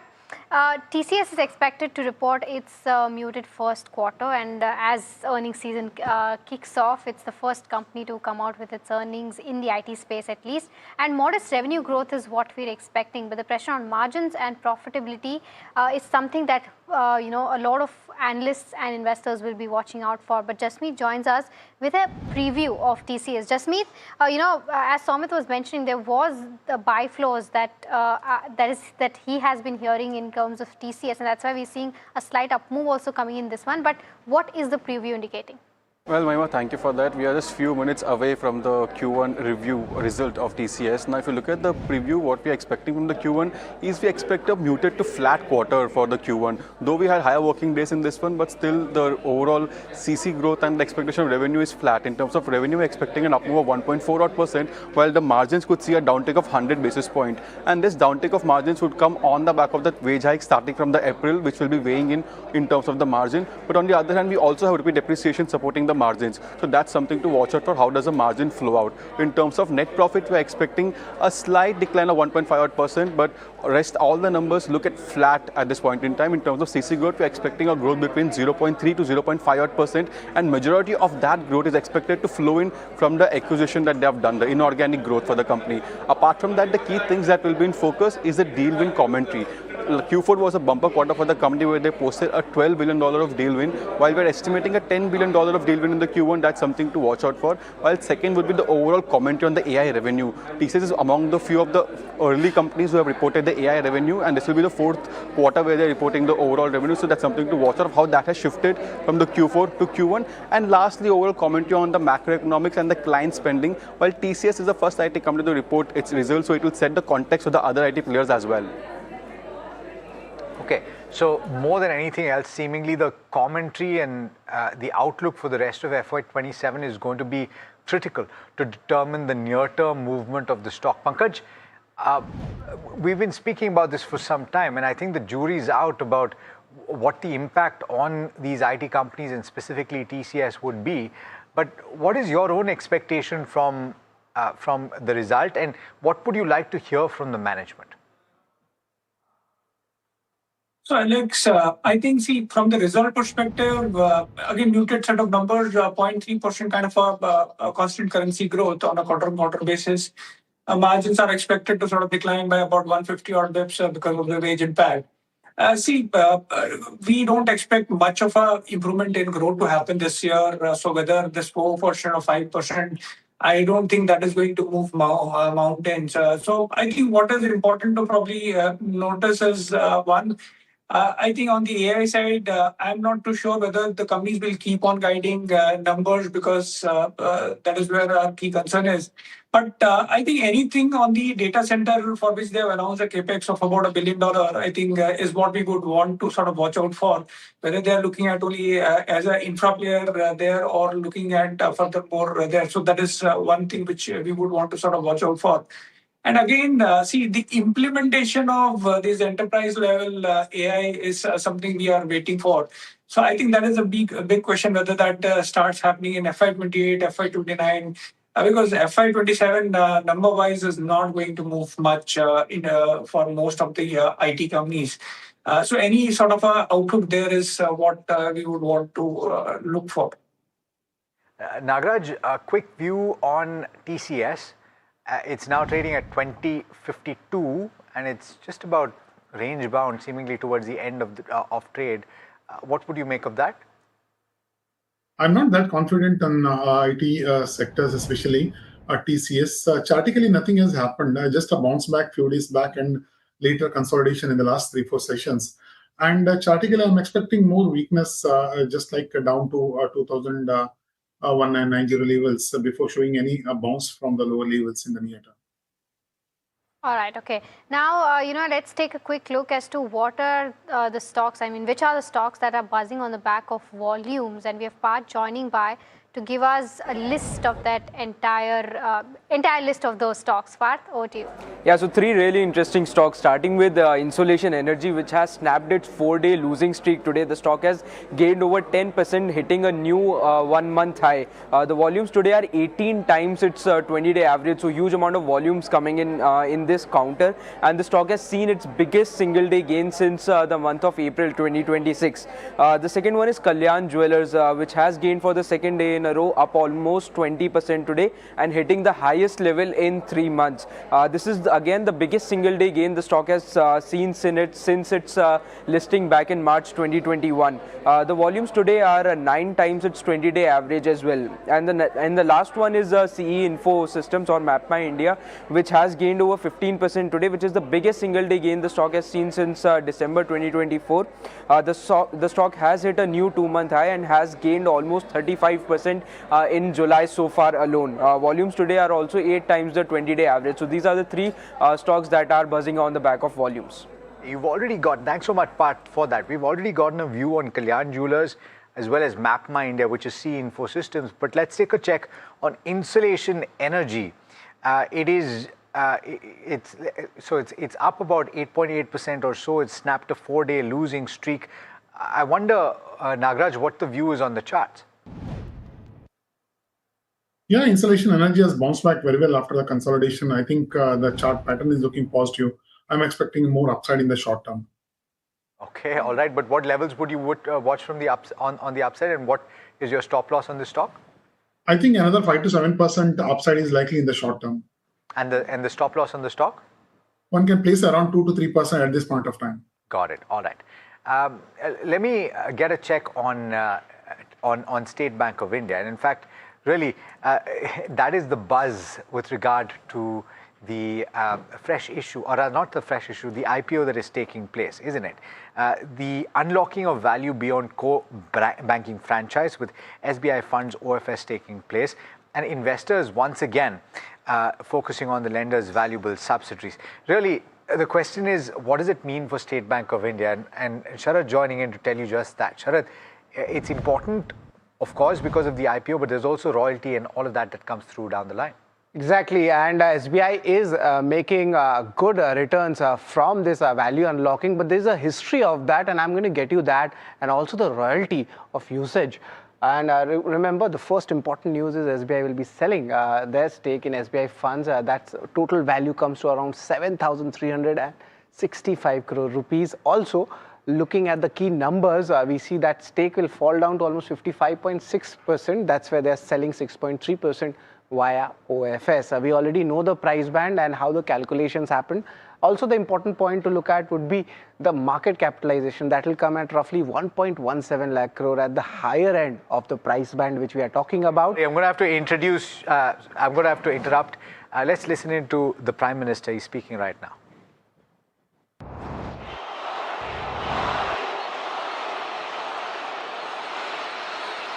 साथियों, इससे पहले मैं 2 बार Sydney में आप सबसे मिला था। Melbourne वालों से मिलने का मुझे भी इंतजार था, इसलिए सोचा इस बार मेलबर्न वालों के साथ फ्लैट व्हाइट कॉफी पीता हूं।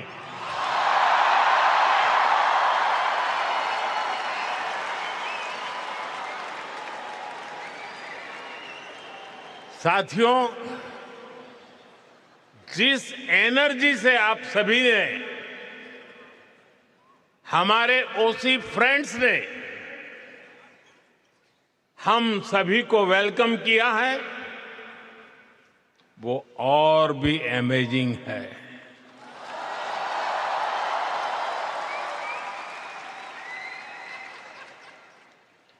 मेलबर्न ने एक तरह से मैदान मार लिया है।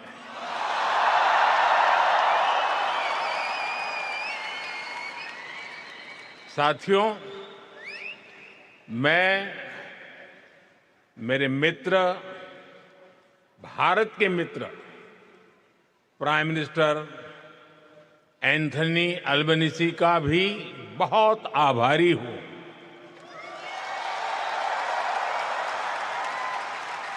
आप सिडनी में भी साथ थे और आज यहां मेलबर्न में भी भारतीय कम्युनिटी के बीच आए हैं।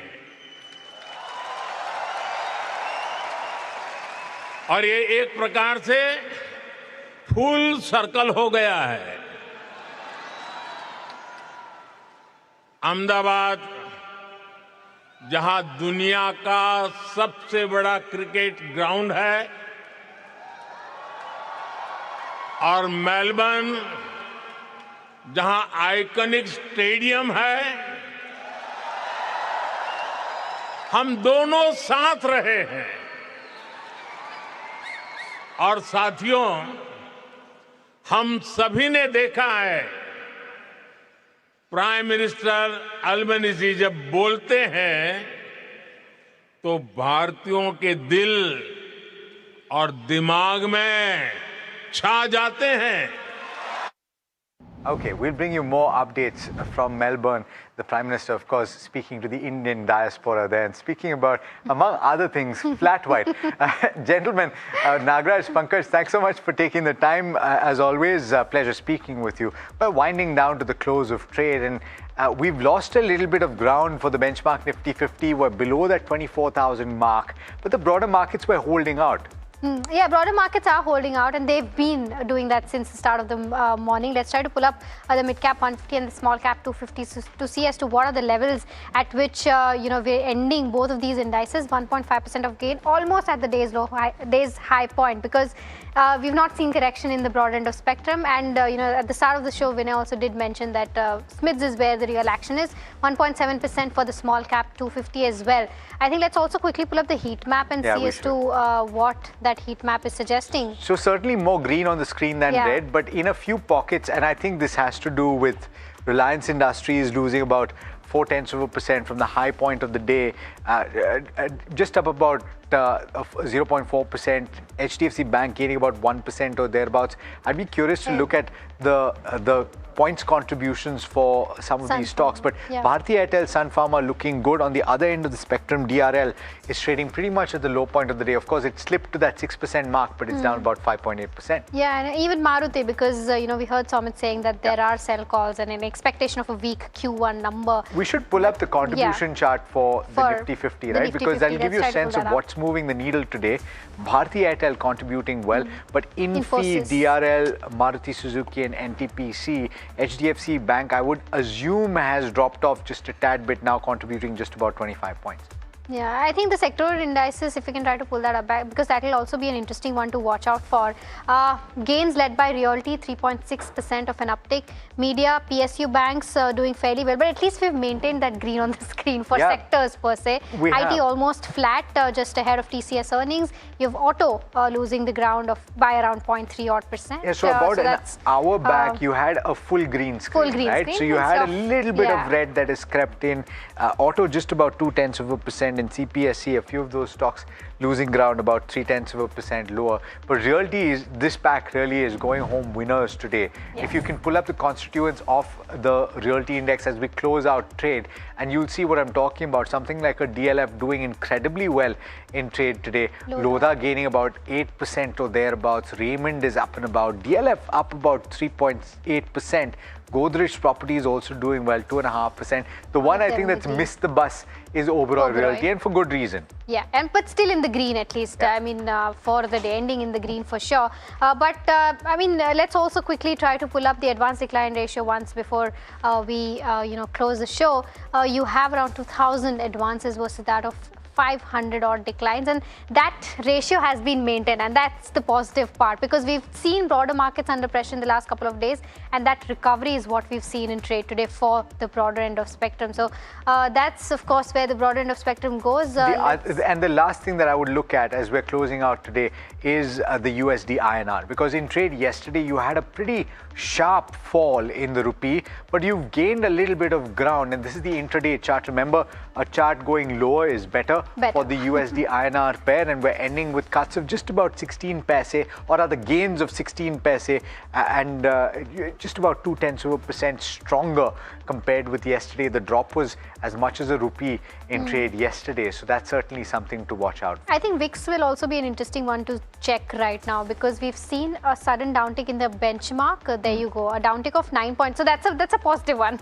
VIX being in the negative is most certainly a positive one. So less volatility means we'll have to see as to how Friday starts. But we've slipped below the 24,000 levels, at least for the Nifty 50. So we'll have to see as to how things pan out tomorrow. Of course, broader end of spectrum, technical analysts are expecting the momentum to continue. But as far as the benchmarks go, we'll have to see as to how trade starts tomorrow and ends tomorrow. Yeah, so I think that's pretty much where we shut shop today.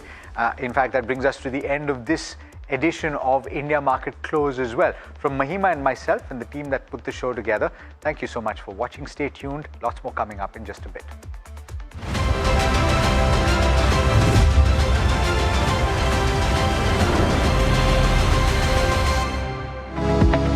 Superstar Stocks of the Day, presented by Tata Azura. Har Raste Ka Superstar.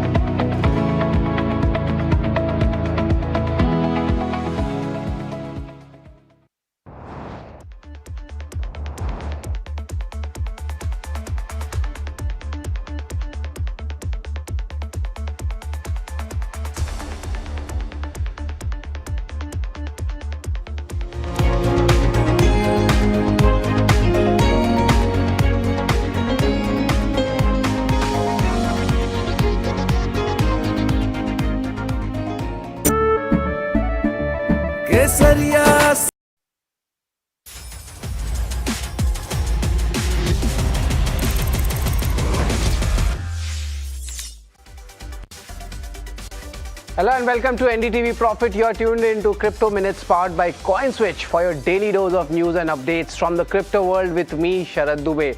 Now let's take a look at the top headlines. Bitcoin stabilizes near the $62,000 mark on geopolitical cues. White House confirms strategic Bitcoin reserve plan. Russia advances crypto bill. And Bitcoin bottom gives signs of a bull market, analysts say. Today we have a very interesting topic. I'm talking about Mythbuster. Crypto, is it illegal in India? The question is no. Many Indians believe crypto is outright illegal, but that's a myth.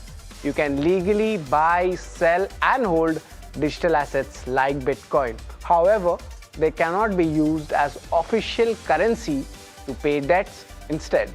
The government treats them as a property and taxes them. Now, there's a common misconception that owning or trading crypto will land you in trouble with the law. In reality, there is no blanket ban on crypto in India.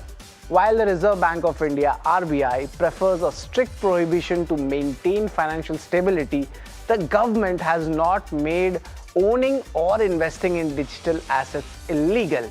In fact, the Supreme Court of India officially struck down early banking bans, paving the way for everyday trading.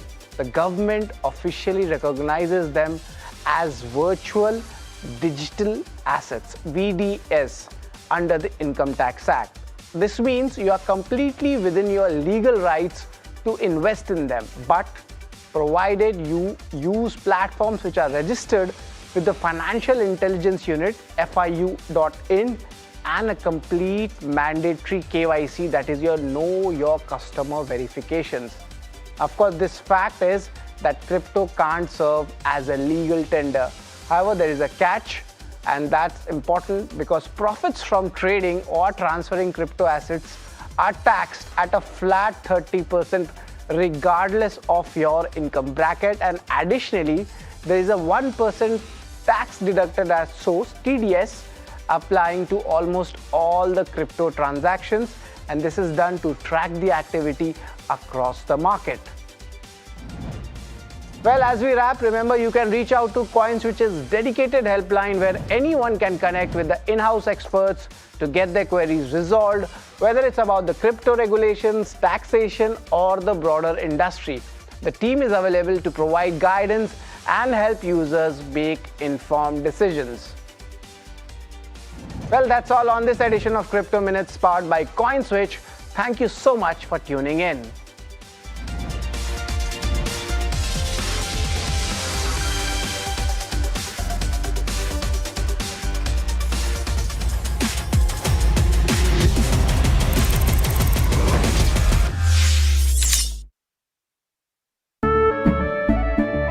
केसरिया से मन जोगी हुआ रे, दिल झूमे देखो मतवारा हुआ रे। केसरिया से मन जोगी हुआ। हर पल मनाओ केसरी त्योहार। विमल, बोलो जुबान केसरी। माँ भी हमेशा पी मार्क मस्टर्ड ऑयल में ही खाना बनाती थी। कुछ तो बात है इस दिल में। P-Mark, the mustard specialist since 1933. बरसों से सरसों that are propelling India to what we call the Viksit Bharat stage. Those are demographics, democracy and digitization. These three things are instrumental in creating what we hope is a new India, a more bold India, a more braver India in the next few years.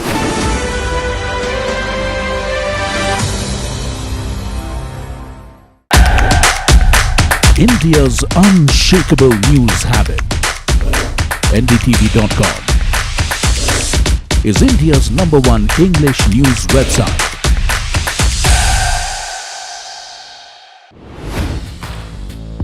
Hi, I'm Tamanna Inamdar. Watch me on NDTV Profit, where I break down the day's biggest business stories. What happened, why it matters, and what it means for your money.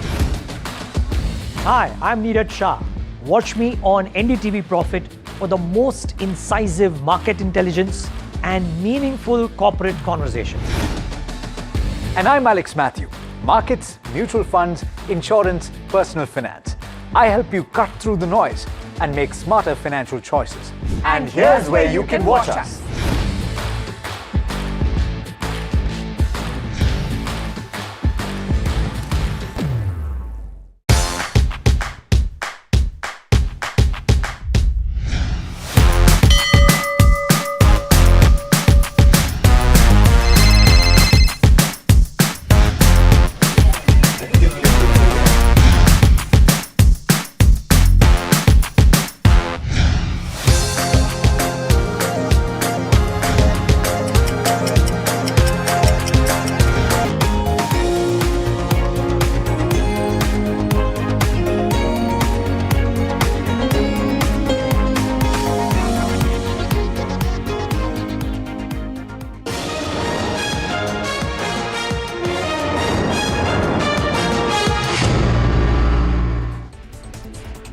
Hello and welcome. You're watching Market Express and I'm Himakshi Bahugna. Let's get straight into the show and see how the markets have fared today.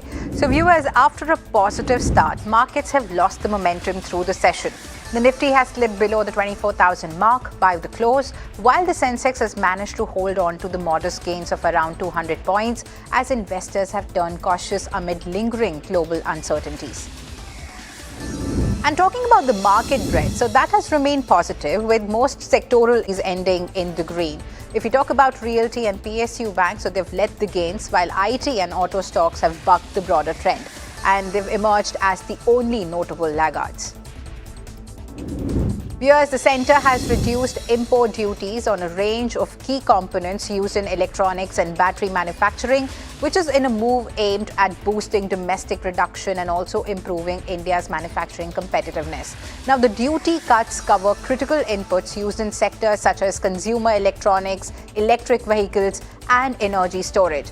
So the decision is expected to lower the production cost, strengthen the local value addition, and also support the government's Make in India manufacturing push. Let's switch our focus to Dr. Reddy's Laboratories, which has delayed commercial supplies of its semaglutide product after identifying a quality issue linked to the active pharmaceutical ingredient used in certain batches. The company has said that the affected batches were found out to be of specification and that it is investigating the root cause while also taking corrective measures, and commercial supplies will remain on hold until the issue is resolved. Next counter to look at is IRB Infrastructure Developers, which has reported its highest ever monthly toll collections, also reflecting strong traffic growth across its road network. So toll revenue rose 28% annually to a record 808 crore rupees in June. The company has also maintained strong momentum for the quarter, with toll collections during the April to June period rising 25.6% as compared with a year ago. Next counter to look at is Phoenix Mills, which has reported a strong operational update for the June quarter, and this has been led by healthy growth across its retail business. Now, retail consumption rose 32% annually to 4,727 crore rupees, and this is reflecting strong consumer demand and even higher footfalls across its malls. So the company has also reported an improvement in office occupancy, which has increased to 72% from 70% in the March quarter. So, meanwhile, its residential business has recorded sales of about 64 crore rupees and also collections of 51 crore rupees during the quarter, and this is indicating steady momentum across the business segments. Next counter that was buzzing away in trade is Electronics Manufacturing Services, or the EMS stocks, which has rallied sharply after the centre has extended customs duty concessions on the key machinery and components used in electronics manufacturing until March 2029. So shares of Dixon Tech, Keynes Technology, Amber Enterprises and Syrma SGS has gained up to 5% as investors have cheered the policy move. The extension is expected to reduce input cost, also improve investment visibility and support capacity expansion, giving a further boost to India's electronics manufacturing ecosystem under the Make in India initiative. Next counter that was buzzing away in trade was Swiggy. So it has gained as much as 7% after the food delivery platform has expanded its food on train service to over 150 railway stations across India. So the wider network is expected to improve customer reach and also create an additional growth avenue for the company's food delivery business. And looking at the jewelry stocks, viewers, so they've continued their winning run with Titan, Kalyan Jewelers, Senco Gold and Thangamile Jewelry rising as much as 9% in trade. The rally was driven by strong June quarter business updates, healthy revenue growth and optimism over sustained the consumer demand despite elevated gold prices. Investors also cheered the robust festive and wedding season sales, reinforcing confidence in the sector's earnings outlook. And viewers, the next counter in focus is Asian Development Bank, which has trimmed India's FY27 GDP growth forecast to 6.6% from 6.9%, also citing the impact of higher global oil prices on the economy. So the multilateral lender has said that elevated energy costs are expected to hurt household spending and also weigh on the private demand. It also warned that geopolitical tensions and weather-related risks could really pose further challenges to growth. Next counter to look at is Solex Energy, which is in focus after securing a 628 crore rupees order for the supply of N-type TOPCon solar modules. So the order further strengthens the company's position in India's fast-growing solar manufacturing space and also adds to its execution pipeline. N-type TOPCon technology is known for its higher efficiency and also improved performance as compared with the conventional solar modules. So the latest win is expected to support Solex Energy's revenue visibility as demand for advanced solar solutions continues to grow. And viewers, artificial intelligence could disrupt routine work carried out by India's global capability centers, but it also presents a major opportunity to move up the value chain. Now, that's the view of Chief Economic Advisor V. Anand Nageswaran, who said that AI is likely to automate repetitive tasks while also creating demand for higher value work in areas such as research, innovation, and advanced analytics. He stressed that India must invest in skills and capabilities to remain globally competitive and make the most of the AI-led transformation. Here's the International Monetary Fund has once again lowered its global growth forecast for 2026, citing rising uncertainty after the latest escalation in West Asia. So while India's domestic growth drivers remain resilient, a slower global economy, elevated inflation and geopolitical risk could really weigh on the exports. Now, investment flows and overall market sentiment in the months ahead. Let's look at some national stories now, viewers. The death toll in Wayanad landslide has risen to 6. Now, rescue and recovery operations continue at the disaster site as authorities search for anyone who may still be trapped under the debris. Now, district officials are closely monitoring the situation while efforts remain focused on clearing the affected area and also assisting families impacted by the tragedy. And heavy rainfall has triggered fresh devastation in Arunachal Pradesh.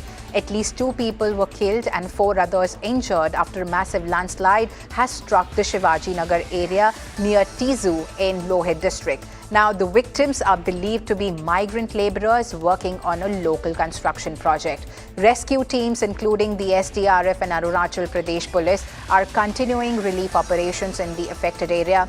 Meanwhile, incessant rain has also washed away a major stretch of the Khonsa-Lazu road in Tirap district, disrupting connectivity to several villages and also key government offices. And viewers, Delhi has woken up to relentless rain and widespread waterlogging after overnight showers lashed the city. So the Indian Meteorological Department has issued a red alert warning of moderate to heavy rainfall accompanied by thunderstorms and lightning through the day. So the Safdarjung weather station recorded over 72 millimeters of rain in the last 24 hours. Authorities have warned of traffic disruptions, localized flooding and reduced visibility, while also residents have been advised to avoid unnecessary travel and rain alert as more heavy showers are expected across Delhi NCR.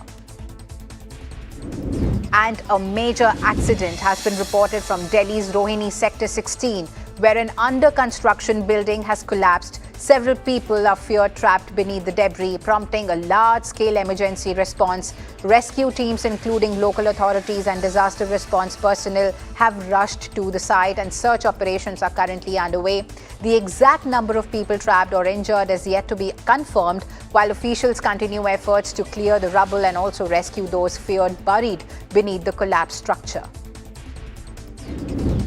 Here's Uttarakhand has achieved a major education milestone, becoming India's 6th fully literate state under the National Education Policy 2020 and the Ullas program. So the state has met the adult literacy benchmark set by the Union Education Ministry, following which the governor approved the official declaration. And Uttarakhand now joins Mizoram, Goa, Tripura, Himachal Pradesh and Sikkim in achieving full literacy status. So the achievement is being seen as a significant step towards improving adult education and also lifelong learning across the country. viewers, let's look at some global news now. West Asia is witnessing another major escalation. Iran says that it has launched attacks on what it calls US bases and strategic centers in Bahrain, Kuwait and Qatar. Now, after American forces have carried out a second consecutive night of strikes on Iranian targets, according to Iranian officials, the US attacks have left at least 14 people dead and 78 injured, with explosions reported in several cities along the Strait of Hormuz, including Bushehr, Chabahar, Bandar Abbas and Sirik. So the latest exchange has heightened fears of a wider regional conflict, with global markets closely watching the impact on oil supplies and even maritime security. And the conflict between the United States and Iran is escalating, viewers, once again, as US forces have launched fresh strikes on Iranian targets, saying that the objective was to safeguard shipping through strategically vital Strait of Hormuz after attacks on commercial vessels earlier this week. So the offensive came just hours after President Trump declared the interim ceasefire with Iran was effectively over. So in response, Iran has launched another round of attacks targeting Kuwait and Bahrain, both of which host US military bases, and the renewed hostilities are raising concerns over regional stability, energy supplies, and the risk of a wider conflict across West Asia. Viewers, India and Australia have taken their strategic partnership to the next level by signing a landmark civil nuclear energy pact that will facilitate the commercial supply of Australian uranium for India's expanding nuclear power program. So the two countries also announced a series of agreements covering maritime security, critical minerals, clean energy, and cybersecurity. The wide-ranging initiatives are aimed at strengthening economic cooperation, enhancing energy security, and also supporting a stable, secure, and resilient Indo-Pacific region. And as Europe continues to battle an intense and prolonged heat wave, Barcelona has recorded its highest temperature in 112 years, underscoring the severity of the extreme weather gripping the continent. Now, climate scientists are saying that June's heat wave was the most severe ever recorded across the region based on forecast peak temperatures. Now, in the UK, health authorities are urging children, older adults, and even vulnerable groups to take the heat seriously, while the Met Office warns the hottest days of the current spell are still to come, with unusually high temperatures expected to persist into next week.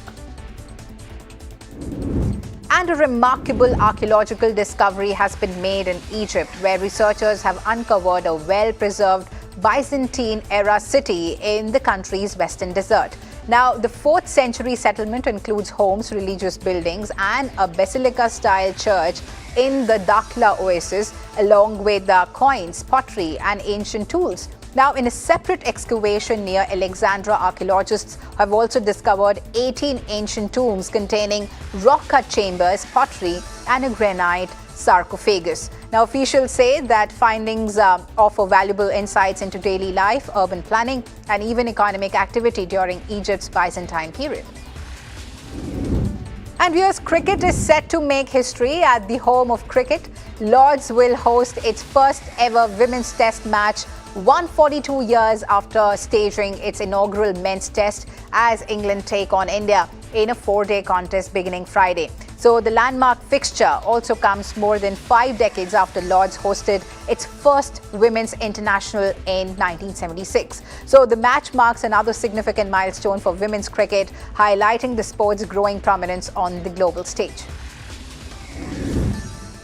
And viewers, the government is weighing a calibrated shift to higher ethanol blends, with E21 likely by 2027. Now, in an exclusive conversation with NDTV Profit, Petroleum Minister Hardeep Singh Puri allayed concerns over ethanol blending, saying that E20 has seen no consumer complaints in the last 18 months. Let's listen in. The fact that there is now suddenly a raging debate with regard to ethanol, something that has actually happened months after the actual implementation, transition that has taken place. In your assessment, why is it that it's happening now? E20, madam, has been around for nearly 2 years now. Nearly 2 years. Slightly short. I think E20 blend came into the market in April 2025. Yeah. So, April of 2025 to April, and we're already in the month of July. Okay. But I ask you another question. Before we reached 20% blend, we were at slightly less than that. And we were at E15 for 3.5 years, and I've never heard of any controversy then. Let me put it the other way around. Why does a controversy take place now? Especially, and I underline emphatically, there are 20 crore two-wheelers using E20. Yeah. 20 crore. There are 20 lakh four-wheelers using E20. I don't call it a gut feeling, because people like me should not be going on gut feelings. But when I put everything together and I compile the evidence which is available, the fact of the matter is that we import 85% plus of our crude. Suddenly on 5th June, when we launched E85, right, in a limited number of stations, I think 47 in the National Capital Region, and we launched the largest selling, we launched means the company concerned, Hero Motors launched the largest selling brand as a conversion to E85. Suzuki Motors launched Wagon R, and Toyota Motors launched one of their hybrid using flex fuel, E85. My sense is that someone thought that if E85 takes off in India, this was on 5th June, which is World Environment Day, because things happened very rapidly after that. Right. Someone must have thought that, my God, if flex fuel takes off here and EV already there is a thrust coming, etc., let's cast a doubt. Viewers, the first major earnings of the season are now on the table. Yes, TCS is out with its Q1 results. Let me just take you through the numbers. Net profit stands at 13,420 crores versus estimate of 13,504 crores. Revenue stands at 72,275 crores versus estimate of 71,691 crores.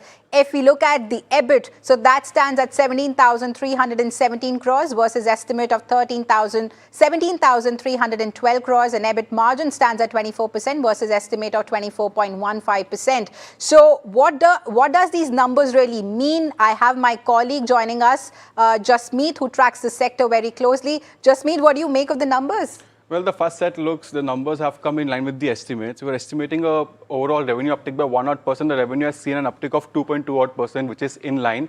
Now, in terms of margin, we're estimating a downtick of 120 BPS points, and the margin is down about 130 points, which is again in line with what we were estimating. So in the first set go, the numbers look decent, what the street was already estimating. And we've also seen in the last hour, the stock trade below what it was trading throughout the day. But so far, the numbers look good. The revenue is up 2.2% and has come in at 72,275 crore versus in the previous quarter of 70,698 crore, while the EBIT is down 3%, while the EBIT is down on the back of the overall wage hike, which we saw coming in terms of the Q1. The EBIT has come down at 17,317 crore versus 17,870 crore in the Q4. While the margins are at 23.95, it has dipped from 25.2 in the previous quarter, while this downtick was estimated on the back of the wage hike. Generally, wage hike adds up 150 to 200 BPS of impact on the margin, but we also had rupee depreciation in this quarter, which supported the margin a bit, but still the margins are down by 131 BPS. Now, in terms of net profit, while that is down about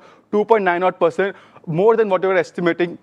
We were estimating the overall profits to fall by 1.6%, but it has fallen by 2.68%, and the net profit stands at 13,349 crore versus the estimate of 13,718 crore. So far, the numbers look in line what we were estimating. It's a wait and watch of how have the deal been panned out in this particular quarter. Absolutely, Jasmeet, because, while the street has penciled in a relatively muted quarter, the biggest story is unlikely to be the headline numbers alone. Investors will be looking for management's commentary to gauge where the sector is headed from here. And the key questions remain the same. Is discretionary spending finally showing signs of a revival? Are clients becoming more confident about technology budgets? Or does macro uncertainty really continue to weigh on the decision making? So what do you have to say on that front, Jasmeet? Well, Exactly, the deal win commentary remains a key focus, but we are also here with the CC growth numbers. While the CC growth for this particular quarter is at 0.4 odd %, which is again in line what the CE were estimating. So it's a flattish quarter for the company, quite mute what we have seen. We were estimating a CC growth between 0.2 to 0.5 odd %, but it has come in at 0.4, which is again in line with the estimate. While the interesting one here is the annualized AI revenue. Well, it has come in at $2.6 billion for the Q1 FY27, and which is up 13%. Well, here we have a key concern now. Given in the Q4, the overall AI revenue did see an uptick by about 23 odd %. But in this particular quarter, the AI revenue has just grown by 13%. So basically, the AI revenue growth has halved in the Q1. While the commentary is still waiting on what has happened in this particular quarter, but so far what we make up from the numbers is we see a slowdown in terms of the AI revenue for the particular counter. But apart from that, the overall margins have come in line, and even the deal win, we were estimating a deal win of $10 billion, while the deal win has come in at $9.5 billion, again below what we were estimating. So is there a demand slowdown, or the overall commentary panning out becomes a key to watch out? We have a con call at 7 to get more details on the same. Absolutely, Jasmeet, rightly pointed out, because, you know, AI is a major focus here. And every IT company has spoken about AI creating new opportunities, but investors now want greater clarity on the monetization front, which has not turned out that positive, if we see the numbers here and the size of the AI pipeline and whether these projects are beginning to contribute meaningfully to revenues. If we look at the margins, so, they will also be under the spotlight with the wage hikes, pricing, the pressure, and also investments in new technologies. The Street will be keen to understand whether profitability can really remain resilient in the coming quarters. So, in a holistic manner, Jasmeet, if you look at the numbers, because that also sets the tone for the other IT giants. So, what do you have to say on that front as well? Well, so far, what we make of the number is numbers have come in line. As of now, the overall commentary and the AI revenue because of key to watch. So far, the macro environment still remains few concerns given the Accenture. But from the TCS number, we do make out it was penciling in what has been estimating. So far, the numbers are in line with the estimates.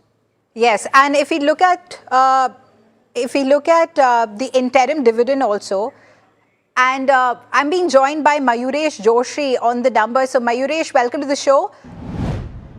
So, hi. So, TCS is out with its numbers, and it's probably in line with the Street's estimates. So, what are you making of the numbers, the first snapshot? I think the first snapshot is that the numbers seem to be in absolute consortium with what a large part of the Street was believing in. Therefore, in line with estimates as far as the market is concerned. Therefore, now it's all up to the management in terms of three core areas. One, in terms of the growth vectors that the management is looking at in the AI capex and the AI story which is getting played out globally. Second, in terms of their own AI revenues, which are almost in excess of $2 billion. What are the plans to probably accelerate those revenues, either organically or inorganically, over the next few quarters as well? And third, in terms of the core parameters that one really looks at, in terms of utilization levels, be reported. Just me joining in. Right. So, well, Mr. Mayuresh, just me joining in. I would like to get your views on the overall AI revenue. We do see the AI revenue coming in at roughly $2.6 billion, and compared to the Q4, it's up nearly 13%. But in the Q4, the overall AI revenue had grown by 27%, and before that, it was 17% and 16% before that. Well, now we are seeing a growth of hardly 13% for the Q1 FY27. So, what do you make of the AI revenue? Do you see the AI revenue already slowing down for the company? Hello, Mr. Mayuresh. Well, right, I guess his network is weak. Let's quickly go through the numbers again. When you look at the numbers, it has come in line with the estimates. The only overhang so far, what we are seeing from the numbers, is the AI revenue, which is so far has grown 13%. But apart from that, when you focus on the deal win, as the commentary on deal win has become a key thing to watch out, given the clients are slowing down their overall deals and they're moving their budgets to the next quarter, so the coming quarter. So we had seen the same slowdown in the Q4 as well. But in the Q1, after looking at the deal win, which has come in at $9.5 billion, which is below what we were estimating. Now, in terms of the overall MEA growth, even that has declined by 1.8%. As we can see, the Middle East issue might be impacting on that, Himakshi. In fact, the IT services attrition stands at 13.6%. So, Mayuresh is back on the phone line with us. Mayuresh, yes, please take us through the biggest monitorable in today's earnings. So the order wins have been okay. That's not bad. I think the ramp up in AI revenues is something to be watched out for. The second element obviously is in terms of the consistency, in terms of the margin profile going forward and the pipeline in terms of the orders that they probably got, the delivery and the execution thereof over the next few quarters. I think it's going to be a combination and a flux of a lot of factors at play in terms of numbers going ahead. When you look at the sectoral division, we do note a slowdown coming in terms of the consumer business, which is down about 4%, followed by the healthcare segment is down about 1%. But the BFSI of the company has done well. It has seen an uptick of 1.6%. So I would like to understand, what are your views on the consumer business? Do you see it slowing down as it's down about 4% in this quarter in the CCYs? So, honestly, I think the key segments, including BFSI, insurance, and consumer, I think the large component thereof is going to be in terms of the trends going forward. Specifically, what we've probably seen in terms of inflationary factors, what is the kind of client discretionary spending that probably comes through. And therefore, I think if it's going to be an end result of a combination of all these factors put together, what is the rate curve in terms of the Fed move over the next few quarters? A large part of the client pool might also be probably just sitting on their purses to probably understand how this situation is probably evolving on all these fronts. And therefore, I think from a discretionary spending perspective across various industries, I think the best part or the best sign is Q1, which probably has been very, very muted. So as we head into Q2, Q3, I think if the softness probably continues across sectoral biases, I think you might have some element of patchiness coming in, not just for TCS, but for the sector as well. Got that view. As rightly said, the overall Q2 becomes quite strong for the company when you look at the working days wise, and the Q1 also is strong in terms of number of working days, but we do see still a slowdown, a flatted quarter for the company. But I would like to throw some light on geographical split as well. We do see the overall American revenue has come in line with what I was estimating, but the MEA region revenue sees a downtick of 1.8%. So do you think how Accenture reported the overall impact of Middle East about $100 million, any of that kind of impact coming in for TCS as well, though the revenue from MEA is quite small for the company?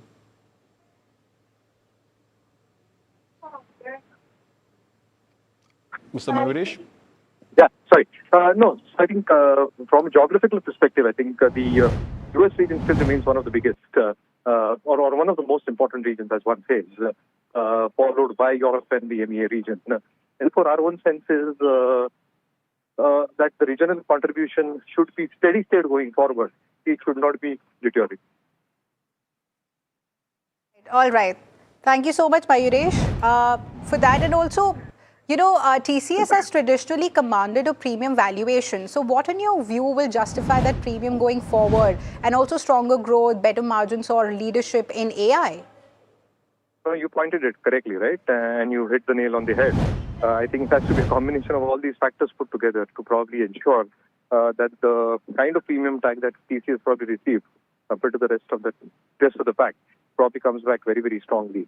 At this juncture, valuations are not expensive, I think, very, very fair as we speak. But with growth levers missing, and if a flattish revenue is probably expected, then there will be concerns in terms of how much of a added multiple you probably give in terms of muted numbers. Right, Mayuresh. And also, AI has dominated management commentary over the past few quarters. So are we now at a stage where AI is really beginning to make a meaningful contribution to the revenues? Because rightly, if we can see this quarter's revenue, so it is not reflecting that strong growth there. So is it still largely a long-term opportunity? It is, and it will always remain, right? And specifically for our companies, where the AI revenue still remains in mid-single digits, the opportunity window is not just large, it's humongous. And therefore, I think how do these companies probably make use of that opportunity in the next few quarters, deploy their stacks across the enterprise, across enterprises and enterprise levels as well. I think it's going to be very, very critical. So I think the opportunity is huge. How do these players make the most out of it over the next few quarters is going to be very, very critical. In fact, AI is expected to be the next big growth engine for the IT sector, yet constant currency growth remains subdued. So is there a disconnect between the excitement around AI and, the revenues that we are seeing right now? So I think that gap obviously remains as we speak. But if you probably look at the capex trends for all the hyperscalers, specifically in the North American region, I think the expectation largely is that they will surpass $1 trillion in terms of capex. And therefore, I think the opportunities that they are probably sensing, the business models which are probably evolving as we speak across sectors, across domains as well, clearly lends opportunities for players like TCS, Infosys, or the sector as a whole, because I think they have the expertise in terms of dealing with the Fortune 500 companies. They know how their businesses work. And therefore, the large takeaway will be if they're able to successfully deploy the AI engines into their growth models, I think they have the business knack and the tact both to profit a significant amount of share. But I think it's a matter of time, and therefore they have to move really fast because if the competitors, product companies, hyperscalers move at a humongous pace over the next few quarters, and if we lag behind, we might actually fall behind in the entire AI. Yes, thank you so much, Mayuresh, for that. In fact, I'm being also joined by Sandeep Agarwal, Fund Manager at Sovilo. Hi, Sandeep. Welcome to the show. Hi, good afternoon. So, Sandeep, what do you make of the TCS numbers? So, as expected, numbers are in line, and the good part is that, they had given a wage hike, and also the net addition number has come. So, I think, and also deal win is 9 point something, so it is not bad. Remember, AI is still 8.7% of the revenue, so whatever pace it grows, it will not meaningfully impact the overall revenue growth. So, as have been saying that, it is a low growth for longer industry with higher profitable growth. I think that is what is going to happen. So, all this fear last 2-3 months which have been there that it is a dead sector, I don't think that is true. And we will wait for management commentary. So unless there is something negative in the commentary, I don't think there is so much to worry. These numbers are not at all disappointing in my opinion. Well, hi, Mr. Sandeep, just me joining in and got the views of the numbers, but I would like to throw some light and understand about the AI revenue. As rightly said, it forms a very small part of the overall revenue, but if you look at the growth from the Q4 to Q1, it has slowed down to 13% versus in the Q4, it had grown to about 27%, while the overall AI has just started for the company and the growth has already been slowing down. So do you see it's a slowdown of the AI growth, or do you see it's just quarterly moderation for the company? So there is one quarterly challenge, and secondly also remember that there is a lot of disturbance in the Middle Eastern region still. So a lot of things are on hold by many clients because of that. And finally also, you have to remember that the ecosystem is just building up, so you may not get as many resources you want to deploy also. So generally whenever a technology disruption happens, even if you say digital, then initial 20-25% takes more time, and then the concentration goes up substantially, because by that time the ecosystem is developed, client understand what they want, you understand what they want, and you also get resources to do that. So everything will come together. See, let this technology little bit stabilize and get accepted. The enterprise part of it. See, right now what has happened, hardware has come to maturity side almost, and foundation layer is making money now, and the third will be the service layer, which is the enterprise AI. That is just starting. So I think it will take some time where you can see meaningful growth. But remember, this is a lower growth for longer sector. It is not a very high growth sector, matured sector. So lower growth, but very good profit growth. That is the way you should look at for next 3 to 5 years. Well, got that view, Mr. Sandeep, but I would like to also understand, you have been a quiet bear for the entire IT pack for a long time, but then you have recently changed your views about, how do you have seen valuations bottomed out. But for similar lines, I would like to throw your overall light and try to understand now in terms of the commentary which will be coming will be a key focus, but from the Q1 results so far, the first cut, what do you make of the trajectory for FY27, and do you see the same growth continuing? Because a lot of brokers are penciling FY27 might also be a no growth to low growth year. But despite the AI revenue still pumping in and even the top line growing with the deal wins of 9.5 billion, do you see the same commentary of FY27 being a no to low growth continue for this year as well? No, so this year the growth at all will come in H2 onwards, because I think this quarter large part of the deflation which was there for AI will be over, and maybe September quarter will be the last one when will you see some impact of it. So after that, whatever you grow, it will be net growth. So H2 will be the key for growth. I don't think, FY27 will be a zero growth year. I think FY27 will be more of a 6-7% kind of growth year. All right. Thank you so much, Sandeep Agarwal, for joining us on the show and decoding those numbers for our viewers there. And viewers, with that, it's a wrap on this edition of Market Express. But please stay tuned as there's more action lined up ahead on the other side of the break.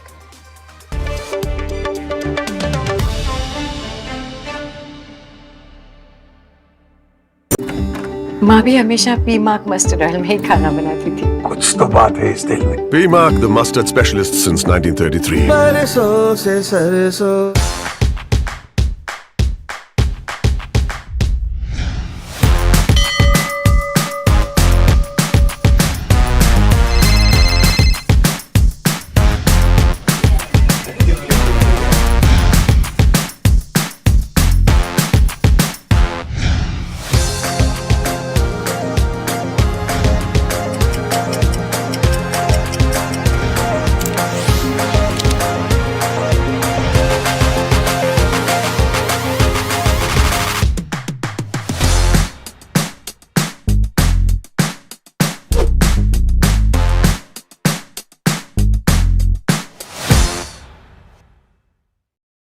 आपका parcel फिर से हमारे घर पे आया है। कुछ तो बात है इस दिल में। माँ भी हमेशा पीमाक मस्टर्ड ऑयल में ही खाना बनाती थी। ये आपके लिए। कुछ तो बात है इस दिल में। P-Mark, the mustard specialist since 1933. बरसों से सरसों India Inc.'s most respected names chose India Inc.'s best and brightest. I'm delighted to be chairman of such distinguished fellow businessmen, bankers. It's just lovely to be back on this NDTV jury.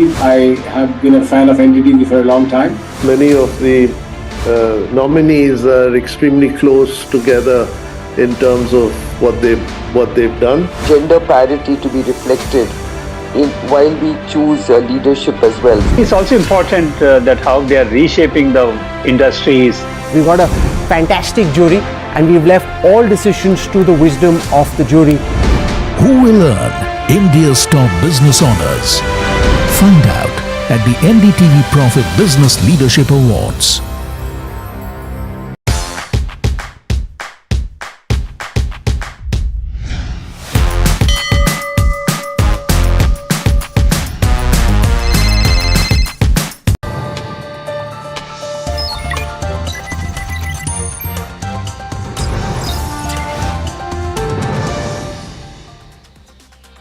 Hello and welcome. You've tuned into Profit 360. I'm Nisha Poddar. Let's begin the show by focusing on the market action for the day. And after a positive start, remember, the markets really lost momentum through the session. The Nifty slipped below the 24,000 level by the close of the session, while the Sensex also managed to hold on to the modest gains of around 200 points as investors really turned cautious amidst the lingering global uncertainties which the US-Iran war has really inflicted. In fact, let's take it across to Parth, my colleague, who's standing by with all the market action and the highlights for the day. Parth, take it away. So Nifty has closed in green today, up over 0.3%, and this was because of the selling that we mainly saw in the second half. If we talk about the top gainers in Nifty, then Sun Pharma and Bharti Airtel were the top gainers, both gaining above 2.3% today. On the broader market side, we saw broader market significantly outperform the benchmark, with Nifty Mid Cap 150 and Nifty Small Cap 250 both gaining over 1.5% today. On the Nifty Mid Cap 150 side, Kalyan Jewellers and Swiggy were the top gainers. Kalyan Jewellers gaining almost 17.5%, while Swiggy also gained 7.5% for the day. In fact, for Kalyan, it was the biggest single day gain the stock has ever seen since it got listed in March 2021. On the small cap 250 side, we saw MapMy India and Choice Internationals being the top gainers, with CE Info Systems gaining almost 15% today and Choice Internationals also gaining over 7% today. On the sectoral side, we saw all of the sectors ending in green except Nifty IT and Nifty Auto. Nifty Realty was the top gaining sector, which was almost up over 4% today. The top gainers in the sector were Lodha Developers and Brigade Enterprises, each seeing an uptick of over 6%. On the flip side, Nifty IT was the top losing sector, down almost 0.3% today. This was mainly led by Infosys, which saw a downtick of over 1.5% for the day. On the streak side, we saw a lot of sectors snapping their two-day losing streak. They include Nifty Realty, Nifty Bank, Nifty Pharma, Nifty Financial Services, and Nifty Oil and Gas, and also Nifty Metal. On the other side, Nifty PSU Bank has snapped its 5-day losing streak, while Nifty IT is down for the second consecutive day. Also, Nifty Auto has closed in red for the third consecutive day as well. All right, thank you so much, Parth, for giving us all the roundup of the market action for the trading session today. Of course, next half will be more about the IT company result. But remember, it's also the IPO season, which has really kick-started. The country's largest asset manager, SBI Funds Management, has opened its much-awaited IPO, and the issue includes a dedicated quota for the eligible SBI shareholders. While the company is really pitching its market leadership, strong distribution network, as well as the long-term growth prospects to the investors. Earlier today, I spoke with the management of the company about the IPO valuation as well as the roadmap ahead, which will generate value for the new stakeholders through the IPO issuance. Listen in. SBI parentage is the main pull when we talk about SBI Funds Management, and of course the AUM size also makes you the largest AMC and the fund management company in the country. When we talk about this particular IPO, what is your aim and SBI's vision in terms of this value unlocking? So we came with this IPO to bring confidence in the market. You know, for the last couple of months there has been uncertainty. But we want to say our investors that SBI coming out with a good value so that we become the market leaders in AUM as well as in shareholders. And this is to improve our governance, market discipline, visibility. We don't need capital. We're fully capitalized. It's not to raise capitals. But we want to make, being the largest AMC of the country, we also want to be listed in the market to bring more transparency and governance to our own, also be accountable to the market. So when we talk about the growth parameters, what is it that the shareholders should be really betting on? Why will they really bet for SBI Funds Management vis-a-vis the other private sector competitors? I mean, we don't distinguish between private sector and SBI, public sector. We are competing in every single capability. We are largest private public put together. We are the largest asset manager in the country. To be fair, I think there is really no equivalence to the franchise that we've been able to build, whether it's a distribution reach, whether it's the retail penetration, the SIP book that we have created, a huge institutional business that we have built. And I think we have a lot more to look forward to. There's so much more headroom to go. I'm sure our CEO will add a lot of value on what we are trying to do as a company. But clearly, this is a very differentiated franchisee, completely different from what's out there in terms of capability, in terms of what we've already delivered. All right. The TRAI, or the Telecom Regulatory Authority of India, has written to the Ministry of Electronics and Information Technology seeking power to regulate the Truecaller. According to sources, the TRAI has reportedly approached MeitY to really grant them the authorized agency status under the IT Act. If approved, remember, it could mark the authority's first major step towards monitoring as well as regulating call management apps. In fact, my colleague Rishabh Bhatnagar shares more details on this particular development. Rishabh. Right after the Truecaller CEO took to X and put out a post regarding the proliferation of spam calls and messages in India, what we are learning is that the Telecom Regulatory Authority of India has sought authorization from the MeitY as well as DOT, the two ministries that are responsible for governing telecommunications as well as over-the-top communications. TRAI is in constant touch with these authorities to seek authorization to actually to issue notices to OTT apps like Truecaller, and this is if in case these apps are in regulatory violations. What we're picking up essentially is that TRAI is already acting on spam proliferation in the country. They already released the 140 number series that is mandatory for any sort of telemarketing communication. The 1600 series is for any sort of official communication by financial institutions or the government.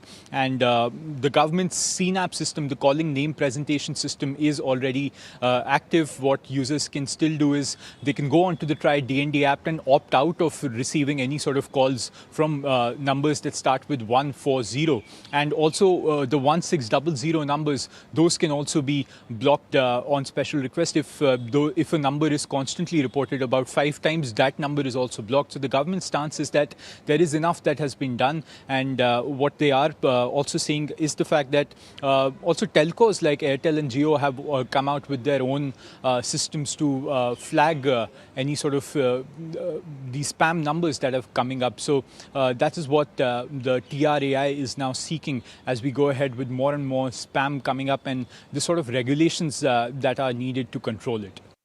All right. Thanks, Rishabh, for getting us all those important details. Now, India's used car market is shifting into a higher gear industry, and the players report double-digit growth in the June quarter. In fact, driven by rising new vehicle prices as well as the longer waiting periods as well, which are really increasing the sale of the used cars. In fact, companies like Spinny and Cars24 have really seen robust demand. And my colleague Danish has been poring over those numbers, gets us more details on this particular segment of the auto market. Danish. Well, the used car market in India has seen a good demand in the first quarter of the new fiscal. As per industry estimates, the industry grew between 10 to 15% in Q1 FY27. As per data provided by Spinny and Cars24 to NDTV Profit, both these companies have also seen a great jump in demand over the past 3 months. First, talking about Spinny, in the first quarter of the new fiscal, Spinny has recorded a jump of 10%. And if we look at the data of the first half of this calendar year, then Spinny has recorded a 17% jump. Similarly, Cars24 has also recorded at least a 32% jump in overall demand in the quarter gone by. Well, what are the reasons why people are preferring to buy used cars? Well, the first fact is that over the past few months, because of the rising input costs, auto companies have come out with various rounds of price hikes, which is making the final cost of the car much costlier. And also there is a longer waiting period, and hence we are seeing that there is a small section of the society that is now preferring to buy a used car instead of a new car. And in terms of demand, well, the compact SUV and SUVs are the flavor of the season, just like the normal car market. And moreover, the petrol manual hatchbacks are another great demand drivers that Spinny has observed. Similarly, we are also seeing that not only just compact SUVs but even full-size SUVs are also registering a great demand. And as far as EVs are concerned, well, the used electric vehicle market in India is at a very minuscule stage, but Spinny has observed that whenever a used EV gets listed on their platform, then it is sold within 10 to 14 days. And on the other hand, Cars24 has also said that for them, the EV sales as of now just stand for 2%, but they're also seeing an increase in preference for used EVs as well. So as far as the outlook is concerned, well, the industry believes that in the coming few months and by the end of this financial year, the used car market will be growing faster than the new car market. All right, Danish, very interesting details really coming in. Thank you so much for that. With that, completely out of time on this edition of Profit 360, but do keep it with NDTV Profit. Goodbye.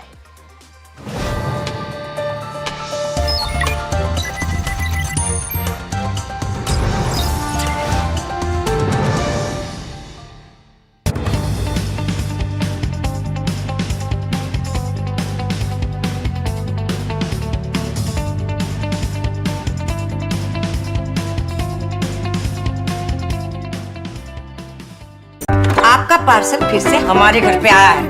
कुछ तो बात है इस दिल में। माँ भी हमेशा पीमाक मस्टर्ड ऑयल में ही खाना बनाती थी, ये आपके लिए। कुछ तो बात है इस दिल में। P-Mark, the mustard specialist since 1933. बरसों से सरसों। India Inc.'s most respected names chose India's best and brightest. I'm delighted to be chairing a committee of such distinguished fellow businessmen, bankers. It's just lovely to be back on this NDTV jury. I have been a fan of NDTV for a long time.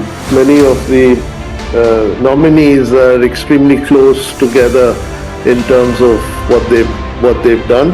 I think it's also important that how they are reshaping the industries, commercial activities which they are into. And it's a very judicious mix of people to choose from. My compliments to the team. Who will earn India's top business honors? Find out at the NDTV Profit Business Leadership Awards. माँ भी हमेशा P mark mustard oil में ही खाना बनाती थी। कुछ तो बात है इस दिल में। PMark, the mustard specialist since 1933. बरसों से सरसों। Access to capital, faster regulatory pathways, and market acceptance to create value. And if we get the pieces right, I think we can move from being the pharmacy of the world to being the most innovative lab of the world.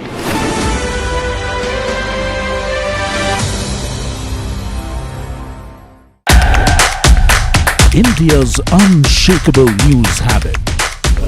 NDTV.com is India's #1 English news website.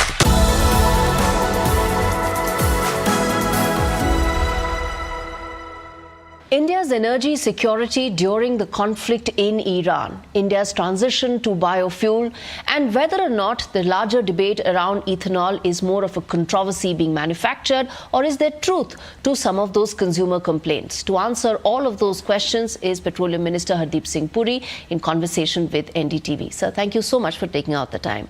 Thank you for having me on your show. Sir, there's lots to talk about, from the ethanol debate to the latest that Donald Trump has done. But let me first address the biggest controversy that's happening. And then we also come into the latest in terms of Iran, given the fact that Donald Trump has said that ceasefire is over. First and foremost, the fact that there is now suddenly a raging debate with regard to ethanol, something that has actually happened months after the actual implementation, transition that has taken place. In your assessment, why is it that it's happening now? May I take the liberty of, if you permit, qualifying your question to me a little, which is on why and timing. Just about 6 weeks ago, there was an equally strong, raging storm, and I use the word not controversial, storm on LPG, that cylinders had ended, there are no cylinders available. I was welcomed during the previous session in Parliament with reception committees wanting to gherao me because there were no cylinders. I was there was an assault at my residence on 4 occasions on cylinders. The question I asked then, which I ask you today, was there a cylinder shortage at that point of time? Were the complaints coming from individuals, or were these manufactured visual documentation on social media, etc.? Okay. Yes, we had a certain degree of anxiety on LPG shortages because most of the LPG that we were receiving was coming through the Strait of Hormuz.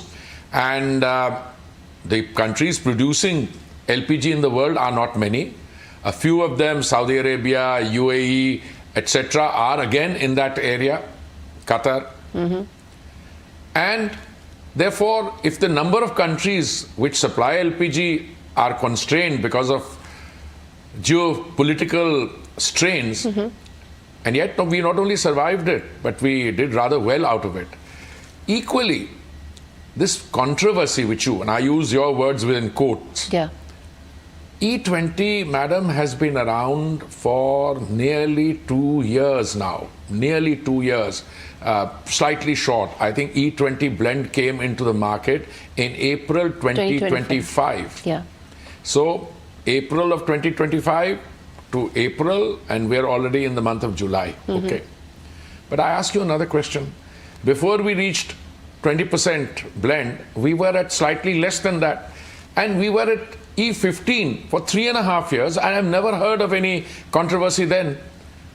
Let me put it the other way around. why does a controversy take place now?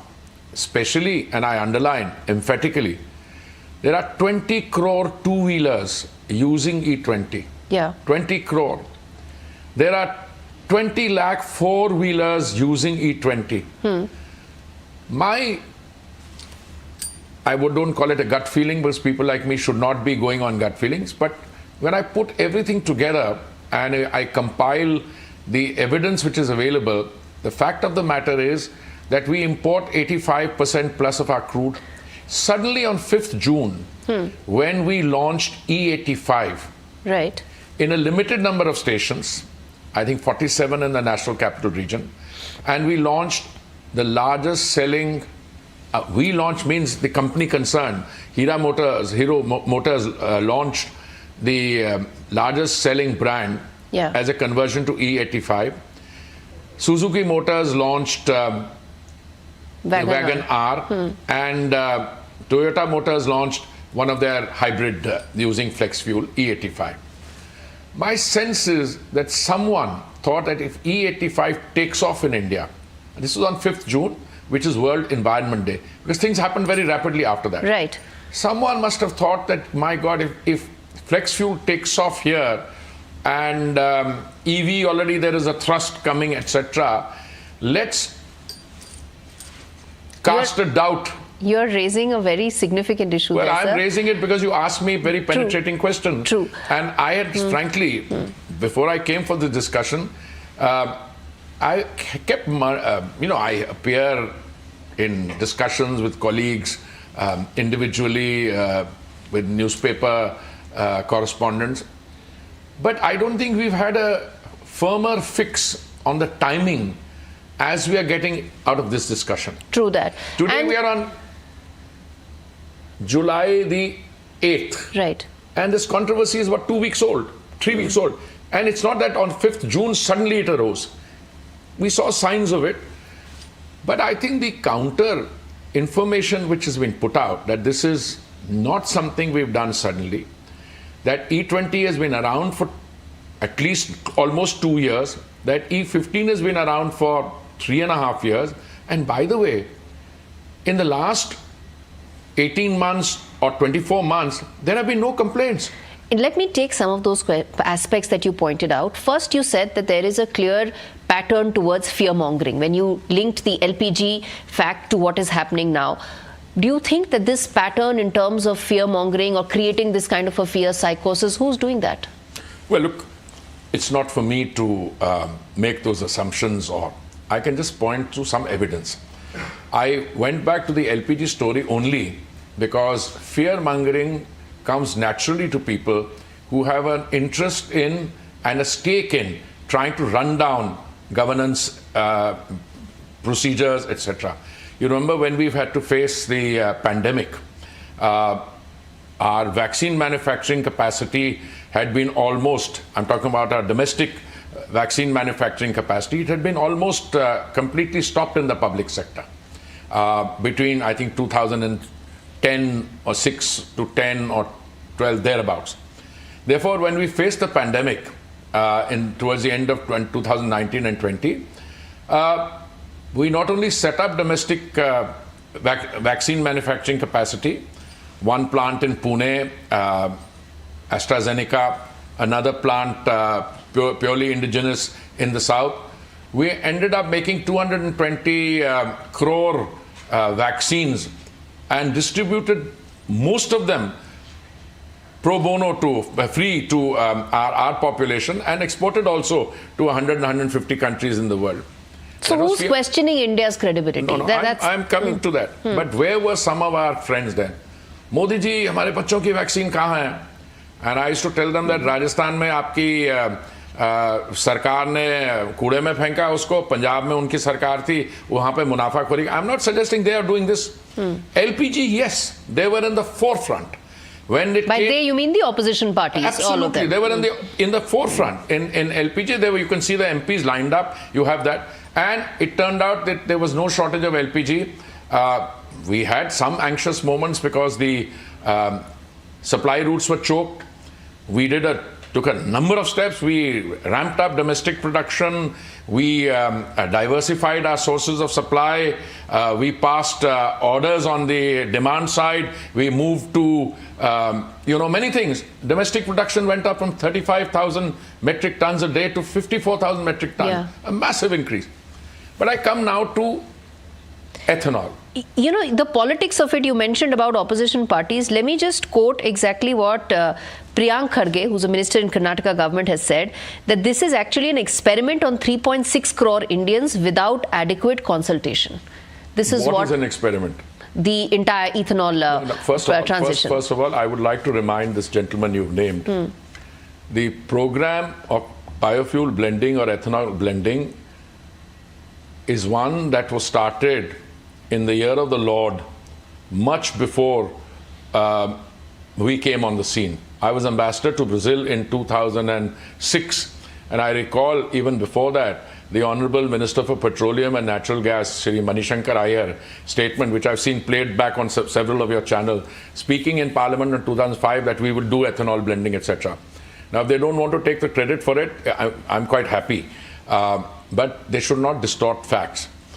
It is not an experiment. What he is referring to, possibly, and there was a lot of fear-mongering on that, the learned Attorney General, in appearing before the Supreme Court of India in a case which revolved around and was anchored in total procurement numbers, because there was a stay in the High Court of Calcutta, my apologies, in Karnataka, where a best endeavor clause in a contractual agreement was sought to be interpreted as a mandatory requirement. Okay. So he was saying that, look, he was appealing against that in the Supreme Court, and there he used the word experiment, but it's not in the context of blending numbers. He was talking in terms of quantity. And let me explain that to, and through you, to this gentleman and others who might be deliberately causing misconceptions and misleading people. When we wanted to do 20% blending, that was a target to be achieved by 2022. No, 10% blending by 2022 Yes. November. We did it 5 months in advance. Right. We had a target of 20% blending, for which we'd made a calculation that you need to produce 11 crore litre, 1100 crore litres of ethanol. I stand corrected, 1100 crore. Today, the production capacity has gone way beyond that because of a number of steps taken. A, it was a successful program. Secondly, we diversified the feed. We went from C-heavy and B-heavy molasses to cover sugar syrup. We covered maize, etc. And there were offtake agreements signed with banks. Today, the total capacity is close to not the 1100 crore litres, but almost double that amount. So the learned Attorney General was responding to that as an experiment, that the country is trying to assess how much it needs, etc. And we are trying to calibrate that. Now he has misinterpreted that to talk about percentage of blending. Okay, so you've clarified on that, but you know the larger point, which is that you've India has advanced the timeline. 2025 is when E20 came into being. It was earlier expected to be around 2030, and there are already now talks about E25 probably being brought in. The question that many are asking is that were independent studies conducted, given the fact that there are many individuals and consumers who are coming to light and saying that, hey, there's an issue with regard to engine, there's an issue with regard to my car, not performing properly. Independent third-party audits. That is what many are saying. I'm very happy you're asking that question. Because the discussion today is on E20. Yeah. But E20 has been around for 2 years. My point is, why is the controversy coming now? If you are looking at independent studies for E25, that we haven't even launched yet. Right. We're conducting those studies now. Insofar as E20 is concerned, I can tell you one particular manufacturer, I think it was Hero Motors, they have serviced 1.5 crore vehicles using E20. Not a single complaint. Then, as I mentioned to you... But complaint is for older vehicles, before 2023. I'm coming to that also. In older vehicles, the evidence that came through was on 2 counts. Number one, these number of cars, vehicle service also covers that. But what you get there is that if you have a gasket which has to be replaced at 50,000 kilometers, because you are using E20 on an older vehicle, that is a vehicle prior to 2023, you can probably have to look at it at 30,000. But again, Gauri, madam, why were those complaints not coming now? They come after 5th June suddenly. Insofar as mileage drop is concerned, yes, this is well proven in terms of automobile engineers amongst the discussion there, those who are fuel specialists. Ethanol helps acceleration. Ethanol has an octane count of, I think, 108, whereas normal petrol has an octane count about 84 or so. So depending on the kind of octane, higher octane that you take, but the ethanol does result in some percentage of less mileage. But equally, automobile experts will tell you the driving mileage depends on a number of factors. Driving habits, the kind of vehicle you're using, the kind of speed with which you are going. If you are going on an empty track and driving at a consistent speed, I'm not suggesting you do that, but say 40 kilometers an hour consistently without zigzags, without brakes, without red light, you'll get a slightly higher mileage. So driving habits are very important, but it is conceded ethanol will give you a slightly less mileage, which again depends on a number of factors. Now, I said somewhere that, listen, ethanol is not something which has been invented by us. It's not even been invented by the Congress party. Madam, 100 years ago, the Ford Motor Company, when it launched the Model T, I think it was called, was talking about ethanol usage. Ethanol has been used in all manner of engines. Ethanol has been used in F1. In fact, I think the standard fuel for F1 racing cars is E10. So I think there is a lot of deliberate fear-mongering, etc. And my simple response to this is, all right, prior to 5th June, prior to our launch of E85, how many complaints did you hear on ethanol blending? You tell me, sir. Well, I've been minister since I completed 5 years ago, I think, one of these days. And to me, this was entirely new. A new set of people who have let's say there was a vehicle before 2023. Let's say it was purchased only in 2023. Let's say 2021. 2022. Okay, yeah. 2021. So it's 5 years so far. If, let's say, it has reached that 50,000 mark when the gasket had to be changed, or it realized it was done sooner than that, you are saying none of those complaints ever came to light till 5th of June right now. Ma'am, why should I say something unless I'm 100% sure on it? I'm not giving you my evidence. I'm giving you the evidence of auto manufacturers. I'm giving you the evidence of those who make two-wheelers, those who make four-wheelers. They've been serving. I'm giving you another independent. You're talking about independent study. How independent is independent? There is a person somewhere in Chennai. He's called Madras Mechanic. He's written an account, absolutely technical account. He said he has serviced, he has analyzed thousands of vehicles.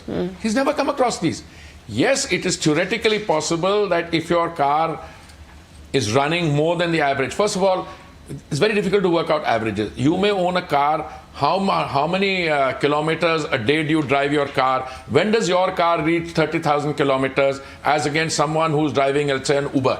Okay? So those are the only requirements that experience has shown, that if a car is really driven to its optimum use, and instead of 50,000 kilometers, you might have to change the gasket, which is a simple, inexpensive part, earlier. On very old, much older vehicles also, there may be some rubber parts which require alteration.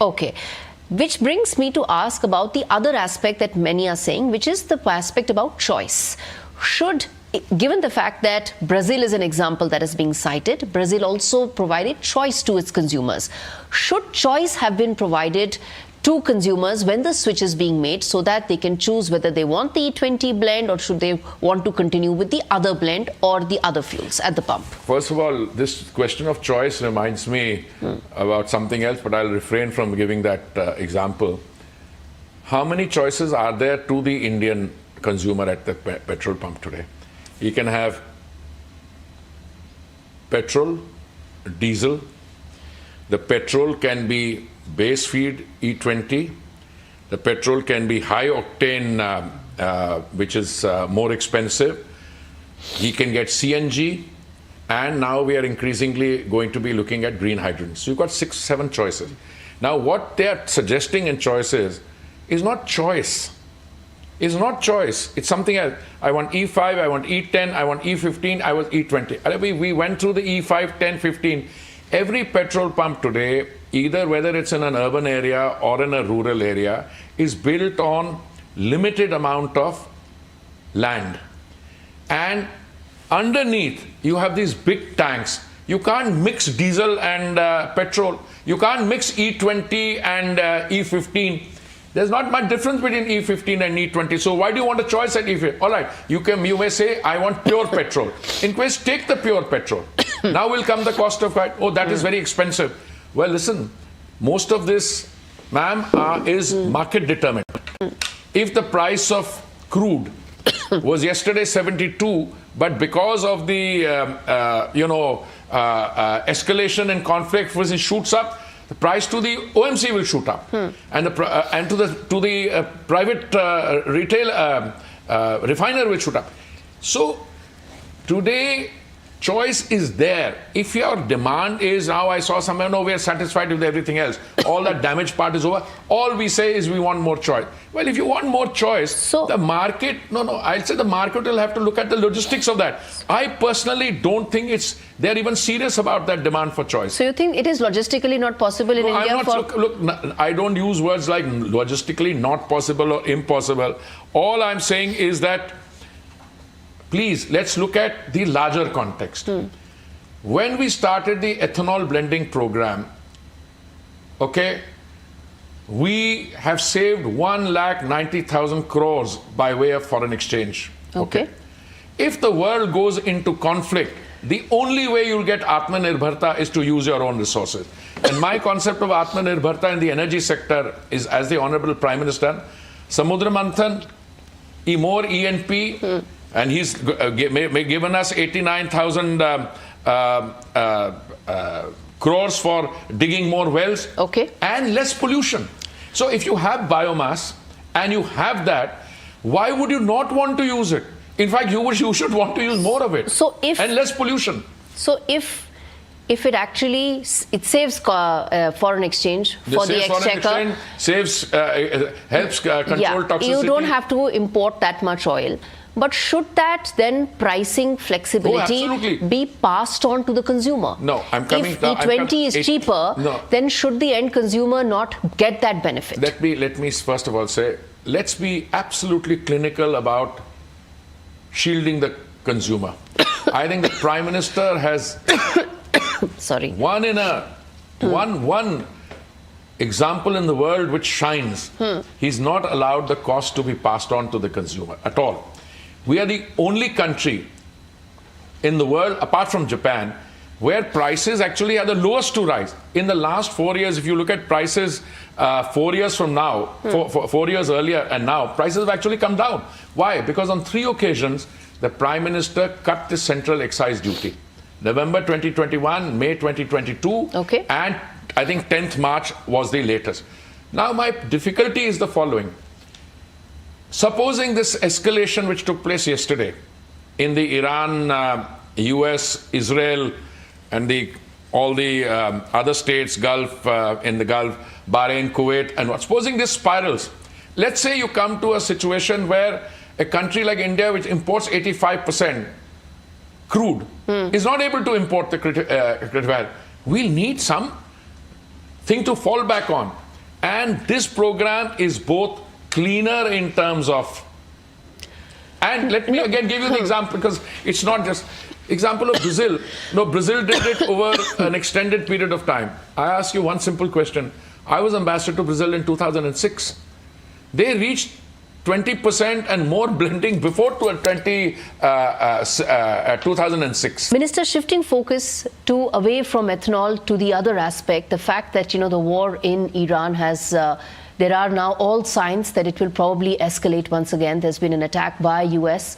Donald Trump is on record saying that the ceasefire is over. Your sense of preparedness for more uncertainty going forward, given the fact that there is likely to be more volatility? Well, first of all, respectfully, my perception on going forward and the dangers, I mean, there is uncertainty, but maybe that's how I'm made. I'm completely anchored in the hope that wiser counsels will prevail and the rupture of the ceasefire. I know I've heard terms like ceasefire is over, that both sides will see merit in returning back to the ceasefire. So I'm starting with that. But having said that, I think yes, should that not be the case, and should we be in a situation in which, how would you put it, that the escalation or rather the conflict escalates in a calibrated manner or large scale, we are fully prepared. But again, as I will qualify that by saying, as per current listings, we have diversified our sources of crude, our sources of natural gas, but more than that, I think very soon our own domestic production, E&P, will go up.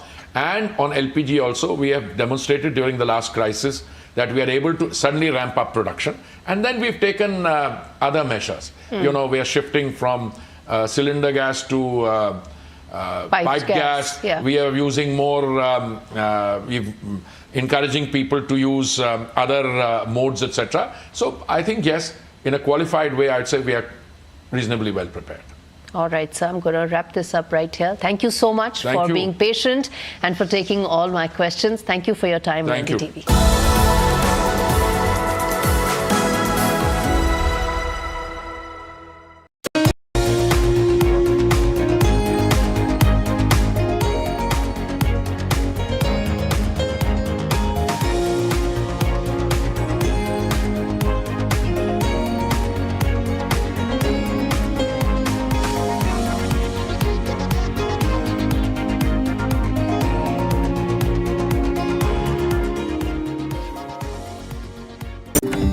माँ भी हमेशा P mark mustard oil में ही खाना बनाती थी। कुछ तो बात है इस दिल में। P-Mark, the mustard specialist since 1933. India Inc.'s most respected names chose India Inc.'s best and brightest. These kind of awards and jury lineup, you are truly giving it the right weightage. The eminent juries who are here, and that itself speaks for the commitment towards highlighting the advantage which India is having. What I am looking for in this is that we should be awarding companies and individuals who have focused not only on growth but also on bringing good governance. Be part of jury and vote on the people, the men, the women, the companies in India who have the right stuff is a great opportunity for us. Who will earn India's top business honors? Find out at the NDTV Profit Business Leadership Awards. आपका parcel फिर से हमारे घर पे आया है। कुछ तो बात है इस दिल में। माँ भी हमेशा पी मार्क मस्टर्ड ऑयल में ही खाना बनाती थी। ये आपके लिए। कुछ तो बात है इस दिल में। P-Mark, the mustard specialist since 1933.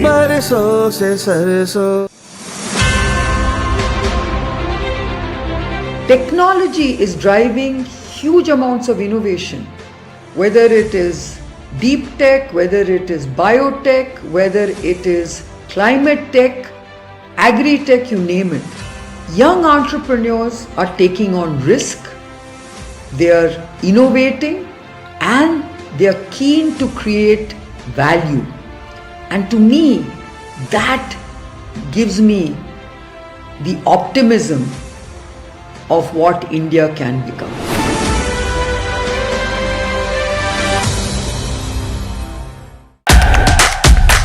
India's unshakable news habit. NDTV.com. is India's #1 English news website.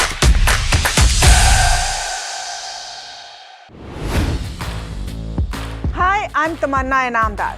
Watch me on NDTV Profit, where I break down the day's biggest business stories. What happened, why it matters, and what it means for your money. Hi, I'm Neeraj Shah. Watch me on NDTV Profit for the most incisive market intelligence and meaningful corporate conversations. And I'm Alex Matthew. Markets, mutual funds, insurance, personal finance.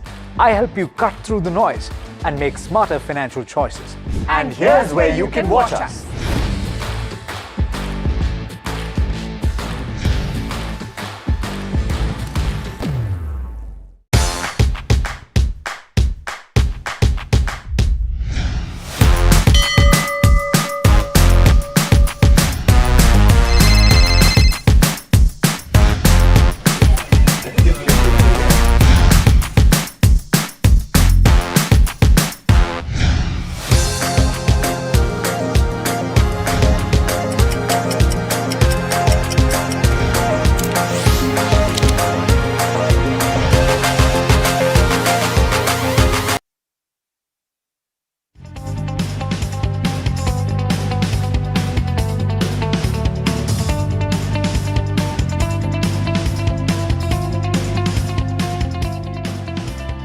क्या search engine के चक्कर में पड़े हो दोनों? अब कोई confusion नहीं। Call 9300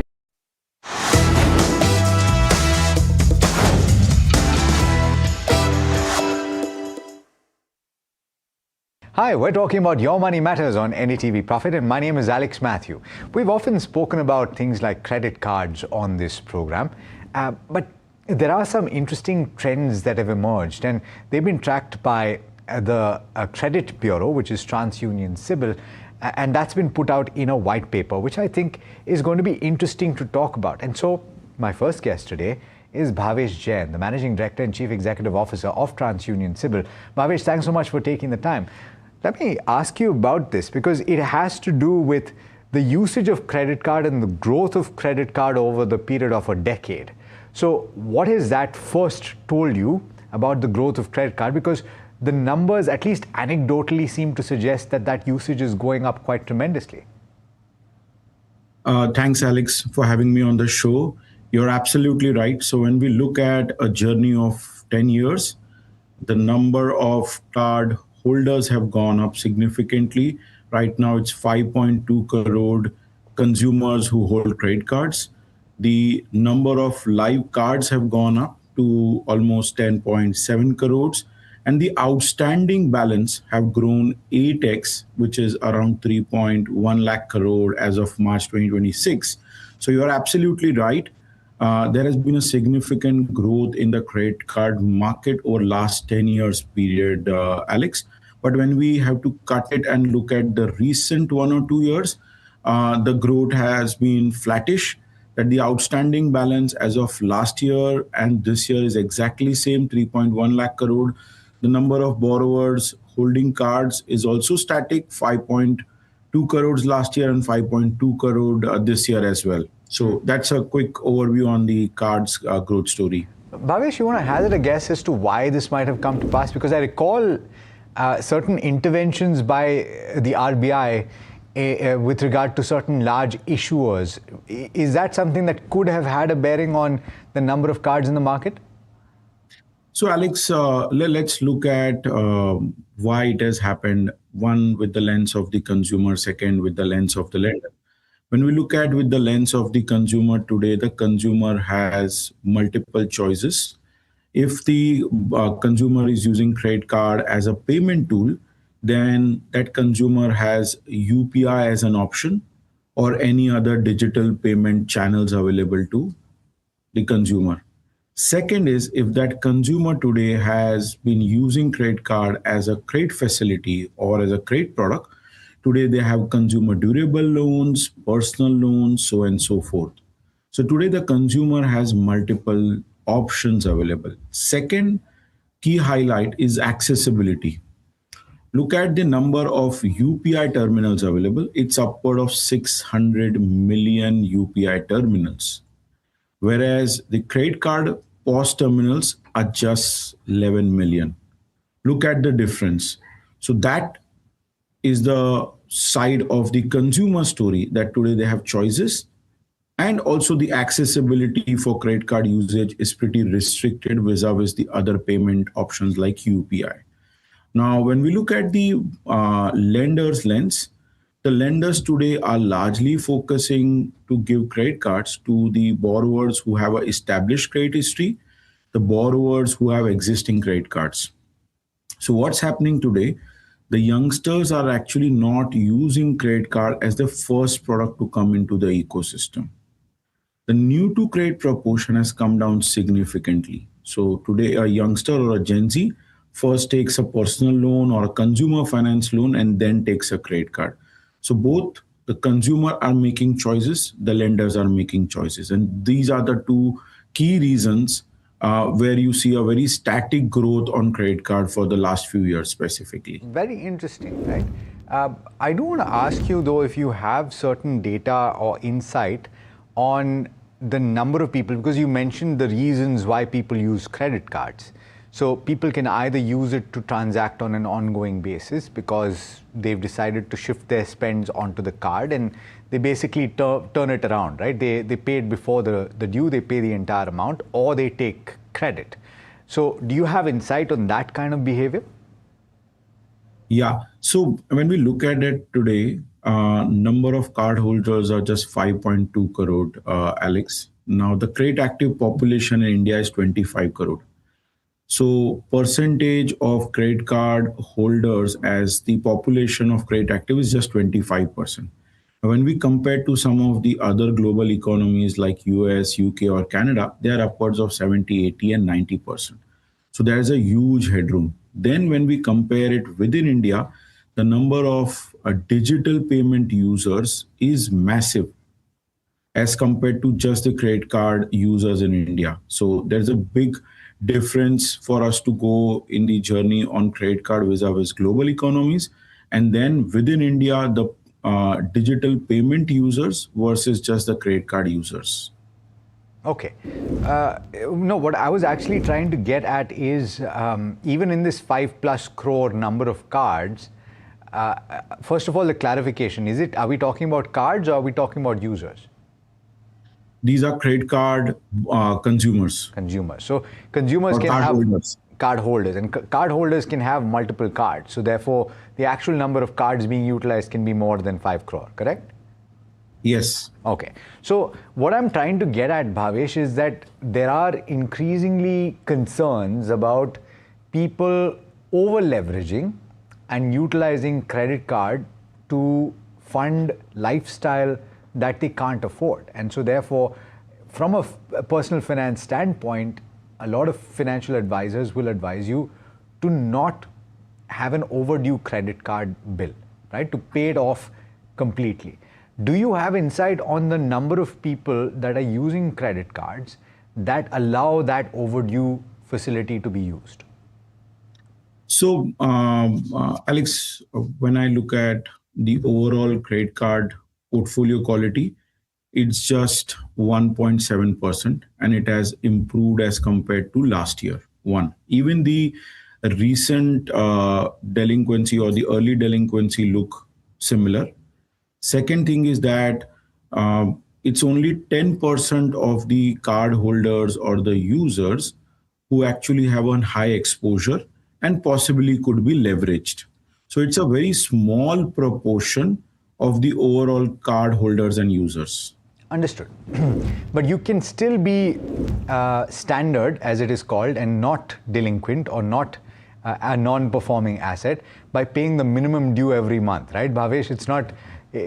So, but I'm just trying to understand from your point of view as an organization that looks at this credit behavior and changes the score based on certain credit behavior, what of these behaviors affects the score? So, for example, if you are paying the minimum due on an ongoing basis and you've done that for 2 or 3 months, can that negatively affect your credit score? Number one. Number two, on an ongoing basis over the period of 2 or 3 or 4 months, your percentage of usage of your overall credit has gone up.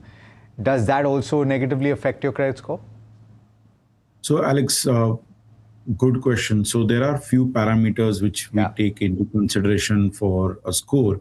First is the credit performance. That has the borrower been paying on time or paying it with a delay? So that's the first parameter. Second is the balance buildup. That is the consumer taking multiple loans in a short period of time or a longer duration of time.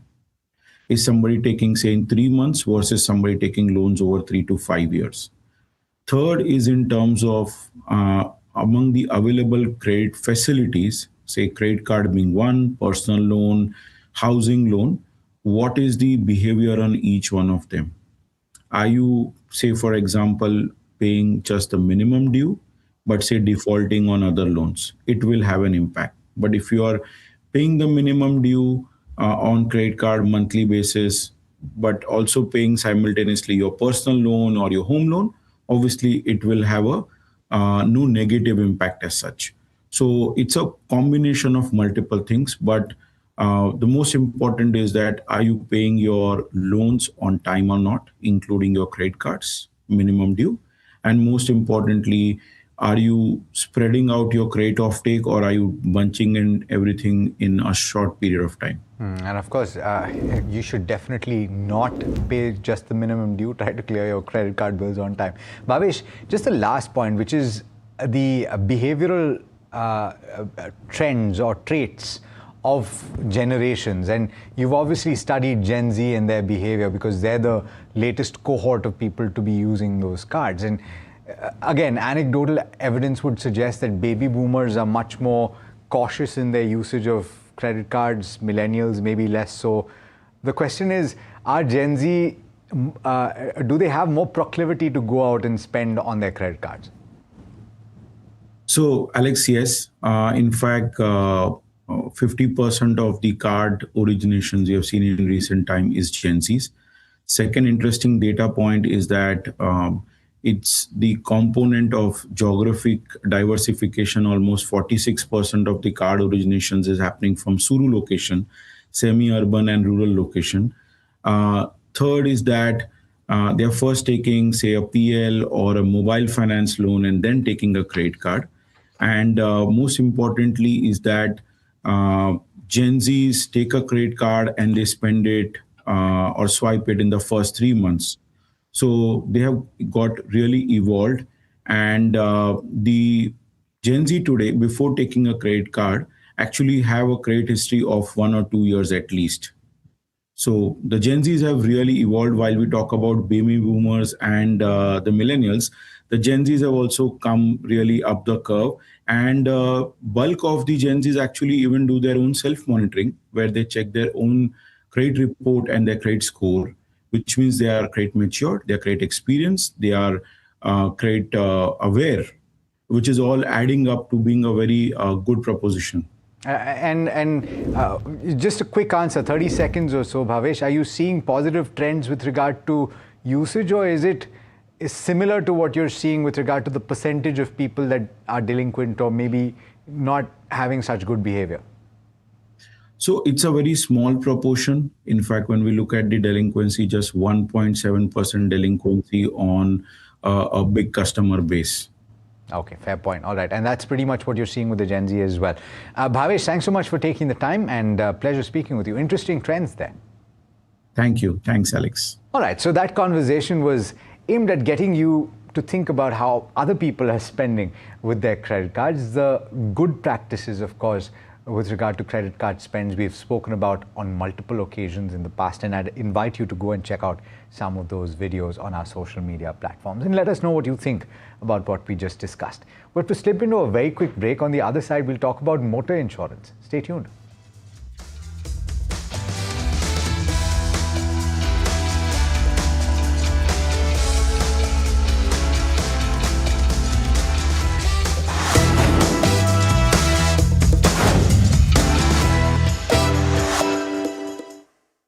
Brought to you by Amba शक्ति SDTMT, सबका है हम पर यकीन। वैसे risk profiler के हिसाब से मुझे इक्विटी म्यूचुअल फंड्स में इन्वेस्ट करना चाहिए, पर स्मॉल मिड लार्ज इतने सारे सेक्टर्स समझ नहीं आ रहे हैं इन्वेस्ट कहाँ करूँ। मल्टी कैप फंड, इनकी मदद से स्मॉल मिड लार्ज तीनों मार्केट कैप्स में एक साथ आसानी से इन्वेस्ट कर सकते हो। अगर एक फंड से मल्टीपल सेगमेंट्स और सेक्टर्स में आसानी से इन्वेस्ट करना है तो तुम्हारे लिए मल्टी कैप में निवेश हुआ सोचा समझा निवेश। म्यूचुअल फंड निवेश बाजार जोखिम के अधीन है।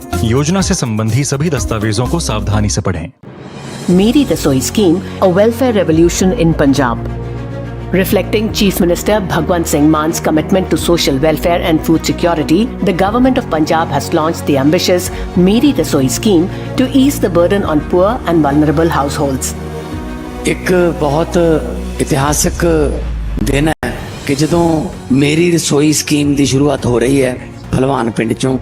ਕਈ ਵਾਰੀ ਸਰਕਾਰਾਂ ਕਹਿੰਦੀਆਂ ਨੇ ਅਸੀਂ ਆਟਾ ਦਿੰਨੇ ਆ, ਦਾਲ ਦਿੰਨੇ ਆ, ਉਹ ਤਾਂ ਹੋਊਗਾ ਹੀ, ਉਹ ਤਾਂ ਚੱਲਦਾ ਹੀ ਰਹਿਣਾ ਹੈ, ਪਰ ਰਸੋਈ ਤਾਂ ਕੰਪਲੀਟ ਹੁੰਦੀ ਹੈ, ਰਸੋਈ ਤਾਂ ਪੂਰੀ ਹੁੰਦੀ ਹੈ ਜੇ ਆਟਾ ਦਾਲ ਦੇ ਨਾਲ ਹੋਰ ਸਮਾਨ ਵੀ ਜਿਹੜਾ ਰਸੋਈ 'ਚ ਹੋਵੇ।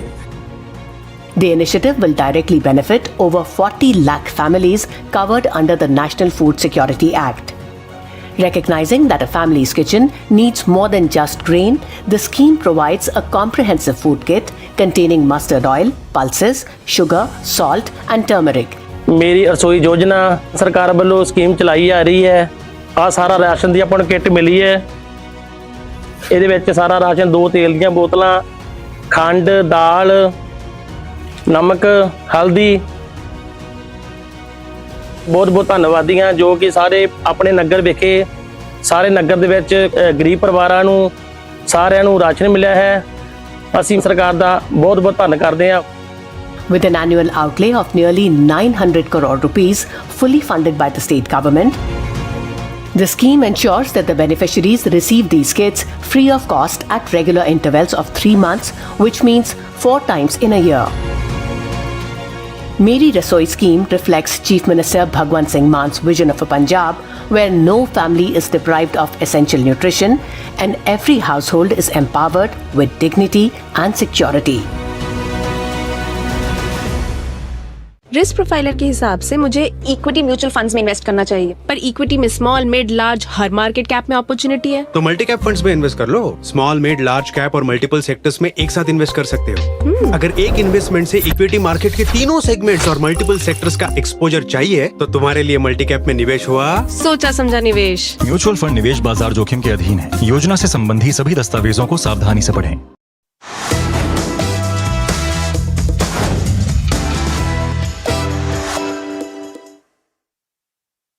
Just as the monsoon is a yearly occurrence, the conversation about what is covered in motor insurance and what is not is also a yearly occurrence. But this time is important to talk about because the delay in monsoons and then the subsequent downpour that you've seen, particularly in places like Mumbai, has caused a lot of problems with vehicles getting submerged, and then when you start it up, it doesn't start for good reason.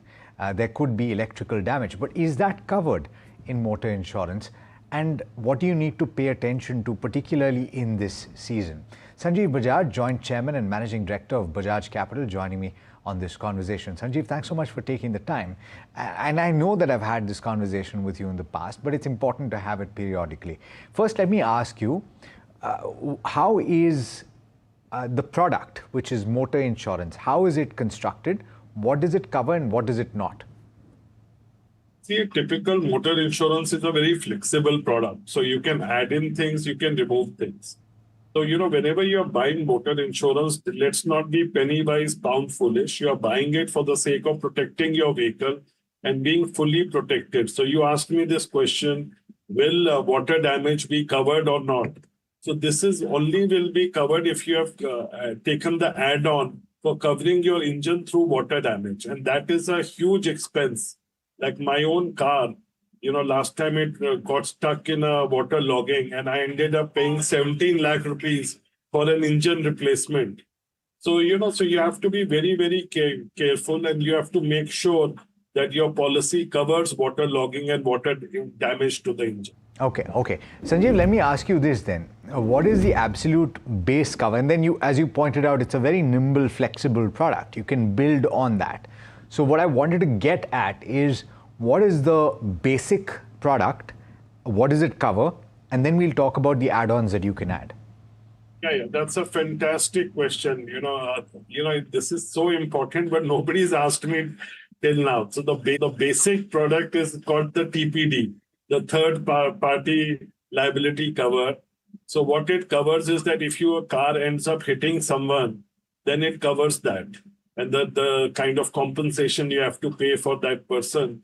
So this is the basically what is required by the law. You cannot drive a car without this.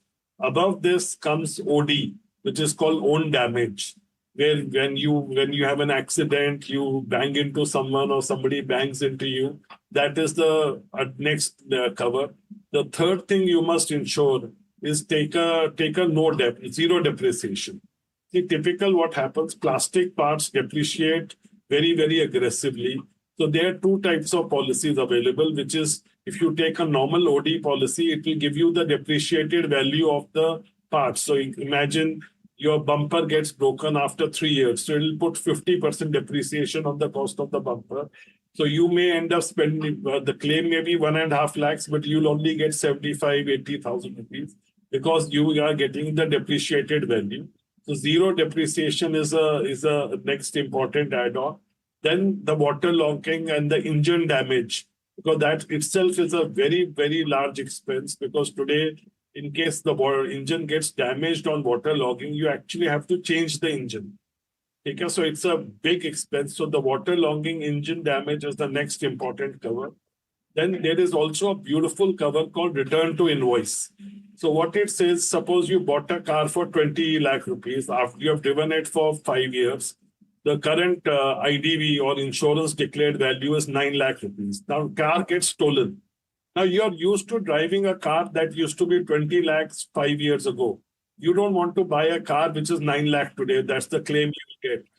Okay, so what a return to invoice will do is, if that equivalent car is available for 23 lakh rupees today or 21 lakh rupees, it will pay you that amount. It will pay you the amount of a brand new car of an equivalent value. Okay, so that return to invoice is very important. Then you have tubeless tires. You have to cover your tires separately. Today, keys in some high-end cars are worth anything between 7,000 to 50,000 rupees. Yeah. So you have to cover the key loss. I discovered this, Sanjeev ji. I lost one of two keys in my car, and I've chosen to have just one key because I'm like, I don't want to buy a second key. It's a little too expensive. But having said that, I do want to ask you about a couple of these things. And you've described this very well, right? Which is that in a situation where there is an accident and somebody has banged into you, that's where the third party comes into play. But I've often noticed that people don't use it, right? You take your car to the service station and they ask you what happened, and you say, oh, I got into an accident, and you claim the own damage. Why is it that people don't claim that third-party damage when there is somebody else at fault? No, that is not third-party coverage. See, third-party is slightly different. Okay. Third-party, like you take your car and you have an accident and you hit two people, and they have to be taken for a hospital and they get disabled or they die. The compensation you have to pay to their family. Okay. So it's not for damage to the vehicle. It is damage to the person. Yeah. So your damage to the vehicle will get covered in what we call the OD. Got it. Own damage. But then own damage, but the best way to do it is, somebody banged into your car, then you should recover from that person. You should give that number. But then the process becomes longer because you have to file an FIR and you have to hope that that guy has insurance. No, of course. If that guy doesn't have insurance, then it won't pay you.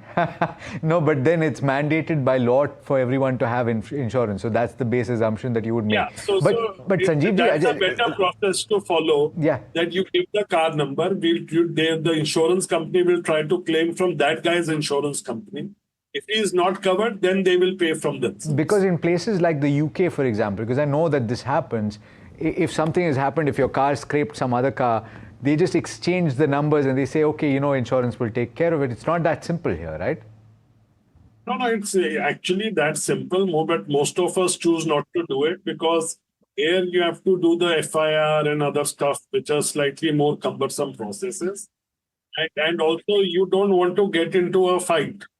Because the point is that, here the road rage is also a huge problem. Yeah, it is. You don't want to actually get down, you don't know what kind of person is he, what kind of move. Safety first. So, Safety first. Yeah. Sanjeev, so the next question that I have is, in the situation where even in the outskirts of Mumbai, right, in the extended suburbs, you're talking about Vasai and Virar, where you've had just over the course of the last 3 days a situation where there's water up to the shoulder and lights have gone and all of that has happened, and obviously vehicles have gotten submerged.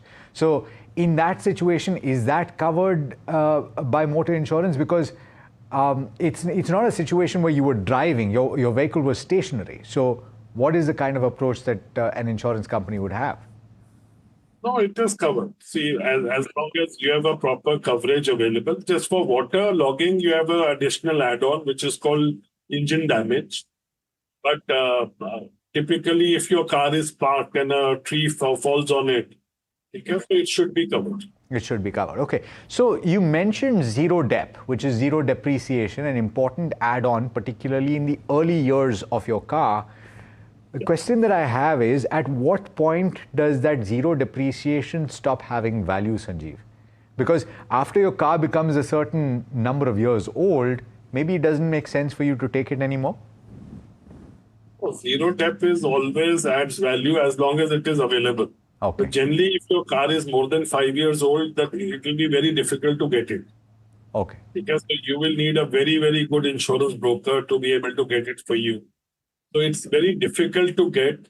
But if you are able to get it, then you should always take a zero dep, because that will give you the most comprehensive coverage. Okay. Sanjeev, just the last part of this conversation, which is, and you've described all of this so well, is that you've been looking at this space for so long. So one, how are the premiums decided beyond, of course, your claims that you've made, right? If you've made claims during the year, there's a possibility that that could affect your premium the next year. But this is a governed subject. And so you've not seen an increase in certain components of motor insurance for a while. That's expected to come to pass. So how is the pricing of motor insurance done? The motor insurance, a part of it is fixed price, which is mostly the TPD. But otherwise, it's all as per the company's claim experience. So you have to be careful, and each company offers different rates for different cars in different cities. Okay, so it also depends on the dealer. If suppose there is a dealer who's been, overhyping the claims and the payout becomes very high for that car in that city, so that the coverage for that car in that city may be much more expensive than in another city like Bombay, where there are many more dealers. So you have to keep those things in mind if you're conscious about insurance, and to a certain level it happens, especially in the premium segment where there are very limited dealers. Then a lot of people actually in smaller cities face this problem, because for that particular car, that particular model, the insurance price for especially zero dep and return to invoice may be very high, because the local dealer has been overcharging on the service and repairs. Yeah, that's a fair point. So those are the tips and tricks that you can follow. Sanjeev, thanks so much for taking the time. Pleasure speaking with you as always. My pleasure. It's my pleasure to be there with you.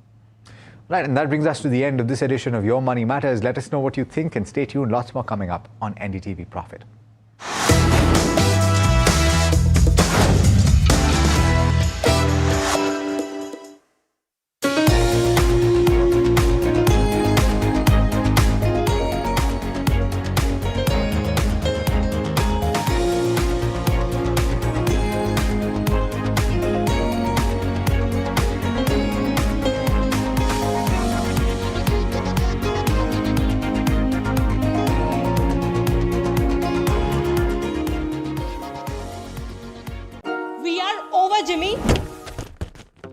Hey, life में scratches तो आएंगे, गाड़ी के scratches को तो Cosmo PPF संभाल लेगा, आप अपना देख लो। आपका पार्सल फिर से हमारे घर पे आया है। कुछ तो बात है इस दिल में। माँ भी हमेशा पी मार्क मस्टर्ड ऑयल में ही खाना बनाती थी, ये आपके लिए। कुछ तो बात है इस दिल में। P-Mark, the mustard specialist since 1933. सरसों से सरसों। First of all, my compliments for NDTV to bring back the leadership awards, and in terms of both award categories and nominees, it's a very well defined process they followed, and it was pretty difficult for us as jury members to choose only one awardee among the nominees, and my compliments to the team.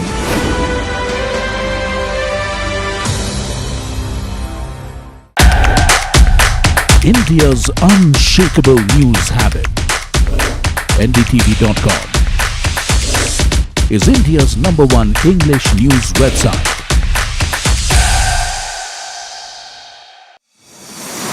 India Inc.'s most respected names chose India Inc.'s best and brightest. I'm delighted to be chairman of such distinguished fellow businessmen, bankers.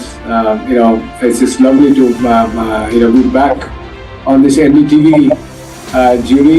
I have been a fan of NDTV for a long time.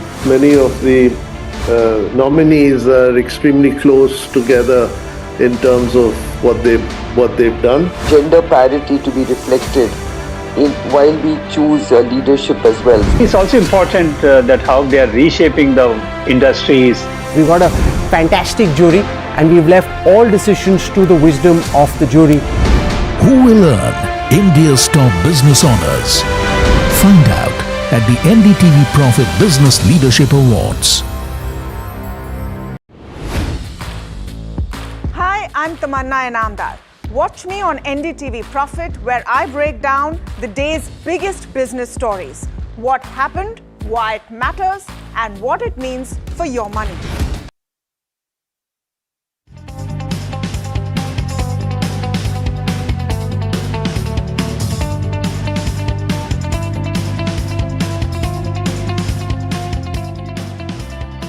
Presented by Suzlon, good energies that work.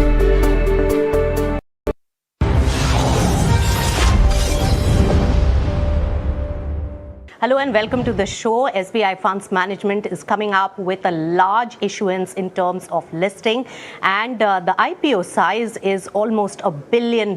I have the top team of SBI Funds Management joining right here to tell us about the potential and what the shareholders should really bet on in this particular IPO. I have with me, and let me introduce Devashish Mishra, DP Singh, Srinivas Jain. Thank you so much, gentlemen, for joining us on NDTV Profit. Starting with you, Devashish Mishra, of course, SBI parentage is the main pull when we talk about SBI Funds Management, and of course, the AUM size also makes you the largest AMC and the fund management company in the country. When we talk about this particular IPO, what is your aim and SBI's vision in terms of this value unlocking? Thank you for this question, and thank you all the viewers. So we came with this IPO to bring confidence in the market. For the last couple of months there has been uncertainty, but we want to say our investors that SBI coming out with a good value, so that we become the market leaders in AUM as well as in shareholders. And this is to improve our governance, market discipline, visibility. We don't need capital. We're fully capitalized. It's not to raise capitals. But we want to make being the largest AMC of the country, we also want to be listed in the market to bring more transparency and governance to our own, also be accountable to the market. So we'll be adding one more stakeholder. We had unit holders. Yes. We maybe had our own regulators, our own parent. We are adding now our shareholders. Right. So we're actually inviting more discipline to ourselves. That's right. All right. So that's one part. But of course, two of your investors are also selling stake through the OFS, and huge value unlocking is taking place when it comes to SBI as well as Amundi. Srinivas Jain, when we talk about the valuations, it is at par with the privately listed fund houses which are already listed. So it's at par with the peer when we talk about your FY28 Ps. What's the rationale of this particular valuation? And with this IPO, are you leaving anything on the table for the shareholders who are really issuing into this particular IPO? Firstly, thank you for having us. It's a great opportunity to speak to you. When it comes to valuation, obviously the valuation is a derivative of what happens in the market, the demand, supply, positioning of the company. To be fair, as a company, we don't talk directly about valuation. We are very happy to see valuation that comes from the market, but we are the largest asset manager, and we've built a very large franchisee, and that franchisee's value is getting reflected today in the valuation that's there. Obviously, 6 other asset managers are listed, so there is a reference point out there. But clearly, we have a distinct advantage of being not just the largest, we've built a very large franchisee, and that reflects in the valuation that today market is giving us. Right. So when we talk about the growth parameters, what is it that the shareholders should be really betting on? Why will they really bet for SBI funds management vis-a-vis the other private sector competitors? I mean, we don't distinguish between private sector and SBI, public sector. We are competing in every single capability. We are largest private public put together. We are the largest asset manager in the country. To be fair, I think there is really no equivalence to the franchise that we've been able to build, whether it's a distribution reach, whether it's the retail penetration, the SIP book that we've created, a huge institutional business that we have built. And I think we have a lot more to look forward to. There's so much more headroom to go. I'm sure our CEO will add a lot of value on what we are trying to do as a company. But clearly, this is a very differentiated franchisee, completely different from what's out there in terms of capability, in terms of what we've already delivered in the market. I'll supplement to what Srini said. Look at the way financialization happened in the country. 1.4 billion citizens, 950 million bank accounts, but only 55 to 60 million unique investors. So look at the roadmap we have. Even our parent, SBI, has got 530 million customers. So I've got a huge way to convert these customers, savers to investors. That's right. So penetration is also key. It's a volume play, and with the large, distribution channel, especially of the parentage, also is an added example. DP Singh, in terms of the distribution mix, how is the growth potential? And if you can also share, what is the contribution when it comes to SBI as a franchise? Thank you very much, Nisha, for asking a very, very good and very deep question. But just to taking clue from what you said, why people should look at us. Because we feel that we have just started our growth journey. Yes. Others have peaked. We are just starting, being the largest. And today the biggest amount, SBI is contributing only 21% of the overall AUM. But if you talk about the intermediate business or distribution business, we have 1/3 is coming from SBI, and remaining 2/3 is coming from the other channels and direct channel. So that's why there's no concentration risk, but at the same, the biggest moat. If 1/3 of the business is coming from a distribution channel which is exclusive to you, that definitely is the very, very thick icing on your cake. Right. And I think that is what we feel that is what will bring value to the I'll pick that line that there is no concentration risk, but this is the biggest moat. I think that will be the headline of the entire issue as well. But Debashish Mishra, also SBI is, after the listing, will be over 55% stakeholder, despite selling a minority stake in this OFS. And after that, also it has that value unlocking as part of its SOTP. So that particular benefit is being given by this particular arm to SBI, and with the IPO, a lot of value unlocking is taking place with over 1 lakh crore rupees. But my question is that there is also a royalty fee that is being paid, which is a concern and needs to be also explained when it comes to the financial impact on the company. So SBI, the biggest financial conglomerate in the whole country, and not only SBI Mutual Fund, we have got already listed 2 entities, that is SBI Life Insurance and SBI Credit Card. So the royalty part has been debated, discussed, and it is totally transparent for the bank as well as us. Now, this has no impact on the valuation because valuation will go up as market grows and as we are listed. And we are going to recover more. We're going to earn more by the scale and by the way market receives us in the future. I mentioned 2-3 numbers. I'll give one more number. The whole household investments in financial assets has grown by 11% in the last 5 years. In mutual fund, it's 41% CAGR. So the way we have been growing in the mutual fund business, which is anyway, as Mr. Singh said, bread and butter of our business. So we'll grow much more, much faster to recover the fees and give more margin to our shareholders and our unit holders. Is there a risk also of that brand, being lost in future? What are the fortified steps being taken? Because this brand brings a lot of value to the company. It's a very good question. In fact, this question asked to me by global investors. So you are matching with them. Thank you. So see, there are two ways looking at it. One, large number of SBI customers in hinterlands, in B3 cities, they depend on SBI for many other things than investment. Their own savings, their own banking needs, their own digital banking, all by SBI. So we have got this mandate from SBI to select products, to sell select products in those branches. Right. And there is a process. We can't just sell any other product in those branches. So that process we follow. And SBI has a confidence in us being the subsidiary that we follow the same values, same ethics as SBI has.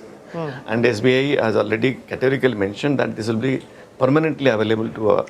So that's an important bit and gives a lot of consolation and understanding to the market as well, that this will be a permanent brand identity when it comes to the SBI parentage on SBI Funds. One small supplement is SBI also has open architecture. It's called SBI Wealth, which are ultra HNI customers, which have been served for many like AMCs, but that is only some 1.1% of the SBI customers. Right.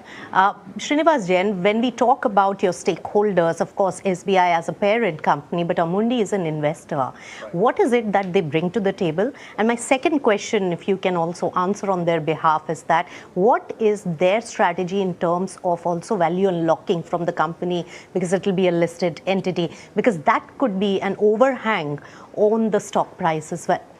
No, it's a good question to ask because some of the other joint ventures out there actually are kind of exiting the business the way we understand.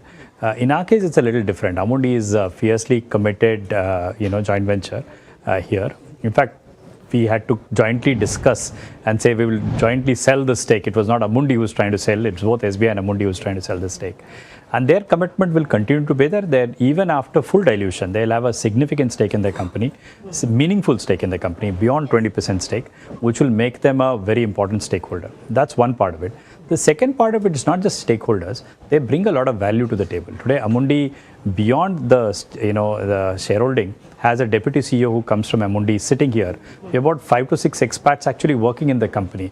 Best practices are shared both ways between SBI Mutual Fund and with Amundi. We're working on projects on technology. We're working on project on fundraise. We're working project on both, two-way, getting investors to India through our global, routes, and also to take Indian investors to the global markets through LRS routes and others. So there's quite a lot of commitment that Amundi brings to the table. Unlike some of the other joint ventures, which are either an insurance-led joint venture, which are on the out, Amundi is a serious long-term equity investors, especially when it comes to, they're the largest European asset manager per se, with $2.5 trillion worth of euros worth of assets, and they bring a lot of value to us, and they continue to have a significant stake in the company even post listing. That's right. So no, in terms of visibility of their stake sale. No, they are selling at proportion to what SBI is also selling. Okay. So their holding will be sold down, equal in the same proportion that they hold today. Will SBI and Amundi have the same proportion of stakeholding in the company in future as well? Is that the understanding? That's perfect. That's correct. Right. All right. I mean, so if you remove the public holding, they would be at the same proportion. That's a good understanding that you've given. DP Singh, across different categories, let's come to the products. What are the growth drivers? And in terms of AUM growth, it was a good amount of growth that you saw in the last financial year, 12% AUM growth. What is it that we are looking at for the next few financial years? No, I think the growth is the function of the market sentiments, growth of net sales and mark-to-market gains. Last full year we grew by 12%, and this year from 31st March till date, we have already grown by 12%. Right. So that's the point you have to take in mind. This is market movement also, the fresh sales also. If you look at the growth engines of the country, other than the product, it's the solution-oriented approach or investor-oriented approach of the company, which is taking us to the next level. But we are growing much better than the industry. If you look at our last 10 years data, I think we would have grown more than 2x of the industry growth. All so right. That is something which is there. But for going forward, the product mix is already there. Then we are talking about the distribution mix. Yes. We are very conscious of the fact that we have to grow much higher in SBI channel. Yes. But the percentage term, we don't want to grow more than what we are, maybe little more, so that the other channels also grow. So this will be inclusive growth of the company, which is the strategy. Right. And we are very confident that we'll be able to do that. All right. So growth-wise, AUM-wise, we are in the same run rate as last year for sure. We may beat it, but at least we will not be below that. That's No, but what I am talking about the absolute number. Yes. What we did in 12 months, we have done in 3 months. All That's right. what I was talking about. I'm not talking about the annualized 12% number. Okay. Why it's saying it could be better than last year. Yes, it will be much better than 4 times. Right. Because in three months you have already clocked it. Srinivas Jain, today is a digital age. Now private sector is really going very fast paced on that. And now you have more avenues of distribution even on your payment wallets and everywhere. What is your company's vision towards higher penetration, better reach, and making more profits out of the digital channels? What are the steps being taken there? To start with, I think we are a highly digitized industry already because of all the stack that's available. And almost 95% of our business today comes purely on the digital platform. So it's already fairly digitized. We've spent a lot of money digitizing the ecosystem. We've used all the stacks that's available. We build our own stacks, by the way. We have a stack called InvestStack, which majority of the industry also uses it for that. Secondly, I think the way to think about our business is business is going advice plus digital. That means transactions happen on a digital platform, advice is still physical, right? And there is also advice digitally, but advice is still physical. So we are enabling this huge growth of digitization, the friction-free environment that we talked about, as more and more, today the new KYC 2.0, when that kicks in, I think we'll have a massive benefit that will come to us. We've already integrated our channels with SBI channels, full core banking integration. YONO, which is the largest digital bank in India, much bigger than the fintechs out there, have a full integration with SBI Funds Management. So we've built a lot of digital, railroads for us to kind of benefit from it. And today, Invest app, which is our largest mutual fund app out there, has about 4 million customers on it. Has about 12% of our SIP book actually comes from that. We built a very strong ecosystem of digital assets, digital app. One of the big thing is AI.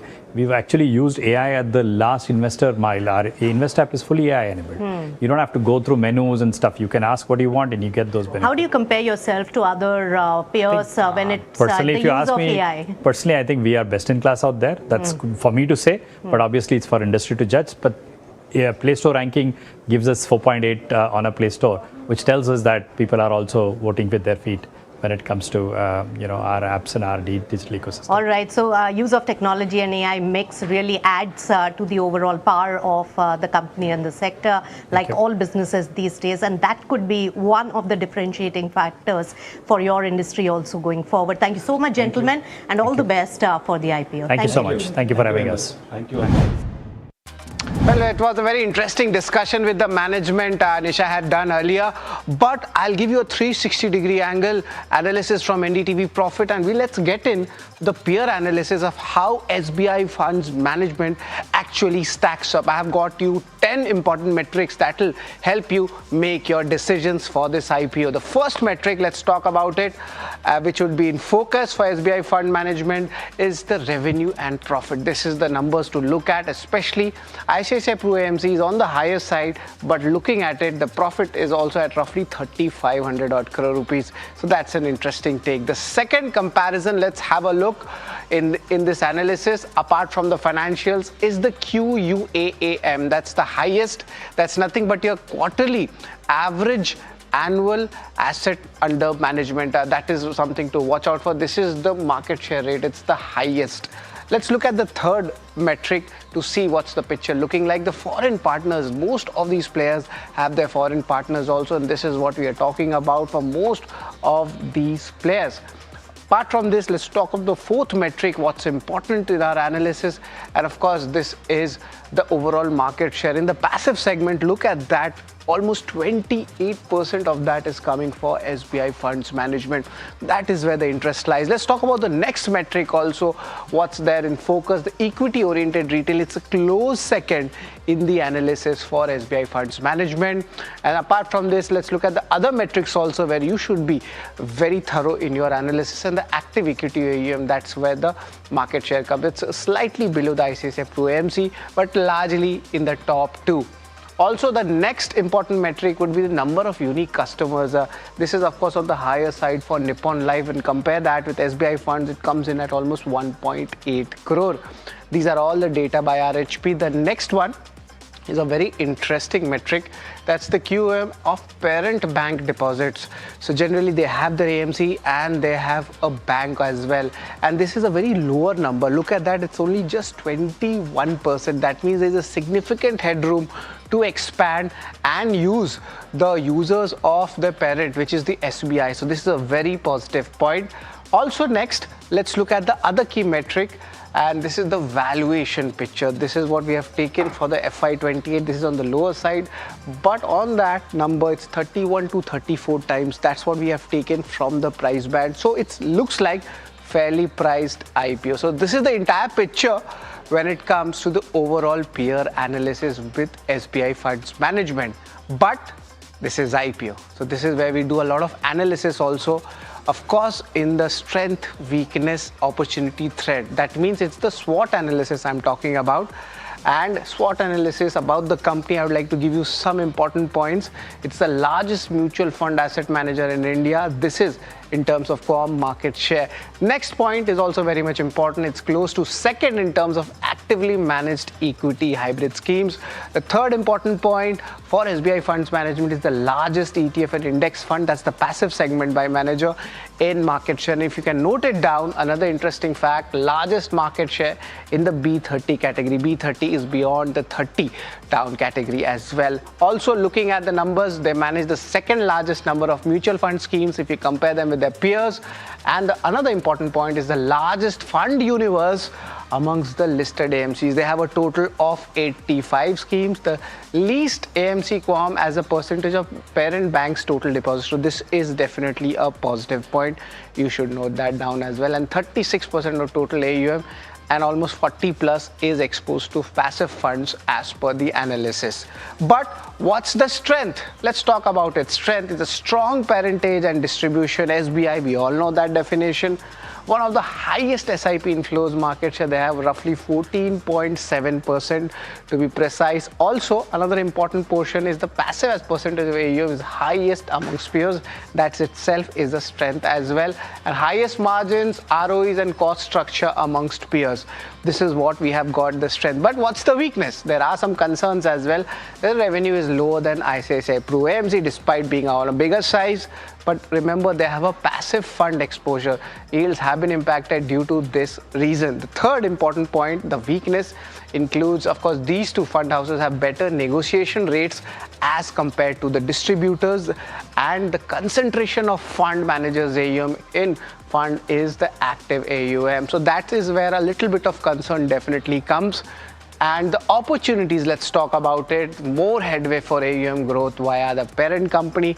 And of course, they have a foreign partner also. Amundi is there. It's largely untapped. So that is where you will be watching this opportunity grow. Also, another reason is more potential in the B30 markets plus the passive book. That itself is also growing, and definitely it will augur well for the bank. And growth in the non-MF segment. Last 3 years, the good momentum has come in this space. So we spoke about the most important things, but there are some threats also. Industry yield pressure. This is kind of cyclical, which impacts the mutual fund businesses. The second reason or a threat would be the rising competition from fintechs. Can it sustain? Of course, there are bigger names, but new names are definitely coming up. The regulatory risks are always there. We had spoken about the expense ratios, how things pan out, and also let's get in the current market sentiment, how things are moving. Is there a good grey premium or not? That's something we'll be watching out for, but the entire action will go next week onwards. So this is the entire picture I've got for you in this segment. But let's try to understand, the entire picture of how things move. And we have our guests with us as well. We have Vineet with us, and also we have our another guest. He's also joined with us. Hi, both of you gentlemen. Vineet, I'd like to start with you first. A very important update coming in from SBI Funds Management. Just to put things in perspective, good time to apply for this, because the valuation pricing seems fairly okay, and there's a lot of institutional interest which will come. So we'll start with Vineet on this first. Thanks. The introduction that you gave on the SWOT analysis was bang on. And, you will see that SBI compares very favorably with the other peers which have got their own banking parentage. Now, if you see, all these funds quote at 1.5 times PEG.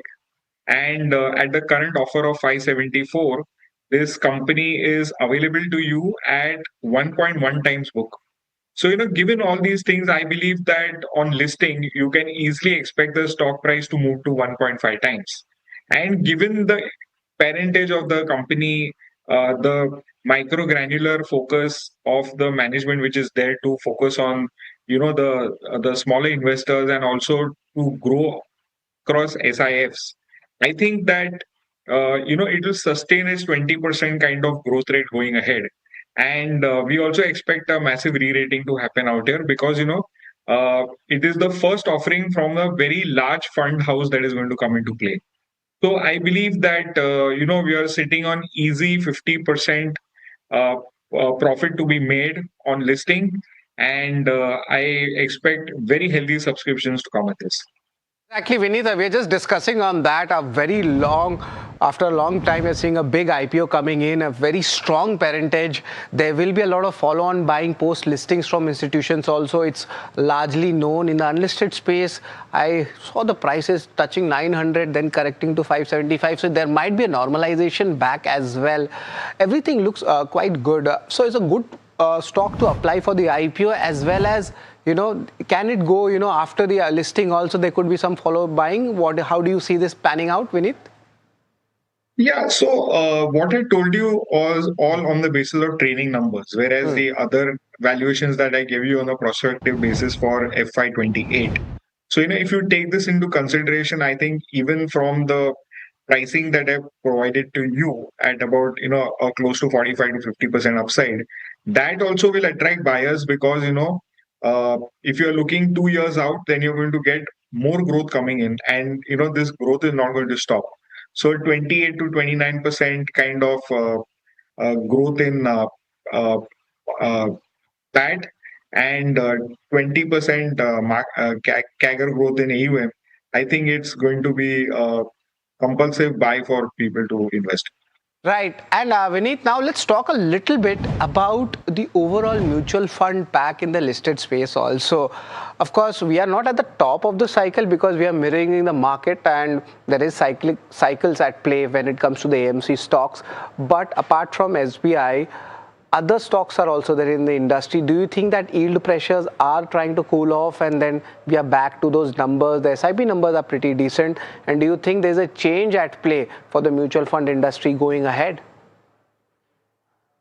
I think we will sustain the growth, because we have seen the worst of times. So if you've seen, we saw COVID, then we saw the country come back, and then you had,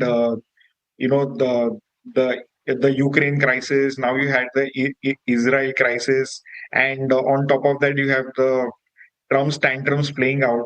And despite that, our inflation is the lowest. Our oil prices are the lowest in the world. And considering all these things, I think, we've seen the worst of the times play out. But, we've emerged extremely robust across all these negative cycles. So given that, I expect that FIs will sooner than later come back, and we'll see the markets also stay quite firm and healthy, and the portfolio flows are only going to grow more. And as you've seen, the yields are quite low. A lot of the banks are also dropping their uh, rates. So this is going to lead to money moving more into your fund side, and I expect the growth rate across mutual funds to sustain. Right. So, of course, the industry seems strong and there's a bullishness coming in for SBI Funds Management as well. Thanks a lot, Vineet, for giving your views on the industry and what should an investor or a retail do for this counter. It's always a pleasure to have you with us. Thank you very much.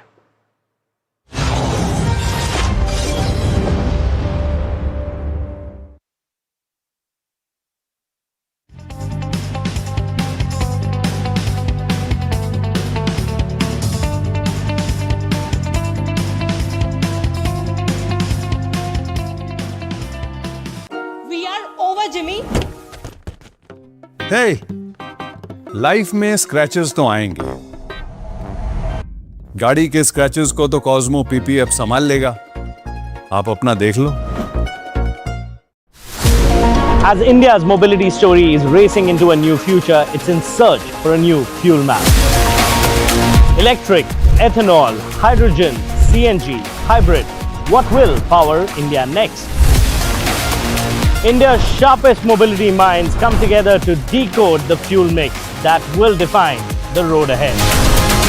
The NDTV Automate Fuel and Future Summit 2026 on 15 July only on NDTV Network.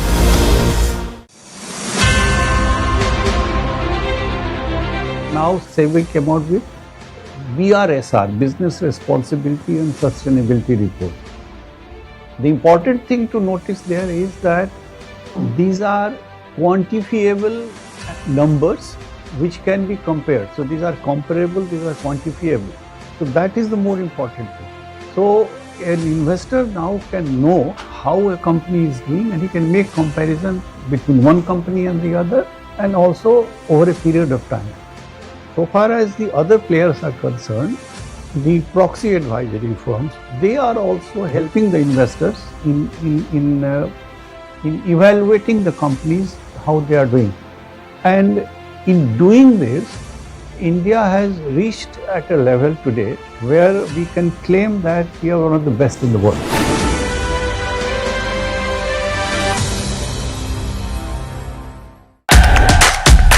India's unshakable news habit. NDTV.com is India's #1 English news website.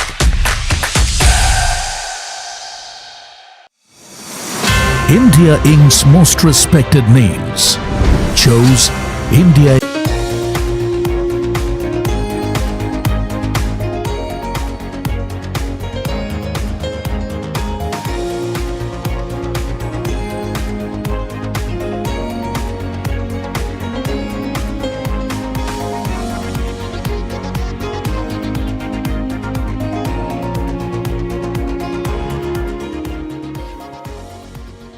Presented by Suzlon, good energies that work.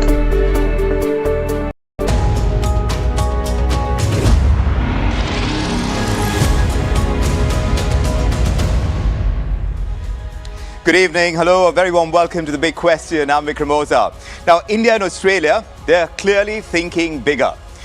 At their summit today, the two countries have unveiled a raft of agreements that covers defense, maritime security, critical minerals, also nuclear energy and clean technology, besides investment. So why does this matter, the closing of ties between India and Australia?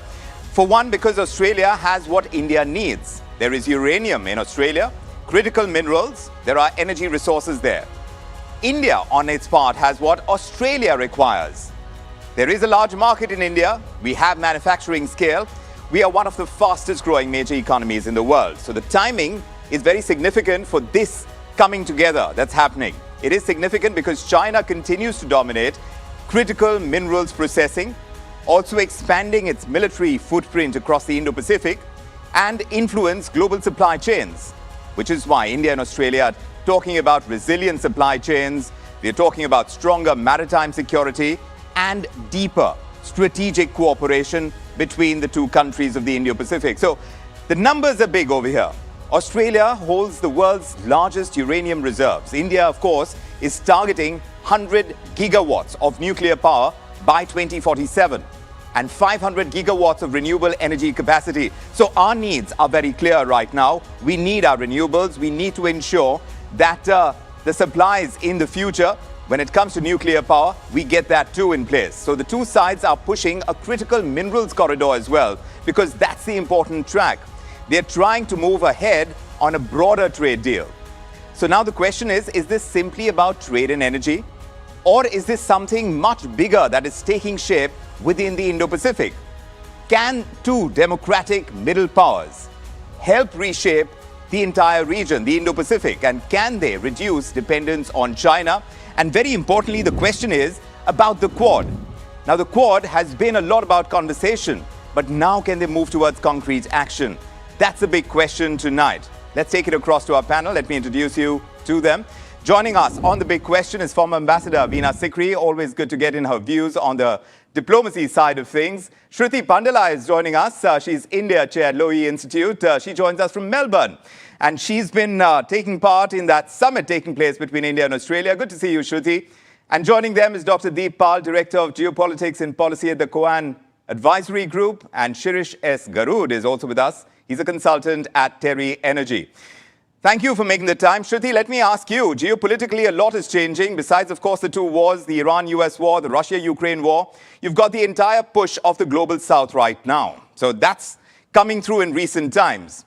From Melbourne, where you are, how is Australia viewing India today? Is Australia looking at India as a market, a strategic partner, or increasingly as a hedge against the overdependence that we've had on China? Well, Vikram, first of all, thank you very much for having me. It's a pleasure joining this panel.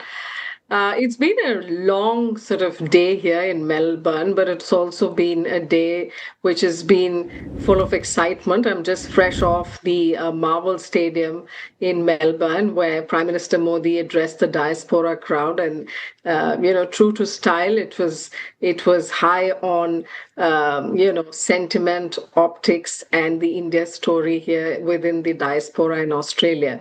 But to quickly come back to the question that you asked me, I think Australia, and when I met folks a week ago ahead of the Prime Minister's visit here, talking to them about what they expected as clear outcomes out of the visit, some of the principles were behind shaping this conversation told me India, and I quote, is mission critical for Australia's economic diversification strategy. I think India and Australia have arrived at this position not just because, they share democratic values and, of course, partners within the Quad who've discovered each other as being important partners in the Indo-Pacific, but also the strategic context is important. Both sides, for example, from the Australian point of view, it's in an alliance with the United States, but it has to manage US unpredictability.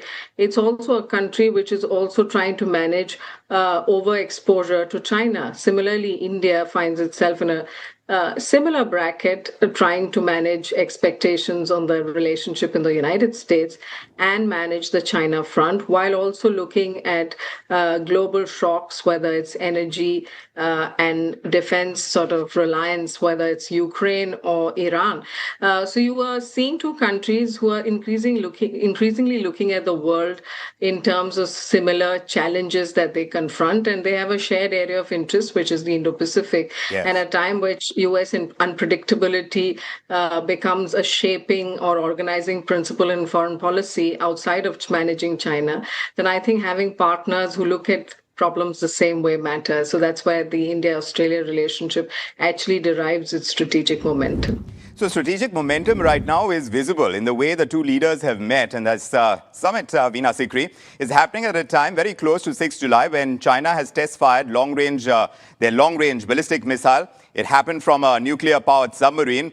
Do you see messaging in this? Because here we are, Shruti was just pointing out about the shared challenges, and China is that one big challenge. Would you agree? China is the one being challenged, and I think one of the aspects of the Chinese challenge at the moment is maritime security. Yes. And I think this aspect is critical today. But for both India and Australia, it is a big factor in Quad as well. But I think the critical part about Quad is that India and Australia and Japan also are determined to move ahead bilaterally on these challenges of maritime security with or without any further development in Quad. There is an uncertainty whether the next summit will take place or not take place. But India and Japan on one hand and India and Australia on the other hand, they've gone ahead full tilt in looking at this maritime security challenge and seeing how to face it together. You know, the agreement, the Defence and Security Cooperation Agreement signed between India and Australia today. And in that context, the agreement between the Coast Guards. The Indian Coast Guard and the Coast Guard institution of Australia. I think this is very significant because this is very much a part of meeting this maritime security challenge, which, as you know, has been festering for a long time. Both India and Australia recognize the centrality of ASEAN, but ASEAN has had a big problem, still has, with China about the South China Sea. And they've been working towards a code of conduct in the South China Sea, but getting no joy from China on that front. So I think they too, when our Prime Minister was in Indonesia just before coming to Australia, again, this issue of maritime security and how to meet it, and Indonesia agreeing to purchase India's BrahMos missiles, all these were real strong messaging that has taken place. Yes. And I think we have to see how in the last 12 years, this India-Australia bilateral relationship has grown so much. In 2014, when Prime Minister Modi made his first visit to Australia, he was the first Indian Prime Minister after 30 years, after 3 decades, Yes. the first Indian Prime Minister to visit. And now in 12 years, look at where it's today reached. I think this is a very important moment. In Australia itself, I understand that, there is concern about the Chinese investments in critical minerals industries, and there's a injunction for Chinese companies to divest, but the Chinese companies are resisting. So they too, Australia is facing its own China moment, and I think that this visit by our Prime Minister has really set the tone for strong cooperation. I think the Melbourne Marvel Stadium is a tremendous event. Yes, tremendous event, and we are seeing how ties between the two countries have crystallized over the years. Dr. Deepal, for years the Quad, and Veena Sikri was talking about the power of the Quad today. For a long period of time, we've kind of criticized Quad as a talking shop. Now with cooperation expanding into maritime awareness, into critical minerals, into technology, into supply chains, you think with India and Australia coming closer, the Quad is finally moving from what was dialogue to actual delivery? Is that really happening? Thank you. Thank you for the question, Vikram, and thank you for having me. I think, yes, in a way, one way to look at it is that the Quad is actually shifting from just being a body that issues statements to trying to deliver practical cooperation on maritime security, on resilient supply chains, emerging technologies, critical minerals, and so on. But there are two other factors that are also important to understand here. One is these are the Quad members, if you leave US aside for the moment, the other 3 members in this, Japan, Australia, India, all of them are similar sized economies, powers that are facing an increasingly uncertain world and face the similar kind of challenges that plague all of them. Energy security is one, China's rise is another, and there are vastly many more. Now, the Australia visit, what that does is it reinforces many of the bilateral initiatives from critical minerals to trusted supply chains, defense industrial cooperation, and so on. These are the kind of capabilities that we have also seen the Quad try to build collectively. Now, what is happening here is instead of waiting for one single Quad announcement or movement or statement, the countries are also working maybe bilaterally, maybe trilaterally, and implementing similar priorities through partnerships amongst themselves. If you look at the Japanese Prime Minister's visit to India last week, and if you look at Prime Minister Modi's visit to Australia now, you will find a lot of similarities which tie into the kind of things that the Quad has been talking about and has been working with. These are not cross purposes, but these are essentially complementary projects, issues, endeavors that are being brought forward together. It's a kind of a plug and play approach, if you please. a plug-and-play approach that the Quad is employing right now on the energy front, Shirish Garud. Australia, having the world's largest uranium reserves, could be of great value to India. We are targeting 100 gigawatts of nuclear power by 2047. So this kind of civil nuclear cooperation that's happening between India and Australia, even within the Quad, does it have the potential of becoming a genuine game changer for India's energy security to start with? Mr. Garud, if you could unmute yourself so all of us can hear you. Thank you for this opportunity. Yes, I think this is appropriate moment for India's nuclear program to take a big quantum jump in that sense, because as far as energy is concerned, we have three pillars of focusing on. One is energy security, energy independence, and net zero by 2070, and focus on clean energy and emission reduction, which is overall strategy for clean environment. Yes. And in this strategy, we started with renewable energy, and we have now expanded and stabilized the new renewable energy sector to a large extent, and to support it. Because looking at India's need by 2047 or 2070, we need maybe 4 times more generation capacity than what we have today. And to meet that demand, we can't only depend on solar or wind or hydro energy. We need to supplement it with nuclear. So that... And as you know, our nuclear program is a very strong program, both for civil civil purpose and medicine and other agriculture research, etc. So you're saying, Mr. Garud, that we need Australia's uranium right now? Yes, we will, because we have right now installed renewable nuclear capacity about 8 gigawatt. Right. 8.8 gigawatt, and we are targeting 100 gigawatt. That's 12 times by 2047. Correct. I mean, in terms of years, it is hardly 20 years. Yes. So so it is a critical one. Shruti, both countries talking about building green energy supply chains. So when you talk about what could happen in the 21st century, what oil partnerships were in the 20th century, could this become that? The kind of partnership that we are looking at between India and Australia, how critical is it for our green energy supply chains? Look, let me just recast this. I think the Australia-India relationship started with economics as the fulcrum of the relationship, and now you have seen it being recast steadily towards strategic competition. Because if you look at all the things that we've spoken about, whether it's uranium, whether it's critical tech, minerals, supply chains, at the end of the day, you're talking about things which had a commercial aspect to it, but are increasingly moving towards the heart of national security conversations.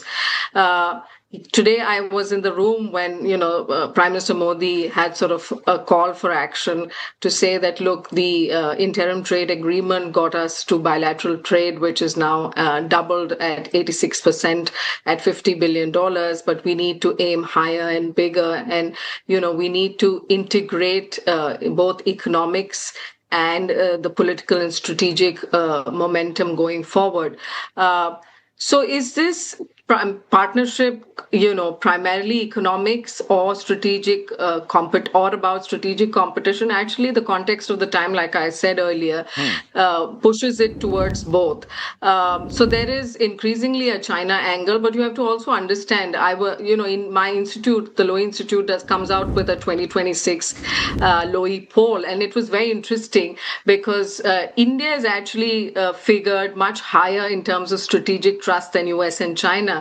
But at the same time, the Australian sentiment on China as an economic partner is much higher than the United States, despite Australians being in an alliance partnership with the United States. It's called the Trump effect. But I think it tells you that, India is an economic and strategic partner politically. There's momentum.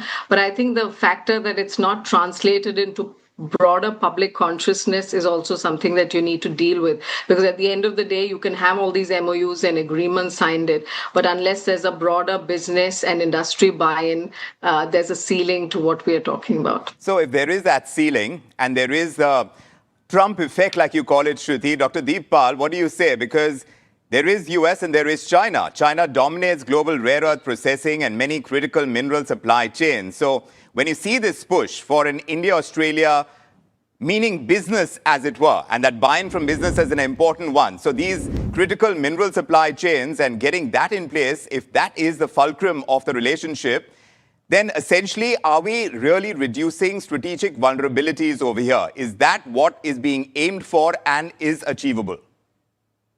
Look, Vikram, if you're asking if either of these countries separately or together are trying to pursue complete decoupling from China, the answer to that is no. And the answer to that has been no, not just for India or Australia, but even for various other countries across the world, including the European Union and others. What they are trying to do, what we have been seeing in efforts not only during the current visit, but over the last few years, is reducing strategic dependence, but not eliminate interdependence, economic interdependence completely.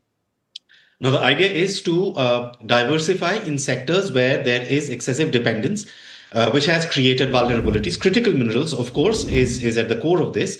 But at the same time, if you hear the two leaders talking today, you would have heard them talk about being trusted partners. You would have heard them talk about resilient supply chains as well as economic security. And more importantly, after the recent crisis in West Asia, about energy security. So neither leader is framing this as an anti-China partnership, but given the way the world has changed, given the way things have become more uncertain in the global order, what is being pushed for is alternatives to be in place without forcing countries into binary choices. Now, combining India's growing partnerships with Japan, with Europe, with the United States, Australia, I would say, becomes a part of a broader diversification strategy rather than a clear substitute for China or for any other player for that matter. So then if this is not an anti-China kind of position that neither India nor Australia is taking, Veena, can critical minerals become for India and Australia what perhaps the semiconductors have become for the United States and its allies, which is a strategic priority that fundamentally reshapes bilateral relations today? I agree. I think I would see this visit greatly in terms of consolidation of the bilateral relationship. I would not put the China factor as some sole dominating feature, not at all, because India's relation to China and Australia's relation to China will continue.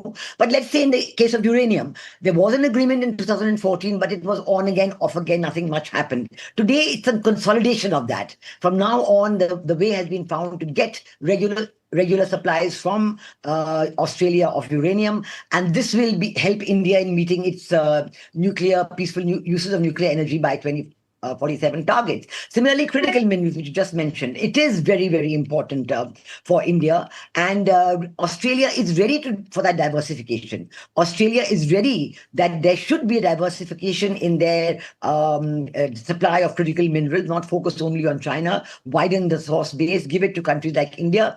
And in exchange, I think, as you said in the beginning, Australia does find India a big market, and we certainly hope the issue that Shruti raised, that there should be more Australian businessmen coming to India, more students coming to India. This is now the part and the role of the CEOs Forum that met today, and FICCI and others in India, CII, who should be more dynamic in getting these people actually across and translating this great interest into deals and telling people where they should come for. So I think this, the leadership level summit can go up to a certain point, and then it has to translate into educational institutions, into business institutions, actually carry forward. And so that's what I really hope will happen, because it has created a great buzz. And I've seen the response in the CEO Forum, the response by the Australian business leaders who were there. There is a great interest now in coming to India, and we've seen this very. Let me ask Shruti. Shruti, did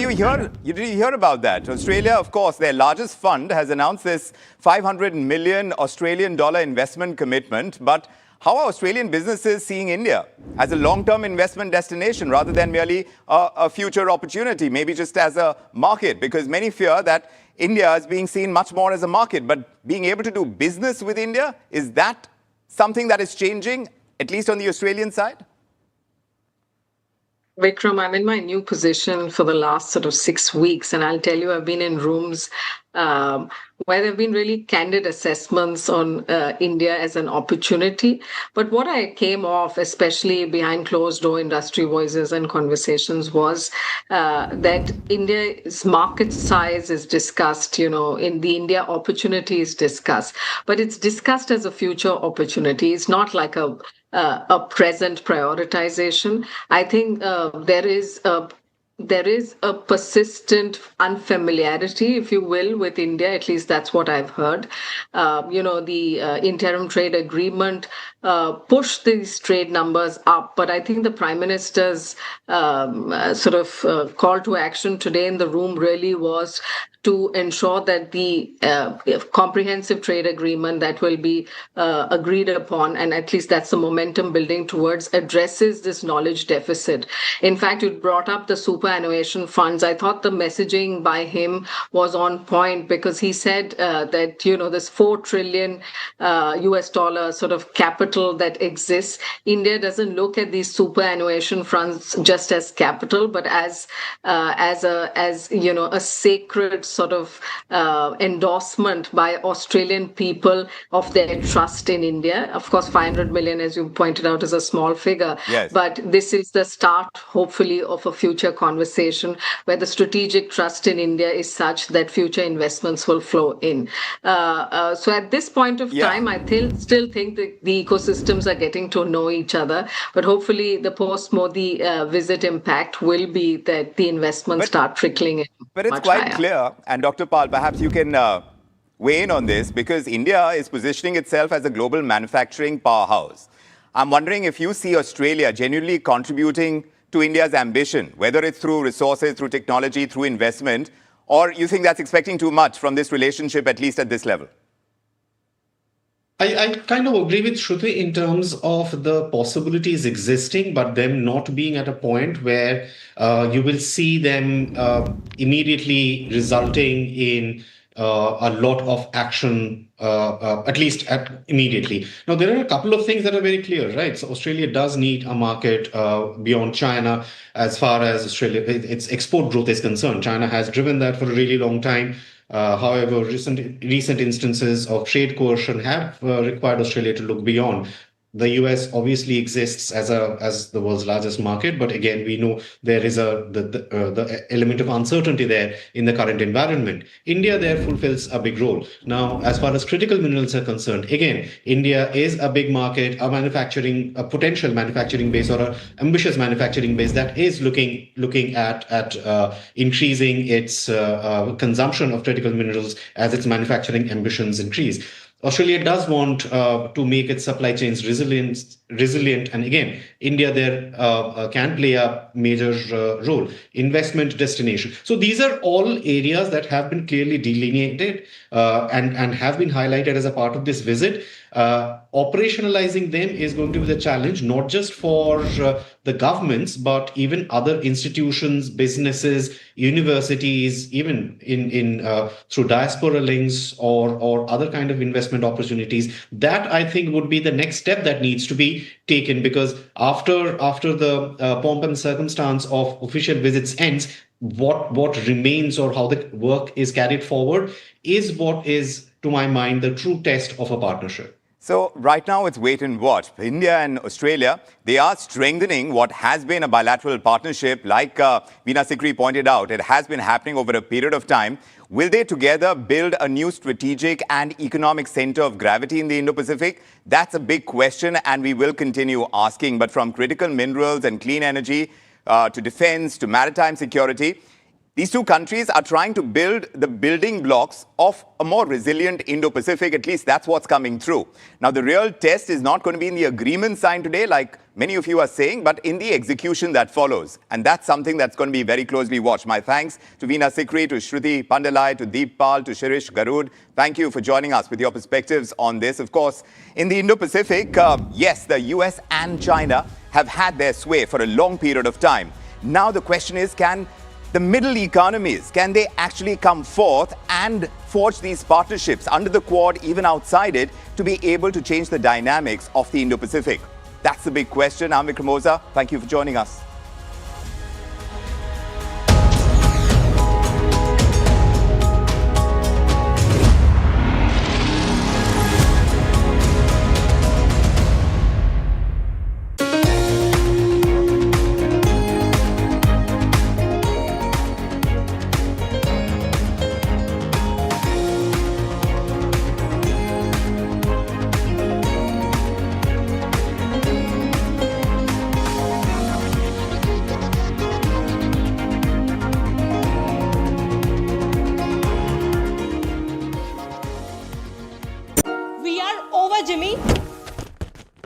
Hey, life में scratches तो आएंगे। गाड़ी के scratches को तो Cosmo PPF संभाल लेगा। आप अपना देख लो। आपका पार्सल फिर से हमारे घर पे आया है। कुछ तो बात है इस दिल में। माँ भी हमेशा पीमार्क मस्टर्ड ऑयल में ही खाना बनाती थी। ये आपके लिए। कुछ तो बात है इस दिल में। P-Mark, the mustard specialist since 1933.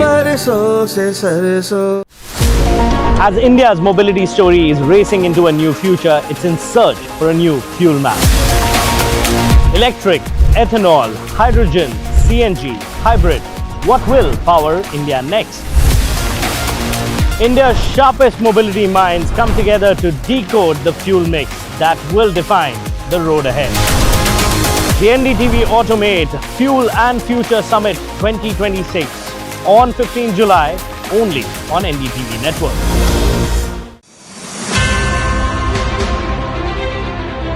The stakeholders are becoming more important than just the shareholders or the majority shareholders. So things have changed over the last 3 decades. In that background, corporates in India who are more focused on stakeholders, who are more focused on sustainable business growth, that has been the focus of the jury.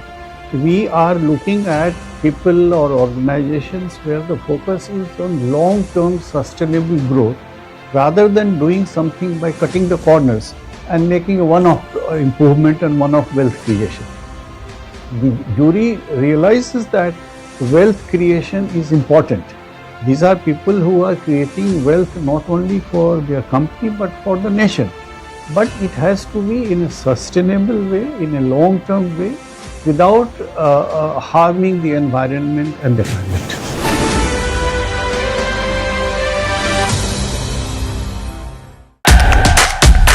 India's unshakable news habit.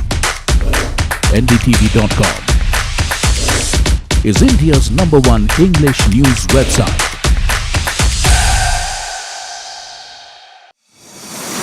India Inc.'s most respected names chose India Inc.'s best and brightest. These kind of awards and jury lineup, you are truly giving it the right weightage. I think it's heartening to see talent that there is across India Inc. We should be awarding companies and individuals who have focused not only on growth but also on bringing good governance. Be part of jury and vote on the people, the men, the women, the companies in India who have the right stuff is a great opportunity for us.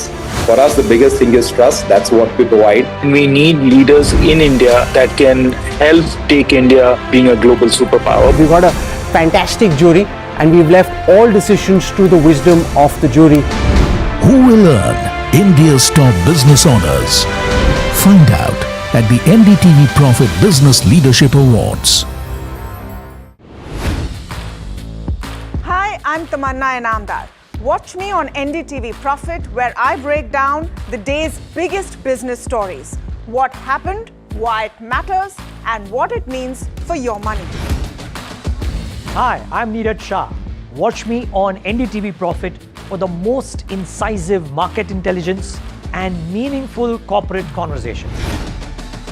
And I'm Alex Matthew. Markets, mutual funds, insurance, personal finance. I help you cut through the noise and make smarter financial choices. And here's where you can watch us.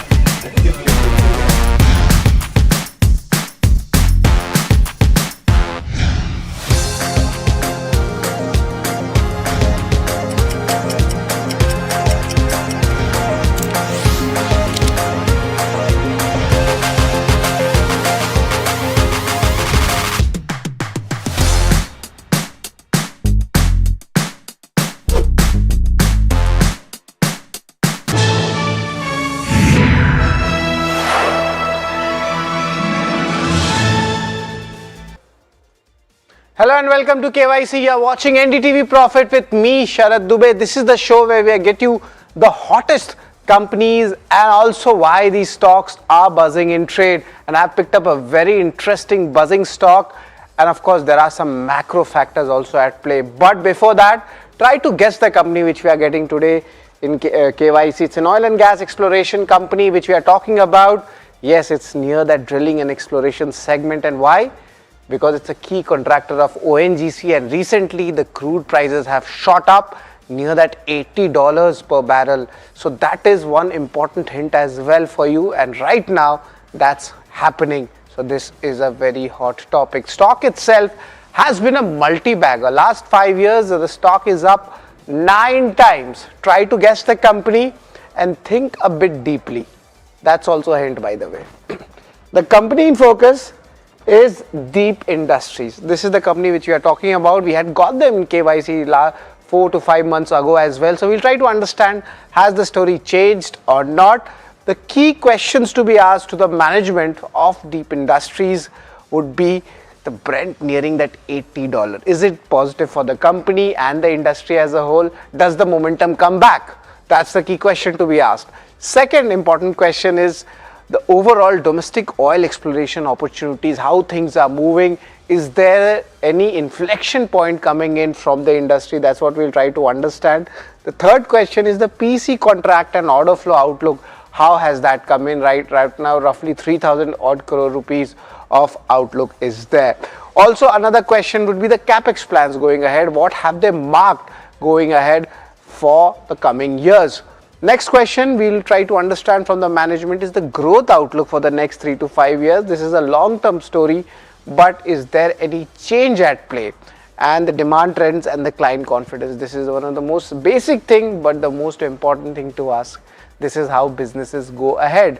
And also the rig deployment plans. That's the last one. And the management who will be joining us today to give that entire picture will be Rohan Shah, Director of Finance and Group CFO of Deep Industries. But let's try to understand what's the company all about, what are the key details about it, and remember they already are having more than 30 years of experience. They incorporated in 1991 in the business of oil and gas field services. But let's get into a little bit more deeper into it. They also ventured into the offshore and oil and gas support services.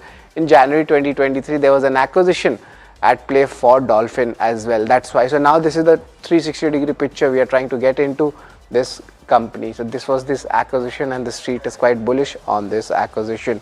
But let's understand this overall, service pack. What do they actually do?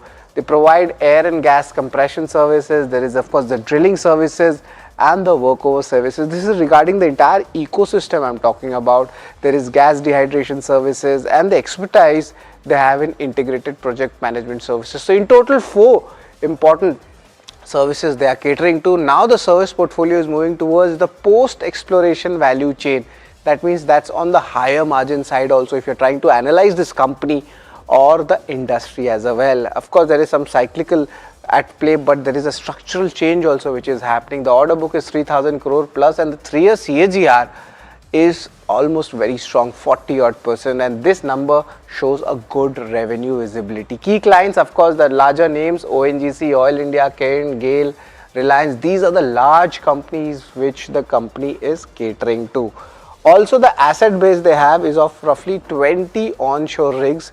That's what we'll be talking about. And also the other group of assets includes 6 drilling and 14 workover rigs with more than 80 gas processing units. And after they process these units, the business model is very interesting. The EPC contract moves into charter hiring as well. So there is some kind of a synergy at play for this counter. Now they have recently received 2 orders. Combine them both, it's roughly 133 crores coming in from ONGC, and that is after the Q4 earnings announcements were there. And fourth quarter, the commentary was a slightly mixed. The write-off of legacy trade receivables is something which they had spoken about, and the Andhra Pradesh leak which was there, that might delay the project timelines. This had come in the fourth quarter on their commentary, but nevertheless the commentary was still quite bullish, especially on the government push. You can expect some more incentives in this shipping space. Also, let's talk about the other numbers, the Q4 commentary, the bidding pipeline, that is very strong, and that's, of course, we are looking at the order book and then also talking about it. So these are the important commentaries which we saw, but there are key macro triggers which you should know. The Indian oil and gas capex, that's expected to exceed this $100 billion mark by 2030. That shows how great, this momentum, this theme is. The natural gas demand in India is projected to grow at 60% by 2030, and the company itself would become one of the key beneficiaries. The geopolitical shifts may unlock new offshore opportunities, and that is what the Indian players are looking at, especially with how Middle East is trying to rebuild itself, and this is the main reason what may work for the company. And now let's look international, high margin new products. The second reason why things might be better is the strategic diversification at play and the overseas operation. This is the trend which is being seen on a long-term basis. Now, strong generation coming in the cash flows and the reduction coming in the receivables as well, and this is very much important when you are getting a company like that, because there's a lot of order movement at play. They're moving towards much more value-added service and full integration in their services. So that's definitely a good point, and also the positive corporate developments are expected in the next 3 to 6 months. So we'll be watching out for this counter. But what may not work? There's a lot of work at play. There's execution risk there in this kind of a business model, and one more reason is there, and of course that's an accounting move, legacy receivables from Dolphin Group, and that is an overhang in the stock. But nevertheless, as a good smart money, is it entering in this quarter? That's what we'll try to understand. But another important reason to understand our show are the ratings which we give. We have a fixed set of ratings. At times we move these ratings around depending on the industry, and as of now these are the core numbers which we judge a company. And not only these numbers, we also talk about how the shareholding, street cred, how they move as well. We get the valuations in, we compare them with the peers, and of course the outlook, mid-term or long-term or even short-term. And remember, Brent crude rising up right now is something which is positive for these companies. Let's start with the first one, the income statement, what has happened. And largely the FY26 has done really well. See a good significant jump coming in, and the PAT is also doing really well. Look at that, and 3-year CAGR numbers, look at it, that's also pretty strong. If you look at the jump, I would just want to get into 79 crores, and now that has more than doubled, almost 2.5 times of PAT. So this is why we are seeing good re-rating in the counter, and net the numbers are also pretty strong for FY26 for the fourth quarter. So I'm going to give this a thumbs up as well. Let's talk about balance sheet, what has happened. In balance sheet, it's very well capitalized. Borrowings is also on the lower side. Cash bank balance is held up nicely, and for a company like this business model, the company's overall ratios have been maintained, and that is showing a good strength in this counter. So I'm going to give this a thumbs up as well. So the numbers are pretty good. Income statement I spoke about, balance sheet I spoke about, but let's see the cash flow. How much things have changed in FY26, because after the execution for these companies, cash flow is the most important thing, and this is a significant improvement, 50% increase from FY24, from cash flow from operations. The conversions also have been pretty strong, and net cash flows is, for an industry like this, it's a high working capital industry, and there was an acquisition at play, some receivables being written off. So these are the important factors to actually judge this company. And right now the cash flows have been pretty strong on the operational front. So I'm going to give this a thumbs up as well. After this, let's talk about return ratio. Return ratios have been really strong. I've been mentioning this company on the return ratios, how things have panned out. Larger capex they are not doing, and now they are moving into good products, the high margin ones, and the momentum is there. From FY25, look at the jump coming in for FY26 at 19%. ROC has been really strong, and ROE also, the story remains the same. Look at the jump which has come in from 12%, the jump has come into 22%. Now the question is, will this sustain or not? That's something we'll try to understand as we progress through the year. We are almost finished. The Q1 numbers are going to come in some weeks, so we'll try to understand, but as of now the return ratios are very strong, so a thumbs up. Let's talk about the shareholding, what has happened. Largely there isn't much change there. A little bit of, I feel there should be some more FI and DI participation. There is, but it's quite limited, around 3%, so a little bit of concern, but let's give it a neutral rating right now. Nothing much has changed. Let's talk about the street cred, how much stock has moved.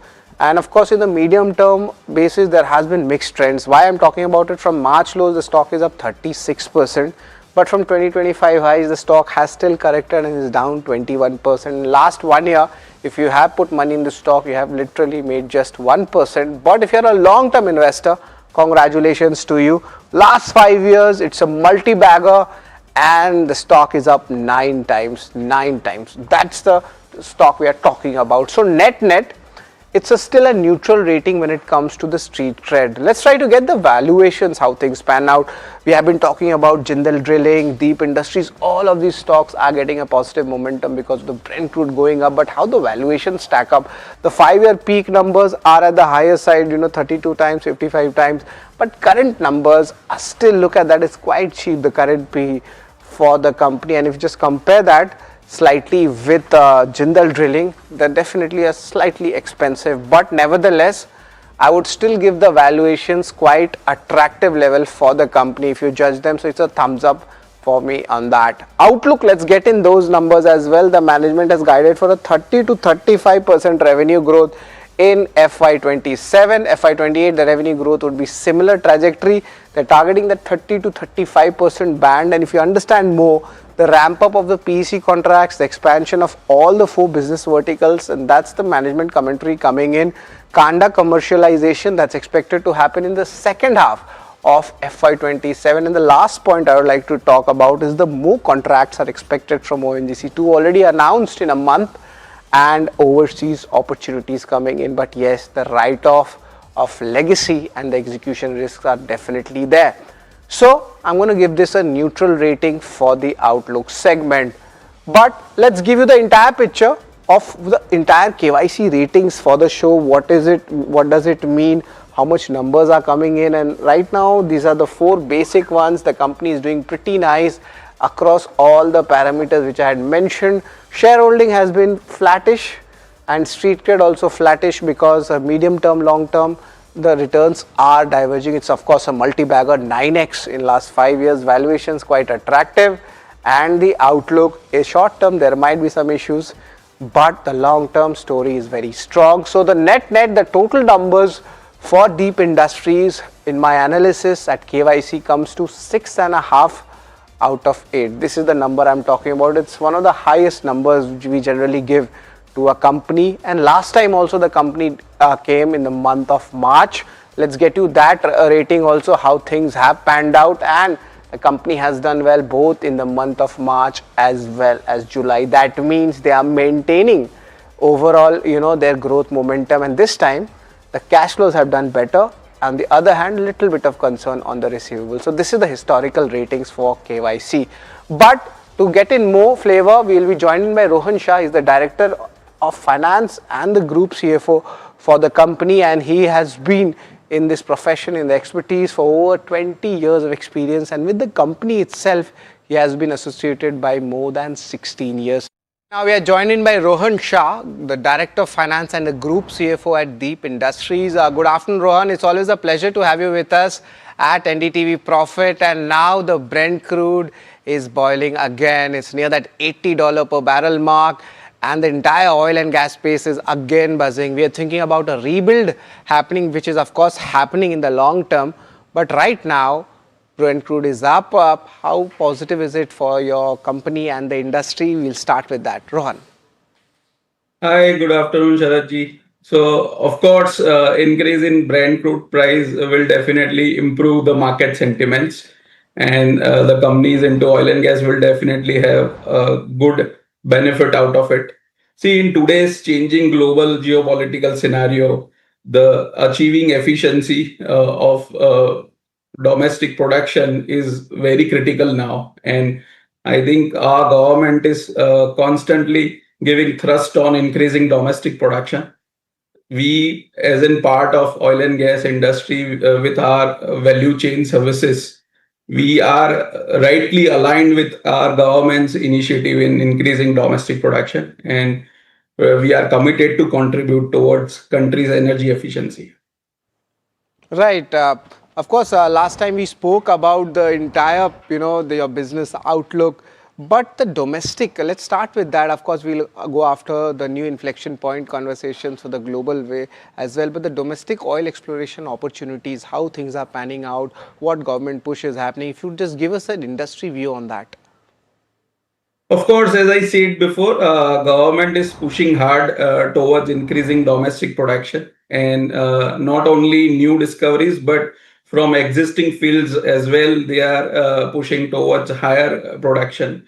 So our production enhancement contract is one of the example where they are pushing it to enhance the production from existing fields as well.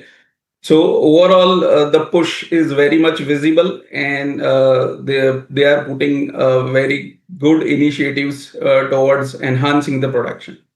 Right. Just speaking of this PC contract, what does this actually mean? Just to get into our viewers who are understanding your industry for the first time, and also the order for outlook. I presume it's around 3,000 crore right now. So just give us the flavor of your order flow guidance, which sectors the orders are coming, and what is actually a PC contract? Right. So PEC is termed as production enhancement contract. So under this contract, we have been asked to enhance the production from existing producing fields. So with applying various production enhancement techniques, we'll have to improve the production from existing producing fields. So that's again a good initiative by our central government and our PSU clients to enhance the production from existing fields itself. With regards to order book, as you rightly said, our order book has been being robust and revolving and being steady at around 3,000 crore.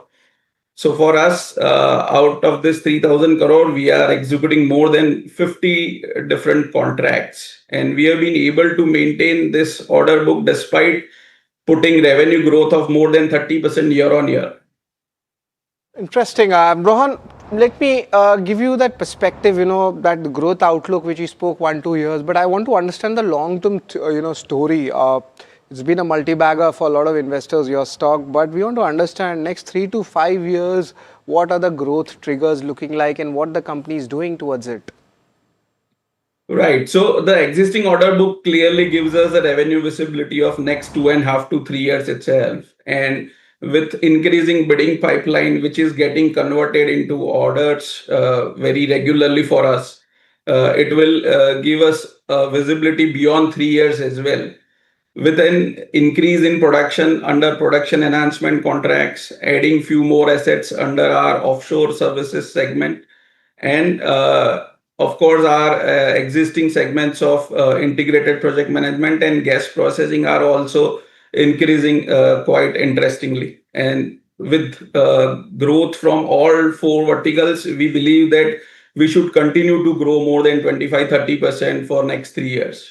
Right, that 30% mark we had mentioned earlier also for FY20, that 25 to 35 right now. This is the growth momentum looking like. But the rig deployment plans, how are they looking like? And is it just domestic or is it international also?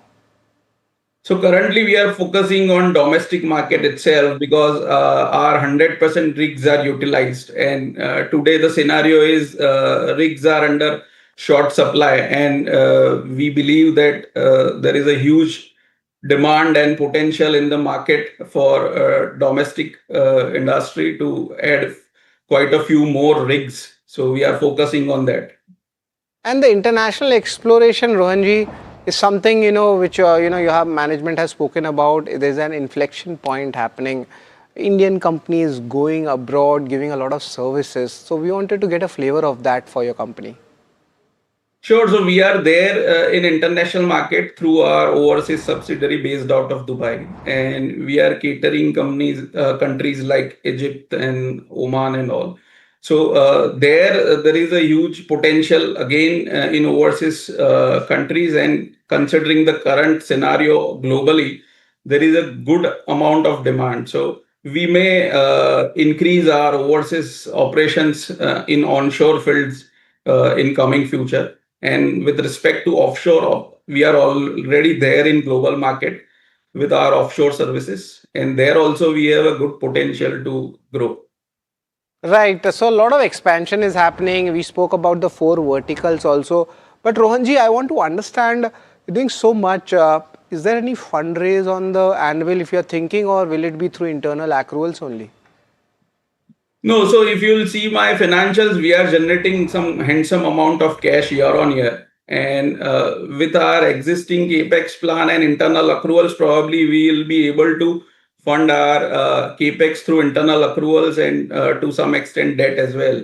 So as of now, there are no fundraise plan. Fundraise plans, internal accruals. You mentioned about the capex. I just wanted to understand if you could share that capex amount for, say, FY 27, 28, which is already earmarked.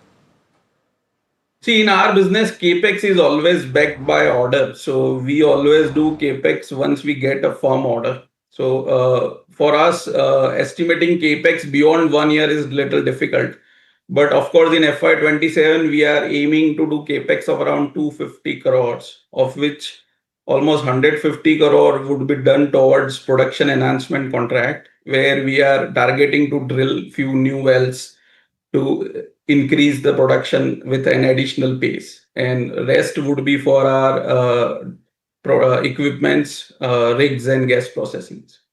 And Rohan sir, any new product categories which you think we are going, because we had mentioned about, those 3 or 4 important areas which the company is already functioning, but there's a lot of R&D at play and a lot of exchange of IP which happens with global companies. I wanted to understand any new product categories you are working on, and if yes, I don't want a lot of details, but which segment do you think will be, the dark horse going ahead? See, in addition to this entire value chain, probably we have covered more than 70% of post-exploration value chain in our service offerings. So, of course, on continuous basis, we are exploring various areas which are aligning to our business and its interest. So, we are exploring an opportunity in green hydrogen as well, but they are at very primary stage. So, I don't have anything much to say on it. So green hydrogen, that's at a primary stage. That's pretty much interesting, and that technology is also used, in your oil and gas segment as an ancillary. So this is something which we'll talk about it, but maybe when you come to KYC the next time, you already have come twice. And just to give that perspective, from last time till now, there has been a good improvement in the cash flows, which I have seen. And also, those legacy issues seem to be off as well. And now there is a good momentum coming back as the Brent crude prices are rising. This is pretty much interesting, Rohan, and it's always a pleasure to actually have you with us at NDTV Profit, where you explain us much more on the industry and also on the company. So thank you very much, and Rohan, best of luck for the future. Thank you, Sharad. Thank you. So that's the management of Deep Industries. The stock has been trending. A lot of drilling stocks are doing well as the Brent crude prices have gone up. Largely, they are moving towards the high margin business. The legacy receivables are being written off. And yes, they have maintained their KYC rating over the last 4 to 5 months, and one of the highest numbers, 6.5 out of 8. So for these interesting stories like Deep Industries, Keep watching KYC, and yes, stay tuned to NDTV Profit.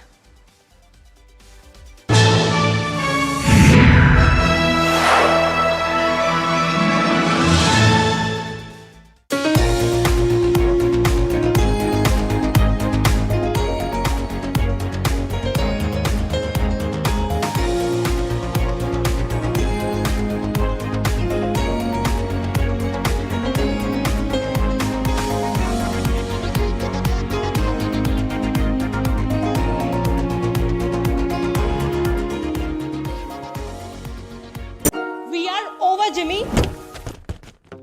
Hey, life में scratches तो आएंगे। गाड़ी के scratches को तो Cosmo PPF संभाल लेगा। आप अपना देख लो। आपका पार्सल फिर से हमारे घर पे आया है। कुछ तो बात है इस दिल में। माँ भी हमेशा पी मार्क मस्टर्ड ऑयल में ही खाना बनाती थी, ये आपके लिए। कुछ तो बात है इस दिल में। PMark, the mustard specialist since 1933. India Inc.'s most respected names chose India Inc.'s best and brightest. I'm delighted to be chairing of such distinguished fellow businessmen, bankers. It's just lovely to be back on this NDTV jury. I have been a fan of NDTV for a long time. Many of the nominees are extremely close together in terms of what they've done. I think it's also important that how they are reshaping the industries, commercial activities which they are into. And it's a very judicious mix of people to choose from. My compliments to the team. Who will earn India's top business honors? Find out at the NDTV Profit Business Leadership Awards. Hi, I'm Tamanna Inamdar. Watch me on NDTV Profit, where I break down the day's biggest business stories. What happened, why it matters, and what it means for your money. Hi, I'm Niraj Shah. Watch me on NDTV Profit for the most incisive market intelligence and meaningful corporate conversations. And I'm Alex Matthew. Markets, mutual funds, insurance, personal finance. I help you cut through the noise and make smarter financial choices. And here's where you can watch us.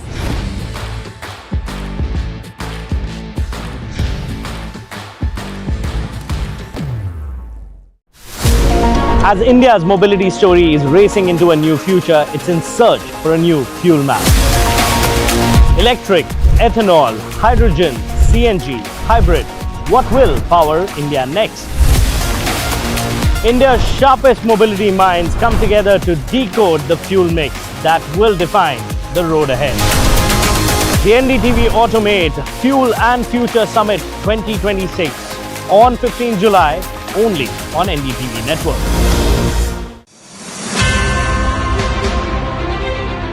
I got to learn a lot because, to just get a point of view as to how different jury members were looking at various participants, and the rigor that they brought it to the whole process, I thought was astonishing.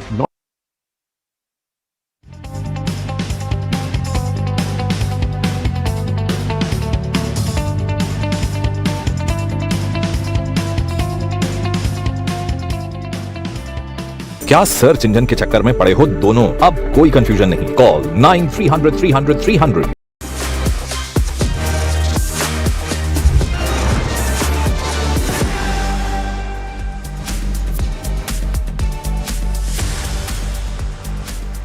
Good evening. Welcome to The Bottom Line. I'm Vikram Oza with a show that gets you beyond the headlines. We go right down to the bottom line.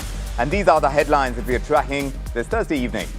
TCS has reported in-line Q1 earnings. Net profit coming in at 13,349 crores after factoring in a 668 crore rupee exceptional charge.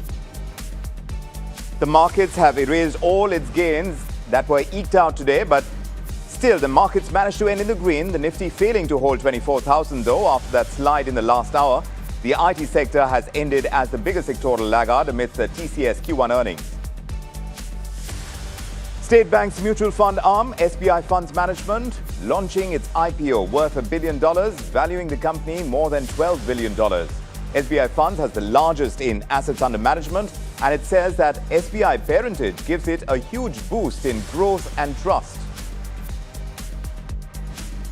The government waives customs duty on key components that are used in display and wireless charging module manufacturing.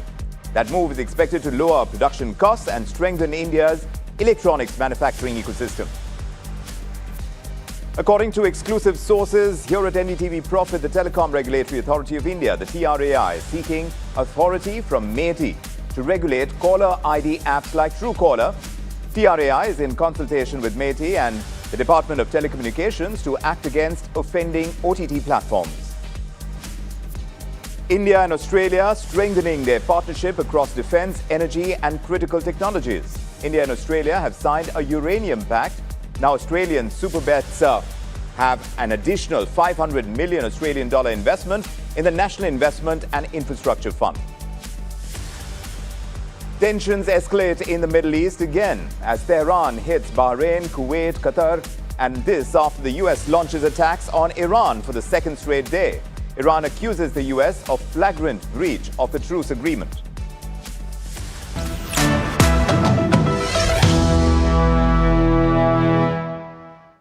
So on the bottom line, this is the top line. We are talking about TCS numbers. They've kicked off the earnings season and they've reported a first quarter performance that has been largely what the street was expecting, but revenues have grown modestly this time.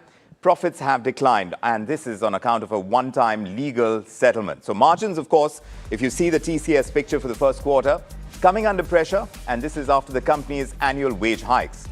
And the company is reporting higher than expected employee attrition this time, while its dividend has come in below street estimates. So let's go beyond these numbers and see what the demand environment is like, what the margin outlook is like, what the road ahead is looking like for the IT sector, just going by TCS's first quarter numbers. And for that, Jasmeet is joining us for this detailed breakdown. So Jasmeet, looking at these numbers, more or less in line with what the street was expecting, but tell us about the highlights of the numbers they reported. Well, TCS is out with its Q1 result, and here are the top 5 key takeaways. Well, the first one, the numbers have come in line with the estimates. Well, the second one, we look at the CC growth, it has come in at 0.4% versus 1.2 in the previous quarter, and at 0.4% is in line with what the street was estimating. If we look at the third key aspect, the net count addition, that's a major positive in this particular quarter.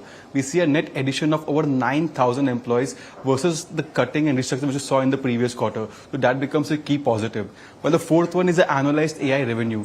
In this quarter, it has come in at $2.6 billion, which is up nearly 30% compared to the previous quarter. And the last one is a deal win, which has come in at $9.5 billion. Apart from that, the key numbers, the revenue is up 2.3%, while the EBIT saw a downtick of 3%, and the margins see some pressure of 131 BPS, and that could be on the back of the overall wage hike which we saw in the Q1. But last, the net profit saw a downtick of 2.68%. Apart from that, the numbers have come in line with what we were estimating. Yes, pretty much in line. But the bottom line from the first quarter numbers that TCS is reporting, Jasmeet, is not that IT is booming again. It's that the slowdown is not getting worse. And TCS's numbers are suggesting that global clients, they're still spending, but very selectively at that. Of course, AI is increasingly becoming the growth engine. And this is even as traditional IT budgets remain tight. And so for the IT sector now, this quarter is more about resilience, the early signs of recovery perhaps, than actual rapid growth. That's the bottom line. But moving on, one of Mumbai's most iconic ice cream destinations. Now that entire outfit has been forced to shut its doors. We are talking about the Maharashtra FDA suspending the license of K. Rustam and Company at Churchgate in Mumbai. Iconic, really, but allegedly they found serious hygiene violations, and that includes live rats, houseflies, expired products, and lapses in cold storage practices. So the action is part of this wider statewide crackdown on food establishments. While this shop in particular has put up a notice which says it is closed for renovation, the FDA's action has sparked this debate among Mumbaikars. Let's find out more from my colleague Sujata Dwivedi. She's been looking into this entire unfolding of the license being taken away from the iconic K. Rustam and Company. Sujata. We are present at a spot in Mumbai where for years and decades, Mumbaikars have ended their outing with an ice cream. But today, it has ended with shutters. We are right outside K. Rustam and Company, a legendary ice cream parlour which for the last 70 years has served Mumbaikars with their famous ice creams. But after sudden inspections by the Maharashtra Food and Drug Administration, they had to face immediate license suspension. Right, you see, this is the spot where Mumbaikars used to queue up just to get a taste of their ice cream. But today we see they have to put up a board which reads that they regret to inform all their lovely customers that they are shut for renovations. However, reasons are otherwise. And according to the FDA, inspections found live rats and houseflies inside the premises, expired products, broken cold storage records, and prompting action against the Food Safety and Standards Act. The action is a part of the statewide FDA crackdown which was conducted on July 7 and 8, during which 16 hotels and restaurants and other food establishments were inspected, out of which one was this, which is K. Rustam and Company, in existence since last 70 years, but because of the operations that were carried out within the premises was not hygienic, and reason being that they had to face license suspension. The FDA had to say that there were live rats that were found, there were houseflies that were inside. The cold storage system, which is a very important process during such operations, was also broken. The chain was completely broken and there was no records that were maintained, because of which the FDA had to immediately suspend their license. Now what remains to be seen is that how do these such big establishments who are known for the legacy that they have brought over the years, how do they ensure that all of the safety procedures by them are followed, and how is it that K. Rustam once again applies for their license, and after due inspections from the FDA, they will begin their operations again. Until then, as they have written on the board, that this is under renovation, and Mumbaikars who had to once queue up for their favorite ice cream at this very spot need to know that their favorite parlour is currently shut. Frankly, the queues and the crowds that would gather outside K. Rustam's and the legendary ice cream shop, those are a story in themselves. But clearly, this story is bigger than just one ice cream shop. K. Rustam's hasn't been just a business. It's a Mumbai institution. But the FDA's action now, it sends out this message that heritage and nostalgia cannot be a substitute for food safety. And authorities are saying that they found these serious hygiene violations, like is being spoken about, the rats, the flies, the expired ingredients, the cold chain lapses, all are part of a wider statewide crackdown. But the larger takeaway is that no brand is bigger than food safety standards. That's the bottom line.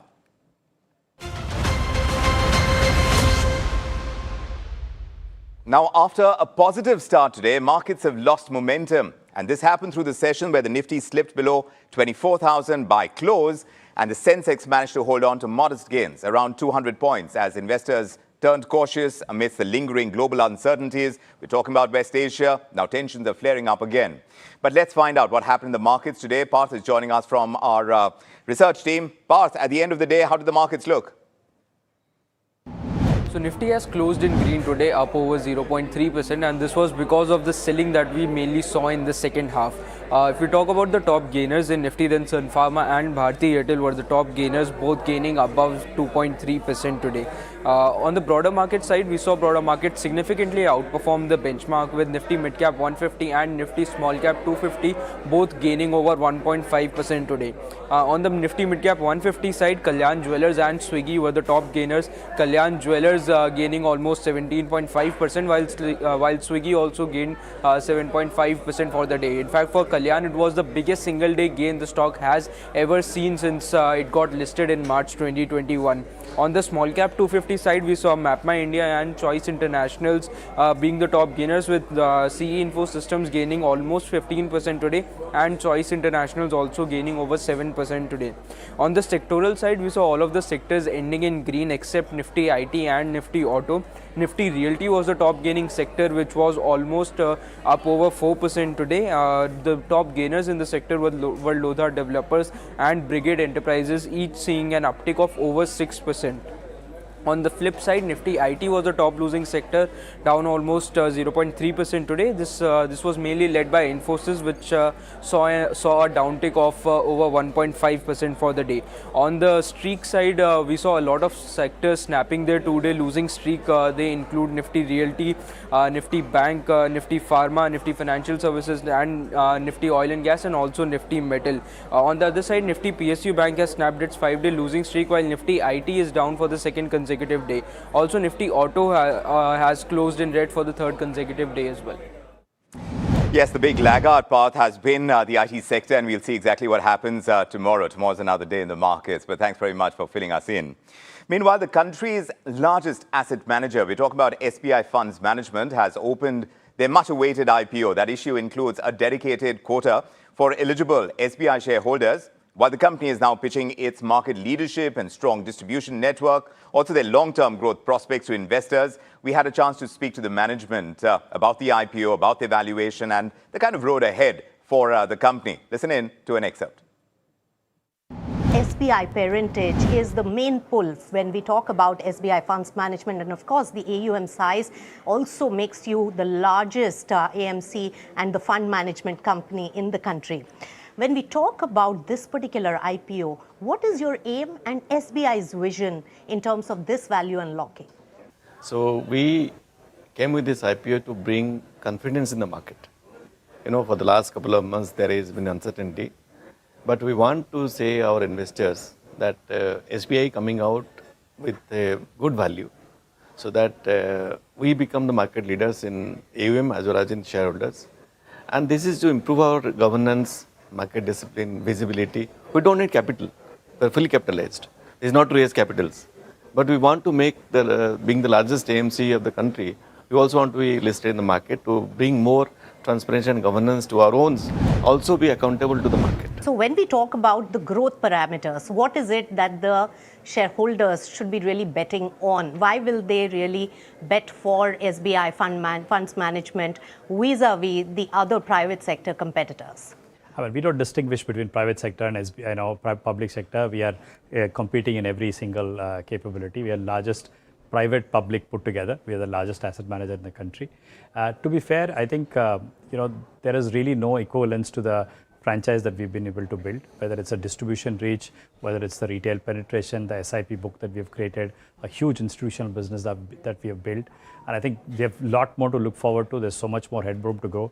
I'm sure our CEO will add a lot of value on what we are trying to do as a company. But clearly, this is a very differentiated franchisee, completely different from what's out there in terms of capability, in terms of what we've already delivered.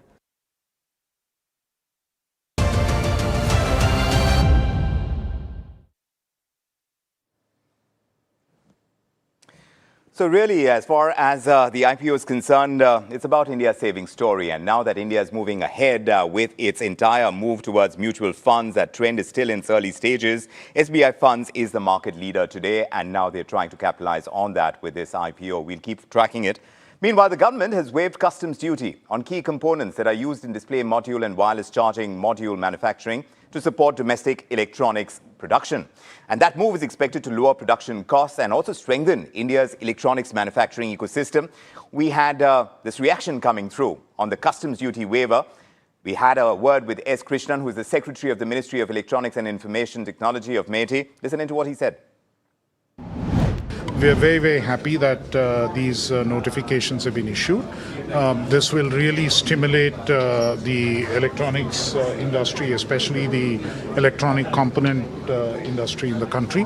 This is an important requirement. This is an important change, and it would help us further deepen the value chain here and the ecosystem here.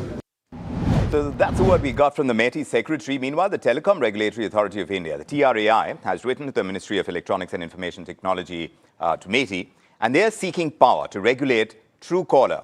Now, according to sources, TRAI, MeitY, also the Department of Telecommunications, have been discussing actions on offending OTT platforms. And now the TRAI has reportedly approached MeitY to grant them authorized agency status under the IT Act. So if this is approved, it could mark the authority's first major step towards monitoring and regulating call management apps like Truecaller. My colleague Rishabh has been tracking developments on this, and he's here to tell us more. Rishabh, tell us about this entire move. Of course, we know about Truecaller, but tell us about how this affects OTTs like them. Right after the Truecaller CEO took to X and put out a post regarding the proliferation of spam calls and messages in India, what we are learning is that the Telecom Regulatory Authority of India has sought authorization from the MeitY as well as DoT, the two ministries that are responsible for governing telecommunications as well as over-the-top communications. TRAI is in constant touch with these authorities to seek authorization to actually to issue notices to OTT apps like Truecaller, and this is if in case these apps are in regulatory violations. What we're picking up essentially is that TRAI is already acting on spam proliferation in the country. They already released the 140 number series that is mandatory for any sort of telemarketing communication. The 1600 series is for any sort of official communication by financial institutions or the government, and the government's CNAP system, the calling name presentation system, is already active. What users can still do is they can go onto the TRAI DND app and opt out of receiving any sort of calls from numbers that start with 140. And also the 1600 numbers, those can also be blocked on special request. If a number is constantly reported about 5 times, that number is also blocked. So the government stance is that there is enough that has been done, and what they are also saying is the fact that also telcos like Airtel and Jio have come out with their own systems to flag any sort of these spam numbers that are coming up. So that is what the TRAI is now seeking as we go ahead with more and more spam coming up and the sort of regulations that are needed to control it. And that really is the bottom line. Like Rishabh Bhatnagar is pointing out in that report, as far as spam calls are concerned, to be able to control them now in the future, the coordinated effort by bodies like TRAI and Department of Telecommunications is perhaps going to pave the way for that to kind of get curbed. But the efforts have been on for a while. How much further we can go to be able to control the spam calls remains to be seen. Meanwhile, Prime Minister Narendra Modi in Australia, the two leaders in Australia in Melbourne have unveiled a broad roadmap to deepen the comprehensive strategic partnership between India and Australia. There is this strong focus on defense, on energy, security, and of course there is the critical technologies and the exchange of that as well on the table. So among the key outcomes, both sides have now signed this new joint declaration on defense and security cooperation, also a maritime security collaboration roadmap, and they have operationalized the India-Australia Civil Nuclear Agreement, which paves the way for the supply of Australian uranium to India in the future. And you know that India has set its targets on cleaner energy in the future. Here's a report on what's been going down in Australia. Prime Minister Narendra Modi touched down in Melbourne late Wednesday, beginning the Australia leg of his Indo-Pacific tour.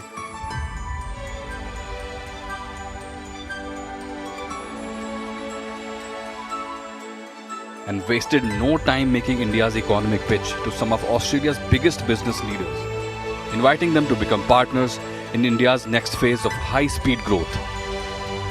Calling India a safe, stable and sustainable destination for global capital, PM Modi said the country is building at an unprecedented scale, from highways, ports, railways and airports, to digital infrastructure, clean energy and smart cities.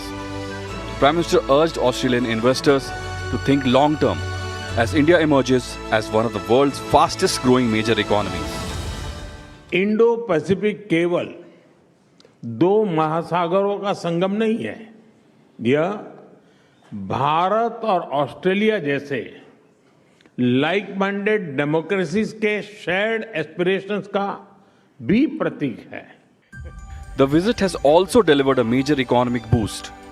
Australian Super, Australia's largest pension fund, has announced an additional 500 million Australian dollars for India's National Investment and Infrastructure Fund, taking its total commitment to 1 billion Australian dollars, with plans to invest up to 5 billion Australian dollars in India's infrastructure sector, focusing on transport, logistics, renewable energy and digital connectivity.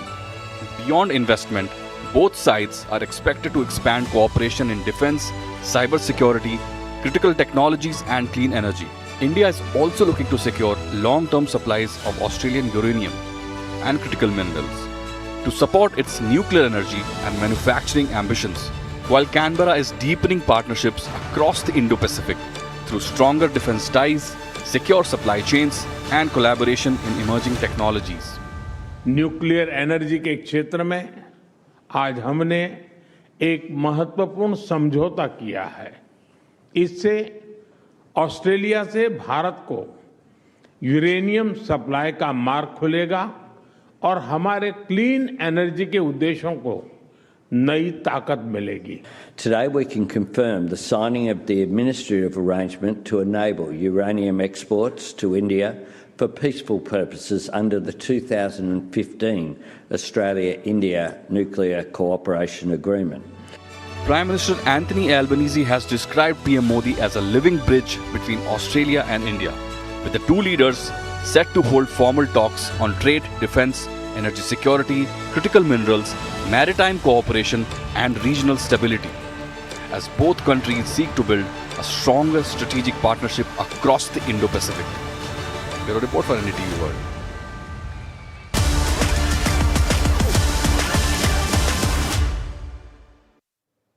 Now, in an exclusive conversation with NDTV Profit, we've been speaking to Sahil Goel, the Managing Director and CEO of ShipRocket. And yes, he's spoken about the company's IPO plans and the listing timeline that they've got ahead of them as well.